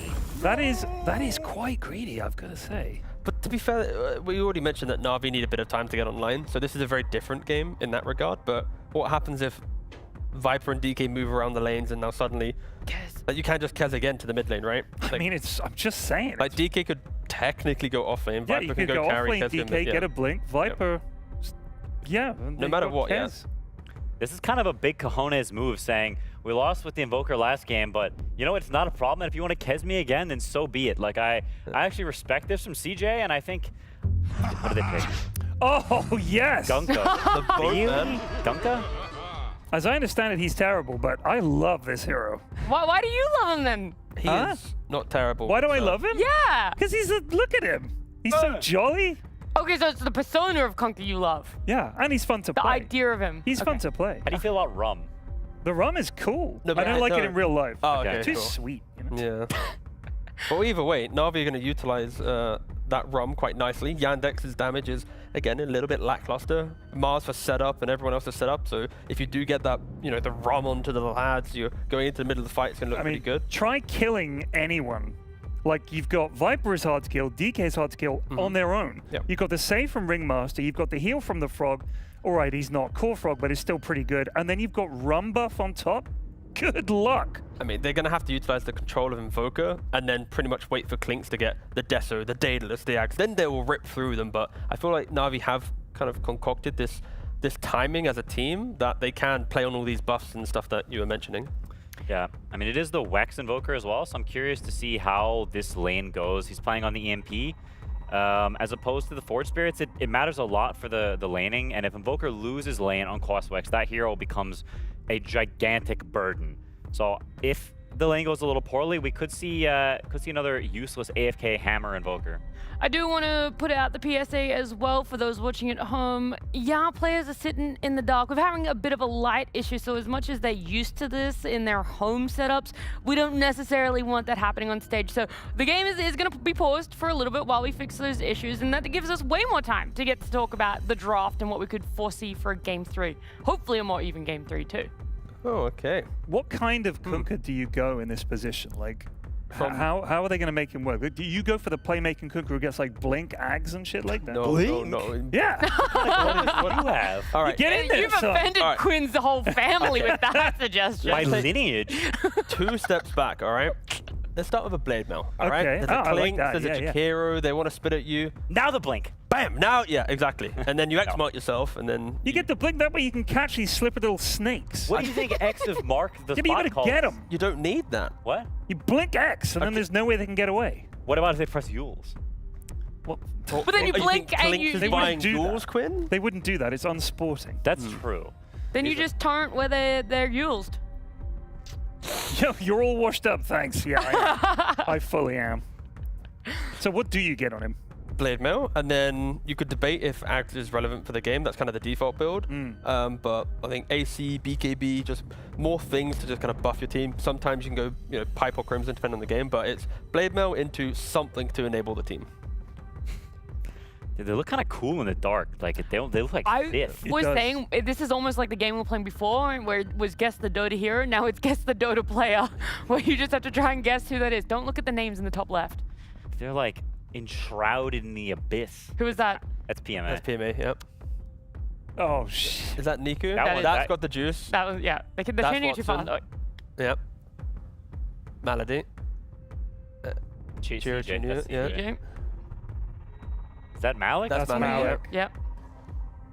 That's got the juice. They bounced back. They didn't give us. That's PMA. That. Saxa looks cool. With He the is a little scared, to be fair. He's tall enough that what little light there is still hits him. Zayats. Oh, that's actually no. Okay, that's kind of wholesome. I mean, the crowd. Look at the crowd. Oh. I didn't know. I hope the crowd aren't scared of the dark, because this is spooky. Dude, they're singing like Christmas carols. Yo, we need like a camera pan to the left real quick. There we go. They're helping out. Now, if you can all stand up, make your way. Don't do that. If we could focus the lights into a beam. Yes. It's like Archimedes' mirror. Yeah. We blind one player. See if we can burn a hole in their monitor. What? That's what Archimedes' mirror was. I see. It's like I don't know if it was a real weapon, but in Mythos it is anyway. The idea was that you could harness the power of the sun, focus it into like a magnifying glass, and you could burn ships on their way into the harbor. Oh, of course. If anyone ever played Age of Mythology, there's a unit when you play one of the Egyptian gods, and it's a crocodile with that mirror on top of it, and the way that he attacks is harnessing the sun ray. Of course. It's super cool. That is cool. I love the way someone looked at the mirror, they looked at a crocodile, and they're like, yes. I think these could merge together. Bedfellows. Yeah, friends. The crocodile doesn't even have good posture to utilize the mirror. I feel like that's an idea for the next Dota hero. What, a mirror? Crocodile? I mean, maybe that, but I was going to say, like, it's a plethora of, like, different tools, and it's like a... Like an inventor. Yeah. So he it's almost like a tinker or something. Of some kind of tinker. How about we just put Archimedes in? That'd be hype. Like an actual historical figures. Yeah. Like, we got Zeus, but he's real. You don't have a That's model in the game. Very real, yeah. Okay. I'm going to pitch again my idea for a full support hero called Cecil. Cecil, okay. Cecil is pure support. He does 1 damage with his right click. Is that the cut up? Oh, yeah, okay, yeah. And he runs around with a tiny tray of refreshments. Yep. Okay. And his ult is he burrows into the ground. You cannot get him. He can't do anything. He just hides. He's completely untargetable. And he just buffs up the team and runs around and brings people things. But, okay, I thought you were going a different direction. Because I thought you were going to go with the guy who actually does 1,000,000 damage, but he has like 1 move speed. No, sir. And then it's like your job is to keep chasing the entire game. And if you ever get like next the unstoppable zombie in Zomboid. Yeah. It's like the whole thing is like, would you take $1 billion? But the snail, exactly. So you're the snail in the game. But then once you actually hit them, they can never respawn. They're like exiled from the game. I mean, I have thought about a hero who has an ability that can insta-kill the entire enemy team, but it's 1 shot. I think it might be overpowered. And then what do you do for the rest of the game? You're Cecil. In fact, that is Cecil's one thing. Right. Once he gives us enough refreshments, he then gets the ability just to... But you have to kill him a certain number of times to get him complicated.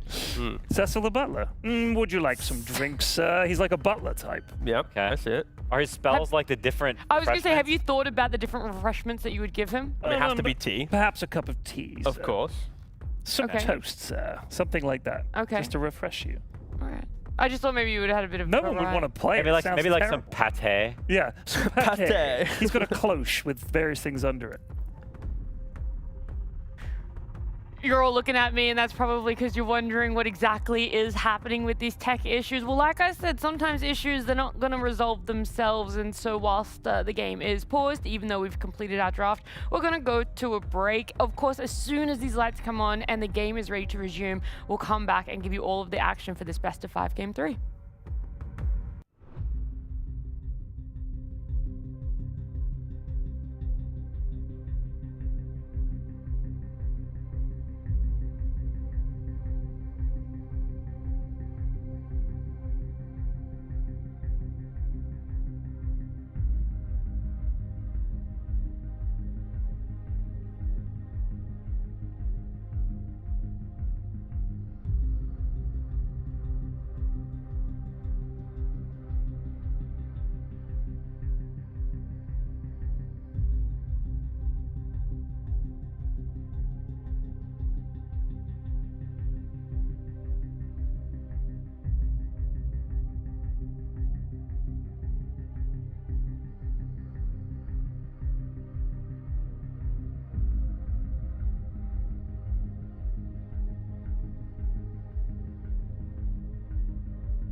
positive mental attitude. Welcome back, everybody, as we continue this best of 5 between NAVI and Team Yandex. We are currently on Game 3 with the series being tied up 1-1, which is kind of what we wanted to see. I mean, we're trying out this new format, best of 5s throughout the entirety of the playoffs, and we've only had 1 3-0 so far, Avery, and even that was that Liquid OG went to the 3rd game, and it was very, very close, very back and forth. Between those two teams. Kind of proves that the competitive scene is pretty even right now. Oh, 100%. A lot of these teams are very close to each other. Just depends on who comes in playing a little better on that day, a little better drafts. Maybe lane's a little better, gets off to a faster start. It can mean all the difference in making these games look very one-sided, even though it's decided by small differences. Interested that Yandex went back for this Invoker that got just so destroyed in that game too. It will not be up against the Kez this time, but still shows you their confidence in the hero and what it can do for them as a team to go back to it after getting blown out so bad. Do you think that Navi was tempted to go for the Kez? Why didn't they? Why did they opt for the Kunkka instead? I did think about that. Like, I'm not sure. Like, when you owned him that hard, like, why not just run it back, right? What is the downside if it just wins you the game off the lane alone? It does maybe mean they have to swap this Viper around, which they didn't want to do. Yeah, maybe Nico is PMA isn't comfortable when playing off-lane Viper. Yeah, it's not really his style. It's not how the team likes to play. So I guess I can kind of understand it from that point. Nico might say, I'm going to beat this guy with the Viper anyway, which is probably true because your Viper got an insanely good block as well. So this is bad news for Chira Jr. This is not going to be a fun early sequence for him. You'd see Nico is just challenging Chira Jr. every single time he steps up. Should be able to get some free CS, though. Chira Jr. sneaks one away from him. So we'll see how that mid matchup unfolds. I'm not expecting to see any kills anytime soon. What about the side lanes? What's the expectation between these matchups? Another extremely strong safe lane from Yandex against double melee. So this is going to be another pull lane for Navi down here. Just try and not feed this Klink's Jakiro. And I think Yandex off lane is also pretty strong. You're against a Dragon Knight. It's not really that scary of a lane. You're not really worried about getting run down. Hoodwink Mars, generally pretty strong. So I feel like Yandex are favored in both the side lanes, even if the mid is not going to go their way with this Invoker getting kind of dunked on again, especially with some of the early laning. And we did see when Yandex is able to win those side lanes, how they can run away with the game, especially considering the outcome of game 2. It feels like laning phase is going to be so important in this matchup. 100%. Maybe the mid lane more important though to me. Like if Niku can replicate any of that advantage or pressure he was able to create with the Kez with this Viper, we can see Navi just go to him and try and blow the game open through that mid lane again.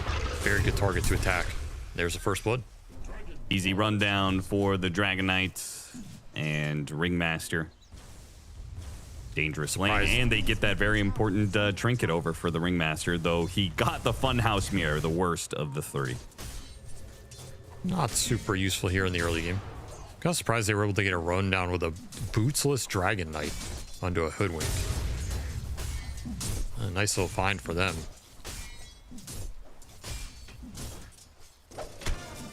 Niku gets all his mana burn. Yeah, he's completely out of it.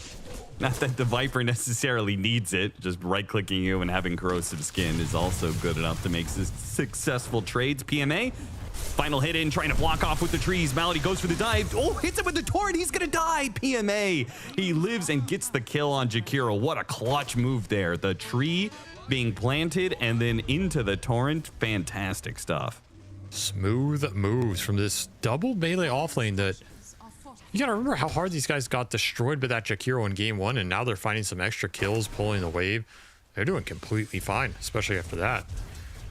Malady back on his signature hero, but he's not getting the same amount of work done. Getting baited. Still will be free farm for Watson. And it's a pretty good Klink scheme. Can definitely shred some of these heroes.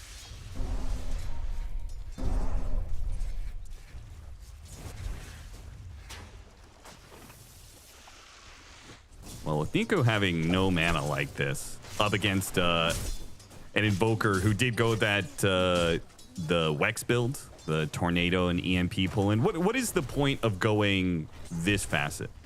What do you want out of it? Some people really like this Axe Tornado upgrade. Like, they just believe in the DPS and the damage it can output in a fight. I personally don't think it's stronger than the Kata, but if you have to go the Quas Wex for early game and laning, you know, then it's probably the better option.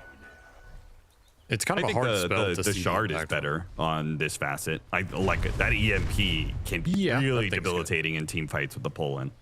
It's definitely annoying, especially in late game scenarios where you're trying to kite things out by a certain margin. That part of it's nice. So it could be more about that than the Ags, but I always feel like I see the Invoker go with the Ags anyway. I haven't really seen another build. Maybe there's one out there. There used to be a Witchblade build. There used to be Orchid builds, Vessel build. There used to be a lot of different builds for this Quas Wex, but all of them have just disappeared.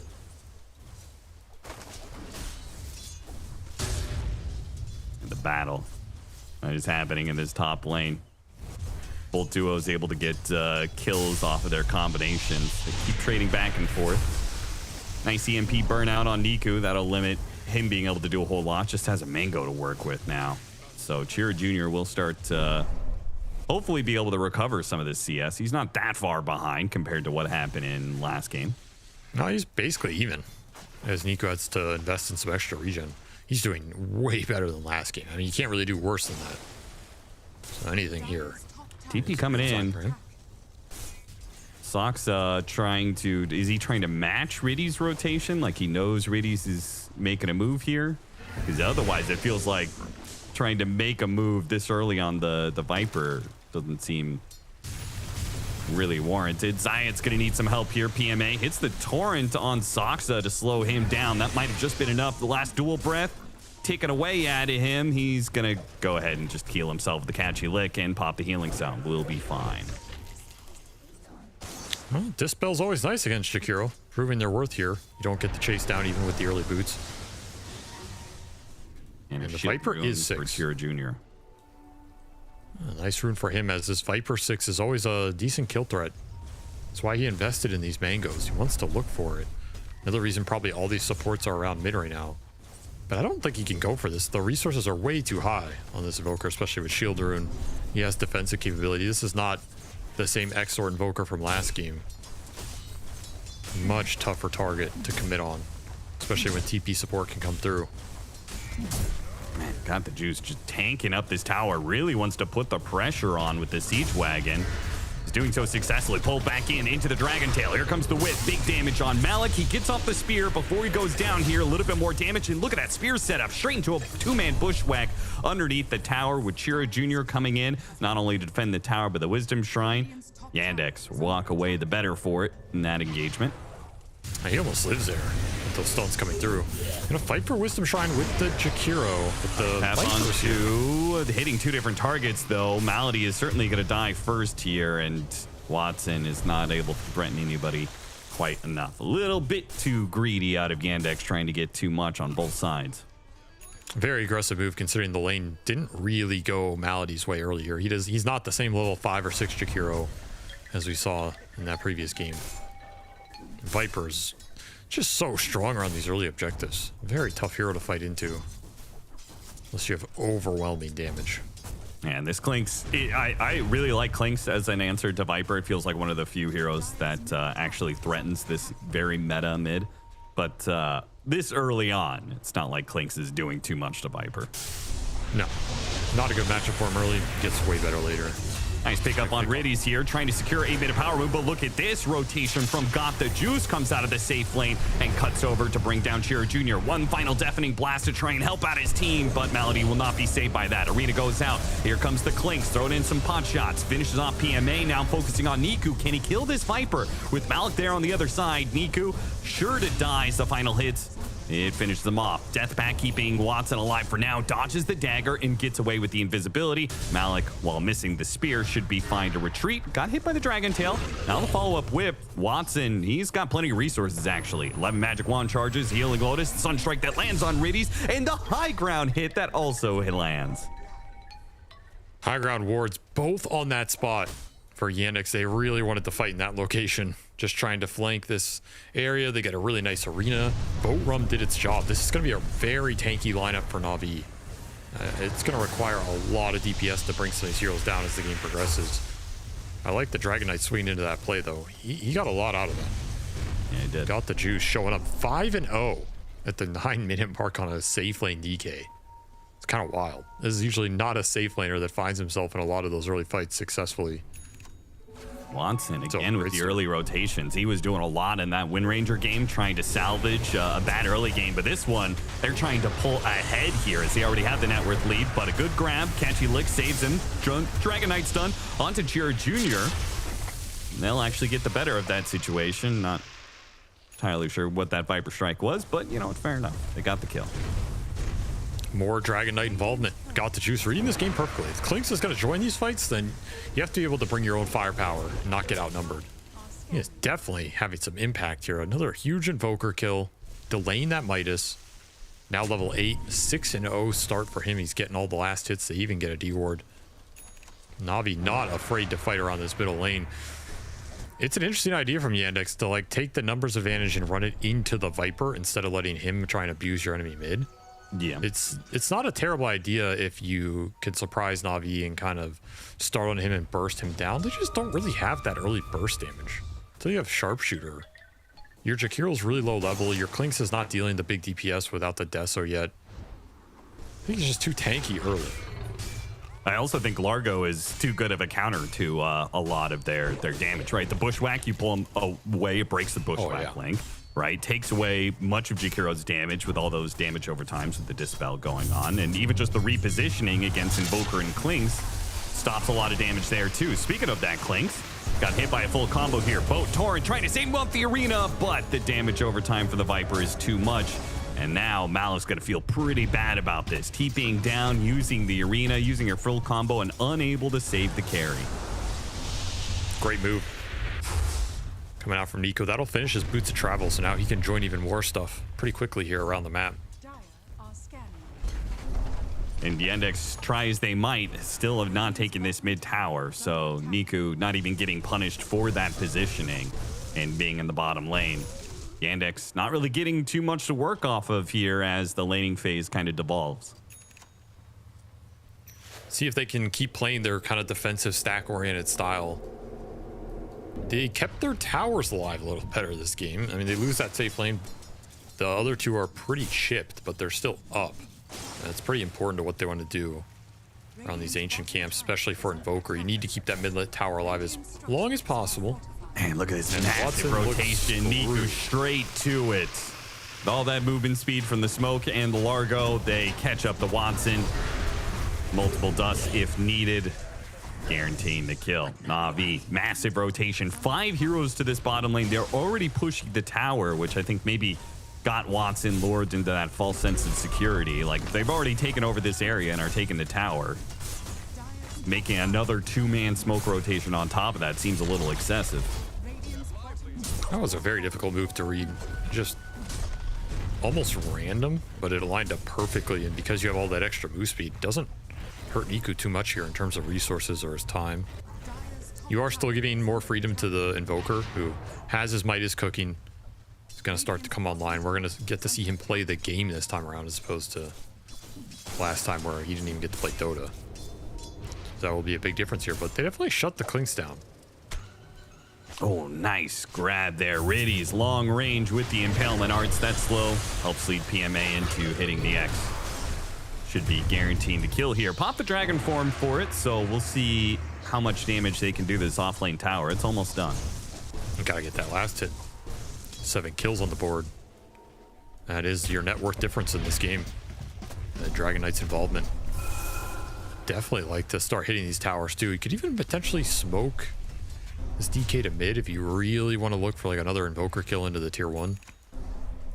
It's a lot of early smoke committal. It's kind of the downside here. But those types of moves are available with how susceptible Chira Jr. is to just getting ransacked around this mid lane.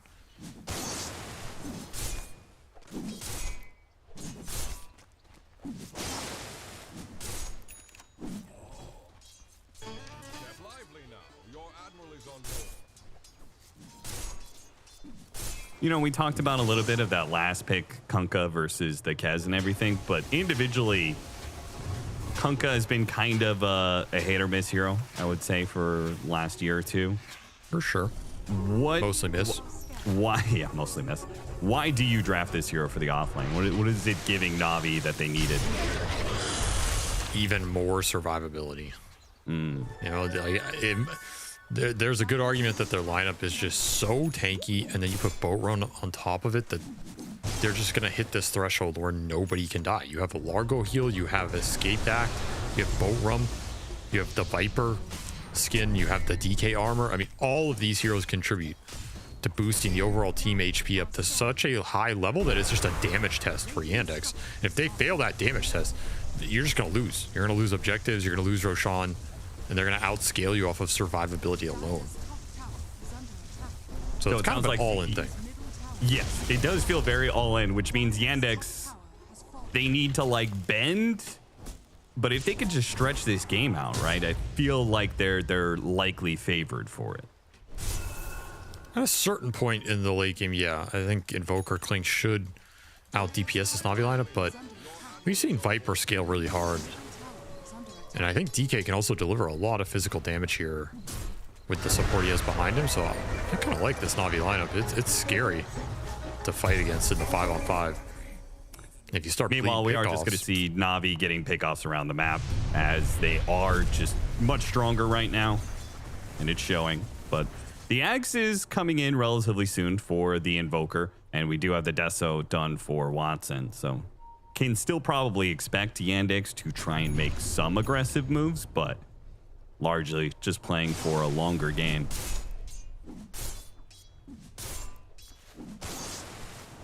Might be catching PMA here. Tornado EMP, pretty easy for them. Outnumbering the poor captain. And Navi's TPs will be canceled. No saving that guy. Even took his Mad Stone. Brutal. Brutal damage done to his neutral item.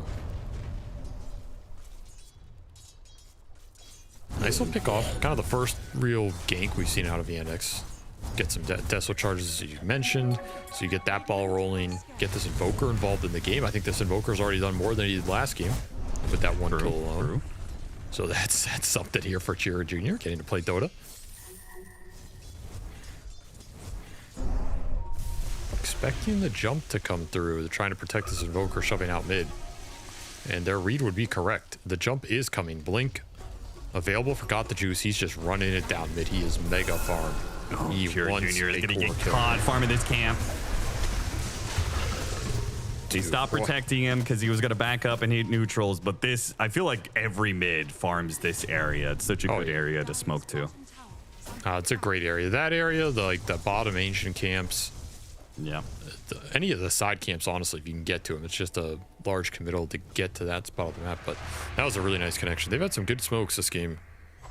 Now this DK level 12 continues his dominance around the map, and he has a good matchup against the Clink. So it's not like Watson wants to come in and hit this DK with his Deso and just go into all the armor. It's not going to be fun for him. Yeah. It is worth noting that this matchup is a little different, right? Now that they've added this new innate to Clink's where he bypasses the armor. That's true. I imagine it's still not great for Clink's, but it probably swings that percentage point a few points to his favor. That's big. It's really big in these matchups that are otherwise just very one-sided against him.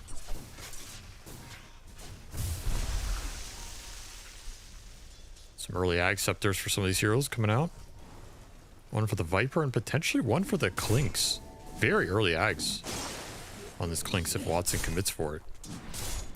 I like it because I think he's looking for ways to have early game impact without committing his hero, right? Because as soon as he commits his hero, he's getting X, he's getting Dragon Tail stun, and they're just gonna all in commit, right? They don't have any saves to bail out that Clink. So he's got to be able to find ways to have impact in the team fights without actually showing his hero too much.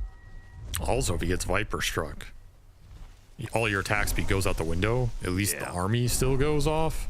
That's like kind of a way to bypass it a little. They will have this really annoying like arena plus this Ags tornado plus the burning army. Like this AoE control is going to be kind of nasty for Navi to walk into. As seen, they can still blow up some of these heroes like the Viper. Jiro Jr. gets hit by the Dragon Tail. Arena safe though. Beautiful arena. That'll help them reset quite a bit here. And these heroes hit by the tornado right as the Burning Barrage came through. Spear though to finish off Radies. That's good enough. Bushwhack not going to latch onto anything. PMA getting the grab on Saksa. Yandex should just protect their support and back away as 5. Yandex getting a little aggressive and finding an opening in Navi's armor, getting 2 kills. Got the juice, getting himself stuck. Not his finest blink, but he'll be out of there shortly. Imprisons himself to think about what happened in the last fight. That's the power of Yandex. If they get the initiation this game, they can just chain stun you up in some of those defensive spells. If they don't come out on time, if there's no escape act, lick, boat rum, that hero can get bursted down really quickly before those spells come out. That's the strength of this lineup. They have a lot of range to contribute. A lot of these heroes can contribute the damage without committing the hero itself. It can be hard to turn that kind of play around, and that'll get them Roshan here. That's a big moment in this game. The fact they found that pickoff, it was successful. It's gonna get them to their next set of items. Maybe even looking for more NAVI. Radies there with the escape act. Trying to use that extra movement speed to get away. Tornado still latches. Watson push forward with the Aegis. Will be X'd here, but they're going after an Aegis hero. This is not going to be easy for them. PMA. Oh, hit by the neutrals into the torrent. Watson almost dying there. Has Death Pack to work with. He will not lose the Aegis yet. Yo, Croaker, bro, chill, man. He's just, that thing stunned him, I think 2, maybe 3 times over the course of that previous fight as well. It's just a menace. So in time for the whole squad to do Tormentor. That'll give him the net worth lead here. Oh, that's a nice shard to get too. Yeah. Especially with this lineup. Some more amp coming through on these beefy boys. Super valuable here. Well, I feel like Navi have kind of lost a lot of their momentum. I look at this lineup and I feel like they should just be able to like 5-man roll up Viper DK with a Largo behind them, healing them up, making them faster, a Kunkka to X to force the team fight. I feel like they should have been favored in this window of time. Issue is they're only favored in a true 5-on-5. They're not really favored if the fight starts with Yandex going on a hero, they have to TP everybody in, or if the lanes are getting pushed, they get split up on the map and there's some pickoff happening. They're not favored in that type of game style at all. Their lineup's pretty clunky. They're a little slow at shoving lanes. The heroes have to show for a while. Really bad at it. Yeah, their supports don't do it. The Viper's a little slow at it. The DK, I mean, he wants to be hitting ancient camps. He's always going to clear waves, but it's just not as clean as what Yandex are doing with this Klinks Invoker, who are kind of just go shoving waves in. You're worried about where they are on the map. So as long as Yandex don't force some 5-on-5, trying to get the catch, Kira Jr. Dragon Tail before he can ghost walk away. Now he ghost walks and no empty slots. Forgot the juice to be holding dust. Another move from Navi that kind of flounders a bit. Let's see if Yandex try and make something happen now. As this DK form is running out, he does have BKB, but you could also look for other heroes down here. And there's no Viper in this fight. He does not have TP for 20 seconds. Yeah, this is dangerous for Navi. No Viper, no Dragon form. They pop the BKB, TP out. Good call. This just needs to be a full retreat. Whoever gets caught, gets caught. And that'll be Radies. More Deso charges for the Klinks. He's going to instantly go top. Look for the Viper, who is shoving out this way. This is the style of game that favors Yandex. Navi just not getting that true 5-on-5 they want. Just have to keep farming up, scaling, looking for more BKBs, more defensive items. They will have a triple core BKB timing at some point. It'll be quite strong, particularly if you can get on top of the Klinks, and then you're not really worried about the rest of the heroes in this game. So Klinks is definitely public enemy number 1. And it just kind of feels bad that they got one of those BKBs and they're just going to have to wait for the other 2 in order to feel like they've got their full team fight online. I'm sure they're happy to take a fight right now. It's just you're not going to get a true 5-on-5. This will pick up on Malady. He doesn't die to the dagger, he'll die to the whip. One or the other. DK still leading the pack here, making moves, all 17. It's been a great game from God the Juice here. Very impressive performance by him, but he's walking in without a BKB right now. He's going to be chain stun and almost saved. Riddies gets him out with the box, though the Burning Army still hitting him. He's taking no damage whatsoever. Between his armor and his Crimson Guard, that Burning Army is pretty easy to shrug off. Soxa trying to make him run for it with the Scurry. EMP pulling back in. Niku burned out of all of his mana. He's got some help, though. Gets a Holy Locket. Now he can go back in, go after the Clinks. The Clinks, Watson, he's going to die immediately here. And they still have Viper Strike to throw down on the second life. They're going to try for it. And Niku, he's going to stick around. Viper Strike on Watson. Watson, kind of tanky, though. Turns the damage back around on Niku, fighting for his life, but gets whipped down. Does end up falling. And the escape back once again from Riddies. Bailing on some of these heroes. Dodges the spear, pulls back in Malik. Hit by the Ice Path. Niku is waving goodbye to Malik as Malik is heading out of here in a grave. Oh, they got the Dragon Knight, but man, they pay a steep price, losing his Clinks twice. Just so much sustain in this Navi lineup with Largo just sitting there healing everybody. Locket already online. I wish I could see how much healing he did in that fight, because you have Boat Rum on top of it. You have all the resistance from the Viper. It's just a ridiculous amount of HP to get through. Like, slugged that 27 times. So yeah, you can do the math on that one. That is a lot of heal. I love the fact that they were so prepared for the mana burn, too. Look at Niku, totally burned out of mana, and then Holy Locket, Arcane Boots. I'm sure he has his own sources to be able to give him some mana. So, like, they did so much, and him having those resources is the only reason they're able to keep pushing through. Otherwise, they don't have an answer to Watson's second life. I really saw Watson struggle to output DPS without a BKB, without the ability to get out of the attack speed slows as Viper's just on top of him. It's just so toxic to play into in these early mid games. So you have more consistency, more ability to output higher DPS off the barrage like Daedalus or something. And now you have a mech on Zayats. He's pushing towards Greaves. I mean, he basically healed everybody there for probably 1,000. Just for unless you can take this guy out early, he's going to do work in these fights, because yeah, your lineup's pretty high single target burst, but these are also extremely tanky heroes to try and burst through. Yeah, that team, honestly, that team fight almost felt like the Aegis inspired Yandex to do something that was just a bit too much for them. You know, like Watson commits pretty heavily because he's like, well, I have Aegis, I have this extra life, I want to get aggressive, you know. But full committing to play against Navi in these 5-on-5 is probably not the best idea, especially right now. Yandex has such a great lineup for kiting out the team fights, mostly through this Invoker and his nonsense between his Tornado and EMP. I agree. Find isolated heroes, go in, poke them, back up. Don't just end up in that 5-on-5 slog. Now find a free frog down bottom. Because again, Navi have to show with some heroes. They can't really go shove the way the Yandex are able to. And look at this. They just get the kill, quick execution, back away. If nobody gets caught, this is exactly what Yandex want to be doing. This is the game plan drawn up to perfection. Absolutely. They even cut the next wave with the Invoker. And a great ward down there on that Lotus pool. Just kind of scouts the wave, gives you a little vision. You know, you can go for these aggressive cuts, get out.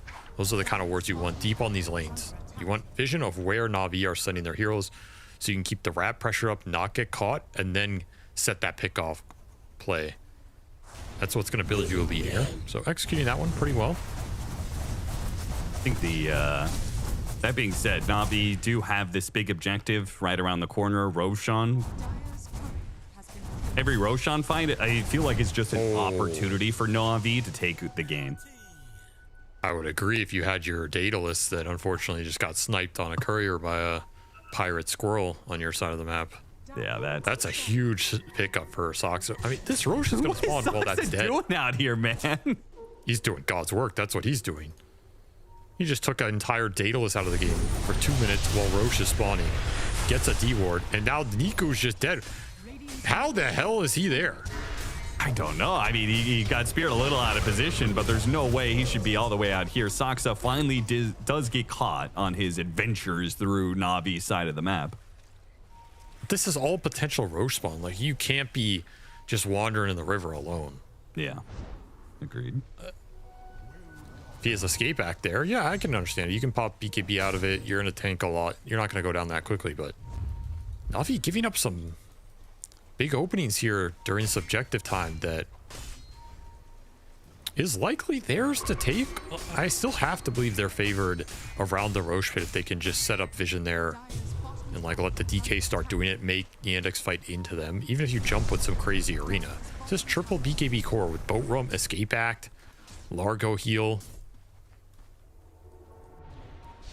Roshan's taking so long to spawn. It's actually going to go to the other side. And Yandex is already in prime position. I mean, they're pushing out this bottom lane. Mid is kind of pushed in. Top is kind of pushed in. This is a heavy smoke commitment from NAVI. But it's also kind of easy to read at this point. No hero showing on the map anywhere. They hit the Tornado and the Viper. That's the only hero that shows. Take a late Wisdom Shrine away from the enemy. Get out of this side of the map. I mean, Navi at this point, this has just been a bunch of wasted time for them, but it will all be worth it if they can secure Roshan. He has to walk the whole river. Shield rune up there as well. Yandex trying to finish a bunch of Lincoln spheres between the Invoker and the Clinks. Saksa gonna be jumped here. Great pick if they can get it. Misses. Dude, the evasion. Oh my god, dude. Mistwood's Wayfarer, 28%. Felt like 50% there. He absolutely missed way more than he should have on that kill attempt. That is ridiculous. And now that's DK form. Clock ticking. And a spear back on Niku. Caught again. Oh no, Navi. Not like this. Yules, they catch Giants as well. Escape act will only last for so long. The arena lasts longer, so one pickoff turns to two, and now it is entirely Yandex's Roshan. These little plays by Saksa. I don't know, this guy just has some game sense of where he should be to make space at the right time to let the move happen somewhere else, and it's really messing with Navi's sense of where Yandex are on the map. I don't think Niku had a read of that play at all. He's probably thinking, hey, this hoodwink show top woods by DK jumped him. Like, maybe there's heroes behind him. Is Chira Jr. reading the counter Tormentor play? Like, Roshan is obviously theirs, and he's saying they're going to do Tormentor, and he doesn't want to let that happen. He's in position to catch some heroes here. Tornado goes out, little bit off the mark. Got it. Dragonite in the back. Lightning catches two. Now here comes the spear. They escape back. It's not going to bail him out of this one. They've been caught. Chira Jr. throws out the Meteor. Doesn't really hit. Okay, it hits Got the Juice in the end. They get that. Get two kills of the three a BKB forced on PMA. And there's a gem. Whose gem was that? Must have been Ridis, who tried to like pass it off and didn't get out. There was no BKB on that Dragonite for 10 seconds. What a catch from Chira Jr. and Yandex just stepping it up here in the last 5 minutes. Yeah, that was sick. Such a fast move. Chira Jr., excellent read, excellent call. And now they have their double Lincoln Sphere online, so that DK stun that was setting up a lot in this game, it's kind of gone out the window. Like, you don't have a lot of great spells to go in there and proc a Lincoln's to let that stun land. You have to do it very quickly here. Yeah, if you're breaking X, that feels okay. Block a Viper Strike or a Dragon Tail feels amazing. I mean, even the X, like, yeah, you're going to want to try and use X to proc these, but that is one of your only stuns in this game. I don't know if it feels that good either. Like, you throw out X, it gets blocked. Okay, but then what happens, right? You're not Xing anybody. So then you don't, you're not anchoring the fight either. I think that doesn't necessarily feel great because your stuns are so limited. It's kind of the downside of Largo Ringmaster. They require other heroes to set the fight up for them. Taka pushes in that mid wave. It somehow doesn't get caught by the smoke rotation that's coming through. X trying to grab something here. PMA just cannot seem to get close enough. Now Torrance looks up the high ground. He's not going to find anything. They got the Jakiro, but it would have been oh so sweet if they could have forced a fight, especially on that Clinks, but even just a pick off on the Hoodwink would have been great. They're actually going to try and take this 4 versus 5. Still scouting out. Dust hits on the Invoker. Cheer Jr. backs away. They play for a different high ground play. And the fact they lost that gem hurts so much in these kind of fights. They're going to see if they can burst down Niku again. Run into Zayats. Tagged a little bit of damage. Spear back. Zayats straight into the Invoker. Picked off. You'll take that frog every time. And I like that Malik is going for these spearbacks because it's going to disjoint that hero from the escape act. Ringmaster does not have a blink. He does not have insane cast range. Like this escape act. Oh my god, they got PMA too. Not a lot right now. He has BKB, but his TP getting canceled. Still kind of rough. Good. He's good. Yeah, this game is kind of crumbling for NAVI. Yeah. That gem loss, the random pickoffs here, that Roche sequence, that is this entire net worth lead. Your DK still mega farmed, but even that Daedalus getting sniped on the courier and then the failed kill on Soxa, like that kind of hurt Got the Juice's momentum too. All these little things adding up right now.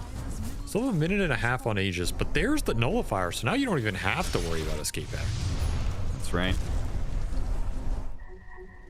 Just full send it. Swift blink for Got the Juice. He's going for it. He's taking the fight straight to Soxa. They get that kill a lot faster this time around. Committing to the BKB, hitting Malik. Watson gonna chase away some of these heroes. Crimson Guard helping to keep everybody of Navi alive, at least for now. See if they can escape through this area. Oh, that could have been a deadly bushwhack. Oh my god. That was a possibility there of a 5-man bushwhack.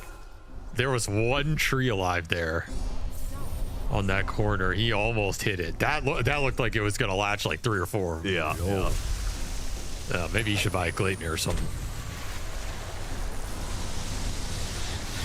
That was sweat dripping down right there, dude. Like if you get caught there, that is not going to be a good fight because you really have to play around the DK getting in there with his BKB and dealing the damage. I mean, he's still a beast with this Swift Blink, Gauntlet, Daedalus. Like his burst damage is insane. But once the BKB is out, if the Invoker survives, there's a solid chance he gets disarmed from the blast, he gets tornadoed, he gets his mana burned, he's stuck in an ice wall. Like, Invoker just kites you out and slowly grinds that teamfight win. So it has to happen quickly. Caught on the outpost. Got the Juice will leave behind his support. They're abusing their ranged artillery really well. Yeah. Like, the poke in this lineup is insane with the tornado setup. If that lands, you can just throw in the sharpshooter boomerang, ice path macro, some Clink's barrage, some spear. Nobody commits to the fight, and that's like 2,000 or 3,000 damage.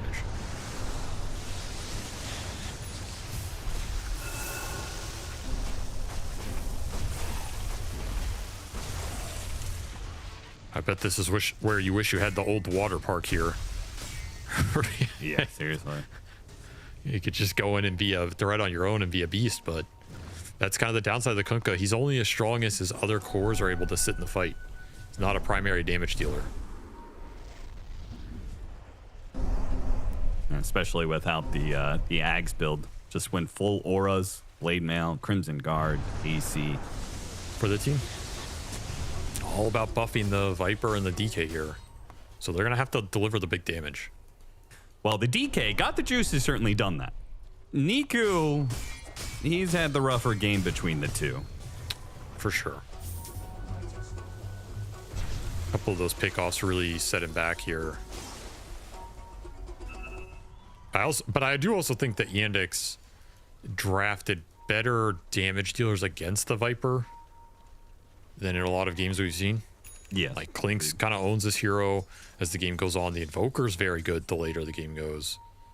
And you do have a break in that sharpshooter.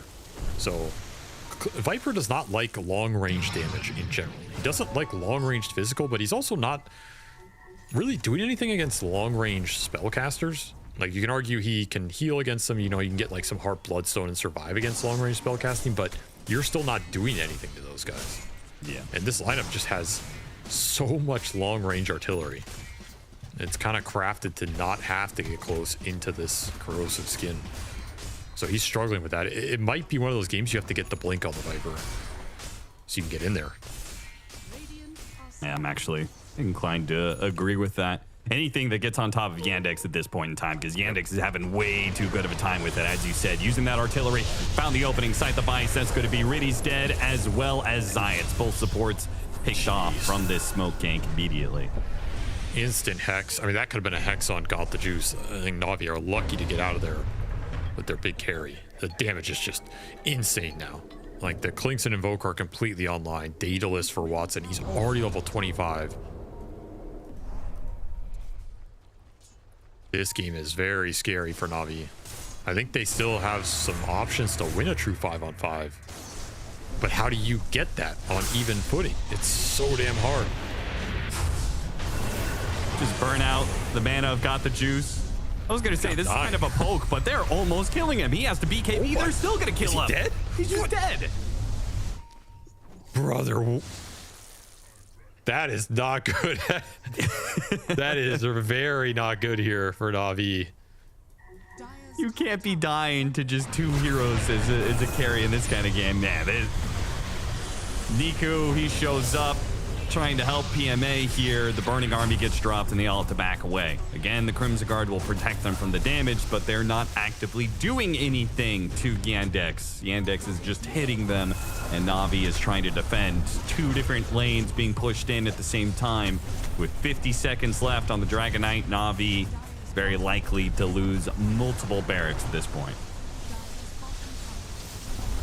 I just never got that ball going. Never got a Roche, never had that true 5-on-5 happen. Yandex played him around the map pretty well. Now, when the poke can just straight up kill you, you're in trouble. See how aggressively Yandex want to play this high ground. You could jump with the arena nullifier here. But this DK still dead. You likely know he doesn't have the buyback gold because of how kitted he was. And Watson also opting for the straight cooldown. So this push is happening a whole lot faster because of that. It's 2 lanes, basically. Just like that.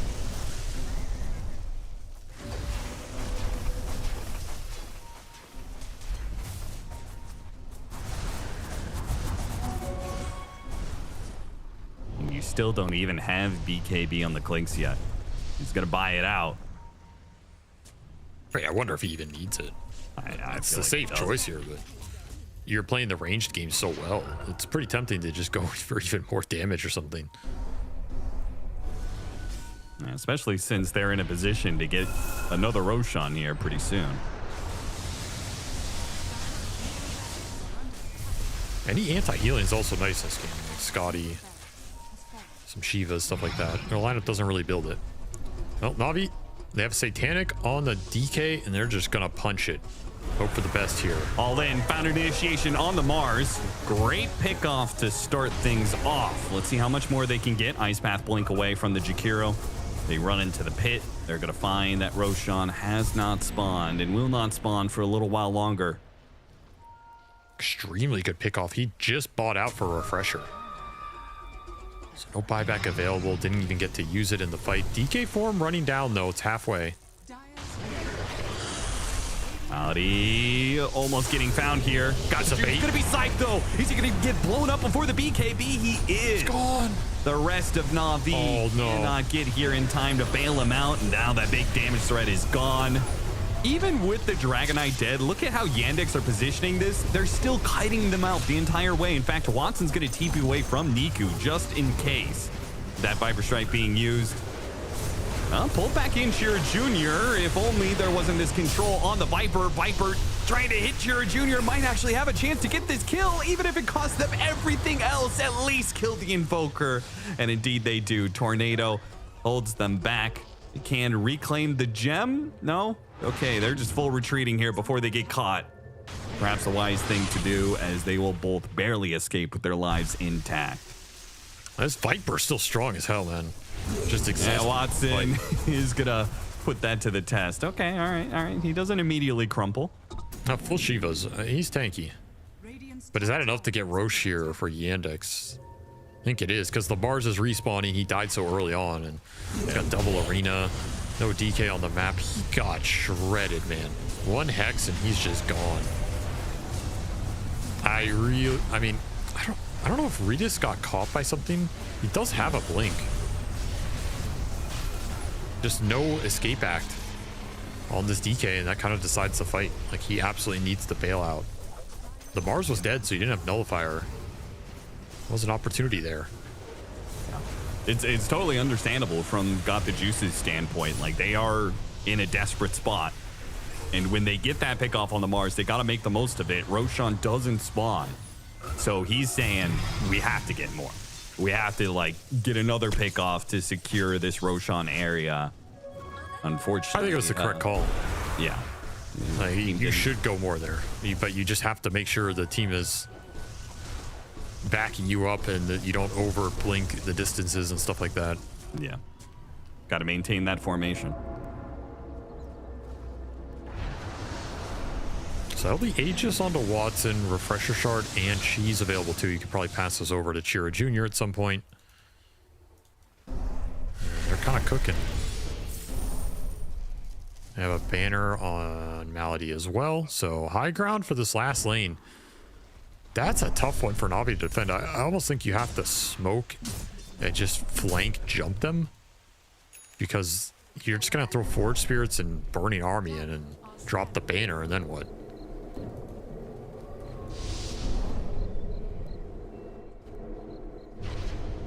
Go through gate in order to take the Tormentor, I assume. No. And Malady finally gets his shard.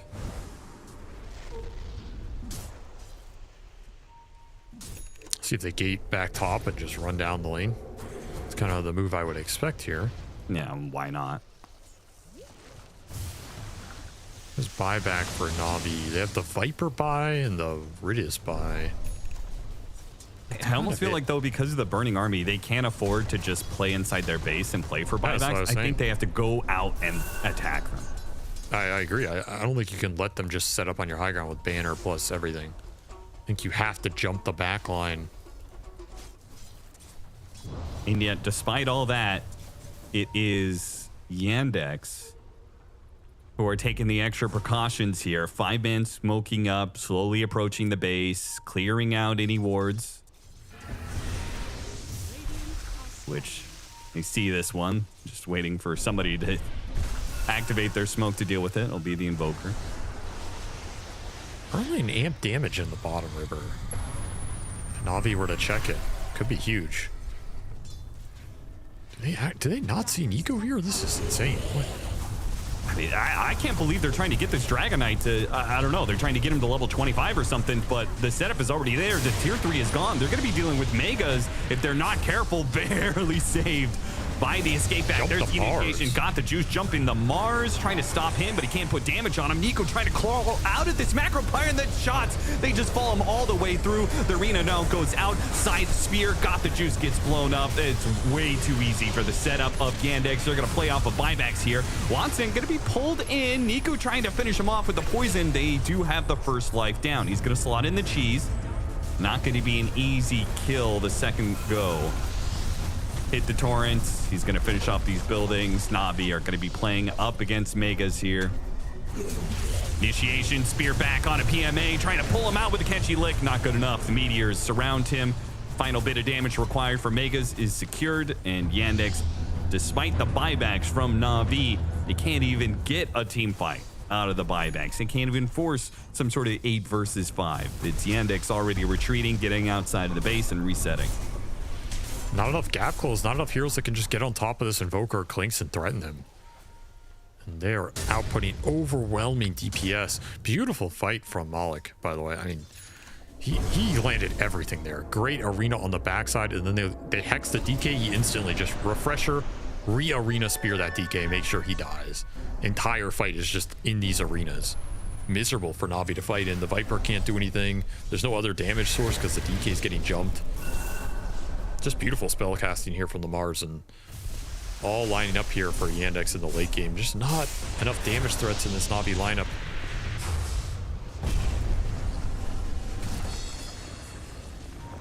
The net worth lead is insane. 40k, full Wind Waker on the Mars. They did eventually find that amp damage bottom. Gonna go for Got the Juice. Got him on the sphere. 100-0 as the arena zones out the supports from being able to reach that Dragon Knight. Dead for 2 minutes. Yandex. Yeah, Watson. Clean house here. Watson, triple kill. Let's see if they can get him a rampage. Okay, maybe not, actually. It's going to be him possibly dying. Got off the cheese just at the edge of it. Niku does die to Malik, so no rampage for Watson. Just the ultra kill. They will have to settle for that. Another dominating game from him. Continuing to play up to our expectations. Yandex strike back. A much more controlled tempo from them. A bit of a passive lineup for NAVI, which I don't really think suits their style, especially in this series. It's a very defensive lineup when you have to really execute around objectives well. You can't just play this fast-paced skirmish pickoff style. That is not the lineup that plays that way at all. So I think they felt almost prohibited in terms of what they could do. They just have to farm and believe in this DK, and they gave up too many pickoffs from some nice outmaneuvers around the map. Invoker got to play Dota that game. Oh yeah, and no smileys from Niku on this one. His Viper got thoroughly dismantled in this game 3, putting Yandex up 2-1. Look, Coach CY straight in there to talk to the boys about what went wrong in game number 3 for the side of NAVI, whereas Yandex, they've already gone off the stage. They're going to be looking at what is to happen in game 4 while we get to break it down here. This early leader from NAVI was looking good. We thought, hey, maybe they're going to be able to make 2 heroes work that others haven't. Obviously, the Viper having varied success over the course of Blast Slam, even less success today. Yeah, this Snake just...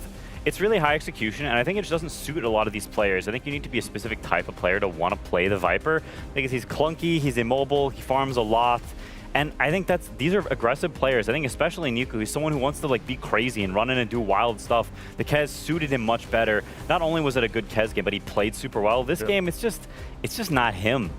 I mean, to be fair for NAVI, they were playing a pretty decent game up until the point that a certain couple pickups occurred, right? And I think that's where with Viper, you do walk this fine line. Like, every item you buy needs to compound into, I am really tanky, you can't come near me. But if at any point you start dying, you will then just keep feeding for the rest of the game. Like, you really have to just understand, like, your limits. And unfortunately for NAVI, that wasn't to be the case in Yandex. With the Invoker, with the Clinks, with the Mars Hoodwink, like, all these heroes hunt the map, find the heroes, find the pickoffs, and that's exactly how Yandex was able to punish NAVI throughout the later portions of this game. Yeah, like, Yandex just kind of got to run free, I would say, like, from the mid-game. They had a lot better moves. I think also if you're NAVI, you should have looked for more, like, places on the map where we have, like, an observer and a sentry. Like, Watson is continuously invis running around. Same with CJ on the Invoker, who had a way better performance. Like, the Invoker of game 2, that was not it. But this one, this was actually quite nice also, like, against the Viper. And like you guys are saying, I agree. I think Nico, he looks more like the, you know, he's the hipster guy. He wants to, like, play his type of heroes, also run around on the map, make stuff happen.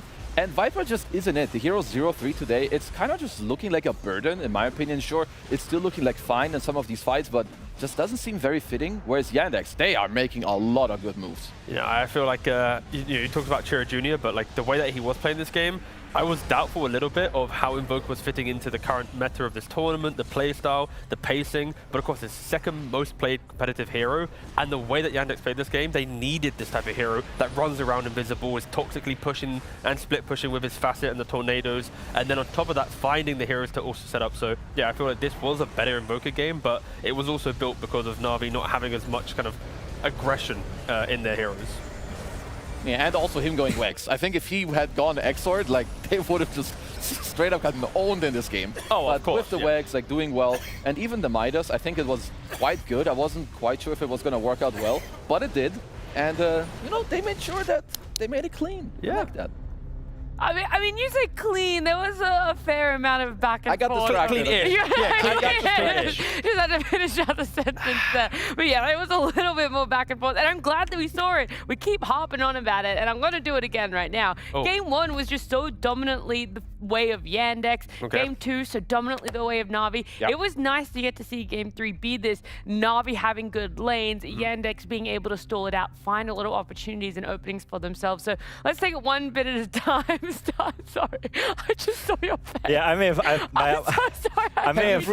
I don't know. You know, sometimes spit goes down the wrong pipe and you just cough for like 100 years. I had that, so my eyes are a little teared up. Eyes are so watery. Yeah, I was like, I got glasses on. I can't wipe them off. I look like I'm crying. I haven't. I just coughed. It's just really emotional. Devastated about Navi's loss. It's heartbreaking watching that team toss. Wait, can we go to my solos so people can see what your face looks like? Can we see? I'm sorry, we're so distracted. Oh, you can't really. Yeah, okay. I look a little, but it's nasty. In person, though, it is like tears down. Anyway, let's start off with what was good for Navi. Brighton Quinn Spirits here, because there was some insane outplay when it came to the laning part. Yeah, I mean, they did some good stuff, and I think especially the PMA, you know, with his Conquer, it doesn't happen too often, but look at this. He's getting chased down. He will now pop the branch so that he doesn't see him, and he's already pre-torrenting while he doesn't see him. Oh, bam! Oh boy, he brings him up in the air. Quinn, where are the haters at? What do you say to this play? Well, I'd say that he lost. He did, but that play was good. The play was good, but I don't think that was a Kunkka thing. That was a branch thing. Good job. I'm a PMA lover, but a Kunkka hater. Branches need to be used more. Let's not talk about Kunkka, because that doesn't matter right now. It's about the branches. These pro players, they do not use them. When you place it, they lose vision. You can block paths. They have good cast range, but I don't see pro players using them enough. So fair play to you, PMA, for using it. May other pro players look at that. Thank you. Keep it up. Keep it up. Keep it up. Well, I want to, because we didn't have you for the last few panels, so I want to get more insight from you about like what is happening right now in Navi. Obviously, we already talked about it. PMA getting to have a couple outplays on the Kunkka. Niku previously doing well on the Kez, not so much this time on the Viper. But what about Got the Juice? Normally, he's someone that we like to talk about a bit more. Now, this guy, he was cooking. I think even though they ended up losing this game, I think what he did was very, very good. I like, because if you look at these type of plays, he's mid lane here. It's like minute 8, first rune of the game. You know the mid matchup, it's Viper versus Invoker. There's a very high chance the Invoker team will bring a lot of heroes here. And it's just super important that you fortify, you know, your strong heroes that might get attacked early on. So him being in this play was very, very important. And even just later, we're now at what, minute 9:30? Like this is just 1.5 minutes later, and he's immediately TPing to this play where, again, what happens is that they're in the mid lane, they're going on his Viper one more time, so he's fortifying this play a secondary time, and this allows him to also get like a early Blink Dagger in this game, because mind, this is not your mid-Dragon Knight, you know, type of guy who just has first item Blink Dagger. He's got Mask of Madness, Armlet, he was in all the plays, he did the first main move of the team as well. Sucks that some other people didn't hold their weight, but my guy got the juice. He had the juice in this game. Oh, no. If you're going to praise Got the Juice and then put someone else down, all right? Let's bring him back up. No. He's saying it's not allowed to be the support. Who? Pour it on. Who are you saying is the problem? The warding was not good in this game. And who else was the... No, names. Don't try and be political Sayas here. and Riddies. I mean, I don't want the cores to ward. I want the subs. You play against Invoker and Klings. Invoker, Klings. What can they do? They're free. Hey, are you guys listening? Sorry, we are listening. and Klings, they go invisible. What's good against invisibility? Wards and sentries. Sentry wards specifically. Yeah, and where are they? I don't know. They're not there. Wait, counterpoint. Even though supports can buy this stuff, your cores can also play in a way where they respect where the current sentries are. Where the current dust positioning is. Okay. Tell him, T. So if my Viper goes into places he shouldn't be, then you're going to lose the game. Let's play the clips of the Viper. Get the clip dying of the Viper. Play it out right now. 31 minutes. The Viper's in the jungle. That's not the clip. It doesn't matter anymore, because what happens here is us praising Navi once again, because Navi, when they were winning the game, it's because the supports were in good positions enabling their cause. The DK, he goes up the high ground, he doesn't get saved. Then they continue kiting back the fight, and look at the entire time. The Ringmaster and the Largo untouched in this entire engagement. But after this Bring it back. Navi could not do this ever again. Why not? Why? Because the Viper bloody died! What do you want from me? I want Niku to play better. So many fans from Navi want them to succeed. A whole country wants them to finally win a tournament. But unfortunately, when it matters, they sometimes crumble. Maybe it could be a combination of both. I don't want to get too, like, you know, neutral here. I think you should get political on this one. Okay. I could, but it's okay. Now, you're right, Nat. Let's not get too political. You know, they got to step it up together, collectively, as a unit, as a team. That is what blame you are. games. No blame games, no. I do see your point, all right? I see both sides, maybe a bit better positioning. from the side of the supports later on, as well as the Viper. More importantly, to respect the other cores going on. All right, absolute cinema. So don't come at me, guys. I'm just the host here. You're doing good. Do you have a clip of that 31 minutes? If it appears, maybe. I don't control that doesn't it. matter. Anyway, I didn't ask. I didn't ask. Roll the... No, anyway. No, we could talk about Yandex then, because it wasn't just these things that we're talking about that Navi might have faltered at despite having the lead, because Yandex were making these spaces. They were aware of what either was lacking on the map or what they were able to push the limits on. Yeah, I mean, I think CJ, I mean, Kesu said it earlier, I think he really stepped up this game. By the way, I just love that we keep calling him CJ now. I mean, Chiro Jr. is like 14 syllables. I'm not saying his name. CJ. Yeah, anyway, CJ, I think look at this.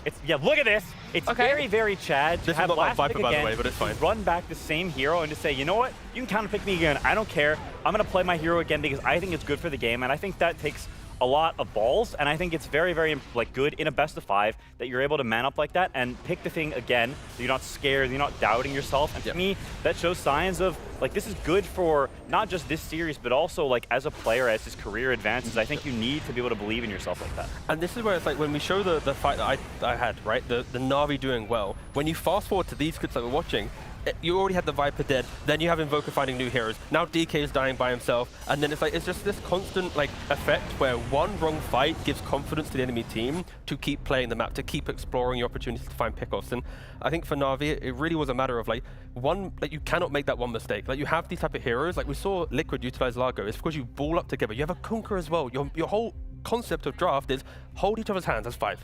Never let go and walk to objectives in areas that you want to control. And if you ever let that go, Yandex will punish you. And that's exactly what we saw.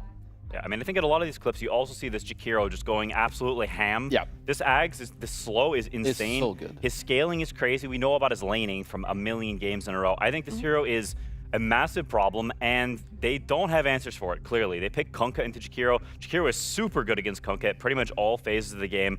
They don't have a way to respond to this hero, and they should not give it anymore because I genuinely think it's just too good. It gives Watson a super free game, which is exactly what Yandex want. They want Watson off to the races with a free carry game, any hero he wants, because literally any hero can win the lane with Jakiro. This crap is not okay. Yeah, I mean, Watson has also been he's been popping off in a lot of the games. A lot of the games they win, he's 10-0. In this game, he was 15-3. And to me, Navi's mid game is just it's still inconsistent. I mean, it's what we, talked to them about.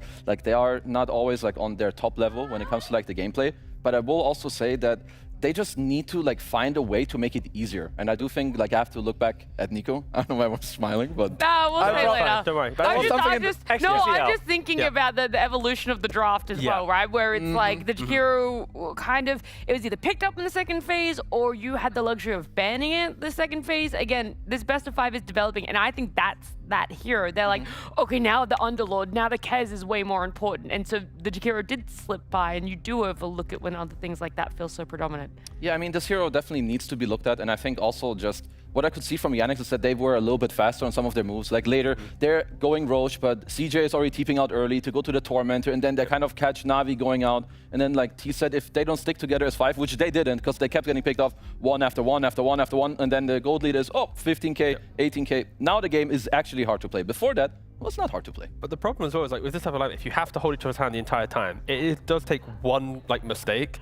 And then you can't really ever get back to being 5 because you have to push out the waves, you have to set up the map correctly, you need to have the good vision that you're mentioning. If you don't have the good vision, then the Clinks and the Invoker are invisible, right? So it's it really is was the draft too one-dimensional in how it needed to play, right? Because when we look at Largo drafts before, it doesn't feel like it's this one-dimensional. I think Liquid has layering to how they play it, and now here in the support position, it didn't have the same punch, or at least is a bit more volatile at least. So again, I don't know if I'm a fan of the support Largo as much compared to the other roles it can be in.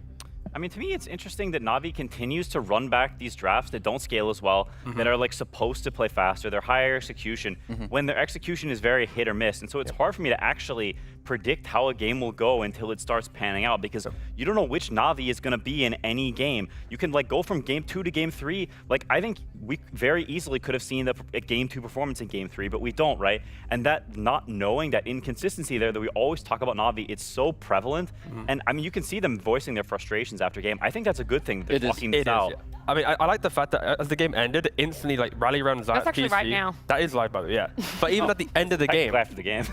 it happened the same thing. I think that alone is kind of cool to think, because normally it's like everyone just leaves the PC, you go outside, you talk there, but to have it an instant discussion, clearly there's like meaningful thoughts to be had about that game. Maybe it was a play choice. I think this is one of the things that, again, the draft without the scaling, you should lean more on the play, I feel, in this game. Like, have a quick point, like, why are we here? Why are we not doing this? It shouldn't be a draft thing. Well, look, there's some more meaningful thoughts to be had for our players as well as us here on the panel, and we're going to need a break to do that. When we come back, a little bit of fun and our best of 5 continuing.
We're back right now with our best of 5 that is soon to continue, but we have a little bit of fun before we see NAVI and Yandex fight it out again in another game of Dota.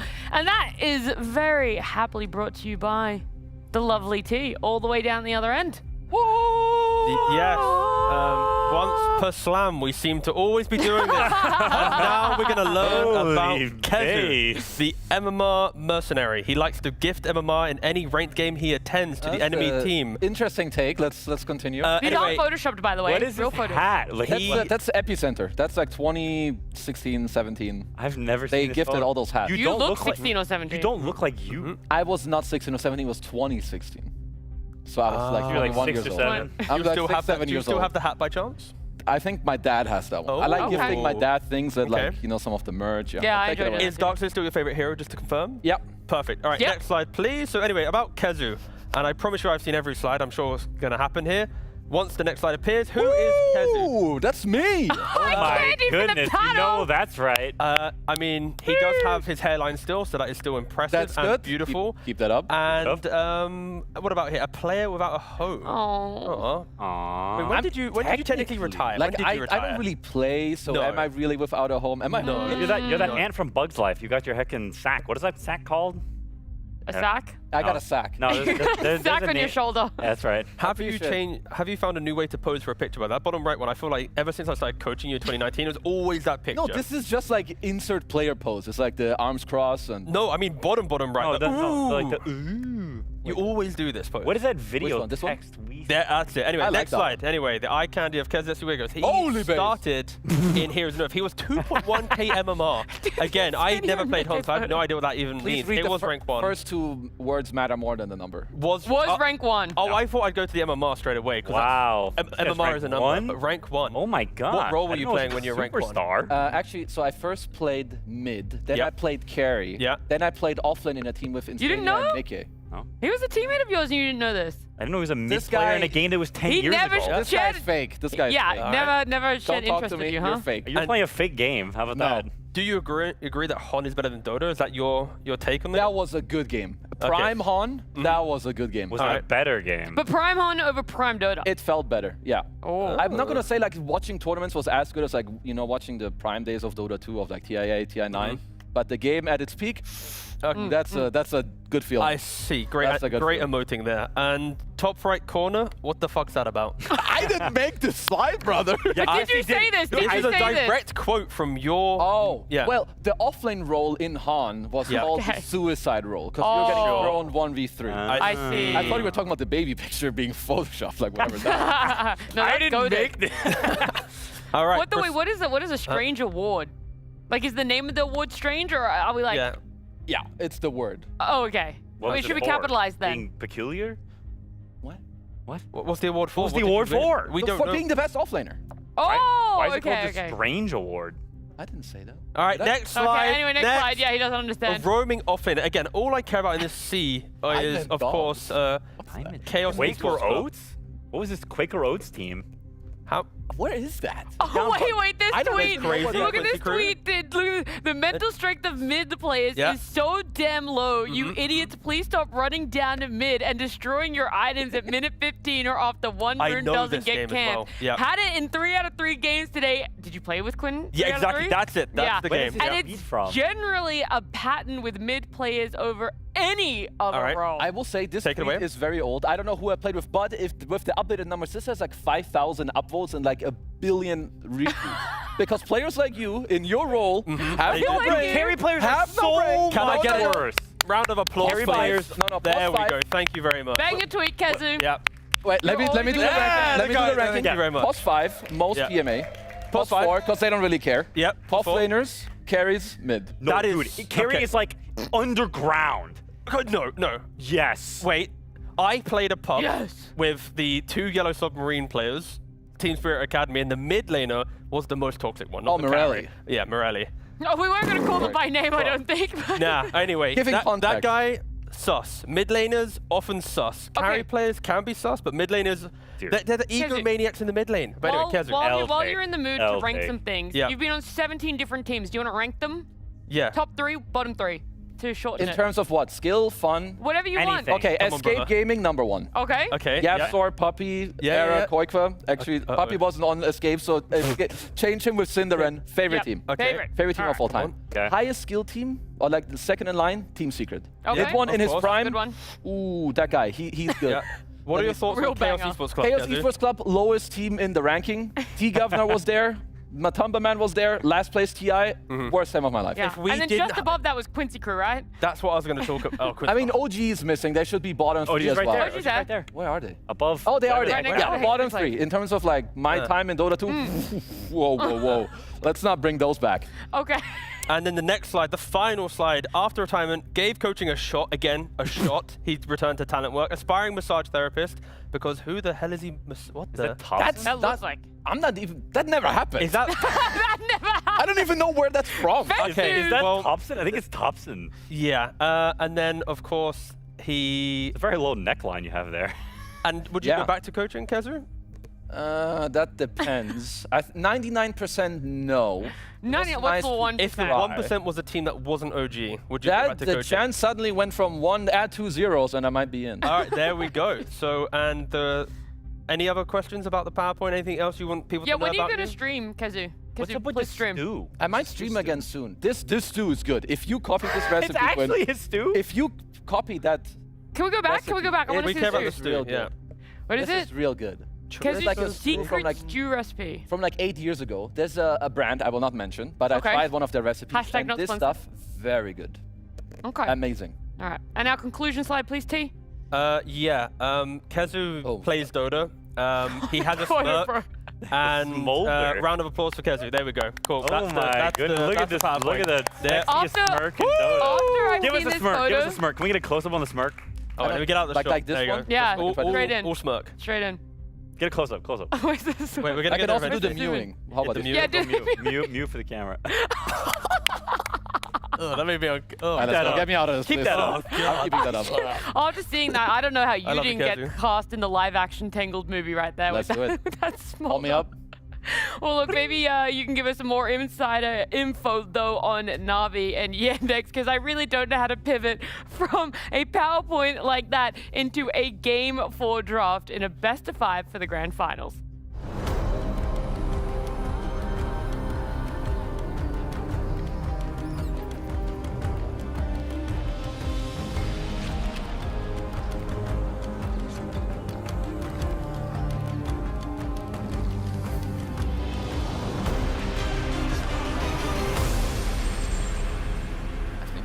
There's always that extended break between Game 3 and 4 in a best-of-5, which maybe not so many of us are familiar with, considering best-of-5s are only for Grand Finals, but not in this Blast Slam format. And that's what's given Navi a second chance here at making it to the Grand Finals. And, well, with it, there is always a small meta development with it when it comes to drafts.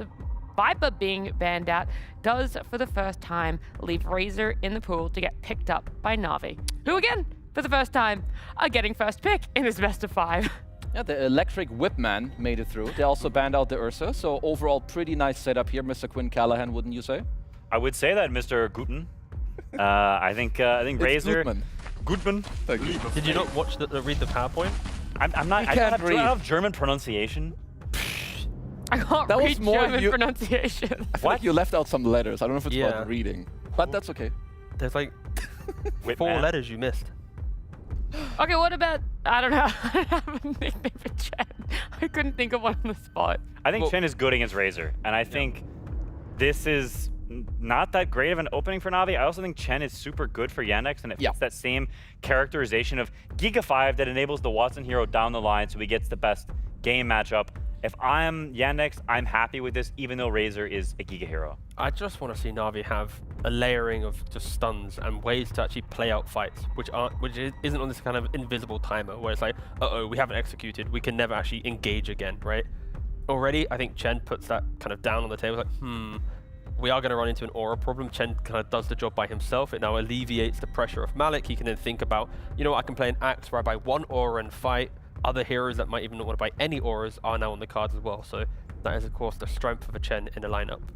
I mean, what do we feel about the Watson heroes? I mean, we won't truly know where the Razor goes, at least for now. I know that they all can play it, if I'm not mistaken. I don't know if they flex it in multiple roles in this event, Navi that is.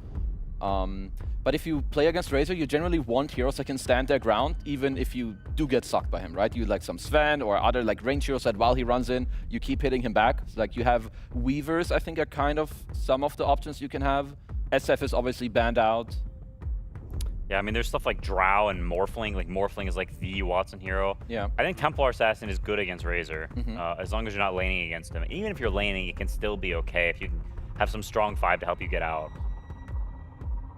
I mean, I would like the Morph. Maybe not in this game, just because they have Chen, and maybe Chen Morph is a bit more like XD, and picking it in the next phase would expose you a bit. But I feel like Morph in general is a hero we don't really see at all. I do feel like there's room for this hero to be played. And going back to the TA for a second, like Razor used to be a hard counter to TA. Would you say TA is better because of Pyke and other ways in which Dota's played, or do you still think the 1v1 matchup is like? Why would you say that TA is now playable into the Razor? I think that was sort of old Dota where TA was mid. Yeah, that was like pre-Pyke if you think back to the old days where Razor would play mid and buy like phase boots and stuff. But now TA has Blink, you have Pyke, and you have massive mobility tools. I'm not exactly sure even all the things that change. I think the way like Refractor works, you have more stacks of the refraction damage, so it like helps you actually melt through him. People also gotten better at playing TI, I think. On top of that, like there's like the more attack range from the facets. Hitting the traps as well, I guess, like small things like that. Yeah, it just adds up over time. Navi going back for the Warlock, and they take the Tiny. So, of course, flexing the Tiny for a bit, flexing the Razor for a bit. Again, their draft has the layering of quite skirmish, right? I think, but it's going to play into the game. I don't feel like these 3 heroes, after the 6 minutes or 7 minutes of laning, I'm like, okay, now they have to wait. Like, these are heroes that can go together, make moves happen, like play on a catapult wave at the 10-minute mark. Like, I'm seeing purpose with these 3 heroes. Yeah, I mean, I also think Warlock is just a very, very good hero for Navi. I'm not sure why they shied away from it last game instead of just running it back. I also think it's really good against Mars. He's got the big arena, teamfight, blah, blah, blah, blah, blah. Warlock has the same thing, and you can sort of counter that. And it also means you have a very strong lane against that Mars. There'll be no pressure there. Got to just have a free lane, which I think you really, really want. So I think it makes a lot of sense. And it also balances the team fight with Razor, who doesn't have that much. Tiny, who has some spells, but not sort of that same level of team fight. And Yandex have banned out the Husker, because I was thinking, uh-oh, Puck's picked, but there's still another one to go for Navi. But they've already covered themselves. And they go for the Muerta. I mean, this is, in my opinion, Saxa is like the best Muerta support player. They also have the chance of flexing this hero. Watson is very good, playing this hero from the carry position. And Muerta has kind of died off. We saw her a few times, in the groups, played as a carry. I still think it's a very potent role for the hero as well. But also, Puck Muerta, very good combination. You can like break the coil. You have good setup for each other. I like this double pick a lot from Yandex. I just like the the ground silence, and you got arenas and then coil. Like, it's just so much mess to deal with. And for Navi, like Razor is a hero based on mobility. You're kind of walking into the middle of the fight. If you're going for auras, let's say with an offlane or a mid, you're not gonna have a BKB as early, and then you can just get killed. From a carry role, you have to make sure your BKB usage is really clean. So yeah, I think they are just trying to threaten the Razor and how he naturally wants to kind of get into the fights. Okay. I mean, Ember is a classic matchup against Puck. I think over time the matchup has shifted. It used to be you max Slight and you spam him down. Slight has been nerfed into the ground, so you don't really want to max it that much anymore. So it's become shield max, and 4-1-4 is the classic Ember build. So the shield max lets you actually man up on the Puck some. I think when you don't have stuns in your team, it can actually be a Puck-sided matchup, but with the Tiny, you actually have some kill threat. So Ember allows you to have a free lane, you've got good skirmishing and good fighting against these heroes. It pairs very well with Warlock, but you also still have the kill threat in the Tiny, so I like it a lot, and it's very, very Niku to me. To me, when I think of Niku, I think of this as his second best hero after Puck, so I like it much more than the Flying Snake. Yeah, and it gives this way to play out the early game where Yandex, you could argue that these heroes have lots of control, but the damage is not really there. It's like the final little combinations, like Kezu mentioned, like breaking the coil, maybe when the Puck gets a Witchblade and then Parasma after, but it really is quite a nice window into the game for Navi to try and push the limits and to threaten Yandex. It's also just nice with Razor, like to just have a little like more, like cheap lockdown that he can like follow up on. I will say I'm a big fan of like the elusive heroes like Puck with like some soft saves. Like Chen, you have Hand of God, you can pop Divine Favor, you have like a mech potentially as well, like around the mid game. So even if you do get gone on with like the more squishier type heroes, you can still be saved. Because I think Puck himself, he's already an insanely good hero. If he has any type of backup like this, it allows you to play like even more freely. Yeah, I mean, Puck already has Puckish, he has Phase Shift, he has Orb, he has Blink, now he has a Chen, and he has an Arena, and he's got a Murta. Yep. It's pretty good. Pretty good. Decent amount of stuff.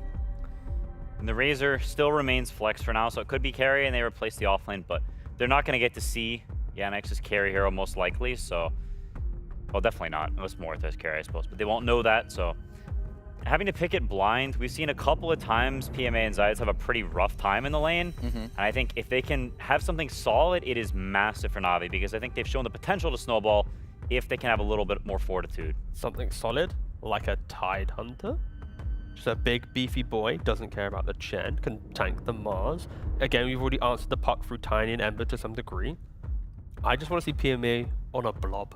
Definitely not a bad option. Centaur is still in the pool as well. It's a little bit worse, I think, in terms of one-to-one matchups. It's not great against Mars because you get hemmed in, so the Stampede is not quite as useful. But I agree, something tanky like that is very, very good. They have a nice mix of damage between their heroes. I think you can run into potential scaling matchup issues with Razor carry against blind matchup, but they did ban the Morphling, so they do understand that they want to protect that Razor a little bit. I mean, I'm just trying to think if I'm missing anything else. I do like the Tide, because I think some of the other ones he has played, they don't look as good. I mean, you guys did mention the Centaur. I think PMA is also quite good on Primal, but I think there's also some issues. Like, while it's good against Chen, and if the Muerta were to go carry, you're quite good against that matchup, but I think Puck is quite annoying for you. You do give your team like some more team fight, which is nice, because yeah, right now you have Razor, who's obviously good early, but then the other stuff is like, you rely a lot on Tiny going in, the Ember going in with some Fatal Bonds. Melon Man is out. Clutch ban. Melon Man's gone, but Slardar is still available, and with the Morphling ban, Slardar struggles a lot into that hero. You then amp up the damage of Ember and Razor. You know, Razor carry going through Mjolnir. Sometimes you can feel like you need a bit more of that assistance with your damage, so I could see that being an option, but into Chen when he has Divine Favor, and then Muerta as well, you can never really kill him when she gets the ult off, so maybe it's not the best, but I can see it helping other people in the draft. I just don't know how else PMA would want to play here. Yeah, it's two-sided. Like, the Primal is not bad, but I think they have some magic damage redundancy with the Primal. Okay, so they're just doing Razor offline and going full carry. It's an amazing TA game. Yeah. It's super good against all four heroes. Warlock TA is a bit of a crap combo because you can't really use the heal to do that much damage, but TA will do totally fine in lane. He'll mega free farm, and Got the Juice is very, very comfortable and confident on this hero. And these heroes, this draft is a very Navi draft to me. They may not have some classic Blink Stun Initiator, but I don't think they need it. They have enough skirmish and enough stuff to go in that I think the scaling and just, I don't know, I think simplifying their gameplay, playing on heroes they're comfortable on, which I think they all are on all of these heroes. I like this a lot more than last game, and I think it's very nice for them. I mean, for PMA though, all right, the last time he played Razor was actually in 2024 when he was still on Navi Junior before they got promoted. So it's not really a hero that he's competitively been looking at, even through the occasional era of Amar playing it and kind of trying to popularize it for other teams. So yeah, this is going to be a very different style for PMA, but yeah, like we mentioned, you've already got Nico and the Ember, you already got the kind of the playmaker, so I don't think PMA has to fill that role, but again, new hero for him to pick up for the last couple of years. I mean, I wonder where they go from here. Ooh, what's a Terrorblade? It is a Giga Terrorblade game. Yeah.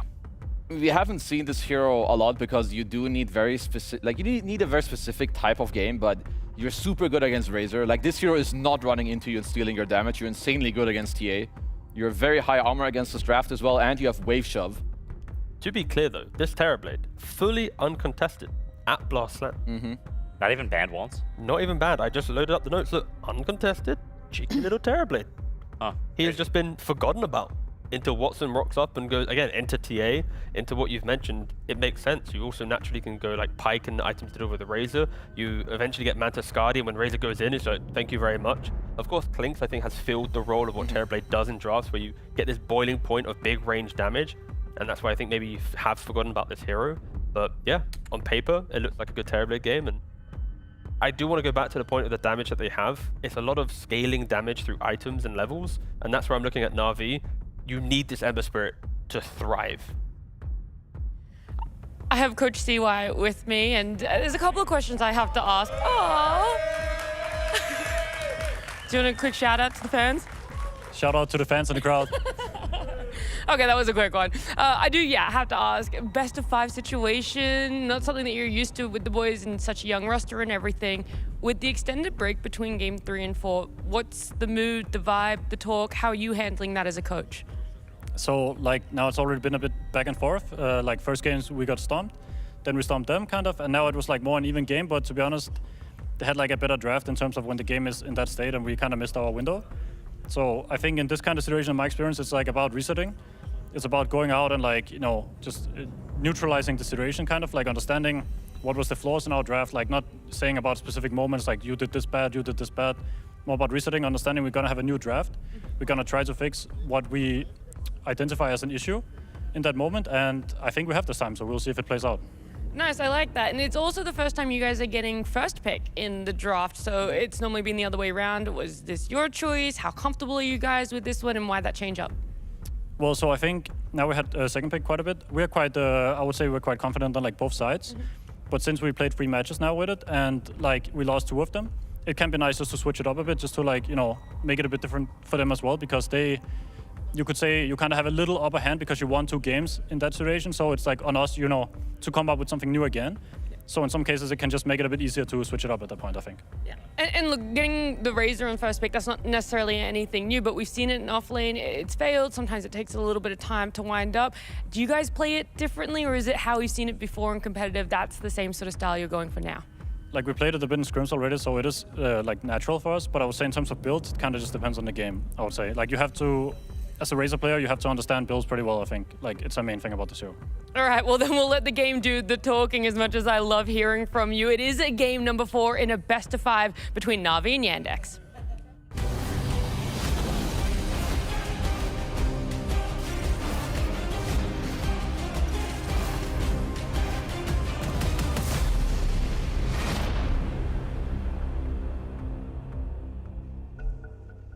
Fantastic to hear from CY, who is a very experienced coach when it comes to playing best of 5s. Of course, the coach for the old Gaming Gladiators, who were seen in a number of grand finals throughout their major winning attendees, also multiple TI grand finals that they showed up in. But Avery, CY alluded to the fact that they felt like they fixed what were their issues in the previous games. So what do you think their issues actually were, and how did they fix them? I think the number 1 was just general low cooldown playmaking. They didn't have a hero that could just start ganks, start smokes, enter the fight casually without some big like BKB Dragon Knight is in and that's it. And it either works or not. And I think they got that with the Ember. They got it with the support Tiny here. They have multiple frontliners in this draft. So I think they changed that drastically.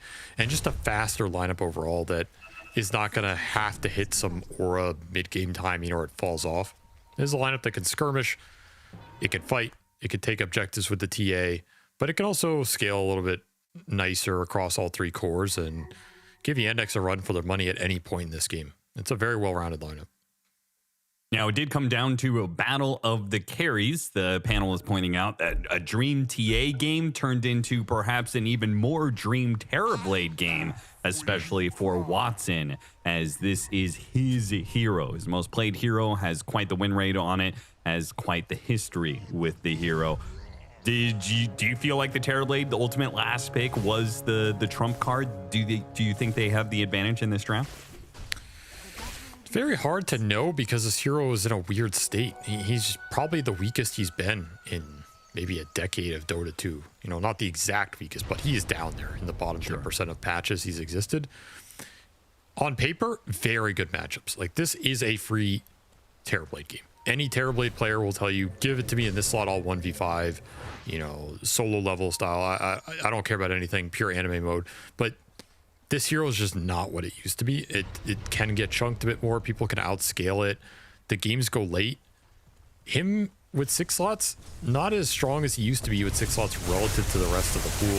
Is he just dead here, by the way? I think so. This is really well played by NAVI. They set up the trap to gank him initially. He's forced to TP out to lane. Riddies might die by blocking isn't good enough. Malady does get the turnaround kill on Riddies, but they put so much damage on the Terrorblade, that was a guaranteed win. They either kill him underneath tower, or they could have also sniped his courier, which was bringing the tangos out. Either way, he was left in a terrible starting position for this lane, which is already not the most straightforward lane, given that he's matched up against a ranged offlaner in Razor. Well, Malady, you're the carry now. Terrorblade's gonna have to walk out for base. Absolute destruction for Watson early here. Not what he wanted with this last pick, and another good fast start for Navi, exactly what they want. This is a lineup. This is the closest lineup. Oh, nice spear back top. Yeah, that was beautiful. Got the juice. Will Dead take a off couple that. of tower shots, almost dying as a result. The Warlock heal, though, is keeping him just barely alive. As I was saying, I think this lineup for Navi is the most similar to that game 2 stomp that they had. Okay. Where it can just snowball really quickly, get out of control, it can dominate the lanes. You have a lot of kill threat, a lot of playmaking. Might be another kill on Malady. Yep. I mean, we're seeing it right here. Like, I think they've already gotten more action done in the first 2 minutes here than they did in the first 10 minutes of that game 3. That just felt very slow and clunky. So would you go so far as to say you were actually favoring Navi off of draft?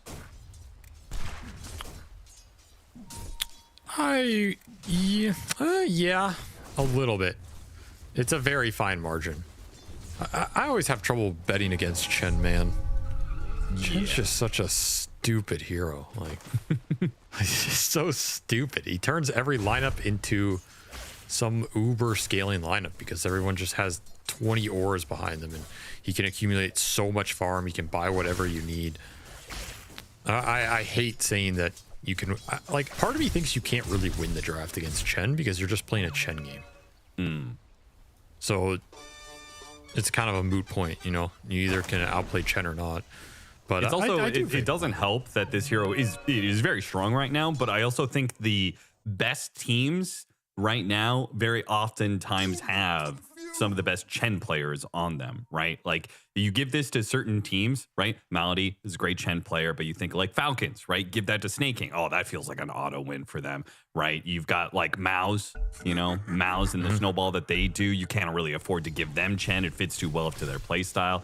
It just, it fits too many teams right now, and too many teams have really good Chen players. That's why I say you can't really outdraft it, because I think if you ask any of these premier Chen players, hey, if you get Chen, do you think you can lose? They're all going to say no. And they're all going to first pick the hero. So therefore, none of them think that the draft really matters for them when they're on this hero. And that's how I can feel. But that is a massive kill. What a pickup. Niku getting the solo kill on Chira Jr. and at super healthy resources too. Just decimation. He's doubling the CS. Wore him down. Slights, chains. He's just dead. This is a rough start for the puck. Well, perhaps another part of this game that looks similar to Game 2. After all, Game 2 went Navi's way, largely off of Niku making such a massive laning phase win out of that Kez Invoker matchup, and now getting a lead over Chira Jr.'s puck as Ember. You know, watching this series, the OG series earlier, and the series yesterday as well. And drained and will die yet again. Boy, this safe lane is not working at all for them. I feel that more of these games are just coming down to people getting on their comfort heroes instead of the weird overcooked picks. Like, to me, that's standing out in this tournament, at least, as more important than, oh, I got you with some clutch counter pick. Like, just get something that you can outplay people with. Don't put your mid player on some weird hero, because we've seen a lot of mid players trying to cook with some of these weird niche picks, and I haven't seen a single one really work out. But you just put some of these guys on their classics, and like, they'll go to work, man. Well, this off lane for Navi kind of goes against that narrative. We heard Robson talk about how PMA hasn't really played that much Razor off lane in quite some time, and Watson is on supposedly his comfort of all comfort heroes, and yet they are getting thrashed in this laning phase. That start was pretty brutal, though. Yeah. It's pretty hard to come back in the lane after how it went down at the start. Also, PMA, he is a Razor player. Doesn't play it a lot competitively, but he's very high level on the hero, and he can execute it. See if this meta can land with the meta, but they just do not have the disables to ensure the meta gets real value out of it. He's still getting denies over Watson, too. His TV has not worked out in the lane phase, so he'll have to split push some waves, get farm, make his comeback later. And it is going to be a fat Ember Spirit that can potentially take over the map as NAVI doing their usual send 3 heroes mid. Yeah, and look for the really collapse. like doing this. Lead off chains into the toss. Good chain stun with the Fatal Bonds, adding some extra damage here. Still going to chase after him. Niku with the level 6, though the Waning Rift gets him just far enough away. They may not have gotten the kill, but they'll get a lot of damage on this mid tower, and they'll secure Power Rune as it does spawn bottom, a shield rune for Niku. It's a good move.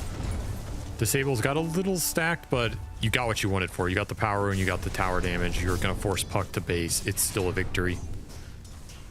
He can hold the next wave thanks to the shield rune. Burn through it, allowing the creep wave to protect that siege wagon. Again, good toss back. Saksa immediately responds with the silence, though.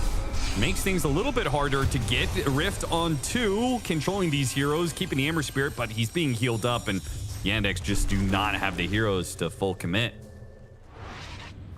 Coiled down. Ember goes to base. He's going to heal up to full. He's going to come back. This Vessel's going to come out very quickly in this game.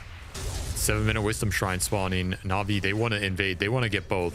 They want to snowball this game beyond a point where Yandex can recover it.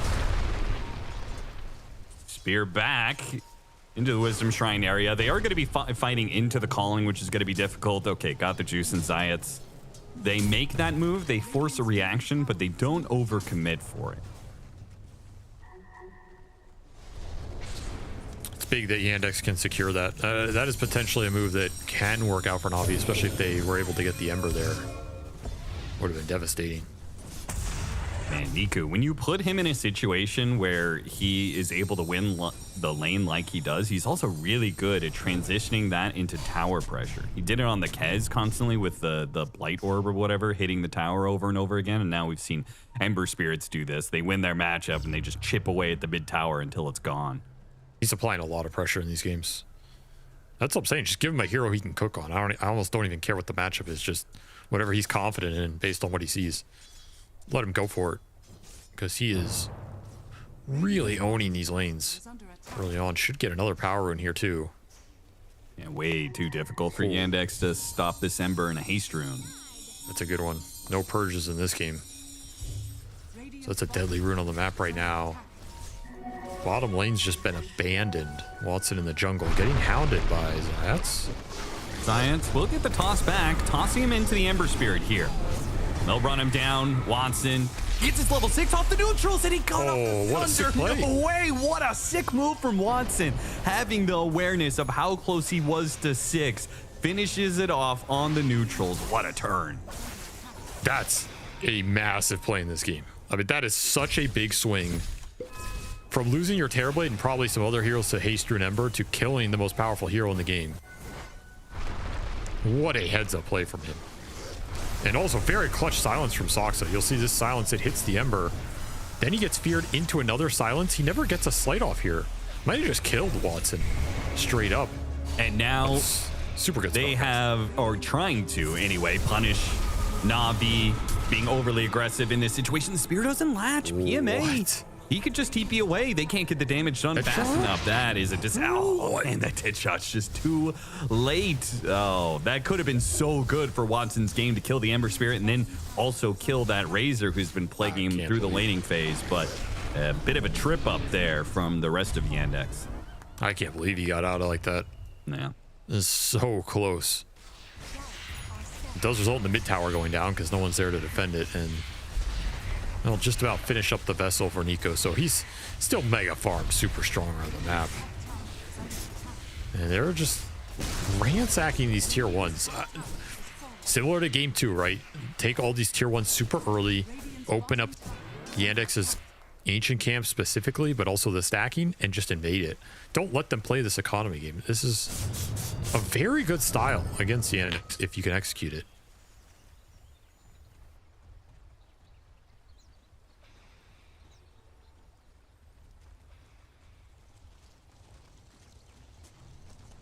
You're going to see PMA treads into drums into Crimson Guard build for this game. Great Crimson Guard game, that's for sure. I think this is the seems like the correct build this game. Just build the auras. You're not going to be a great damage dealer into Terrorblade anyway. There's a bunch of Chen armor. Just buff up your other cores, let him go to town.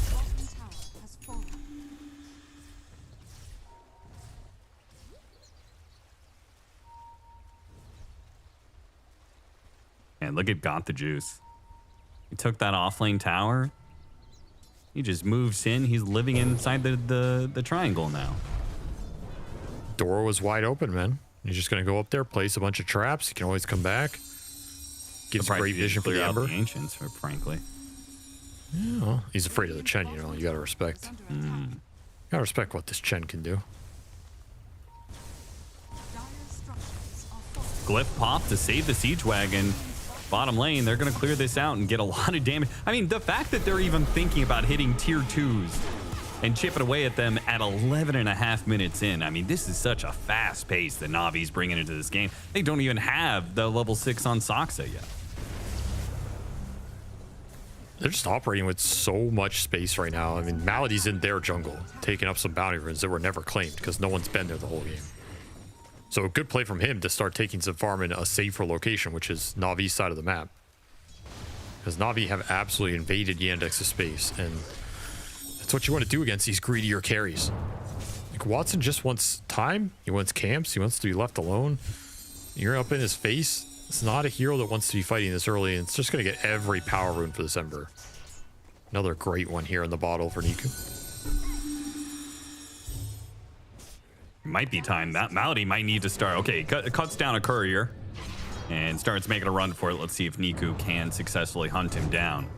But I almost feel like Malady might need to start cutting waves with the creeps he's got so aggressively positioned. They're going to get Malady here, no doubt about it. Slight chains and the avalanche being held just in case. See kill. Well, space created. Yeah. That's about all you can do in this game. No space for what, though? This two-man smoke gank from Chira Jr. and Soxa may not net anything if PMA does not push down lane, but he is going to do that. He is going to be spotted by Yandex. The team is backing him up, though. If they don't make a fast move on a PMA is going to have backup here. Both the Ember Spirit and the Tiny trying to get here in time. Avalanche over the top, catching 3 different heroes. PMA is making his way away with the Plasma Field. Now Watson has to depend on the Sunder. Does manage to get it off on the Ember Spirit. That's good enough. PMA chases down Soxa while Watson makes a break for it through the left side. Niku stops him with the chains.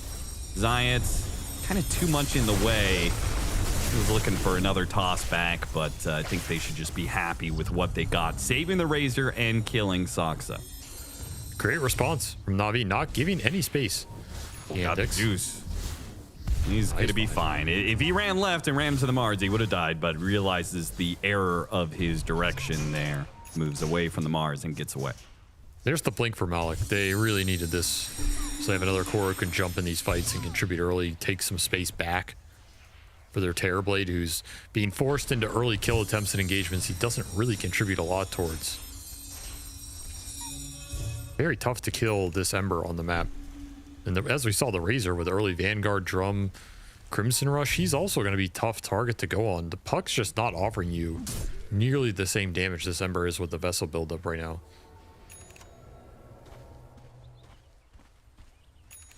Top 3 net worths across the board. Razor topping out the chart, even over the completely free farming Templar Assassin of Got the Juices.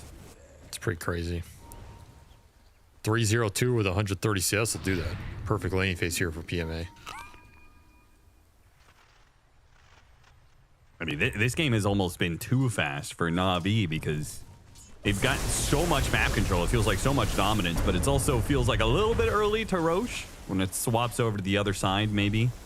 Got the Juice with his Deso will look for an opportunity to take it. Meanwhile, this back lane, Malik and Soxa going back through the gate. But look at Zayat's position. He's going to break it. Okay, they spotted him, though. They'll catch him off the spear. Chain stun up, and the gods are buked to finish him off. That was a very delicate smoke. Because they could have jumped the Razor bottom. They chose not to, feeling they don't have the damage for him. And then they have to go through this gate. They find an isolated support. Very difficult smoke to pull off and find a target that is killable with just the two of them.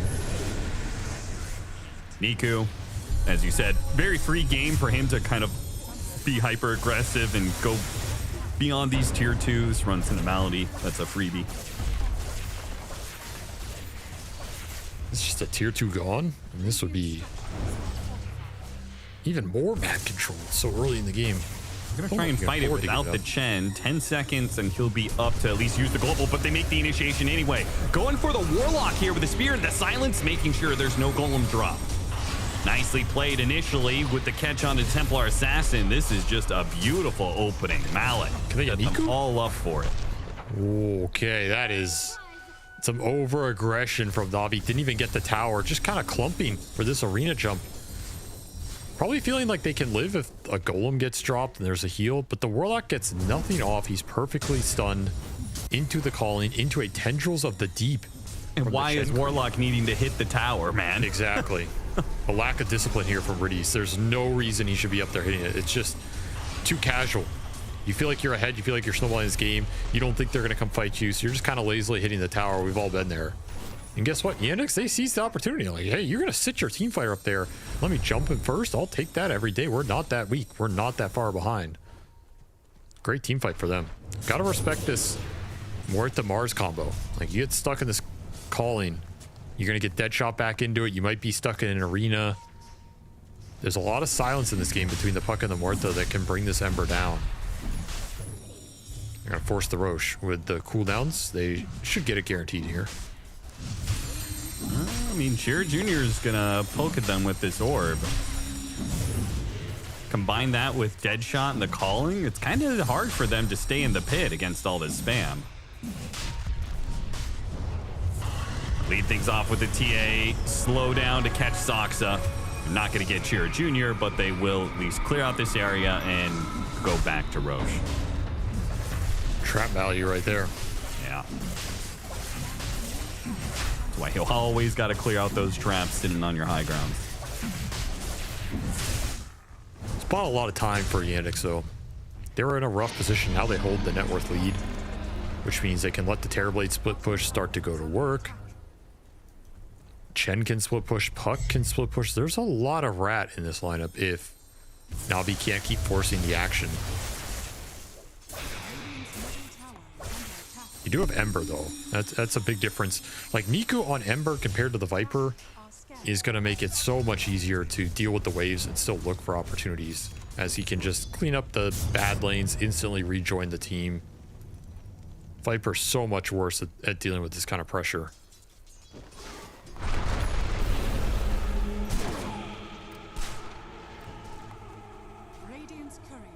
It's funny, getting that Roshan really didn't change the Dota Plus whatsoever. I mean, this was once a game that was heavily favoring NAVI, like a 75-25 game, but now it's pretty much back to even.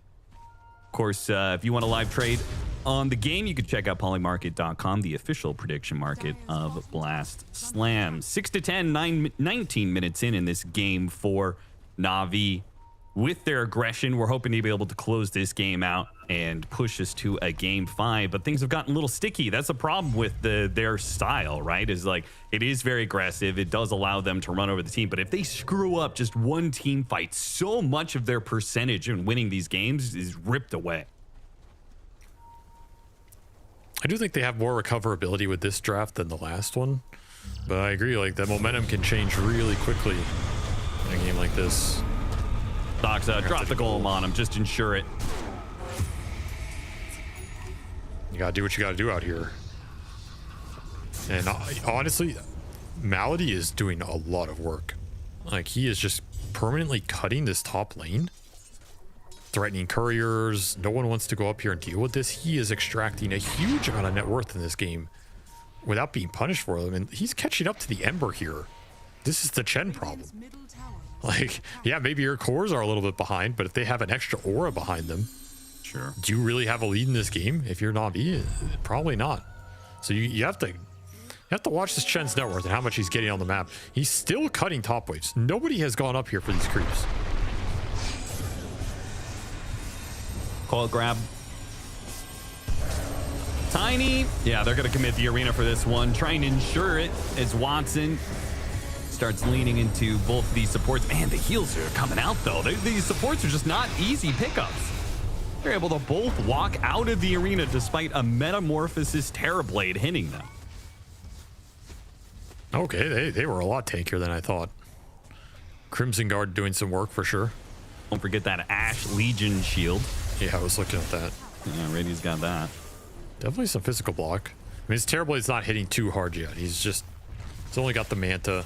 Still kind of the period where he can join fights, but he's not going to take him over. There's a little Tormentor action. Shard for the Tiny, not the greatest Shard game for Navi in terms of their supports. But some extra net worth. Makes that graph look a little nicer there as the Shen keeps pulling ahead. Full pipe done for Malady. What an insane pipe timing, actually. What? That is absurd, dude. 21-minute support pipe. It's just going to be these teams like crashing into each other and nobody dying between Crimson Guard and all the value it brings there, pipe on the other side. Right, something Navi have to consider is the itemization and utility of this game. Like, Lotus Orbs are insanely good for Yandex. Could cause him a lot of problems. He just missed Coil. Well, he's probably dead. Maybe not. He has one more phase shift. He's okay. Gucci. But you do have to worry about dispels if, oh, nice deny. If Yandex can get them up, because your Razor's susceptible to the Lotus, your Ember's susceptible to the Lotus, Bonds gets removed. There's a lot to dispel here. I wouldn't mind a couple. Or at least one, you know, if you're going to have Greaves on Shen, something. An early high ground ward immediately going to be dewarded here. That felt like... that was greedy. That was very greedy. Because even if he does get some sort of toss-back play, right? It's not like all of a sudden they're going to be hitting high ground, right? I feel like... He could, technically. I mean, Aegis is about to expire, though. I wouldn't advise it. You could, though. Well, you can do a lot of things. The initiation on Got the Juice as the Aegis expires. What a toss back! Zayat's ready to go with the counterplay, and Got the Juice is getting out. Fatal Bond's Golem is going to be dropped on the team. Not that Navi can really turn around and fight too much with the Templar Assassin so wounded. Some of the spear doesn't go land. Coil on Niku. Maybe they can get this Ember Spirit. Got him out of silence. Waning Rift, re-silence, and control just enough. They could not kill the Templar Assassin, but they still net 2 kills, 3 actually out of that fight. Well, I'll tell you one thing. There's going to be a talk after this game, win or lose, where CY goes in here and goes, guys, we cannot be hitting these towers so casually. Like, you have to give more respect to a team that can execute the fights well, especially from a defensive standpoint, and has spearback and arena mechanics. Like, you're giving Malik way too easy of openings here. I mean, it's a beautiful toss save, but you still end up losing 3 without even taking the fight. It's one thing if you just lose the fight. If you get outplayed at this point in the game as Navi and you lose a fight, you know, you tip your hat, that's whatever. But to lose 3 or 4 heroes around these towers, you don't even get the fight that you want to be taking at this point in the game. You're giving them too many openings. And Yandex, they're utilizing them quite well. These spearbacks, they're tough to deal with here.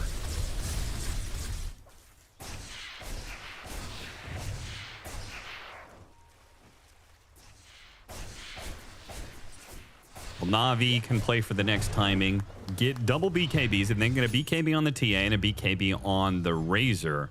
And it actually looks like Niku wants to make that a 3rd BKB. If they can hit that timing around this next Roche spawn, it'll be really strong for the team fight, and off of the Aegis, perhaps get control of this game again.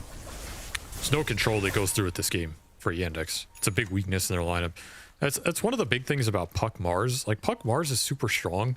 It pretty much ticks all the boxes, but the mid game into the BKBs can be really rough. Like, so much of your damage goes out the window. So I do think this is correct itemization from Navi, and they are going to be super strong with that triple item timing. I mean, you can kind of just do whatever you want there. Get an X Roshan, you put an Aegis on this TA, you have triple BKB, you can take a fight into high ground. Just try and blow this game open.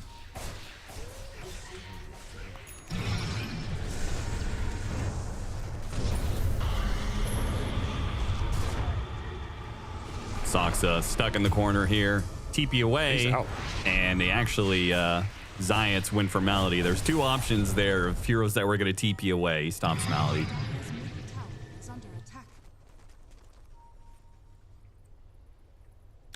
Where the? He lost his creep army too. He has like one low HP Alpha Wolf, but no creep cutting going on for the Chen right now, so he has been slowed down a little bit. Yeah, and you can see Niku is putting in some serious effort. Going back and forth between this twin gate, trying to keep these side lanes pushed in, keep Yandex from stalling out the game like they like to do. And we're reaching into that Roshan period where Yandex probably going to have to fight for this. They will have, with completed Shivas on the puck, decent timing. Watson, though, pretty far away from his next item, which he's thinking about Butterfly against the TA. You get that Gunpowder Gauntlet, though, which I think always feels super nice. Gives you a little extra damage. There's the fight back break with out. the link on him. Very nice. Not a fight. Yandex want to take with that start to it. Kind of a late Roche spawn. Unfortunate for Navi here, but they can definitely look for more. Got him off the avalanche. The toss up in the air. The spear goes through, stopping off the juice though. And now Shiva's out from Shira Jr. He's going to be okay with Watson joining in the fight with this meta. This could be devastation. Navi though still getting a really good link on PMA, trying to finish off this Mars. He comes back down from the Yules, throws out a spear to push back out the juice. PMA sticks onto him with the plasma field. Not quite enough. It does not tick him, and the Mars survives. They get through. Once again, the Mars is just making beautiful initiations or counter initiations in this case. That spear catching got the juice, saving Chiro Jr.'s life and setting up a pretty decent arena. It's just the damage isn't quite there yet. Jumping forward, Chiro Jr. is not going to let him go away peacefully here. Watson still chasing with the meta. They bring down one. PMA cutting the link there. Right in the middle of all these heroes. Pops BKB. Essence Ring makes a run for it. Nothing to stop him. He goes for a TP away. The last couple of hits from Watson are not going to be good enough. Now Chiro Jr. chasing after Niku. Hit him with the silence. Now with the Yules. The spear to follow it up. Nice avalanche from Zayat. Bails out Niku. And Niku is able to remnant himself away. Have Yandex got enough out of this that they can be the ones to do Roshan? Not with meta wearing out. Too risky to go for that. You don't have any BKB heroes either, so if it comes down to a Roach collection battle, you're going to lose that. A good sequence for Yandex. They hold their ground. They get a couple kills. These arenas have been amazing. Malady going for... I don't know what that play is, but he is absolutely toasted. Where was he at? He's getting a little greedy trying to take enemy bounty runes again, but that is Navi that it's retaking the map heading towards Roche, so that was the wrong part of town to be in. Yeah, he can't just afford to throw away his life. Like, when you are a Chen, you get so much net worth, you actually do need to stay alive because he is their mech, he is their pipe, he is almost their Crimson Guard. Well, let's see what Yandex can do without him. They might try and contest or steal this Roche.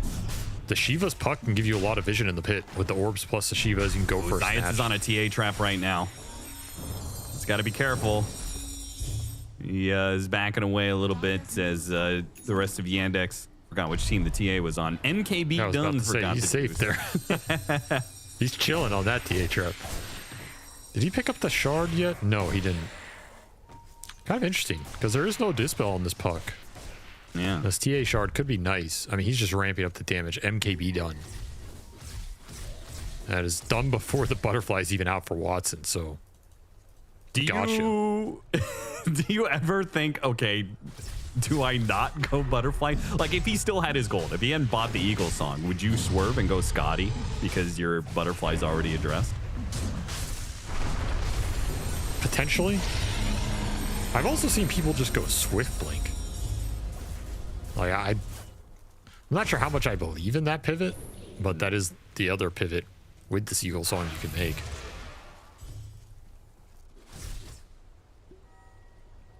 The thing is, the Butterfly's still just super good on this hero. I mean, like, it's a high damage item. Yeah. It's not like it's the only right-clicking hero either. Yeah. So it's still good. Chiro Jr. toss back to Got the Juice with Golem, layering the stuns as best they can. Coil to hold him back as Chiro Jr. jumps to his orb, links up, TP's away. The Ember Spirit, can he get him on the slight chase? He got him! Niku there. Stops the TP out. Now Chiro Jr., all he can do is try and pull them deeper and deeper inside the base, but he is gone. Rat's getting caught right now. Map is shrinking a little bit. This Ember's doing some work. Cleaning up some bad lanes, letting them make some moves. Malady. Rat's out of tower.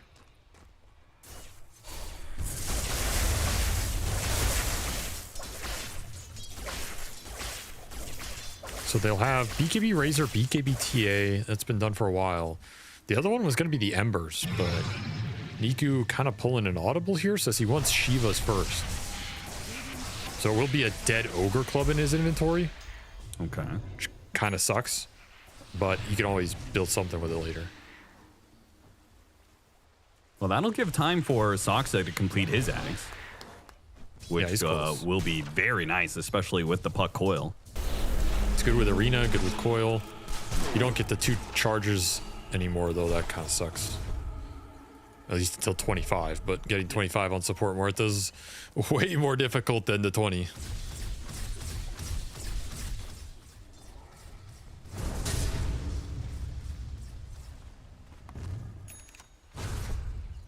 This is normally where I'd say Yandex kind of want to fight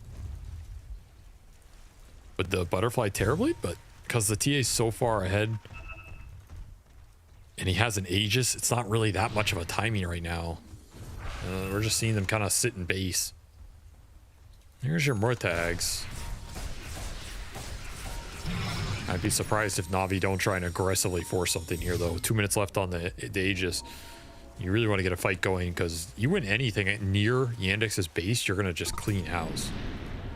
If they don't find the pickoff, though, do you think they could just 5-man up to the high ground? I don't think they can. I think the what they've seen from these spearbacks and everything is it's actually too dangerous.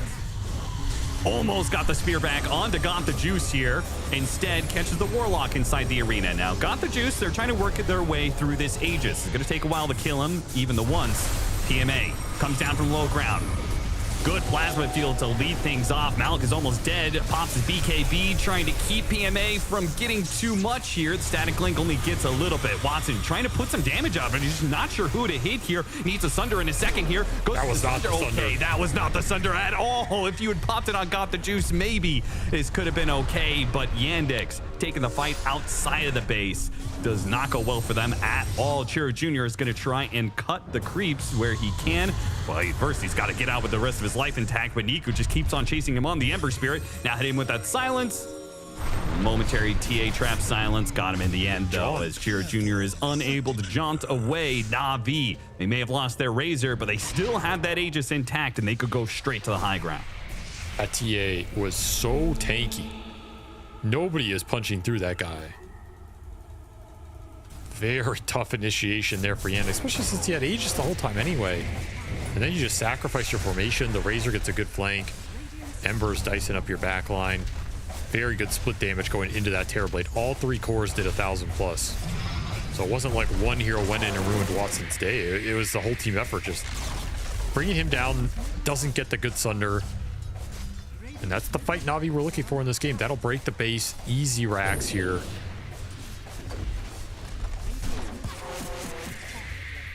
They are scaling, man. Scaling well across all 3 of these cores. It's going to be a very tough game for Yandex to try and go ultra late in. I think they can, but these fights are just looking difficult. Like, what is the damage going to this TA? I don't see it, man. Get through a refraction. Yeah, it doesn't exist. So that's a very worrying sign. They're able to bring down PMA, but he's just ores and distraction anyway. Like, this is not the target you want to force all the damage into early on. So a lot of concerns in this kind of team fight that Yandex need to solve. Even end up losing the puck at the end of that too. Slight chains, Nico up on the high ground, given vision for his team. He's going to be silenced a number of times here. So he'll be stuck up on that high ground because he doesn't want to have to use BKB. Zayats, he's just gonna go up here, gets pinned, but it's pinned to the low ground. Oh, they push him back up. That was a cute play from Chiro Jr. with the psychic headband. Super nice. God damn. That was a tough high ground to just walk up there, even though you're Glimmer Cape tiny. Yandex very ready to defend that spot. And they're getting close to Daedalus on Watson. That'll be a big damage upgrade here. So would Parasma for the puck. Those are probably the two closest big damage upgrades for them to try and take this TA down in the middle of the fray. Because Got the Juice is almost level 25. Yeah, I was gonna say, like, can they even hit him? Like, you get the extra damage, but if he gets extra refraction instances, he kind of stays the same level of tankiness he was before.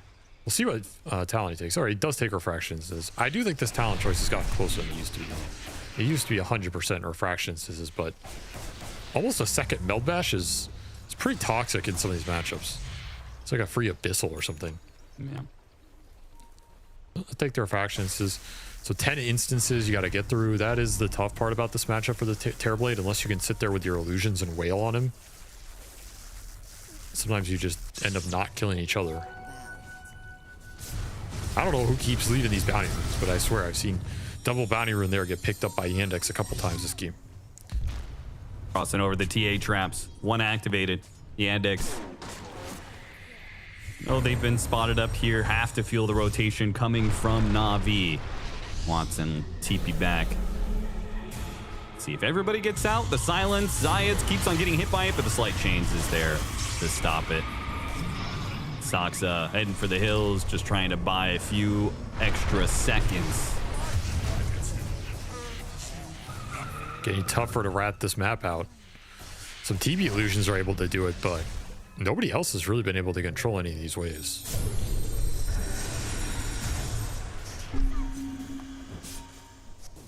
Even this little battle, this is just Niku fighting for lane control.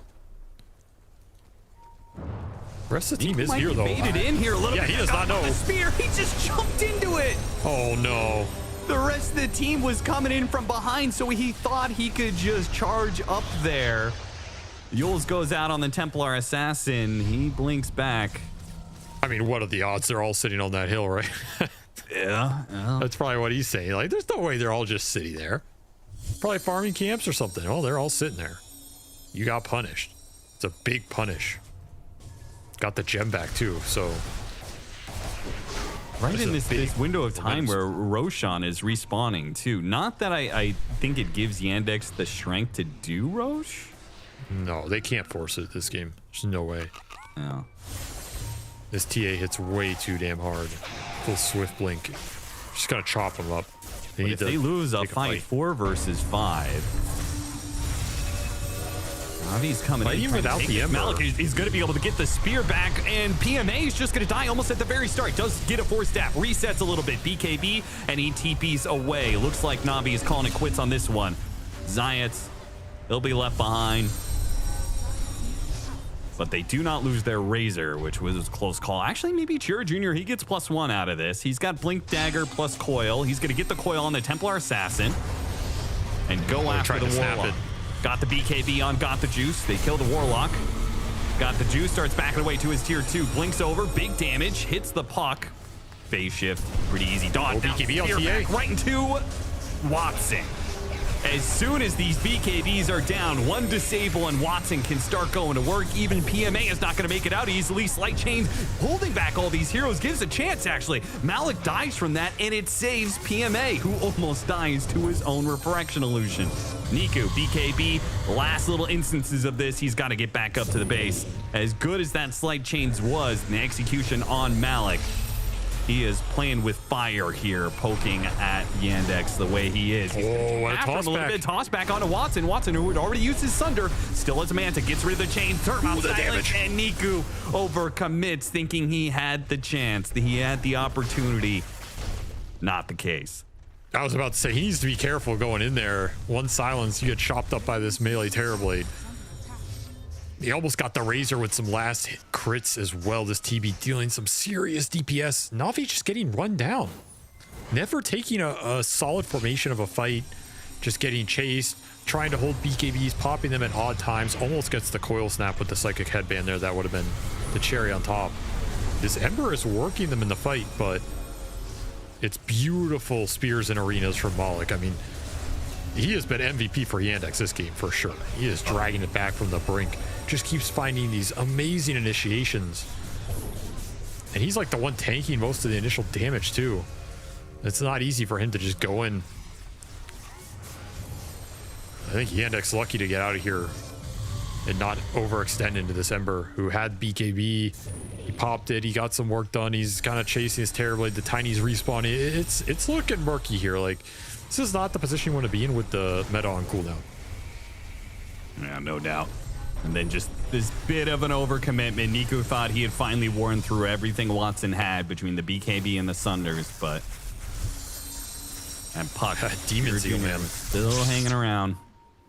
That's one of the things that made Terrorblade a lot better without the meta, is you can just Demon Seal with a couple illusions, and like sometimes that melee DPS is enough to catch people off guard. So this will be another 5-man smoke from Navi trying to regain control of this game. They want to get Roshan here. They have a scan hitting an illusion that is going to misdirect them. That's unfortunate. Yeah. And now it's that means Malik give with the up the refresher. All eyes on this Mars. Got the initiation on the Templar Assassin. Golem drop in return. Malik refresh. Double spear back. Just beautiful initiation time and time again from Malik. Another arena still trying to chase after Got the Juice, but the refraction, it goes off again, and Got the Juice will manage to get out despite Malik getting the perfect jump. It wasn't quite enough. I mean, I'm surprised that Got the Juice did not pop BKB there, and he got speared a second time. That was insanely bold to hold that. But then how does he get out of there after he does get speared? Like, there's no follow-up? Not enough damage? That's insane. That's a very spooky moment for Navi, though. Like, there's no buyback on this Templar Assassin. He goes down, that's Roshan. That could be the game. It was a very big reach from Malik. Like, he was very far ahead of the team on this play. He was. And he does get interrupted with the Golem. And this is where you could BKB on Got the Juice. He chooses not to. Gets speared. The coil doesn't snap. And he walks this off? What? They'll dodge a little bit. BKB lasts long enough to get through another arena. And then the refraction goes off. That coil snapped. He was just dead. Yeah. That was very close. A fast move from Navi, trying to take out this Roshan before Yandex can scramble to defend it. They had a creep inside the pit, so they had the heads up immediately that this was going on. Riddy's trying to make this even faster with the upheaval of the attack speed from the talent, but it's not fast enough. It's a Hex on the Razor. That is a huge item against this Puck. He has no defensive item. Cherokee Yandex trying to not see this one coming. Could absolutely end his presence in the fight. But you don't have a refresher on the Mars right now, and you're waiting for meta. 2 seconds.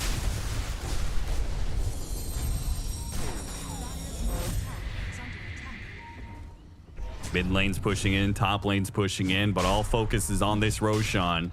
It is going to switch over in a minute, so if nothing decisive happens here, Avalanche on 2, toss back onto Watson with the Scythe of Vice there as well. Committing, but he's only got him to half HP. Watson now pops his meta. Let's see if he can get off a good Sunder here. Got the Juice trying to put damage on him. There's the Sunder, back up the full health, beating into PMA. PMA is going to die here. Watson half HP. Another round of the Avalanche, toss up in the air. Almost dead. Oh, he's still alive. Now turns hitting Nico. He's not going to die as well. Watson, triple kill. A buyback has to be forced. Nico all in for this kill. Ashiva's to run him down. They finally get it, and the Puck as well. Through the buybacks, they will push through Yandex's heroes on this high ground. They will take over this Roshan pit. 3 cores dead, support slipping away into the night, but it doesn't matter. Navi will get the Roshan. Overwhelming buyback right there from that Ember. Just so strong to instantly come back in. The TA never went down. That's the biggest factor there for Navi. They keep the TA alive. That's why Nico's going in so aggressively here. He knows he has 2 lives. He wants to set the fight up for Got the Juice, who doesn't have the buyback in this entire exchange. And he just gets to sit there and wail on everybody. just putting damage out. The arena messes with him a little. He gets Yules, but there's no damage going into the TA until the later half of this fight. And by then, it's kind of already decided. He lives, and that's the difference maker here. I'm surprised they kept Watson alive as long as they did, but that is the power of the Chen, man. This guy's got all those auras on him. If he has another item there, he might win that. Like, if he has Satanic or something, he has over 5,000 gold. He could have bought out for that fight. One of those interesting moments of what if. Soxa forced to use Pierce the Veils. Got the juice. Puts him under the gun. I'll be another lane of barracks. They still have the tier 2 up top, though. No Megas available. It's true. I still think you have to buy out here if you're Watson. Like, I don't think buyback really does much for you in this game because, I don't know, you're a Terrorblade, you know? Yeah. You're going to probably have to play into this Ember buyback at least once more in this game. So you have to be able to stand your ground and just last like the whole time. And that's either refreshers or satanics or something in this line. Chen can only do so much. Actually beginning to feel like Sunder isn't enough for him. I think you're right about the satanic. He did get the 25 talent now, though. I do not think he had it in that fight. So now it's a 10-second sub. It does make a big difference here. And they have that Dream Coil talent. So big level 25 talents. Very big against this TA.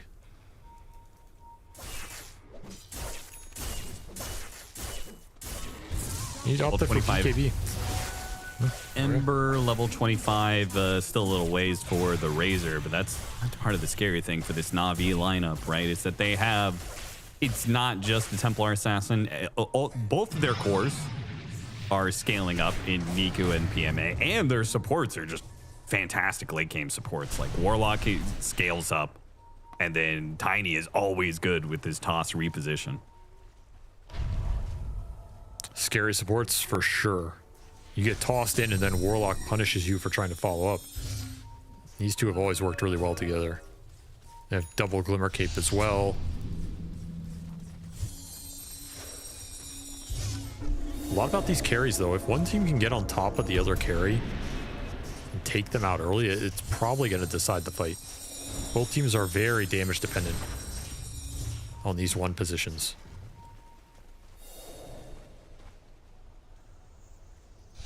Maybe Chira Jr. can start picking up some of that load with like ultra late game puck with these crazy coils. That could be an X factor here for sure. He's got a lot of gold. Looks to buy out a refresher, so double debuff immune piercing dream coils with Ags. Yeah, I mean, your options are refresher, the late game Mjolnir. Like, you can go Mjolnir, Daedalus, Divine, something in that territory. I honestly would not mind Divine Rapier here. Just go for the big play. Try and bring some of these heroes down in the coil. PMA certainly knows his job. It's to charge in there with the smoke. He's leading it. Zayats will follow through with that. Got the toss back. Automality. Jump in the middle of this. The Aeon-Dis sparing Zayats a little bit, but the Niku is going to be in some trouble here. Got off the sleight of fist. Does manage to jump back to his prison on just a sliver of HP. Watson, though, he's dicing up the supports. Now he turns his attention over to PMA. PMA being body blocked out by Chira Jr. on top of the Scotty. He will not be able to finish off Chira Jr. Now for the Templar Assassin. Can they deal with Got the Juice? Watson certainly showing he's got the advantage here with his Terrorblade. Shreds through the first line. What are these now remnants? The second line with a refraction. Nico's just hopping all around. Instantly got the Juice. BKB, TP away. He could die. A close call. He dies. Oh, big crits come out. Dude, he got so many crits there. That's disgusting.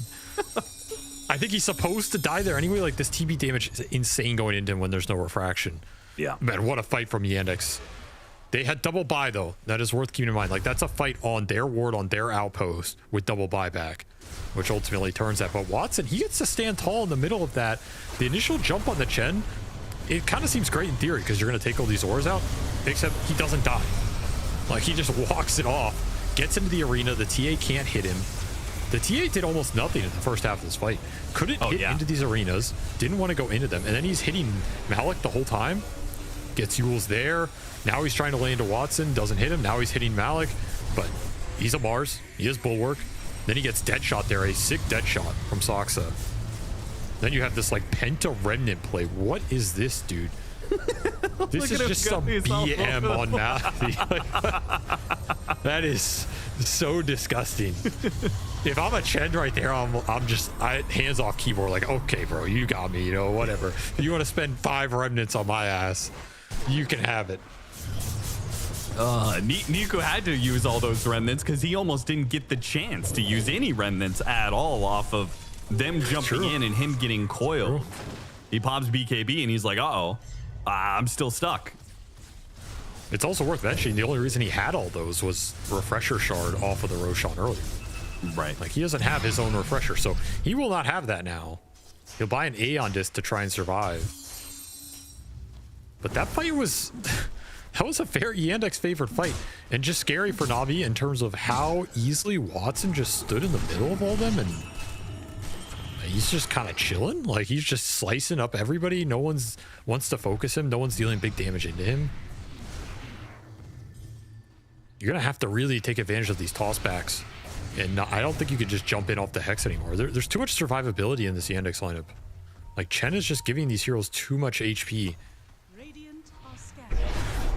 I think it's also like it's fundamentally unfair when you have ranged hard carry versus ranged hard carry and one side has Mars.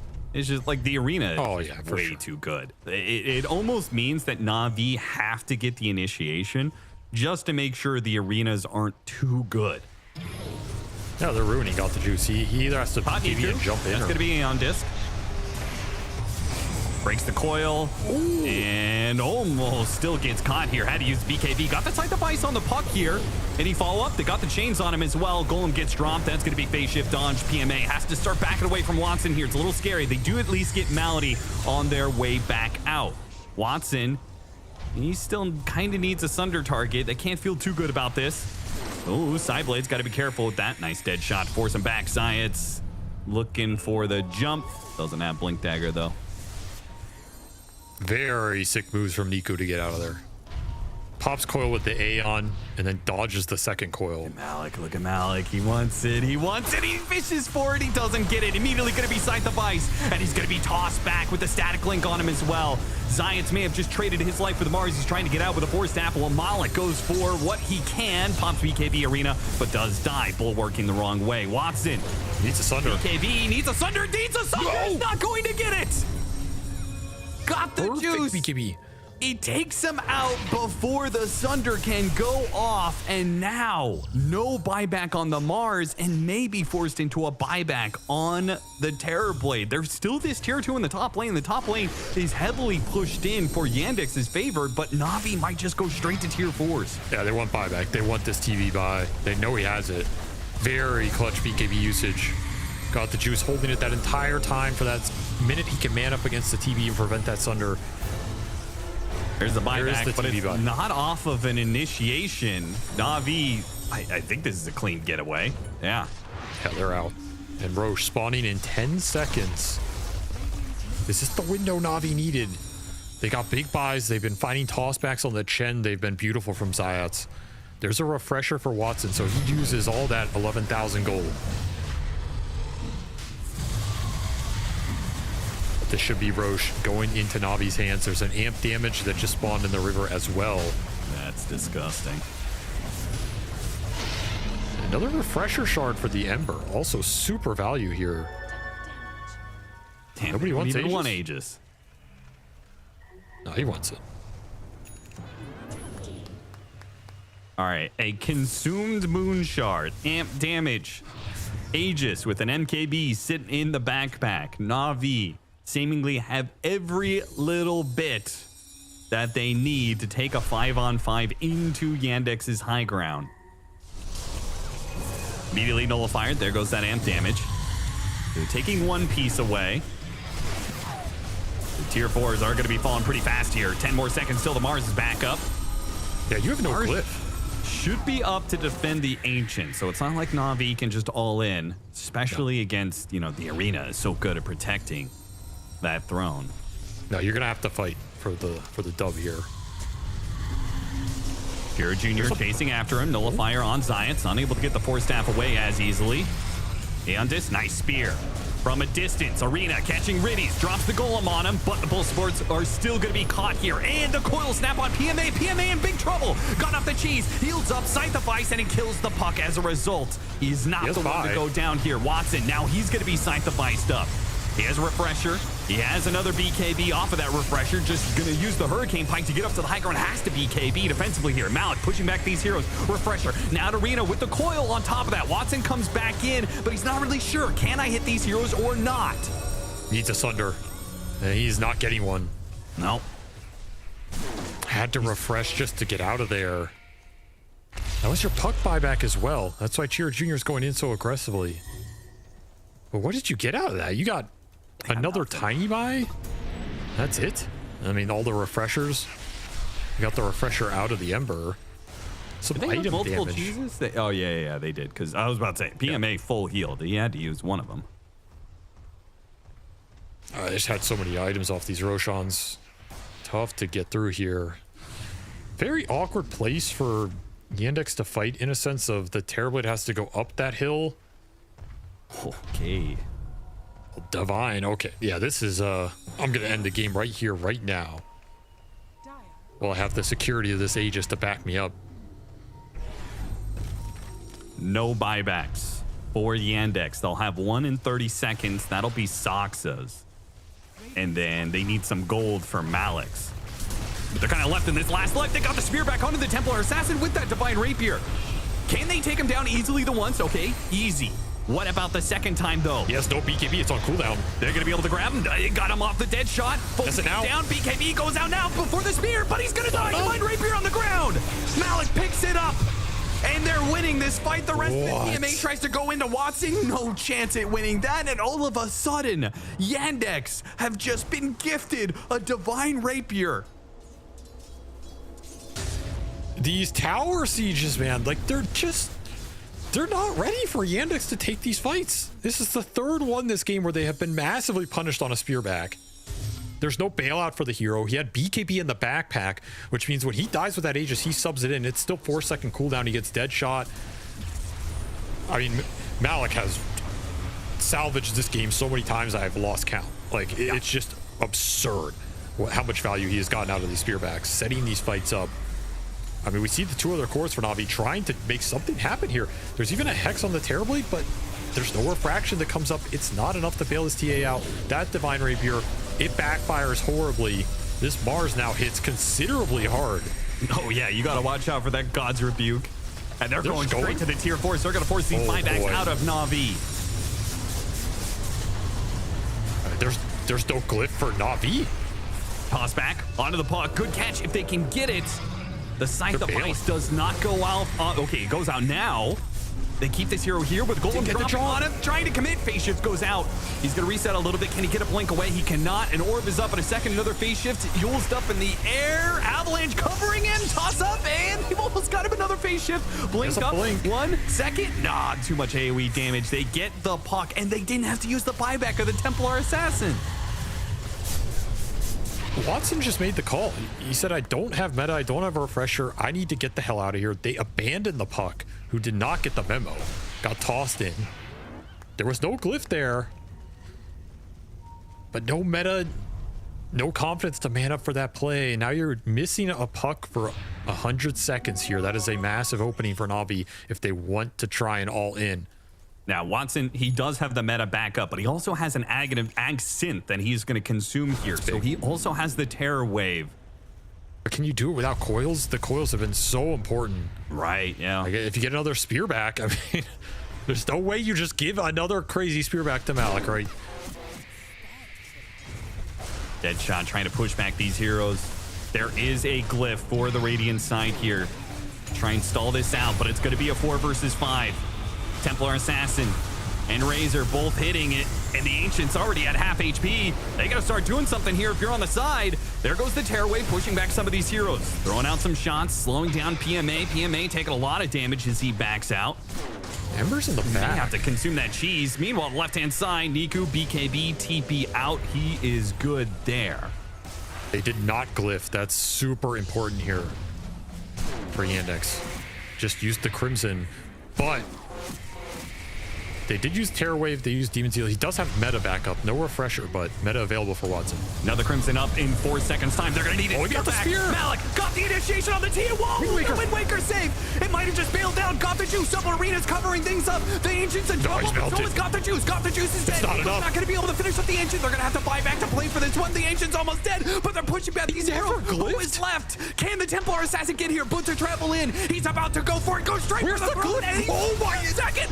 What? 5 HP is all that's needed. He just needs 2 shots. A dead shot hits him. Got the juice. Needs some trouble. Oh my! Go finish it off on the Ember Spirit. They get it in the end. Navi seconds away from losing the fight. Seconds away from losing the game, losing the series. But they lock in. They close it out. Game 4, and we're going to Game 5. What the fuck is that, dude? That is literally one hit. I think he is dead there. There's like bulwark chance. The glyph was on a 50 HP throne. They saved it that entire time. They absolutely were wiping him there. That game is over for Navi if they do not kill throne there. And somehow they eke it out with the last damage from this Templar Assassin. That is definitely not the way Navi wanted to win that game, but they will absolutely take that win. They look stressed as hell. Those games are incredibly intense, and it will go to a Game 5 here. That was mega hype.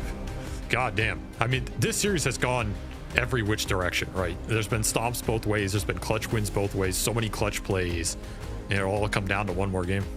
An hour-long Game 4, but Navi get it just barely over the line.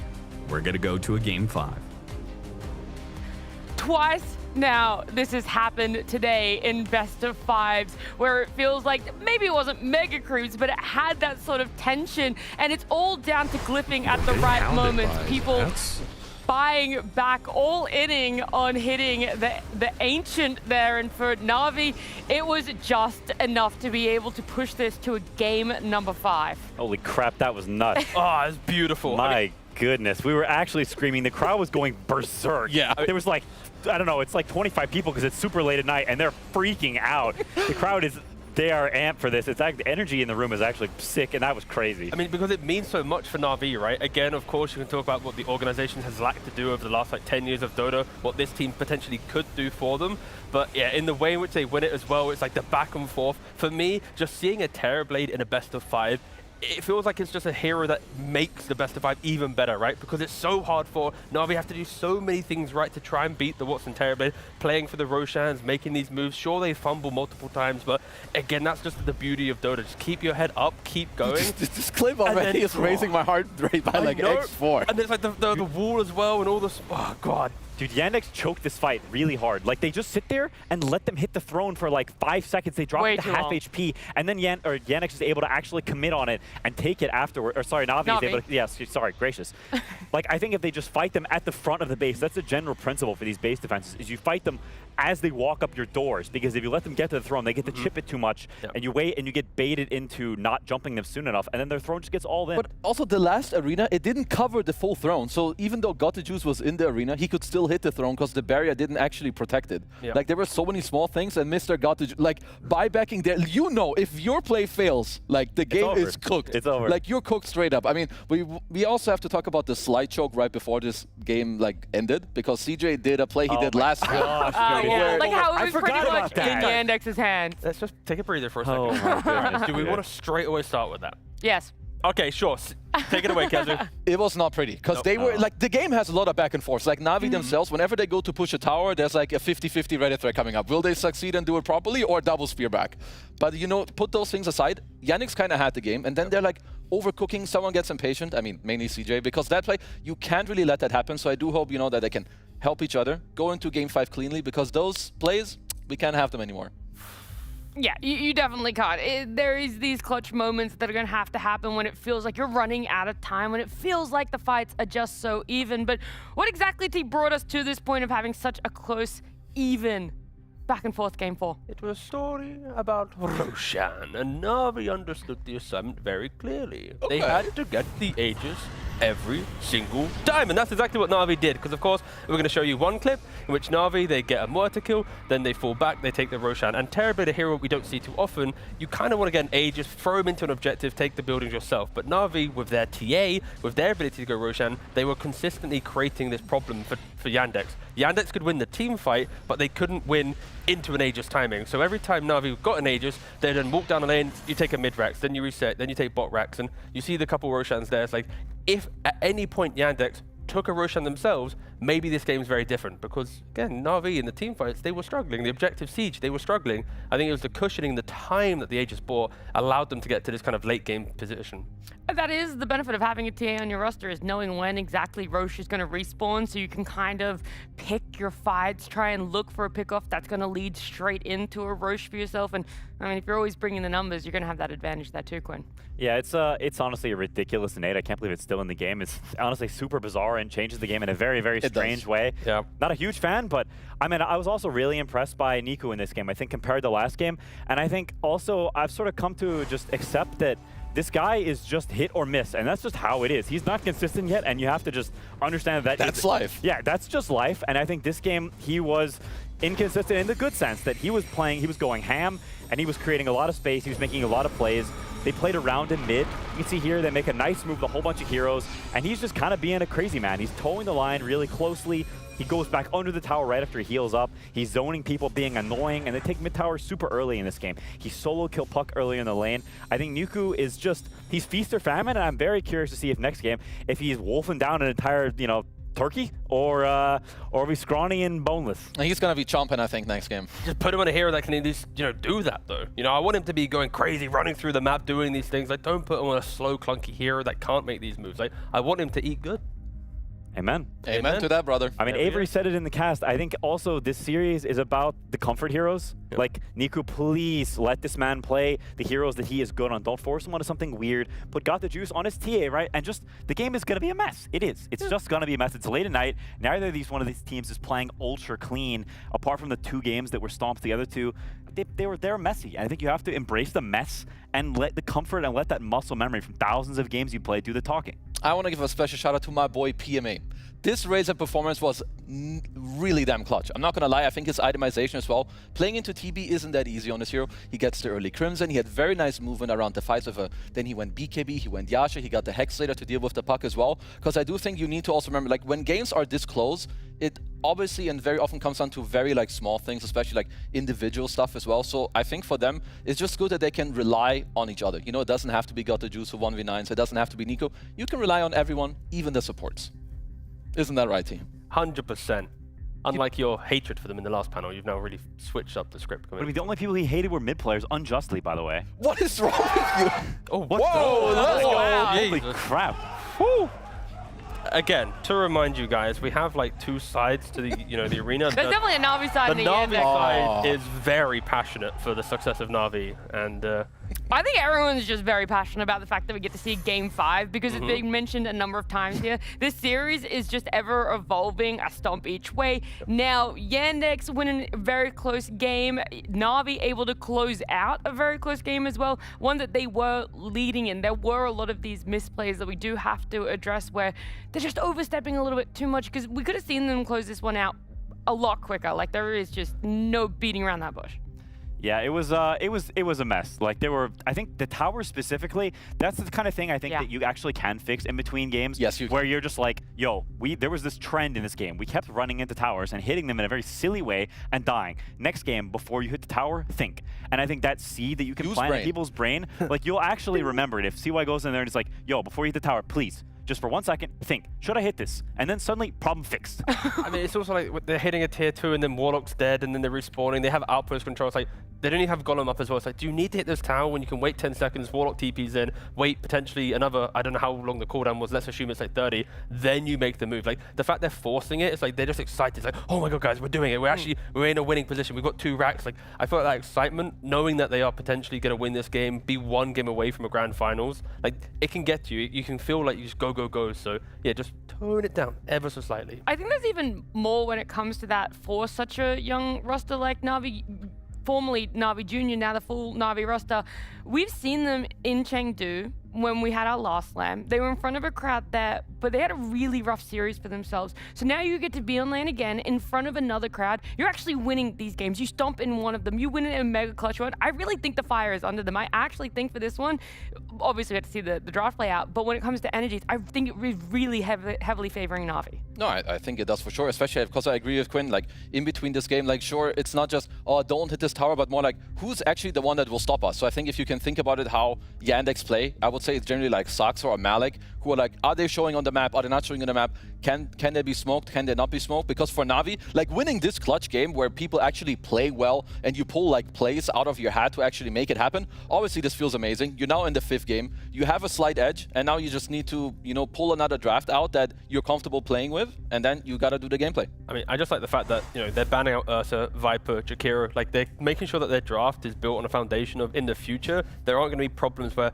oh, okay, we are going to lose this lane because of this free hero, right? It is just strong draft in this game, and you have to remember, like, why you're getting to this position. When you go to a game 5, you can't then just be like, okay, we're going to do it now. Like, you have to look in, like, why did we win the games that we won? Why did we lose the games that we lost? And make sure that you get takeaways from each draft. Like, you have to dilute all 4 drafts now into one to ensure you have the best possible draft going into a game 5. And I want to talk about some takeaways for Yandex as well, because yeah, they didn't win that game, but they made it extremely close. And having stand-in their off-laner with Malik, he really has shown up in a lot of these games. We didn't know how easily he would slot in for Yandex. Yesterday, it took a little bit. They were able to get the 3 games in a row for themselves, and Saxa talked about it. They only had a couple of games before coming to Blast because it was so last minute.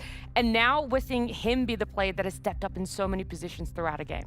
Yeah, I mean, I think it's weird for takeaways for Yandex after that game because you had it very much at different points and you kind of just messed up. And so I think a lot of it is just don't overthink. I think your drafts have generally been pretty good. Your play has generally been pretty good. There have been some whoopsies and some mess-ups, but that's bound to happen. And I think the way they can screw themselves if they focus too much on these are the problems or those are the problems. We need to fix everything. When realistically, it's just, just take a chill pill. Let's play the game of Dota. Let's play our best. And the chips will fall where they lie. Game 5s are kind of messy and crazy. And I think you just lock in, take a chill pill. It's okay. We had a little time to breathe and play your Dota. I think Malik looks very, very chill and vibing there. I mean, he knows he was kind of owning in that. I mean, this guy absolutely could. I also liked how they played the mid game a lot on Yandex. I think that's how they also kind of brought the game back, you know, like splitting the lanes. But I want to highlight something a little different, you know, not just the gameplay. Look at the timer of the game. It's 43 minutes in the game. My boy Malady, he's picking up a enchanted Cobalt Cup. This is a tier 1 item, which he is still holding at the 43-minute mark. Why is that, Kazu? Because it's an incredible neutral item that you don't amazing, one of the best. That you don't just need to take at tier 1, you can have it at tier 2, at tier 3, and even at tier 4. This man, he carries the sack of potatoes. He knows that the Cobalt Cup is the real item of the tournament. So when you play support in your pubs, PSA out there, you want MMR, you want to be good, you want to move fast, you get the cup. 10% move speed. Does it matter what enchantment you take with it? Like, what would be the broken enchantments on each level with it? Well, tier 1, you get movement speed. So you get the Quicken Cup, and then later you get whatever you need. You need magic resistance, you get magic resistance. Oh, okay. You need armor, you get armor. That's that right. You need gold, you take gold. You get greedy. Greedy enchantment, another one. I'll get into that another day. For today, Cobalt Cup, bonus MMR, bonus win rate. It appears that is actually the key takeaway everyone needs to have from this game number 4, because we need to go to a break. When we come back, it will be the 5th and final match of a best of 5 on the path to a grand final slot.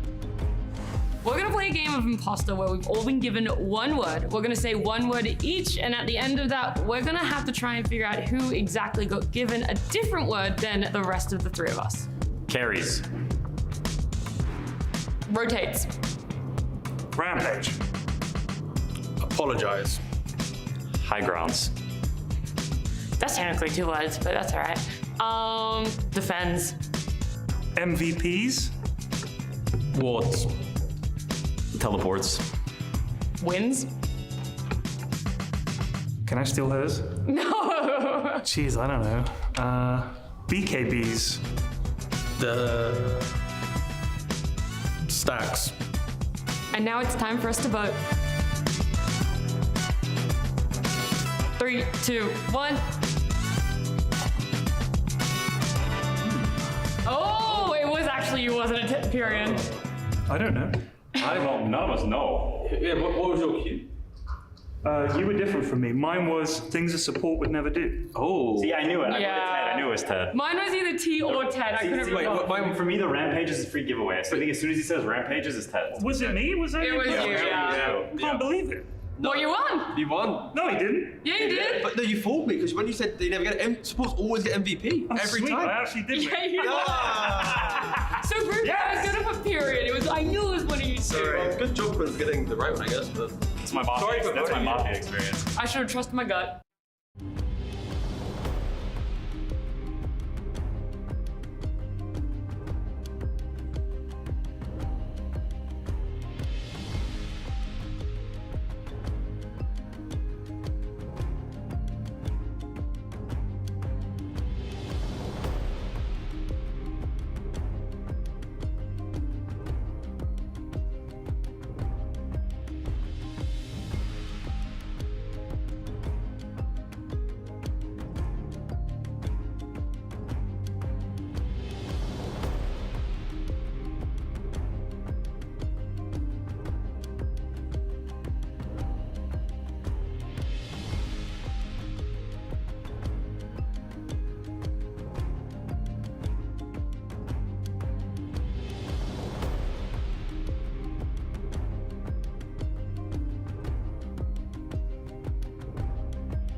NAVI and Yandex, they're looking at a game number 5 that is going to get them into the grand finals against Liquid. And we've had stomps go both ways. We've had close games go both ways. And now we have to wonder what exactly is still left in the tank for both of these teams now in a 5th game. And NAVI back with the first pick for themselves. So it worked out for them in game 4. Does that trend continue here?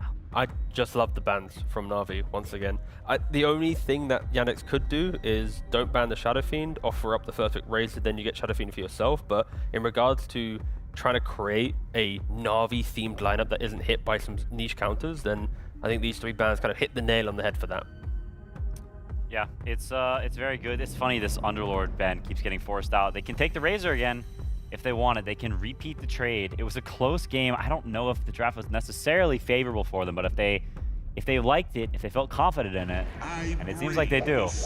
Yeah, I mean, I don't think there was any issues with it. I feel like maybe even Yandex don't feel like that was the biggest issue for them either, because the game was so damn close. But I also wouldn't be surprised if Yandex do a small swap up like to the Razor. Like maybe they want to value the Morphling that Quinn also mentioned in the last game like a little higher. Maybe you're looking at other heroes like Weaver a little bit earlier on. Because while TB has an incredibly good matchup against Razor like later, you could definitely tell that PMA on the Razor had like a very free like first 20 minutes of the game.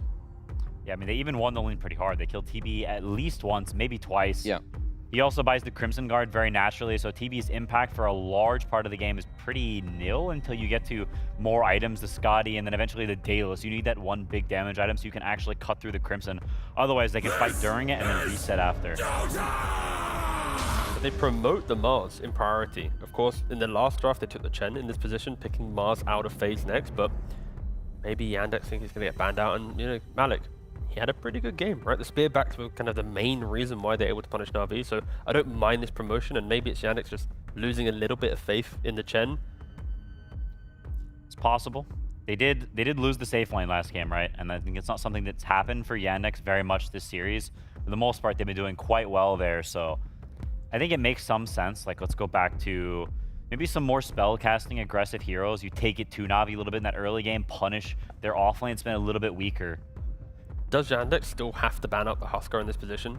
Navi having the final pick in this phase, knowing that you kind of want to pick CJ's hero like the puck, the embers, the whatever here, like I mean, they don't really utilize last pick for him, so. It's definitely a threat for sure. I don't think CJ is the type of player who wants to play these Alinas and things like that can sort of survive against Huskar. Nico is also a very, very competent Huskar player. I think he's not quite at like the Malrine tier. He buys some weird items, does his heart build that I think is a bit capped, but he is definitely like above average on the hero. Yeah, I mean, if they're looking at puck, I would definitely say you should ban that. And I don't think there was anything wrong with it. He's had a very good track record with this hero. In this tournament, and yeah, I'm not surprised that they did promote the Malik Mars. He played incredibly well in the last game. To me, it's a bit more about the other heroes. Maybe the Chen is like, I guess demoting it in a way could be true, but maybe it has more to do with like the combo they end up with. Maybe they want Malady on like a melee guy, whereas then, you know, if you see the Razor, I think range carries are traditionally better. So perhaps that's like one of the pairings they're thinking about. I could see them want to steal the TA. Chen TA is kind of crap together. They don't like that. You don't do anything with the armor. So maybe they want something to enable TA. TA is, you know, while the lane can be a little dicey, in the game it's very good, and I think stealing it away could be a good option. It's very, very comfort for Watson. We talked about that before the draft started.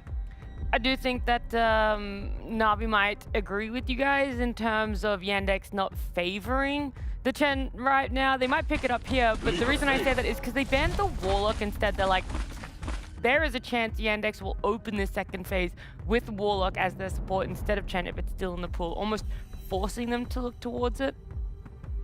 Yeah, I mean, it's kind of a big deal that they don't get it themselves. I think Warlock was a really big part of that draft for Navi. They banned it themselves almost out of fear that Yandex will steal it, which I think is, like, it's the right play sometimes, but it also feels bad. And so I think it's one of those decisions that you can always judge, but you're never really sure if it was the right call or not. Like, was Yandex actually going to pick it? You don't know. Maybe Yandex was going to ban it and you just saved them a ban. Like, there's all these questions. And yeah, and also to Yandex, because they think Mars will get banned, it's like, you pick that, you in the back of your mind, it's like, okay, we still want Mars Chen, but let's do it in a different order. Like, again, there's all the layers to it, but at the end of the day, the same draft is occurring in regards to the picks. Of course, Navi, the Warlock banned themselves, the Tiny banned by Yandex, so we are going to see 2 new heroes for Navi. Oh no. Oh no. Okay, before we get to that point, I just want to jump on the fact that I have seen Navi in multiple qualifiers that I've cast lose with Dazzle in important moments. Back to you, Quinn. That's not good. I think that's exactly what Quinn was going to say. You took the words right out of my mouth. Nothing to add to you. Back to you, Kezu. I mean, I was thinking that they were looking for like a teamfight replacement in a way. I definitely don't think that Dazzle has the same teamfight impact as Warlock does. I mean, both heroes function quite differently. Dazzle gives you a bit more aggressiveness early on, and I think the Grave and overall like heal and like buffing up armor can be quite good, but so far I need to see how it pairs up with the rest, because right now I see a lot of volatility between these 3 like range guys. We're missing it, guys. Navi, they picked the Dazzle. They're basically saying to Yandex, we're going to pick Huskar on 18. We're going to close the phase of a Huskar. Okay. Start picking some anti-Huskar heroes now. They pick 2 anti-Huskar heroes, and then they go, sight! It's just a Dazzle, and then they don't pick Huskar. But that's at least one way to make the hero feel good, but then their draft would be quite weird, right? It's all about the lanes and the snowball. Blind Kez, interesting. Huskar is like fine against Kez. I think it's like somewhat of a nothing burger. I don't think Kez is like super good against Huskar. Like, it's not Medusa or Terrorblade tier. But as much as we do kind of dislike Dazzle in the game, if we just talk about the draft and ignore the gameplay, then I do feel like the Dazzle pick has forced a carry to be revealed. They don't want to show the mid lane. They don't want to enable Niku. So in that regard, the Navi, they found their little win, but now they have to fix the Dazzle problem in their own lineup. One thing I've seen Navi do before is that Nico plays Dazzle mid, and that's the one thing I don't want to Please, no. Oh my god. Like, this guy sometimes has some psycho ideas that he then puts like into the mid lane. That's what I don't want to see. Okay. And they take a Wind Ranger, so they can take the kill shot facet, whatever it's called, to then snipe away. So again, I think Yandex are respecting what Navi can do. I think they've adjusted accordingly in anticipation of that potential pick that we have mentioned for Niku. I'm not sure if you can play offlane Razor this game. Like, it's fine against Yannex's heroes, but Navi desperately needs like a beefy boy fight starter. I think in a game 5, hero. Yes. You need some ease of execution. You can't play this 5 ranged heroes type deal. First of all, it's just not good, but especially in a clutch. Okay, there's the Huskar. Okay. You called it, but I really think I'm not happy about it, by the way, but I have called it correct. I mean, no, I think it's a fine Huskar game. Like, it's good with Dazzle. it's not bad against these heroes. It's not like the best Huskar game ever, but it's fine. Huskar is a powerful hero, and I think Huskar is good against CJ. Yeah. Because I think his hero pool is generally pretty bad against Huskar. You're putting him out of his comfort zone. I think there's value there, for sure. All the spirits, Quap, all this stuff, it's all bad now. I'm looking at his hero pool, and there's not a single one where I'm like, okay, that's your kind of get out of Huskar card. You know, you can dodge it. No, he is kind of victim to a Huskar in his entire pool. So for that, it is going to be good, annoying the mid lane. I think the fix to Navi, though, is going to be PMA. He has to find the right hero for himself. I don't think the offlane Razor is the correct solution. I feel like you do need to have just someone to sit around, like Quinn's mentioning. Of course, you know, Tidehunter and any of the blobs kind of help with that.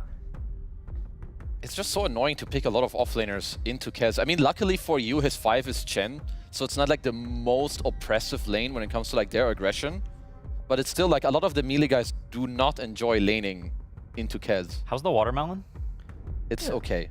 It's fine. I think especially because the Chen is the 5, I think it works. Yeah. I feel like surely Tide is like the go-to option here, but I mean, I feel like it will get banned again. I feel like Yandex will realize this. They banned it last game. It is a classic response to Chen, almost regardless of the carry.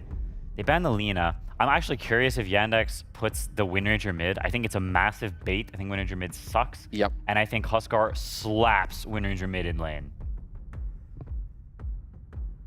I'm trying to think. I mean, obviously we can keep debating the Navi pick a little bit first, as they are the ones that pick out of phase, but it's already not that easy to think about Yandex's last pick into the Husk. Okay, no, that's way too toxic. What? Is the Say it watermelon anyway. ban? Say it anyway. No, the lane's too bad. I was like Brood, because then like you really go for just like, you drag the Mars to defend your tower, but I feel like Chen Kez probably just eats the Brood alive, so it doesn't really happen. I'm just trying to triple down on Navi going for like your 3 in the morning pub draft. I think the all-in is too risky. I think you have to balance it out. Like the watermelon's ban, that was very good. Centaur, I think, is generally considered pretty bad against Kez, but you need some fat guy number 4. Yep. And you feel that that's just not really possible coming from the carry? It's so much easier in offlane, because like often when you talk about offlaners, that's exactly what it fits. Because for sure, you buy one cheap item and you're with your team, and when you have a Huskar, you want cheap items on people to go crazy. Okay. Yeah. I mean. They need a hero like this. It may not be the best Centaur game, but I think it's important that they pick it. Like, if they try to counter-pick Yandex's heroes too much with this pick, I think they can sabotage the game, because it can't be too hard to execute. It's game 5. You need a little bit of simplicity. I do think these are comfort heroes, and so that part of it I like. I hate Dazzle, and but it's comfort for them. It is comfort for them, and so I think it could be worse. Like, I don't look at this draft and like they have no chance. I think they absolutely have chances, and I think the pressure is on CJ right here, because he's playing against Huskar, and his heroes suck against Huskar. He has to find a hero that he's just not too comfortable on. And going back to the hatred for Dazzle, at least he has 3 heroes that go in for him, right? Like, your formation in the fight should be Cores go to frontline, he plays in the tree line, utilizing maybe the Blink Dagger, and then you're playing on your Nuffle projection. Like, this shouldn't be a game where Dazzle's getting found first, because for Yandex, it's either Kez finding the backline or Mars jumping in. Oh, they go for they didn't ban AA? No. Oh, that's not good. That's Wind mid, AA1? I mean, it's for AA, you say but AA1? AA4 or what? Oh, I'm sorry, for AA1. I was like, brother, you are cooking way too hard. Let's take a chill. Okay. That's bad. That's a big whoopsie from Navi. You gotta remember to ban this. Oh boy. Again, silver linings, lads. If you do miss an Ice Blast, go crazy. Yeah, I mean, that's the problem, is that you have to miss it. Huskar has to play on the other problem is there's Mars. Oh, like, there's Mars. If it's a game where you can just play a 4-staff, that's one thing, but you need BKB and like 4-staff and Pike. It's going to be a very strange, specific item build on Huskar. I guess the one like lifeline for Navi is Huskar players are looking at Blink Dagger earlier. So if you do get to threaten in the lane, this fake matchup that you mentioned about the Wind Ranger, you get the Blink Dagger, you keep moving forward, finding and hunting. Like, maybe you build up a big enough gold lead that you're allowed to have the one Ice Blast death. If they play on the Aegises like they did the last game, who cares if you get Ice Blast? You're going to respawn again, right? So I think Roshan, again for Navi, is going to be just the big theme for them. I mean, I'm just looking because AA is super good against the Huskar, but I think Navi has a very, very strong safe lane as well, with like it's Razor, Dazzle against Mars, AA. Like, A is kind of a bot when it comes to the laning stage. So while the AA is like giga damn good against it, I think that, even though it's a spicy matchup, I think Navi might got this one. I mean, there are chances. I agree, there's absolutely chances. Like, normally AA versus Huskar is just like GG, you can't win. But I don't think that's the case this game, and I think I want to see it play out, and I think Niku's got to lock in Master Huskar. I just want this game to go more than an hour. I feel like this is the type of game where like, you want the back and forth, you want like the Huskar dying to the Ice Blast trying to go high ground, you want Yandex clinging on, and like this game feels like it has all the makings of a Game 5. I mean, it's just you're gonna need PMA and Got the Juice to get on this AA. Like, AA is actually the most important hero of this game because it changes the whole dynamic for your mid player. So if you're Blink. Who? The AA? Well, then you'd Stampede and find him with a smoke and you buy your own blinks. There we go. You gotta kill this guy. The Huskar needs to see the AA. If he can see him and my boy Saxa gets to blast onto Nico, those fights are cooked. Okay, a lot resting on the shoulders of an AA. Maybe a ban that Navi overlooked in that last phase. Maybe the undoing for them, because a lot also lies on the shoulders of a Huskar in this game number 5. A slot in the grand finals. It's what awaits the winner. So let's see it play out.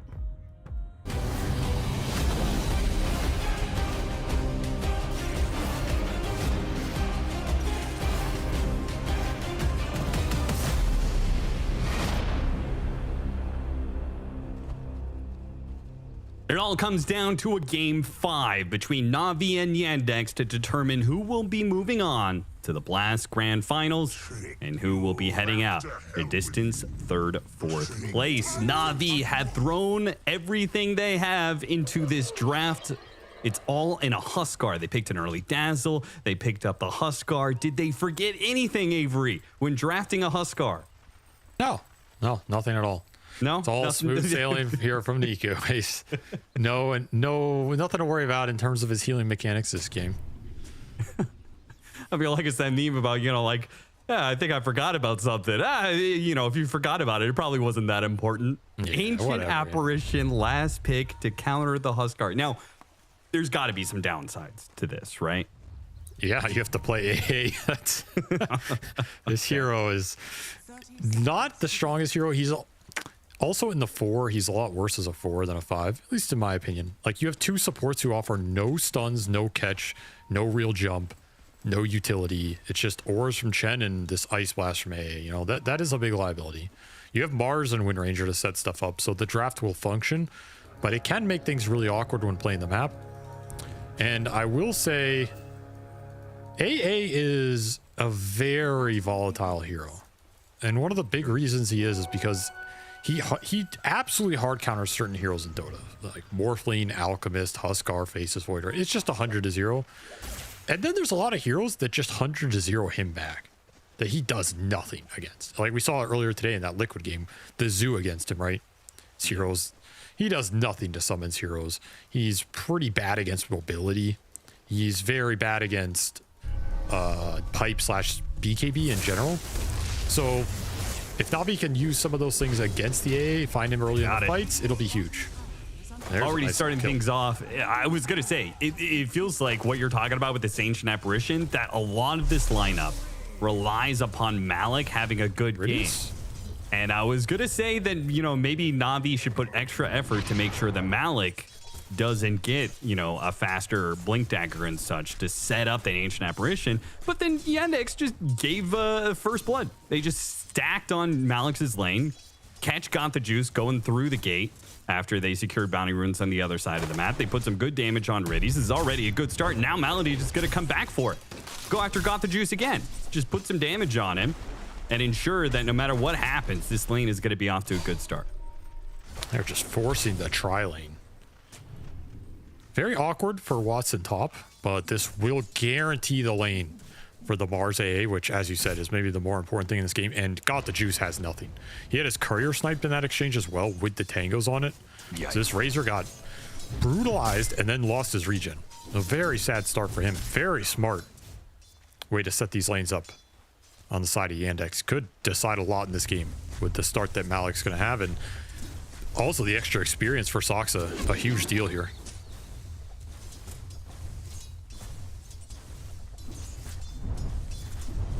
I do think Navi have some tools to deal with the AA picks. Centaur, you can kind of find them on the back line.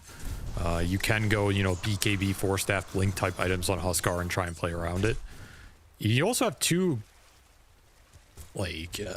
power through it mechanisms, I want to say. Like Grave can counteract the threshold sometimes. And you have the cart from PMA later. That's true. So, is Niku dead? I think he's dead. Oh, it missed there. Low ground miss for Chira Jr. and he does not want to keep committing. This is a very close back and forth between the two. With the extra damage you get off of that shackle shot, Niku actually has to be a little careful. I know a lot of players would take the execution versus the Huskar because it's also can be pretty nice, but I like this route better. Makes him a more stable core. You deal a lot more physical, which is also nice against the Huskar anyway. And, you know, gives you, I think, more playability in this game, especially when you're up against Cart and Grave, two invulnerability mechanisms that are going to be annoying for that power shot going through anyway. So let's say you hit the Huskar with the Ice Blast and he's Ice Blasted for 12 seconds at level 3. You can get a talent. That's another +4. So that's 16. But let's say you double Cart and Grave him. That's 17, Austin. That's just math. I mean, okay. All right. I mean, that doesn't really work out because you can't chain it. No, you can't. Right. If he's below the threshold, like the Shallow Grave, whereas maybe you cart overlap on the Shallow Grave. Yeah, you cart, then you grave him, and then you cart him again as the grave. You can't re-cart it. Like, he's going to be out of the cart for a second and under that threshold. Nico commits. Nico gets the kill. Ooh. Another mid lane one for Nico. It was a close call, but he got there. That's huge for Navi. That's going to decide so much extra tempo and gold going into this Huskar. He gets the extra level now. He is supposed to win this lane, but when you can get those extra juicy kills, man, it feels good. Off to the races here. It's going to be a tough game for Yandex. Yeah, they got this AA pick, but I think the lanes are not going to be that easy, and I think their draft does lack some of that just casual playmaking. Their mid's going to be gimped considerably. Still a lot to overcome for them. And it certainly is dangerous giving the playmaking tempo to Navi. Like, if you can't make many moves, then it means Navi is probably going to be the one setting the plate there. Another downside of this AA pick, talking about the tempo, is like you can't gank this Huskar, right? You have Chen AA. So Niku knows this. Niku can play super aggressive in this mid lane solo. He can run around. He can like go into enemy ancients early, do whatever the hell he wants this game, because there is no kill threat on him until Ice Blast is available. Doxa is going to die, but Malik gets the deny on him, the downside of Poison Touch.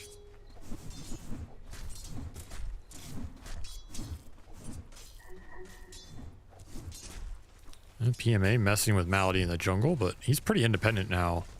If Zayats wants to just go around mid and try and threaten this Wind Ranger, you land a bushwhack on that Wind Run. Especially with the level 6 is here for the Huskar, so Riddies and Zayats both closing in. Got him in the bushwhack. Wind Run going to be largely ruined here. Chira Jr. 100% dead. And as you said, no rotations really possible. All they can do is try and win their side lanes here. Spear from Malik was not going to finish the job on Got the Juice nor pin him. So he stays alive. PMA does die on the other side, though. That's a big pick up top because you have to find some retribution on this map in the side lanes. If you're Yandex with how poorly this mid lane is going, there's a catapult alive mid, double ward committed from Navi on both sides of mid lane. They are really putting the pressure on. It's gonna find a freebie in the river. Freebies all over the place. Niku gotta be feeling really fantastic. And with the rest of this Ace run, I think he wants to chase down the Wind Ranger with Zion sitting on the high ground. Chira Jr. reads it and Wind runs out of there. Saves the catapult. So this is a dead tower here. Pretty much no way to kick these heroes out of this location as a level 5 Wind Ranger. Even gonna lose another ward.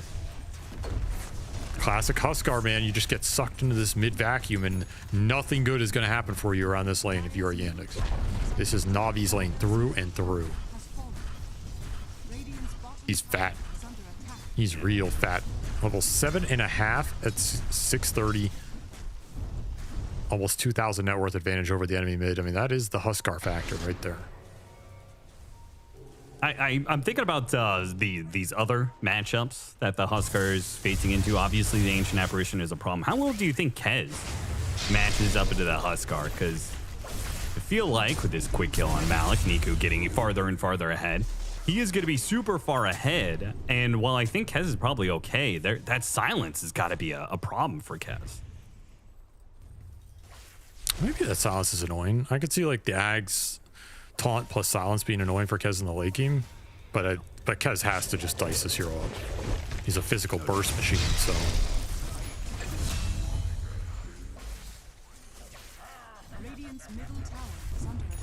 There'll be something to carry for Watson in this game. For sure.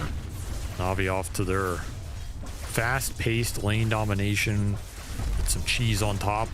Starting to take some tier 1s. I feel like every game Navi has gotten to take early tier 1s. They just run away with it. Yep. This is looking very similar. It's going to be a long time until Malik and Saksa are going to be ready to deter this aggression from Navi.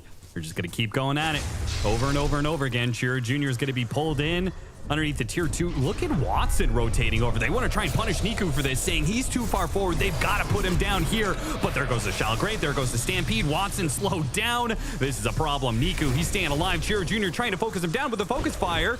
He's poking away at him. The bushwhack, reset, armlet, retoggle. It turns around, kills Chiro Jr. Not what Yandex were hoping for. The first big rotation to try and stop this Huskar. But Navi are able to defend it and deflect it effortlessly. Perfect heals and great coming out from Reedies. He just guaranteed these toggles. He still had Fairy Fire. That one even worse. 5 heroes mid for Yandex. They get nothing. Lose their mid. Getting sucked into the Huskar black hole right now.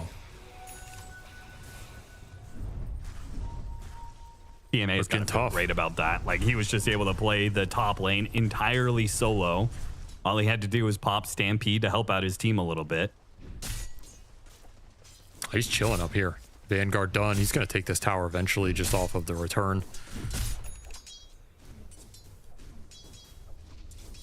This is the downside of that AA pick. Like, you sacrifice a lot of lane stability. You sacrifice a lot of playmaking. This hero needs level 6. And even then, are you giving up so much map control while trying to get there that it won't matter?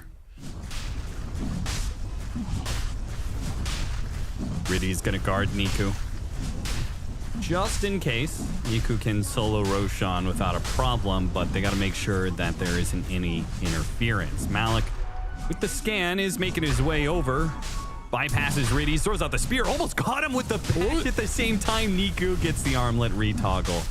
He stays alive. Malik playing around it. Arena on Niku here. Of course, with the dazzle behind it, Malik can't really commit. The rest of the team is not moving to help him out at all. Oh. He died to Roche. A failed armlet toggle. Like, he did it. Oh, no. He got him. Not like this. Like how he did everything he didn't work, but somehow walking away. And then Niku gets caught. Good shackle, PMA, who was totally free farming, and this was supposed to be the trade-off, is that they were supposed to kill this Centaur while the Roshan was dying. Instead, the Roshan doesn't die, Niku dies, and now PMA joins him in the grave. That's a big deal. Slows this game down a lot. Yeah. Buys time for Yandex to get levels on their AA, almost level 6 now. In fact, Sox is going to have this, so now you can't just do that Roche as casually anymore. Yep. If you get scanned and blasted, you're just dead. So it really changed a lot of the tempo here. I don't know, maybe he took his hands off the keyboard to, like, all chat Malik, you know, like, haha, nice arena, and then he got killed. I don't know. Mid-smileys. It's not the time to be dropping the smileys. Oh my He's god, gonna go back for it, into the pit. Hey, Dude, he's he gets smoked hit right by now. this ice blast. I feel like Soxa knows. Does he get the timing right? They do have Sentry Obs down. I guess you can't see it anymore. Oh, there it is. Ice blast. It's out of the range. Oh, they were caught right on the edge there. Still, though, he's going to find the high ground ward. Okay, yeah, you saw it coming. Good for you. Got the juice. Trying to catch up to this ancient apparition. Got the pullback on the bushwhack on the Malik. Malik. He's dead. We'll get off Spear Arena to hold in these heroes. Navi can now look back to it as Niku gets his revenge for the tipping earlier. Well, he plays that well. And look at the Roche here. No funny business. I was about to say, it's not over till it's over. You never know. No. He's got a great, you know. I'm gonna make sure you Dude, get this one, brother. Honestly, I would be so bad if he graded me there. I'd be like, bro, you don't trust me or what? Like, I'm not that bad, you know? Yeah, Roshan doesn't kill Nico 2 times in a row. I mean, you are supposed to grade him on that play because there could be some ice blast, but it's I'd be insulted as a Huskar player. Live and die by the sword. That's how this hero goes. By the spear in this case. 3-man smoke up. Niku, Riddy, Zayat pushing through mid and up to the top lane where PMA has been the attention of multiple Yandex ganks. And Navi were hoping that Yandex would try again and catch them in the middle of the act. Not the case so far. This 3-man smoke tailing Malady. Malady, he'll be stopped. The Kez already gets out, and he is actually going to make a play here, though. The Watcher's in the way. Never mind. Oh, he's gonna bypass it with the Raven's Veil. Radiant's middle tower is under attack. They saw that, though. All the pings. Zayat's, he's been pinging this. I think he maybe was looking at the Watcher. He might have seen some of that animation, or maybe they just know that Watson's going to be playing up here. Yeah, I think they know he's probably up here somewhere. Might just die. Watson, big trouble here. They hold on to the bushwhack, and that's all it takes. If Watson isn't allowed to TP away, he's done for. This game is rough for Yandex right now. Got to start finding some Mars pickoffs. They get one on Riddy's top, so that's something to start Malik's journey towards taking over this game, as he almost did in that game 4. Had a crazy strong performance on the hero. And it is some space for the Wind Ranger. I mean, Chiro Jr.'s behind, but he does have levels. So his game is not... It's not completely shot here. Like, it's never going to be great laning into Huskar, but as long as you can find some levels, you can eventually farm your way back. No ice blast to worry about for 30 seconds as they catch the Ancient Apparition. There is the Blink Dagger from Malik, though. And I'll kick things off, try and help these supports get into the game.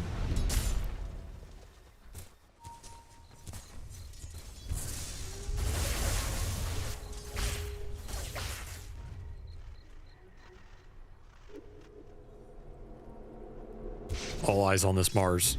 And if I'm Soxa, I'm also just following him because I'm not doing much in this game other than playing off of Malik's stuns. You have pretty much nothing else to go off of, so every time he wants to make a play, you go with him, and if he's just farming, then you get to go push some waves and probably die doing it. This is your tag team. Still 2 minutes on the Aegis, though. Kind of an awkward time to try and go for this play, unless you think you can just get a great 5v5 out of it. Yeah, with the team nowhere really close by, Zayat is looping around behind them. He's going to spot him here. It's dangerous. Zayat, he's going to be the one caught in all of that. He'll be the one ice blasted down. So it saves Niku and his Aegis. Good idea with the flank. You don't want to let these heroes sit around the tower. Unfortunately, the arena came out too fast and can't bushwhack to a tree that doesn't exist. True. Some packet loss. Hopefully that gets resolved quickly here. All right, big item timings are coming in soon. Watson is trying to complete his Desolator, which obviously that physical damage really important to deal with the Huskar, but also to start getting those charges in. Chiro Jr. is still working on his Maelstrom. Man, he is poor. No, it's done. It's flying out. Okay. It's not that poor, you know. Well, he is the lowest net worth of any of the cores in this game, and it's probably a pretty decent chunk too. Yeah, but this guy had to lane into Huskar, man. I mean, like, what do you want from him, you know? And it wasn't just a lane into Huskar. Fault. He was also getting rotated on by both. Yeah, he got the business. He got the full treatment and business all in one, man. He got his wards dewarded and wards planted against him. Never saw a rune. This guy never saw the river past 3 minutes. And all that on a Saturday, man. It's rough out here. The only time this guy's going to see the rivers if he goes explores Malta after this series. Did not see it in this early game, I'll tell you that much. That's the Huskar factor right there. Yeah, despite being in Malta, he does seem to be a bit landlocked right now. Still only a 2K net worth lead. Like, it looks a lot bit better for Navi than the numbers show. Some of that's the Chen effect for sure.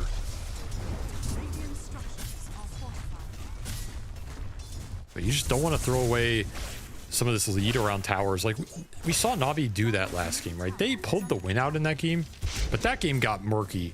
At least in my opinion, a big factor was some of those botched tower pushes that were too casual. And that is not something you can afford to do with Huskar. He needs these objective pushes to work out in his favor. You can't just throw lives away. You got to make a move, Yandex. They're going to make the jump on it. Got the juice. They did not get the spear back into anything. I think the intention was there maybe like a centaur stun from the Chen. Instead, Malady, he's going to activate his mech, but he's going to get run down, as is his army. So there's that. Well, at least they'll get some time to farm some camps. No arena makes that play pretty awkward. Does draw attention though, like they get all the TPs out of Navi, which means they're not pushing tier 2s or killing you.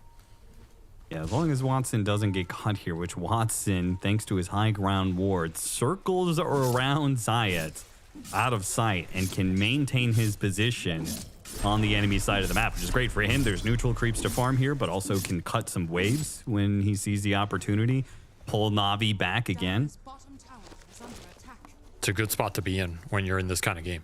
Because even if you get caught and die, you'd rather drag them back to their side of the map towards their fountain than dying outside of your base, outside of your tier 2s, where the follow-up is just instantaneous. So I like this positioning from him. It's going to have to be a bit of a rat game from Yandex here and a bit of a rat catcher game from Navi. Speaking of instantaneous follow-up, Soxa is looking to do just that. He also buys a blink dagger. So we're going to see that ancient apparition tech where you just blink in, instant ice. Oh, they found him. They got him. Got the Huskar off that high ground. Man, that high ground ward is done amazing for them. It gets Watson all this extra farm. Now it gets them a monster kill on Niku. 739 gold. Who cares about Malady dying, man? This move was so much bigger. It also just feels amazing for Yandex in terms of the mentality in this game. It's like catching Naga Siren. You know, every time you catch some hero like that in Dota, you feel like you get another 10 minutes of breathing room. So that'll go a long way for them. They're always going to have to bleed out some heroes around this map, but game kind of stalling out for Navi. They haven't grown this lead in a little bit here. That was the BKB for the Huskar. He just dies with it, doesn't get the fight. Navi is good at getting advantages, but it does feel like they're not like Falcons in the regard of like when they get an advantage, you can feel confident that they're just going to grow that net worth, right? As you said, the net worth is stagnated here. We've already seen them slip up when they've had the advantage and, you know, kind of throw that one away. It's just never that clean for them. They're a bit of a chaotic team. Sometimes that works for you, sometimes it works against you. It's fun to watch. No, for sure. Or a banger best of 5 here. Iku not gonna like that.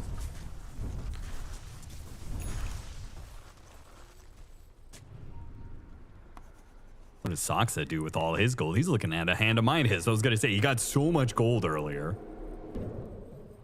I think it's fine. That Huskar kill. I think you do kind of want the Midas on the 4A because there isn't really an item that's going to impact this mid game other than the blink. Ooh, okay. I can't believe that the cold feet didn't latch before the twin gate channel. That's crazy. Well, they're going to take Tormentor. Yandex are doing what they can to cut the map, though Malik, he cut the mid lane with this arcane rune. Zions is already on his trail, throws out the arena, but PMA just blinks into it, hits the stomp. A little bit of slowdown there from the plasma field. Spear back Malik, 1 second for the blink. He can blink, but where's he going to go with it? Can't blink in the wrong direction. Blinks up, does not run into Rivies here. Into the trees he goes. Chiro Jr. jump by Nico. Nico with a BKB. Malik is going to show up.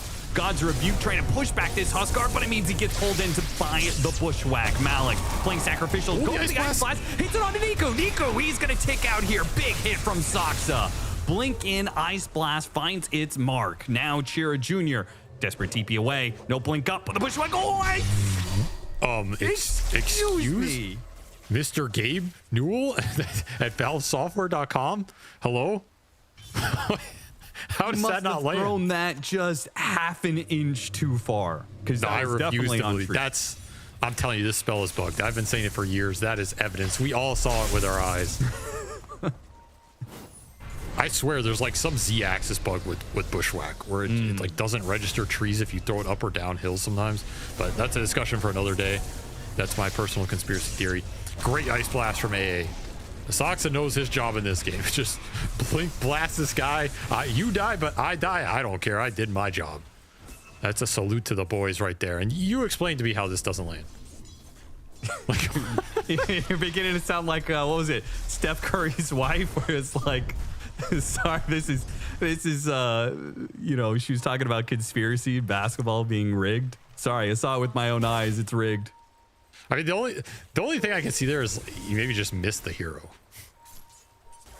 Yeah, which it kind of looked like. 100%. But, you know, he threw it. But come on, give it to him. Watson, just give it. 102 with the Ravens Veil. Already got the link on him, though, with the Bushwhack. Great reaction from Zayat.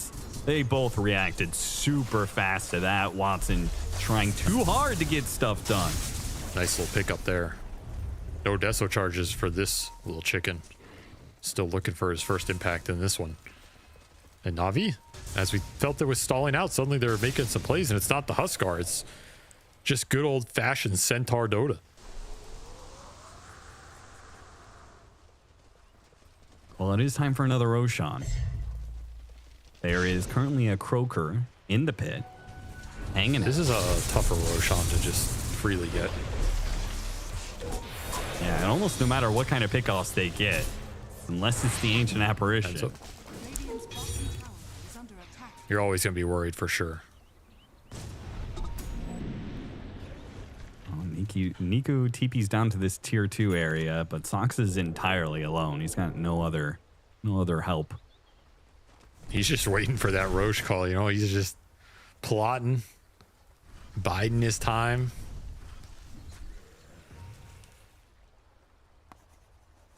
If he had a ward out here, maybe even snipe Niku. Cut the waves a little bit with Ice Vortex. The Yules for Zayats. PMA is trying to get that Ags. Knows how important that is. Blink, Blade Mail, Crimson Guard, but now he'll go back for the Ags. Oh, load him in the cart, man. Big cart duties in this one.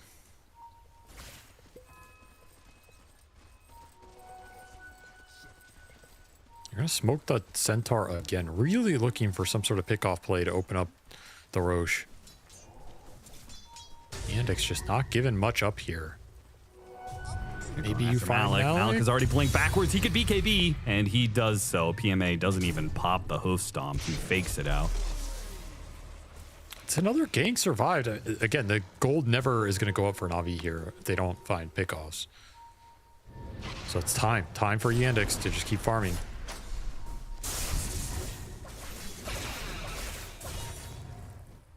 The thing is, they still have to execute this game at some point with a win range of mid, which I don't think they really wanted to end up with.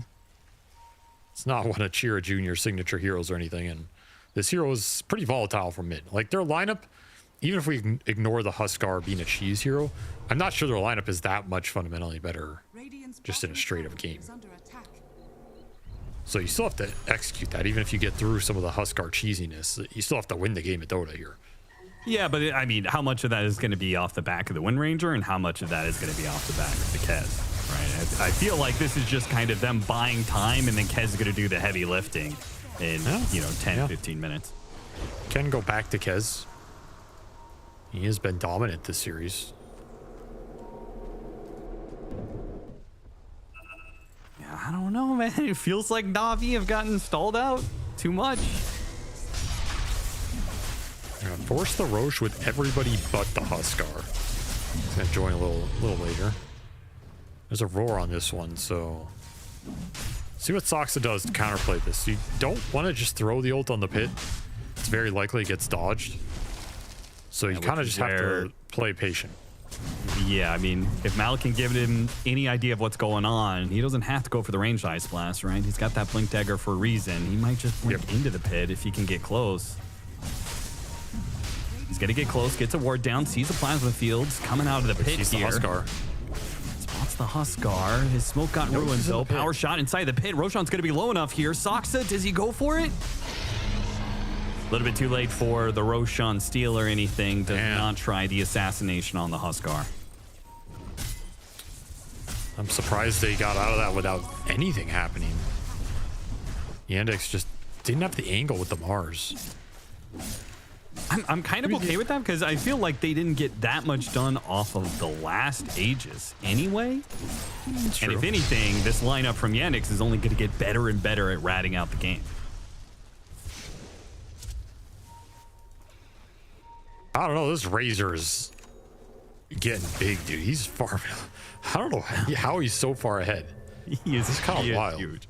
I mean, I assume, you know, like how Mickey just always uses Eye of the Storm off cooldown when it comes to farming early. I assume he's just been able to do that since all the attention has been on the Huskar. Sure. Stampede goes out. They do manage to kill Soxa. Great opening. Malik hits the spear and got the juice. Not much they can do about that. They're going after Zions. Get that easy kill. He TP's back. The rest of the team follows through, though, after got the juice, who's at a half HP. Nice shackle shot, but as they run into the Dazzle, they have to give this up. They get hexed up. They also had the Shalgrave to worry about. It's just not worth extending out into all this. Especially without the AA alive. Like, you don't want to get drawn into some long fight. Huskar joins it. He has Aegis. He has complete freedom without AA on the field. And then, yeah, maybe you get the Razor kill. You lose everybody else. Is that worth it? Hell no. So you got to respect how these fights get drawn out. And that Razor, like we were talking about, he's mega farmed. That is going to be a tough target to bring down. Like, at some point in this game, I'm not saying you grave Razor over Huskar or something like that, but in the ultra late game, Razor could be your bigger issue. Yeah, in terms of like the DPS he's dealing with, the Refresher, Eye of Storm, and all this nonsense. Like, this can be a hero that can just murder Kez if he gets some good static link and you can stun the guy. You have Stampede to play with, you have the cart. This game could become more just Centaur Razor dealing with you late game with how farmed he is rather than the Huskar problem. Level 25 Razor, maybe with a Refresher, like Eye of the Storm going off and being carded at the same time does sound pretty disgusting. Like, what do you even do about that? Insane.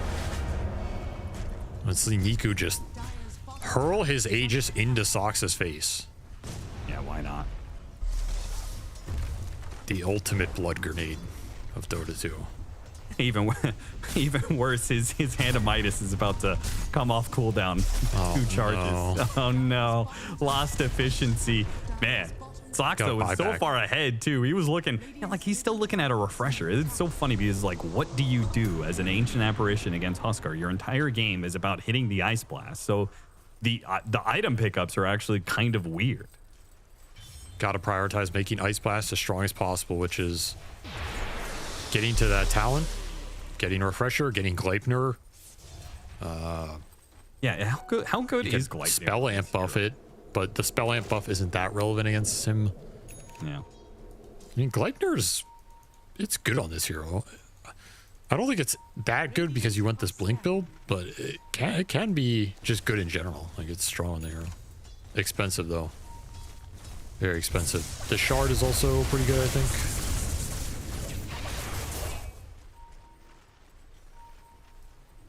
On the hunt, and they just might, maybe, depending on what Niku does here when he's in this corner, right? Creeps are going to respawn.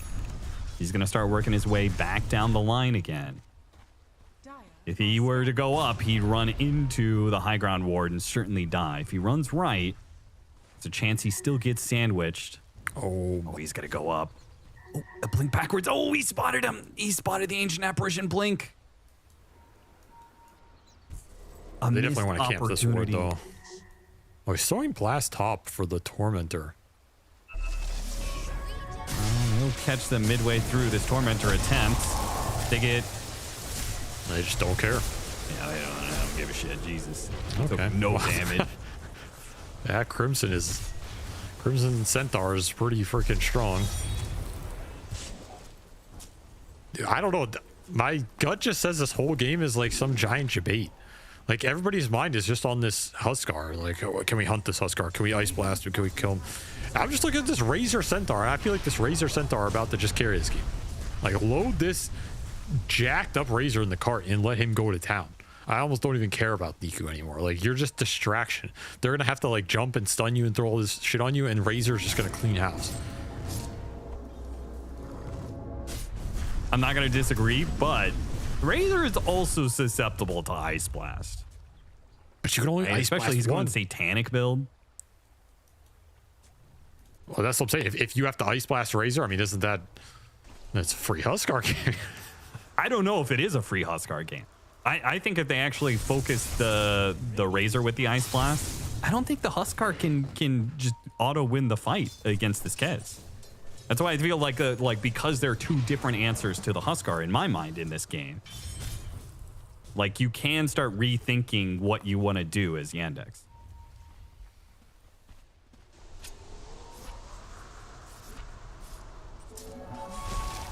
Oh, we'll see what Soxa wants to do. I think he's the kind of player who will not Ice Blast this Razor, like almost no matter what, because in his mind he will hold it as a deterrent more than anything for this Huskar committing in the fight, you know? Sure. But with Satanic pickup, maybe it becomes more tempting if you can't just 100-0 him with the single target physical burst, but you do have a lot of single target physical burst with Kez and Wind Ranger. Yandex, they get caught here. I mean, they are so close to being potentially broken here. The initiation's going to whiff. Chira Jr. backs away, gives the heads up to Mars, an Ancient Apparition, to run down the river. Let's see if they get out. They have BKB on Malik, so he should escape, no problem. He's going to pop it. Actually, they're going to go for the kill on Nico, see if they did enough burst damage. It's close. I think he takes out the Shallow Grave. Expire. Get him inside the cart. Get him inside the cart. He's got... No! It went the last anyway. It was running out. He would have died no matter what. Yeah, fair. Duration is, it was too long for that overlap. Yeah, again, it's like you need a few seconds. So it's 11-second duration on the Ice Blast. You know, Shallow Grave only lasts for 5.5. Cart only lasts for 6. I mean, if he had a full duration cart, like if he still had to cast and he could have casted it on him there, I think he lives. But you need the entire duration. Whereas he was already carting to try and get there in the first place. So yeah. You're not getting much value out of that. That's just a good pickoff. Value of the AA here. Navi is still building the lead though, up 7K. Looking towards next Roche. Potential spawn 30 seconds. Butterfly available for Kez. Gonna be a big deal in this fight how much Malady can do with the Chen net worth here. Always a big factor. He's got Crimson, he's got Greaves, he's got Solar almost done, Drums done. PMA on the low ground, but PMA hits Watson with the stomp initially. Got him out the bushwhack as well. Got the juice, already killed the Ancient Apparitions. This is a great start. Malik still a BKB on cooldown. He can't even BKB TP out of this one. He's going to be stuck. He has no TP scroll anyway, so... Yeah, they were just screwed the second they got found down there. Nice little pickoff. Yeah, great ward by Zions, having a heads up to, you know, get these defensive wards because Yandex has been playing so aggressively on the map. They need vision on their own Ancients.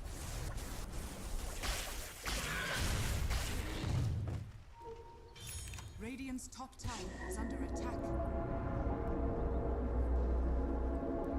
This Razor's almost 25. He's about to get an MKB, so the Wind Ranger isn't a problem, though I don't know if the Wind Ranger was ever going to be a problem, frankly, in this game. Oh, Chira Jr., you don't want to go for that. Ooh, he stays up on the high ground, but oh, they knew. Got him on the stomp. BKB, TP out with the Wind Run, and no MKB in sight. He is fine.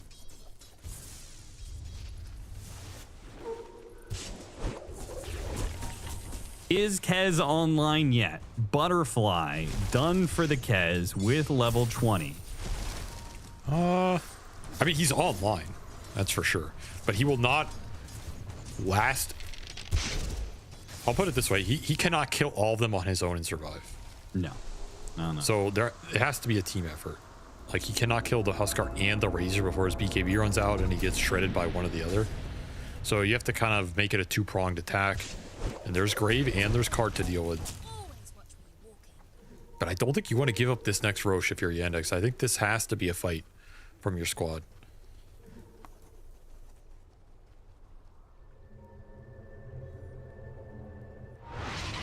Very late Roche spawn. It'll be late in the clock, but it will still be top for a bit. So if NAVI want to just force that Roche on their side near their outpost, like they did earlier, they can go for that play, but I think Yandex will confront them. And they got to be feeling so confident about that, too. With the MKB done on Got the Juice, a BKB for PMA, they've got some hot new items. Niku is about to complete an Ags as well. So 3 fresh items for 3 different cores. They can just land the few stuns they have to set up the damage. It'll all come together quickly. Smoke into a smoke, though. There is this high ground ward. They're going to spot Got the Juice. They jump him. They get the spear on him. All in with the Ice Blast. They get him inside the cart, but the Ice Blast still comes through, and it's going to do some damage. Razor's going to do a lot in this little period of time. He got to the other side of the arena. He's not going to take out the Ice Blast. They didn't do enough damage. Just too quick of a reaction to PMA. In fact, PMA didn't even die. I told you, man. I told you it's the Centaur Razor you got to worry about in this game. Oh man, he is shredding them from that cart. And they catch Saksa as well. Just the +1 is Zayat's. Those finish refresher trying to escape. So that's big. But that's a lost Roche fight, and man, it kind of didn't look close at the end. Like, unless the Razor somehow ticks out there, but I don't know how he ticks out when he's invincible for so long. Yeah, the focus fire is wasted here because it's on a Razor that's inside the cart. The Ice Blast is wasted because they didn't get any heroes below the threshold, neither the Centaur nor the Razor. And you got a taunt on the Kez, who just, the burning spears build up. He can't last in that sort of engagement. Huge team fight win for NAVI. Now 20k lead. Aegis Refresher Shard on the Razor. Level 25, has that static link talent. He is an absolute monster. All eyes were on the Huskar, but it was Got the Juice saying, no, I'm gonna put this game on my back.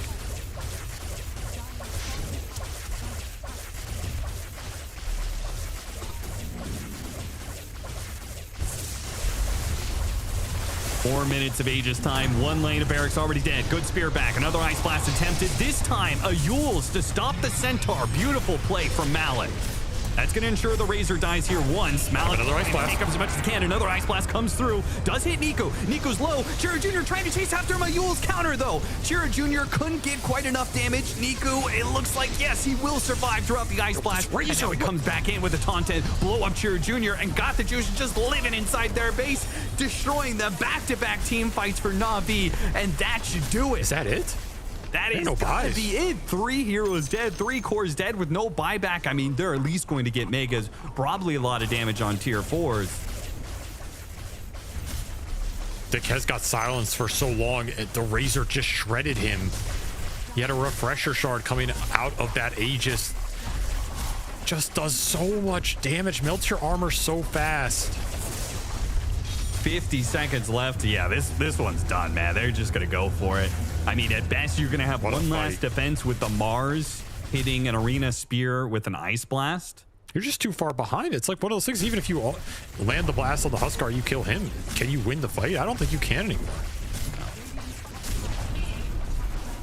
I do kind of wonder, instead of that second Ice Blast, if they went for the Razor on his revive. I think they should have. The Ice Blast, trying to focus him down again. He's really good at hitting this Yules to stop the cart play. Niku's gonna die as a result, but what about the Razor, man? You still have the buyback. What about your throne? 10 seconds left until Kez. Throne, Ancient exposed. They have to go for it. Got the juice. Already starts draining the damage away from Malady. Well, they're pushing back the Huskar, but they can't kill anything. BKB hitting Ancient. Watson trying to hit. Got the juice. Got the juice. He turns back around. Shallow Grave just finishes off the Ancient. No problem. Navi will advance to the grand finals of Blast Slam 6. What a turn in this series. From being like down 2-1, it looks like they're just going to get knocked out 3-1 cleanly by Yandex, controlling the tempo, controlling the drafts. They barely win that game 4 with the last hit from TA. And then in this game 5, they go for the Huskar. They get AA. They say, whatever, we have answers. We have tools. We have Cart. We have Grave. We have the plays to make it happen. And then they just pump up that Razor with all those Aegis's Refresher Shark. He was the real carry in the end. They just didn't have an answer to. What a serious performance from this young squad. It's tough to go a full BO5, Game 5, draft against an experienced team, make those clutch moments happen under the gun, but did they show up big time, make some good adjustments? And this is a scary team. Absolutely. Despite their strong performances in group stages and very many of these online games, qualifiers and such, I think there were still some doubts about Navi and what they could do in playoff matches against veteran teams. But as you said, the best way to be able to prove it in a best of 5 on a stage against a squad like Yandex, who already has, you know, they're also a young team, but they already have a tournament win under their belt. They've already proven they can do it on these big stages. Navi clutching it up in both Game 4 and Game 5. Definitely answering some questions about what this team looks like on LAN.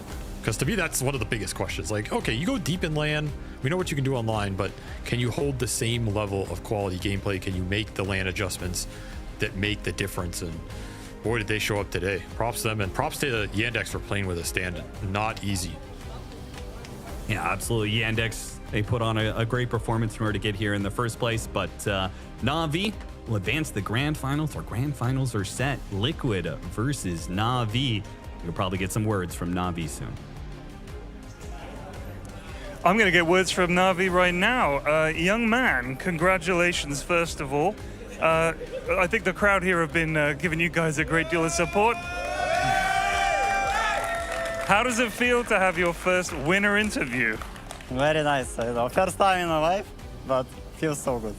This is setting up a Navi Liquid Grand Final. I think you were about 3 years old the last time that happened, so congratulations on that front. What a series. Describe to me how it felt, because it felt like a real back and forth as a spectator. I don't know. When I came to this series, I thought it would be so random. And it actually was. I don't know. Every game so random, every game like, I'm fucking someone. Some games, I'm fucked so hard. I don't know. Okay, watch the language, okay? Okay. How many LANs have you had with an audience before like this? 2 or 3, I don't know. Do you like it? Does it energize you? Yeah, of course. It's better than like some PGL here. Okay. What did your coach CY say to you guys before the game to sort of settle you down and say, all right, this is how you win a game 5?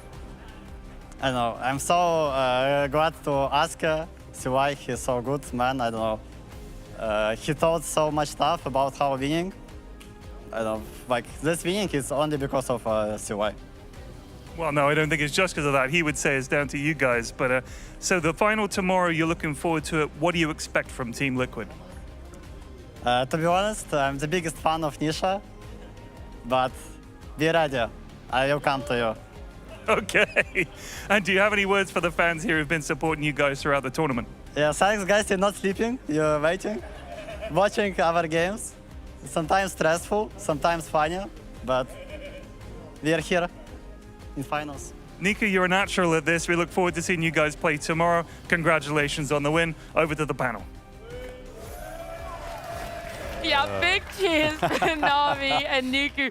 Bro is born for this. I swear, I am looking forward to the fact that we're going to get many more winners interviews for him in his future throughout his career. Man's just too funny. I don't even know where to start, whether we talk about his interview or his gameplay. It was just, I love the language call, all right? No need to swear so much around dad, but he was spot on. It's either he was doing the fucking or he was getting fucked. I mean, Ted is a dad. He understands, you know, when to call out the language when necessary. I will say we have been gifted with very good interviews recently. I like that, you know, the Dota 2 player personality. I think it's on the up. Absolutely on the up. As soon as you guys retired, it was on the up. Okay, that was uncalled for. Okay, pipe down a little bit. Yeah, you gotta relax, Watch man. the language. Watch the language. Well, look, let's talk about this because NAVI now making it into the grand final. We've already talked about it. We love the personalities coming out from all these boys, but when it comes down to play style, randomness is the name of the game, and that might just be it when Niku says he's coming for Nisha.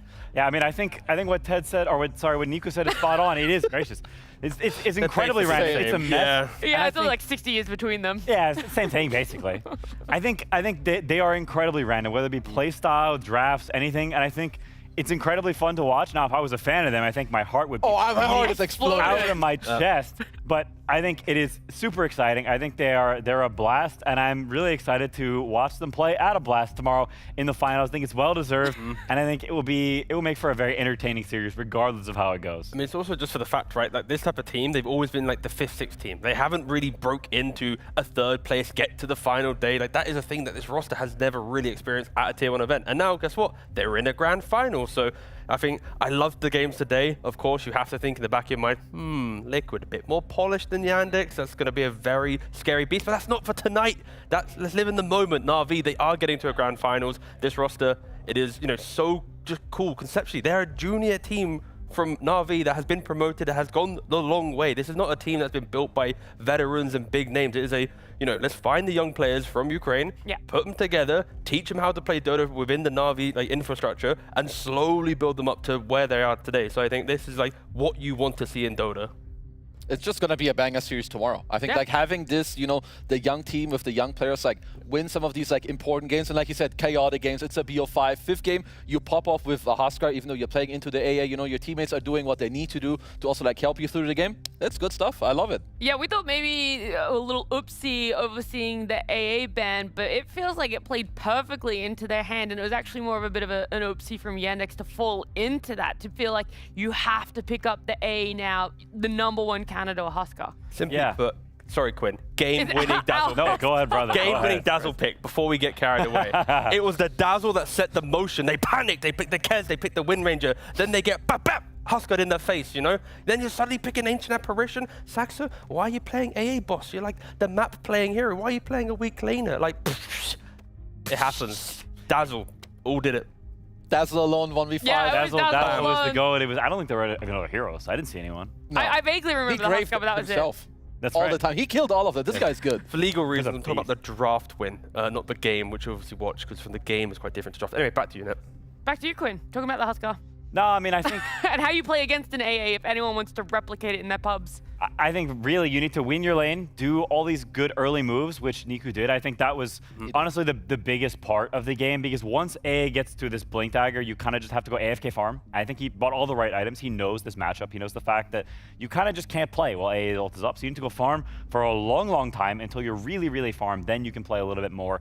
And so I think the huge part was that he got the solo kill on Shiro Jr. They ganked him again, killed him again. They take the mid tower. They take the Wisdom Rune. Like, this AA gets his ult so late that he actually gets like 10, 11, 12 minutes where he gets to play the game before he needs to go into secluded hiding mode. I mean, they just abused a lot of, I think, the weaknesses, because at some point, Yandex, I would say they were somewhat forced to pick the AA. Like, I understand the pick. It's maybe not what they want, but at that time, we kind of talked about CJ didn't have too many mid heroes that they want to play at the end, so you go with the AA. But at that moment, I just think they abused everything in the early game. They did well with their lanes. They played well further on. Later on, you get the card for like another save. So I think for NAVI, all the things they had to do, they kind of did. I think, when it mattered, they made it happen. And that's how they did it. Well, look, I want to keep praising NAVI and everything they did right, but we're going to have tomorrow to still talk about that. For now, though, I want to focus on Yandex and some of their last moments here before they left the studio. Yeah, I'm here with Malady, obviously just lost that series there to NAVI. Malady, if that felt like a series that could have gone either way, just tell me how it felt from your guys' perspective, how the series went. Obviously, you are disappointed that you lost, but what went wrong there? I think we weren't kind of prepared good enough for this game.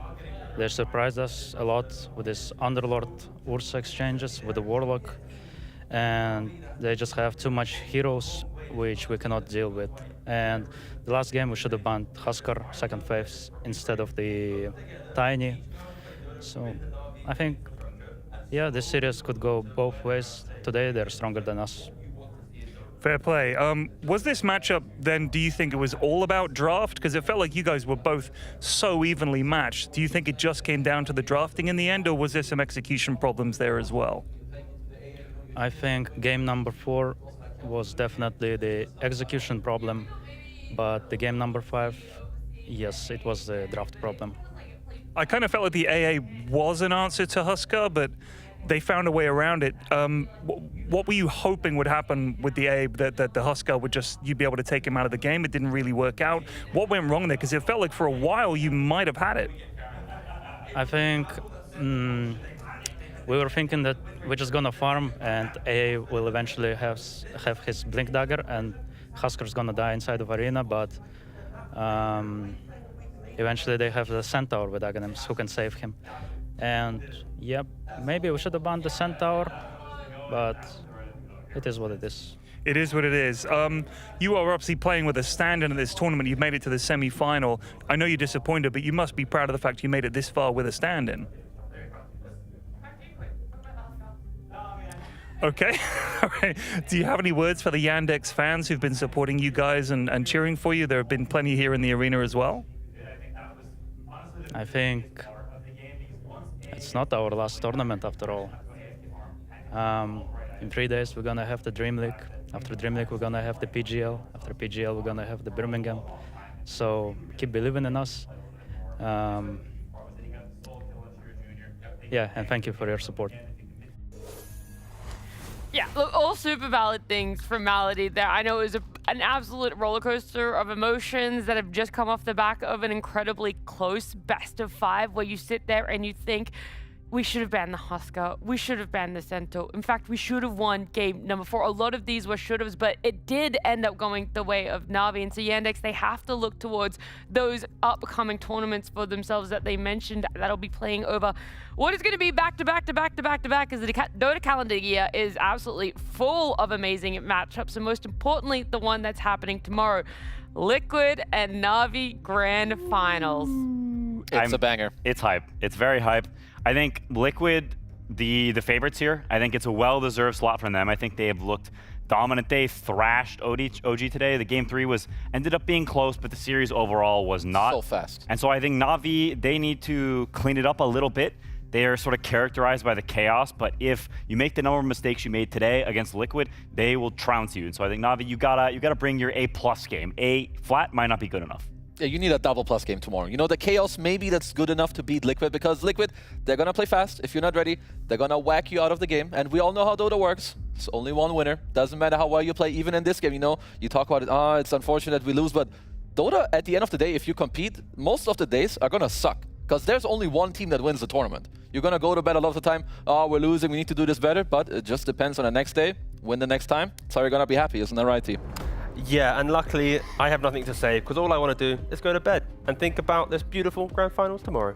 Well, look, it is not far off that Grand Finals. It is a later start time than what we have been having today because there is going to be so much in our Grand Final best of 5 closing out Blast Slam 6 tomorrow.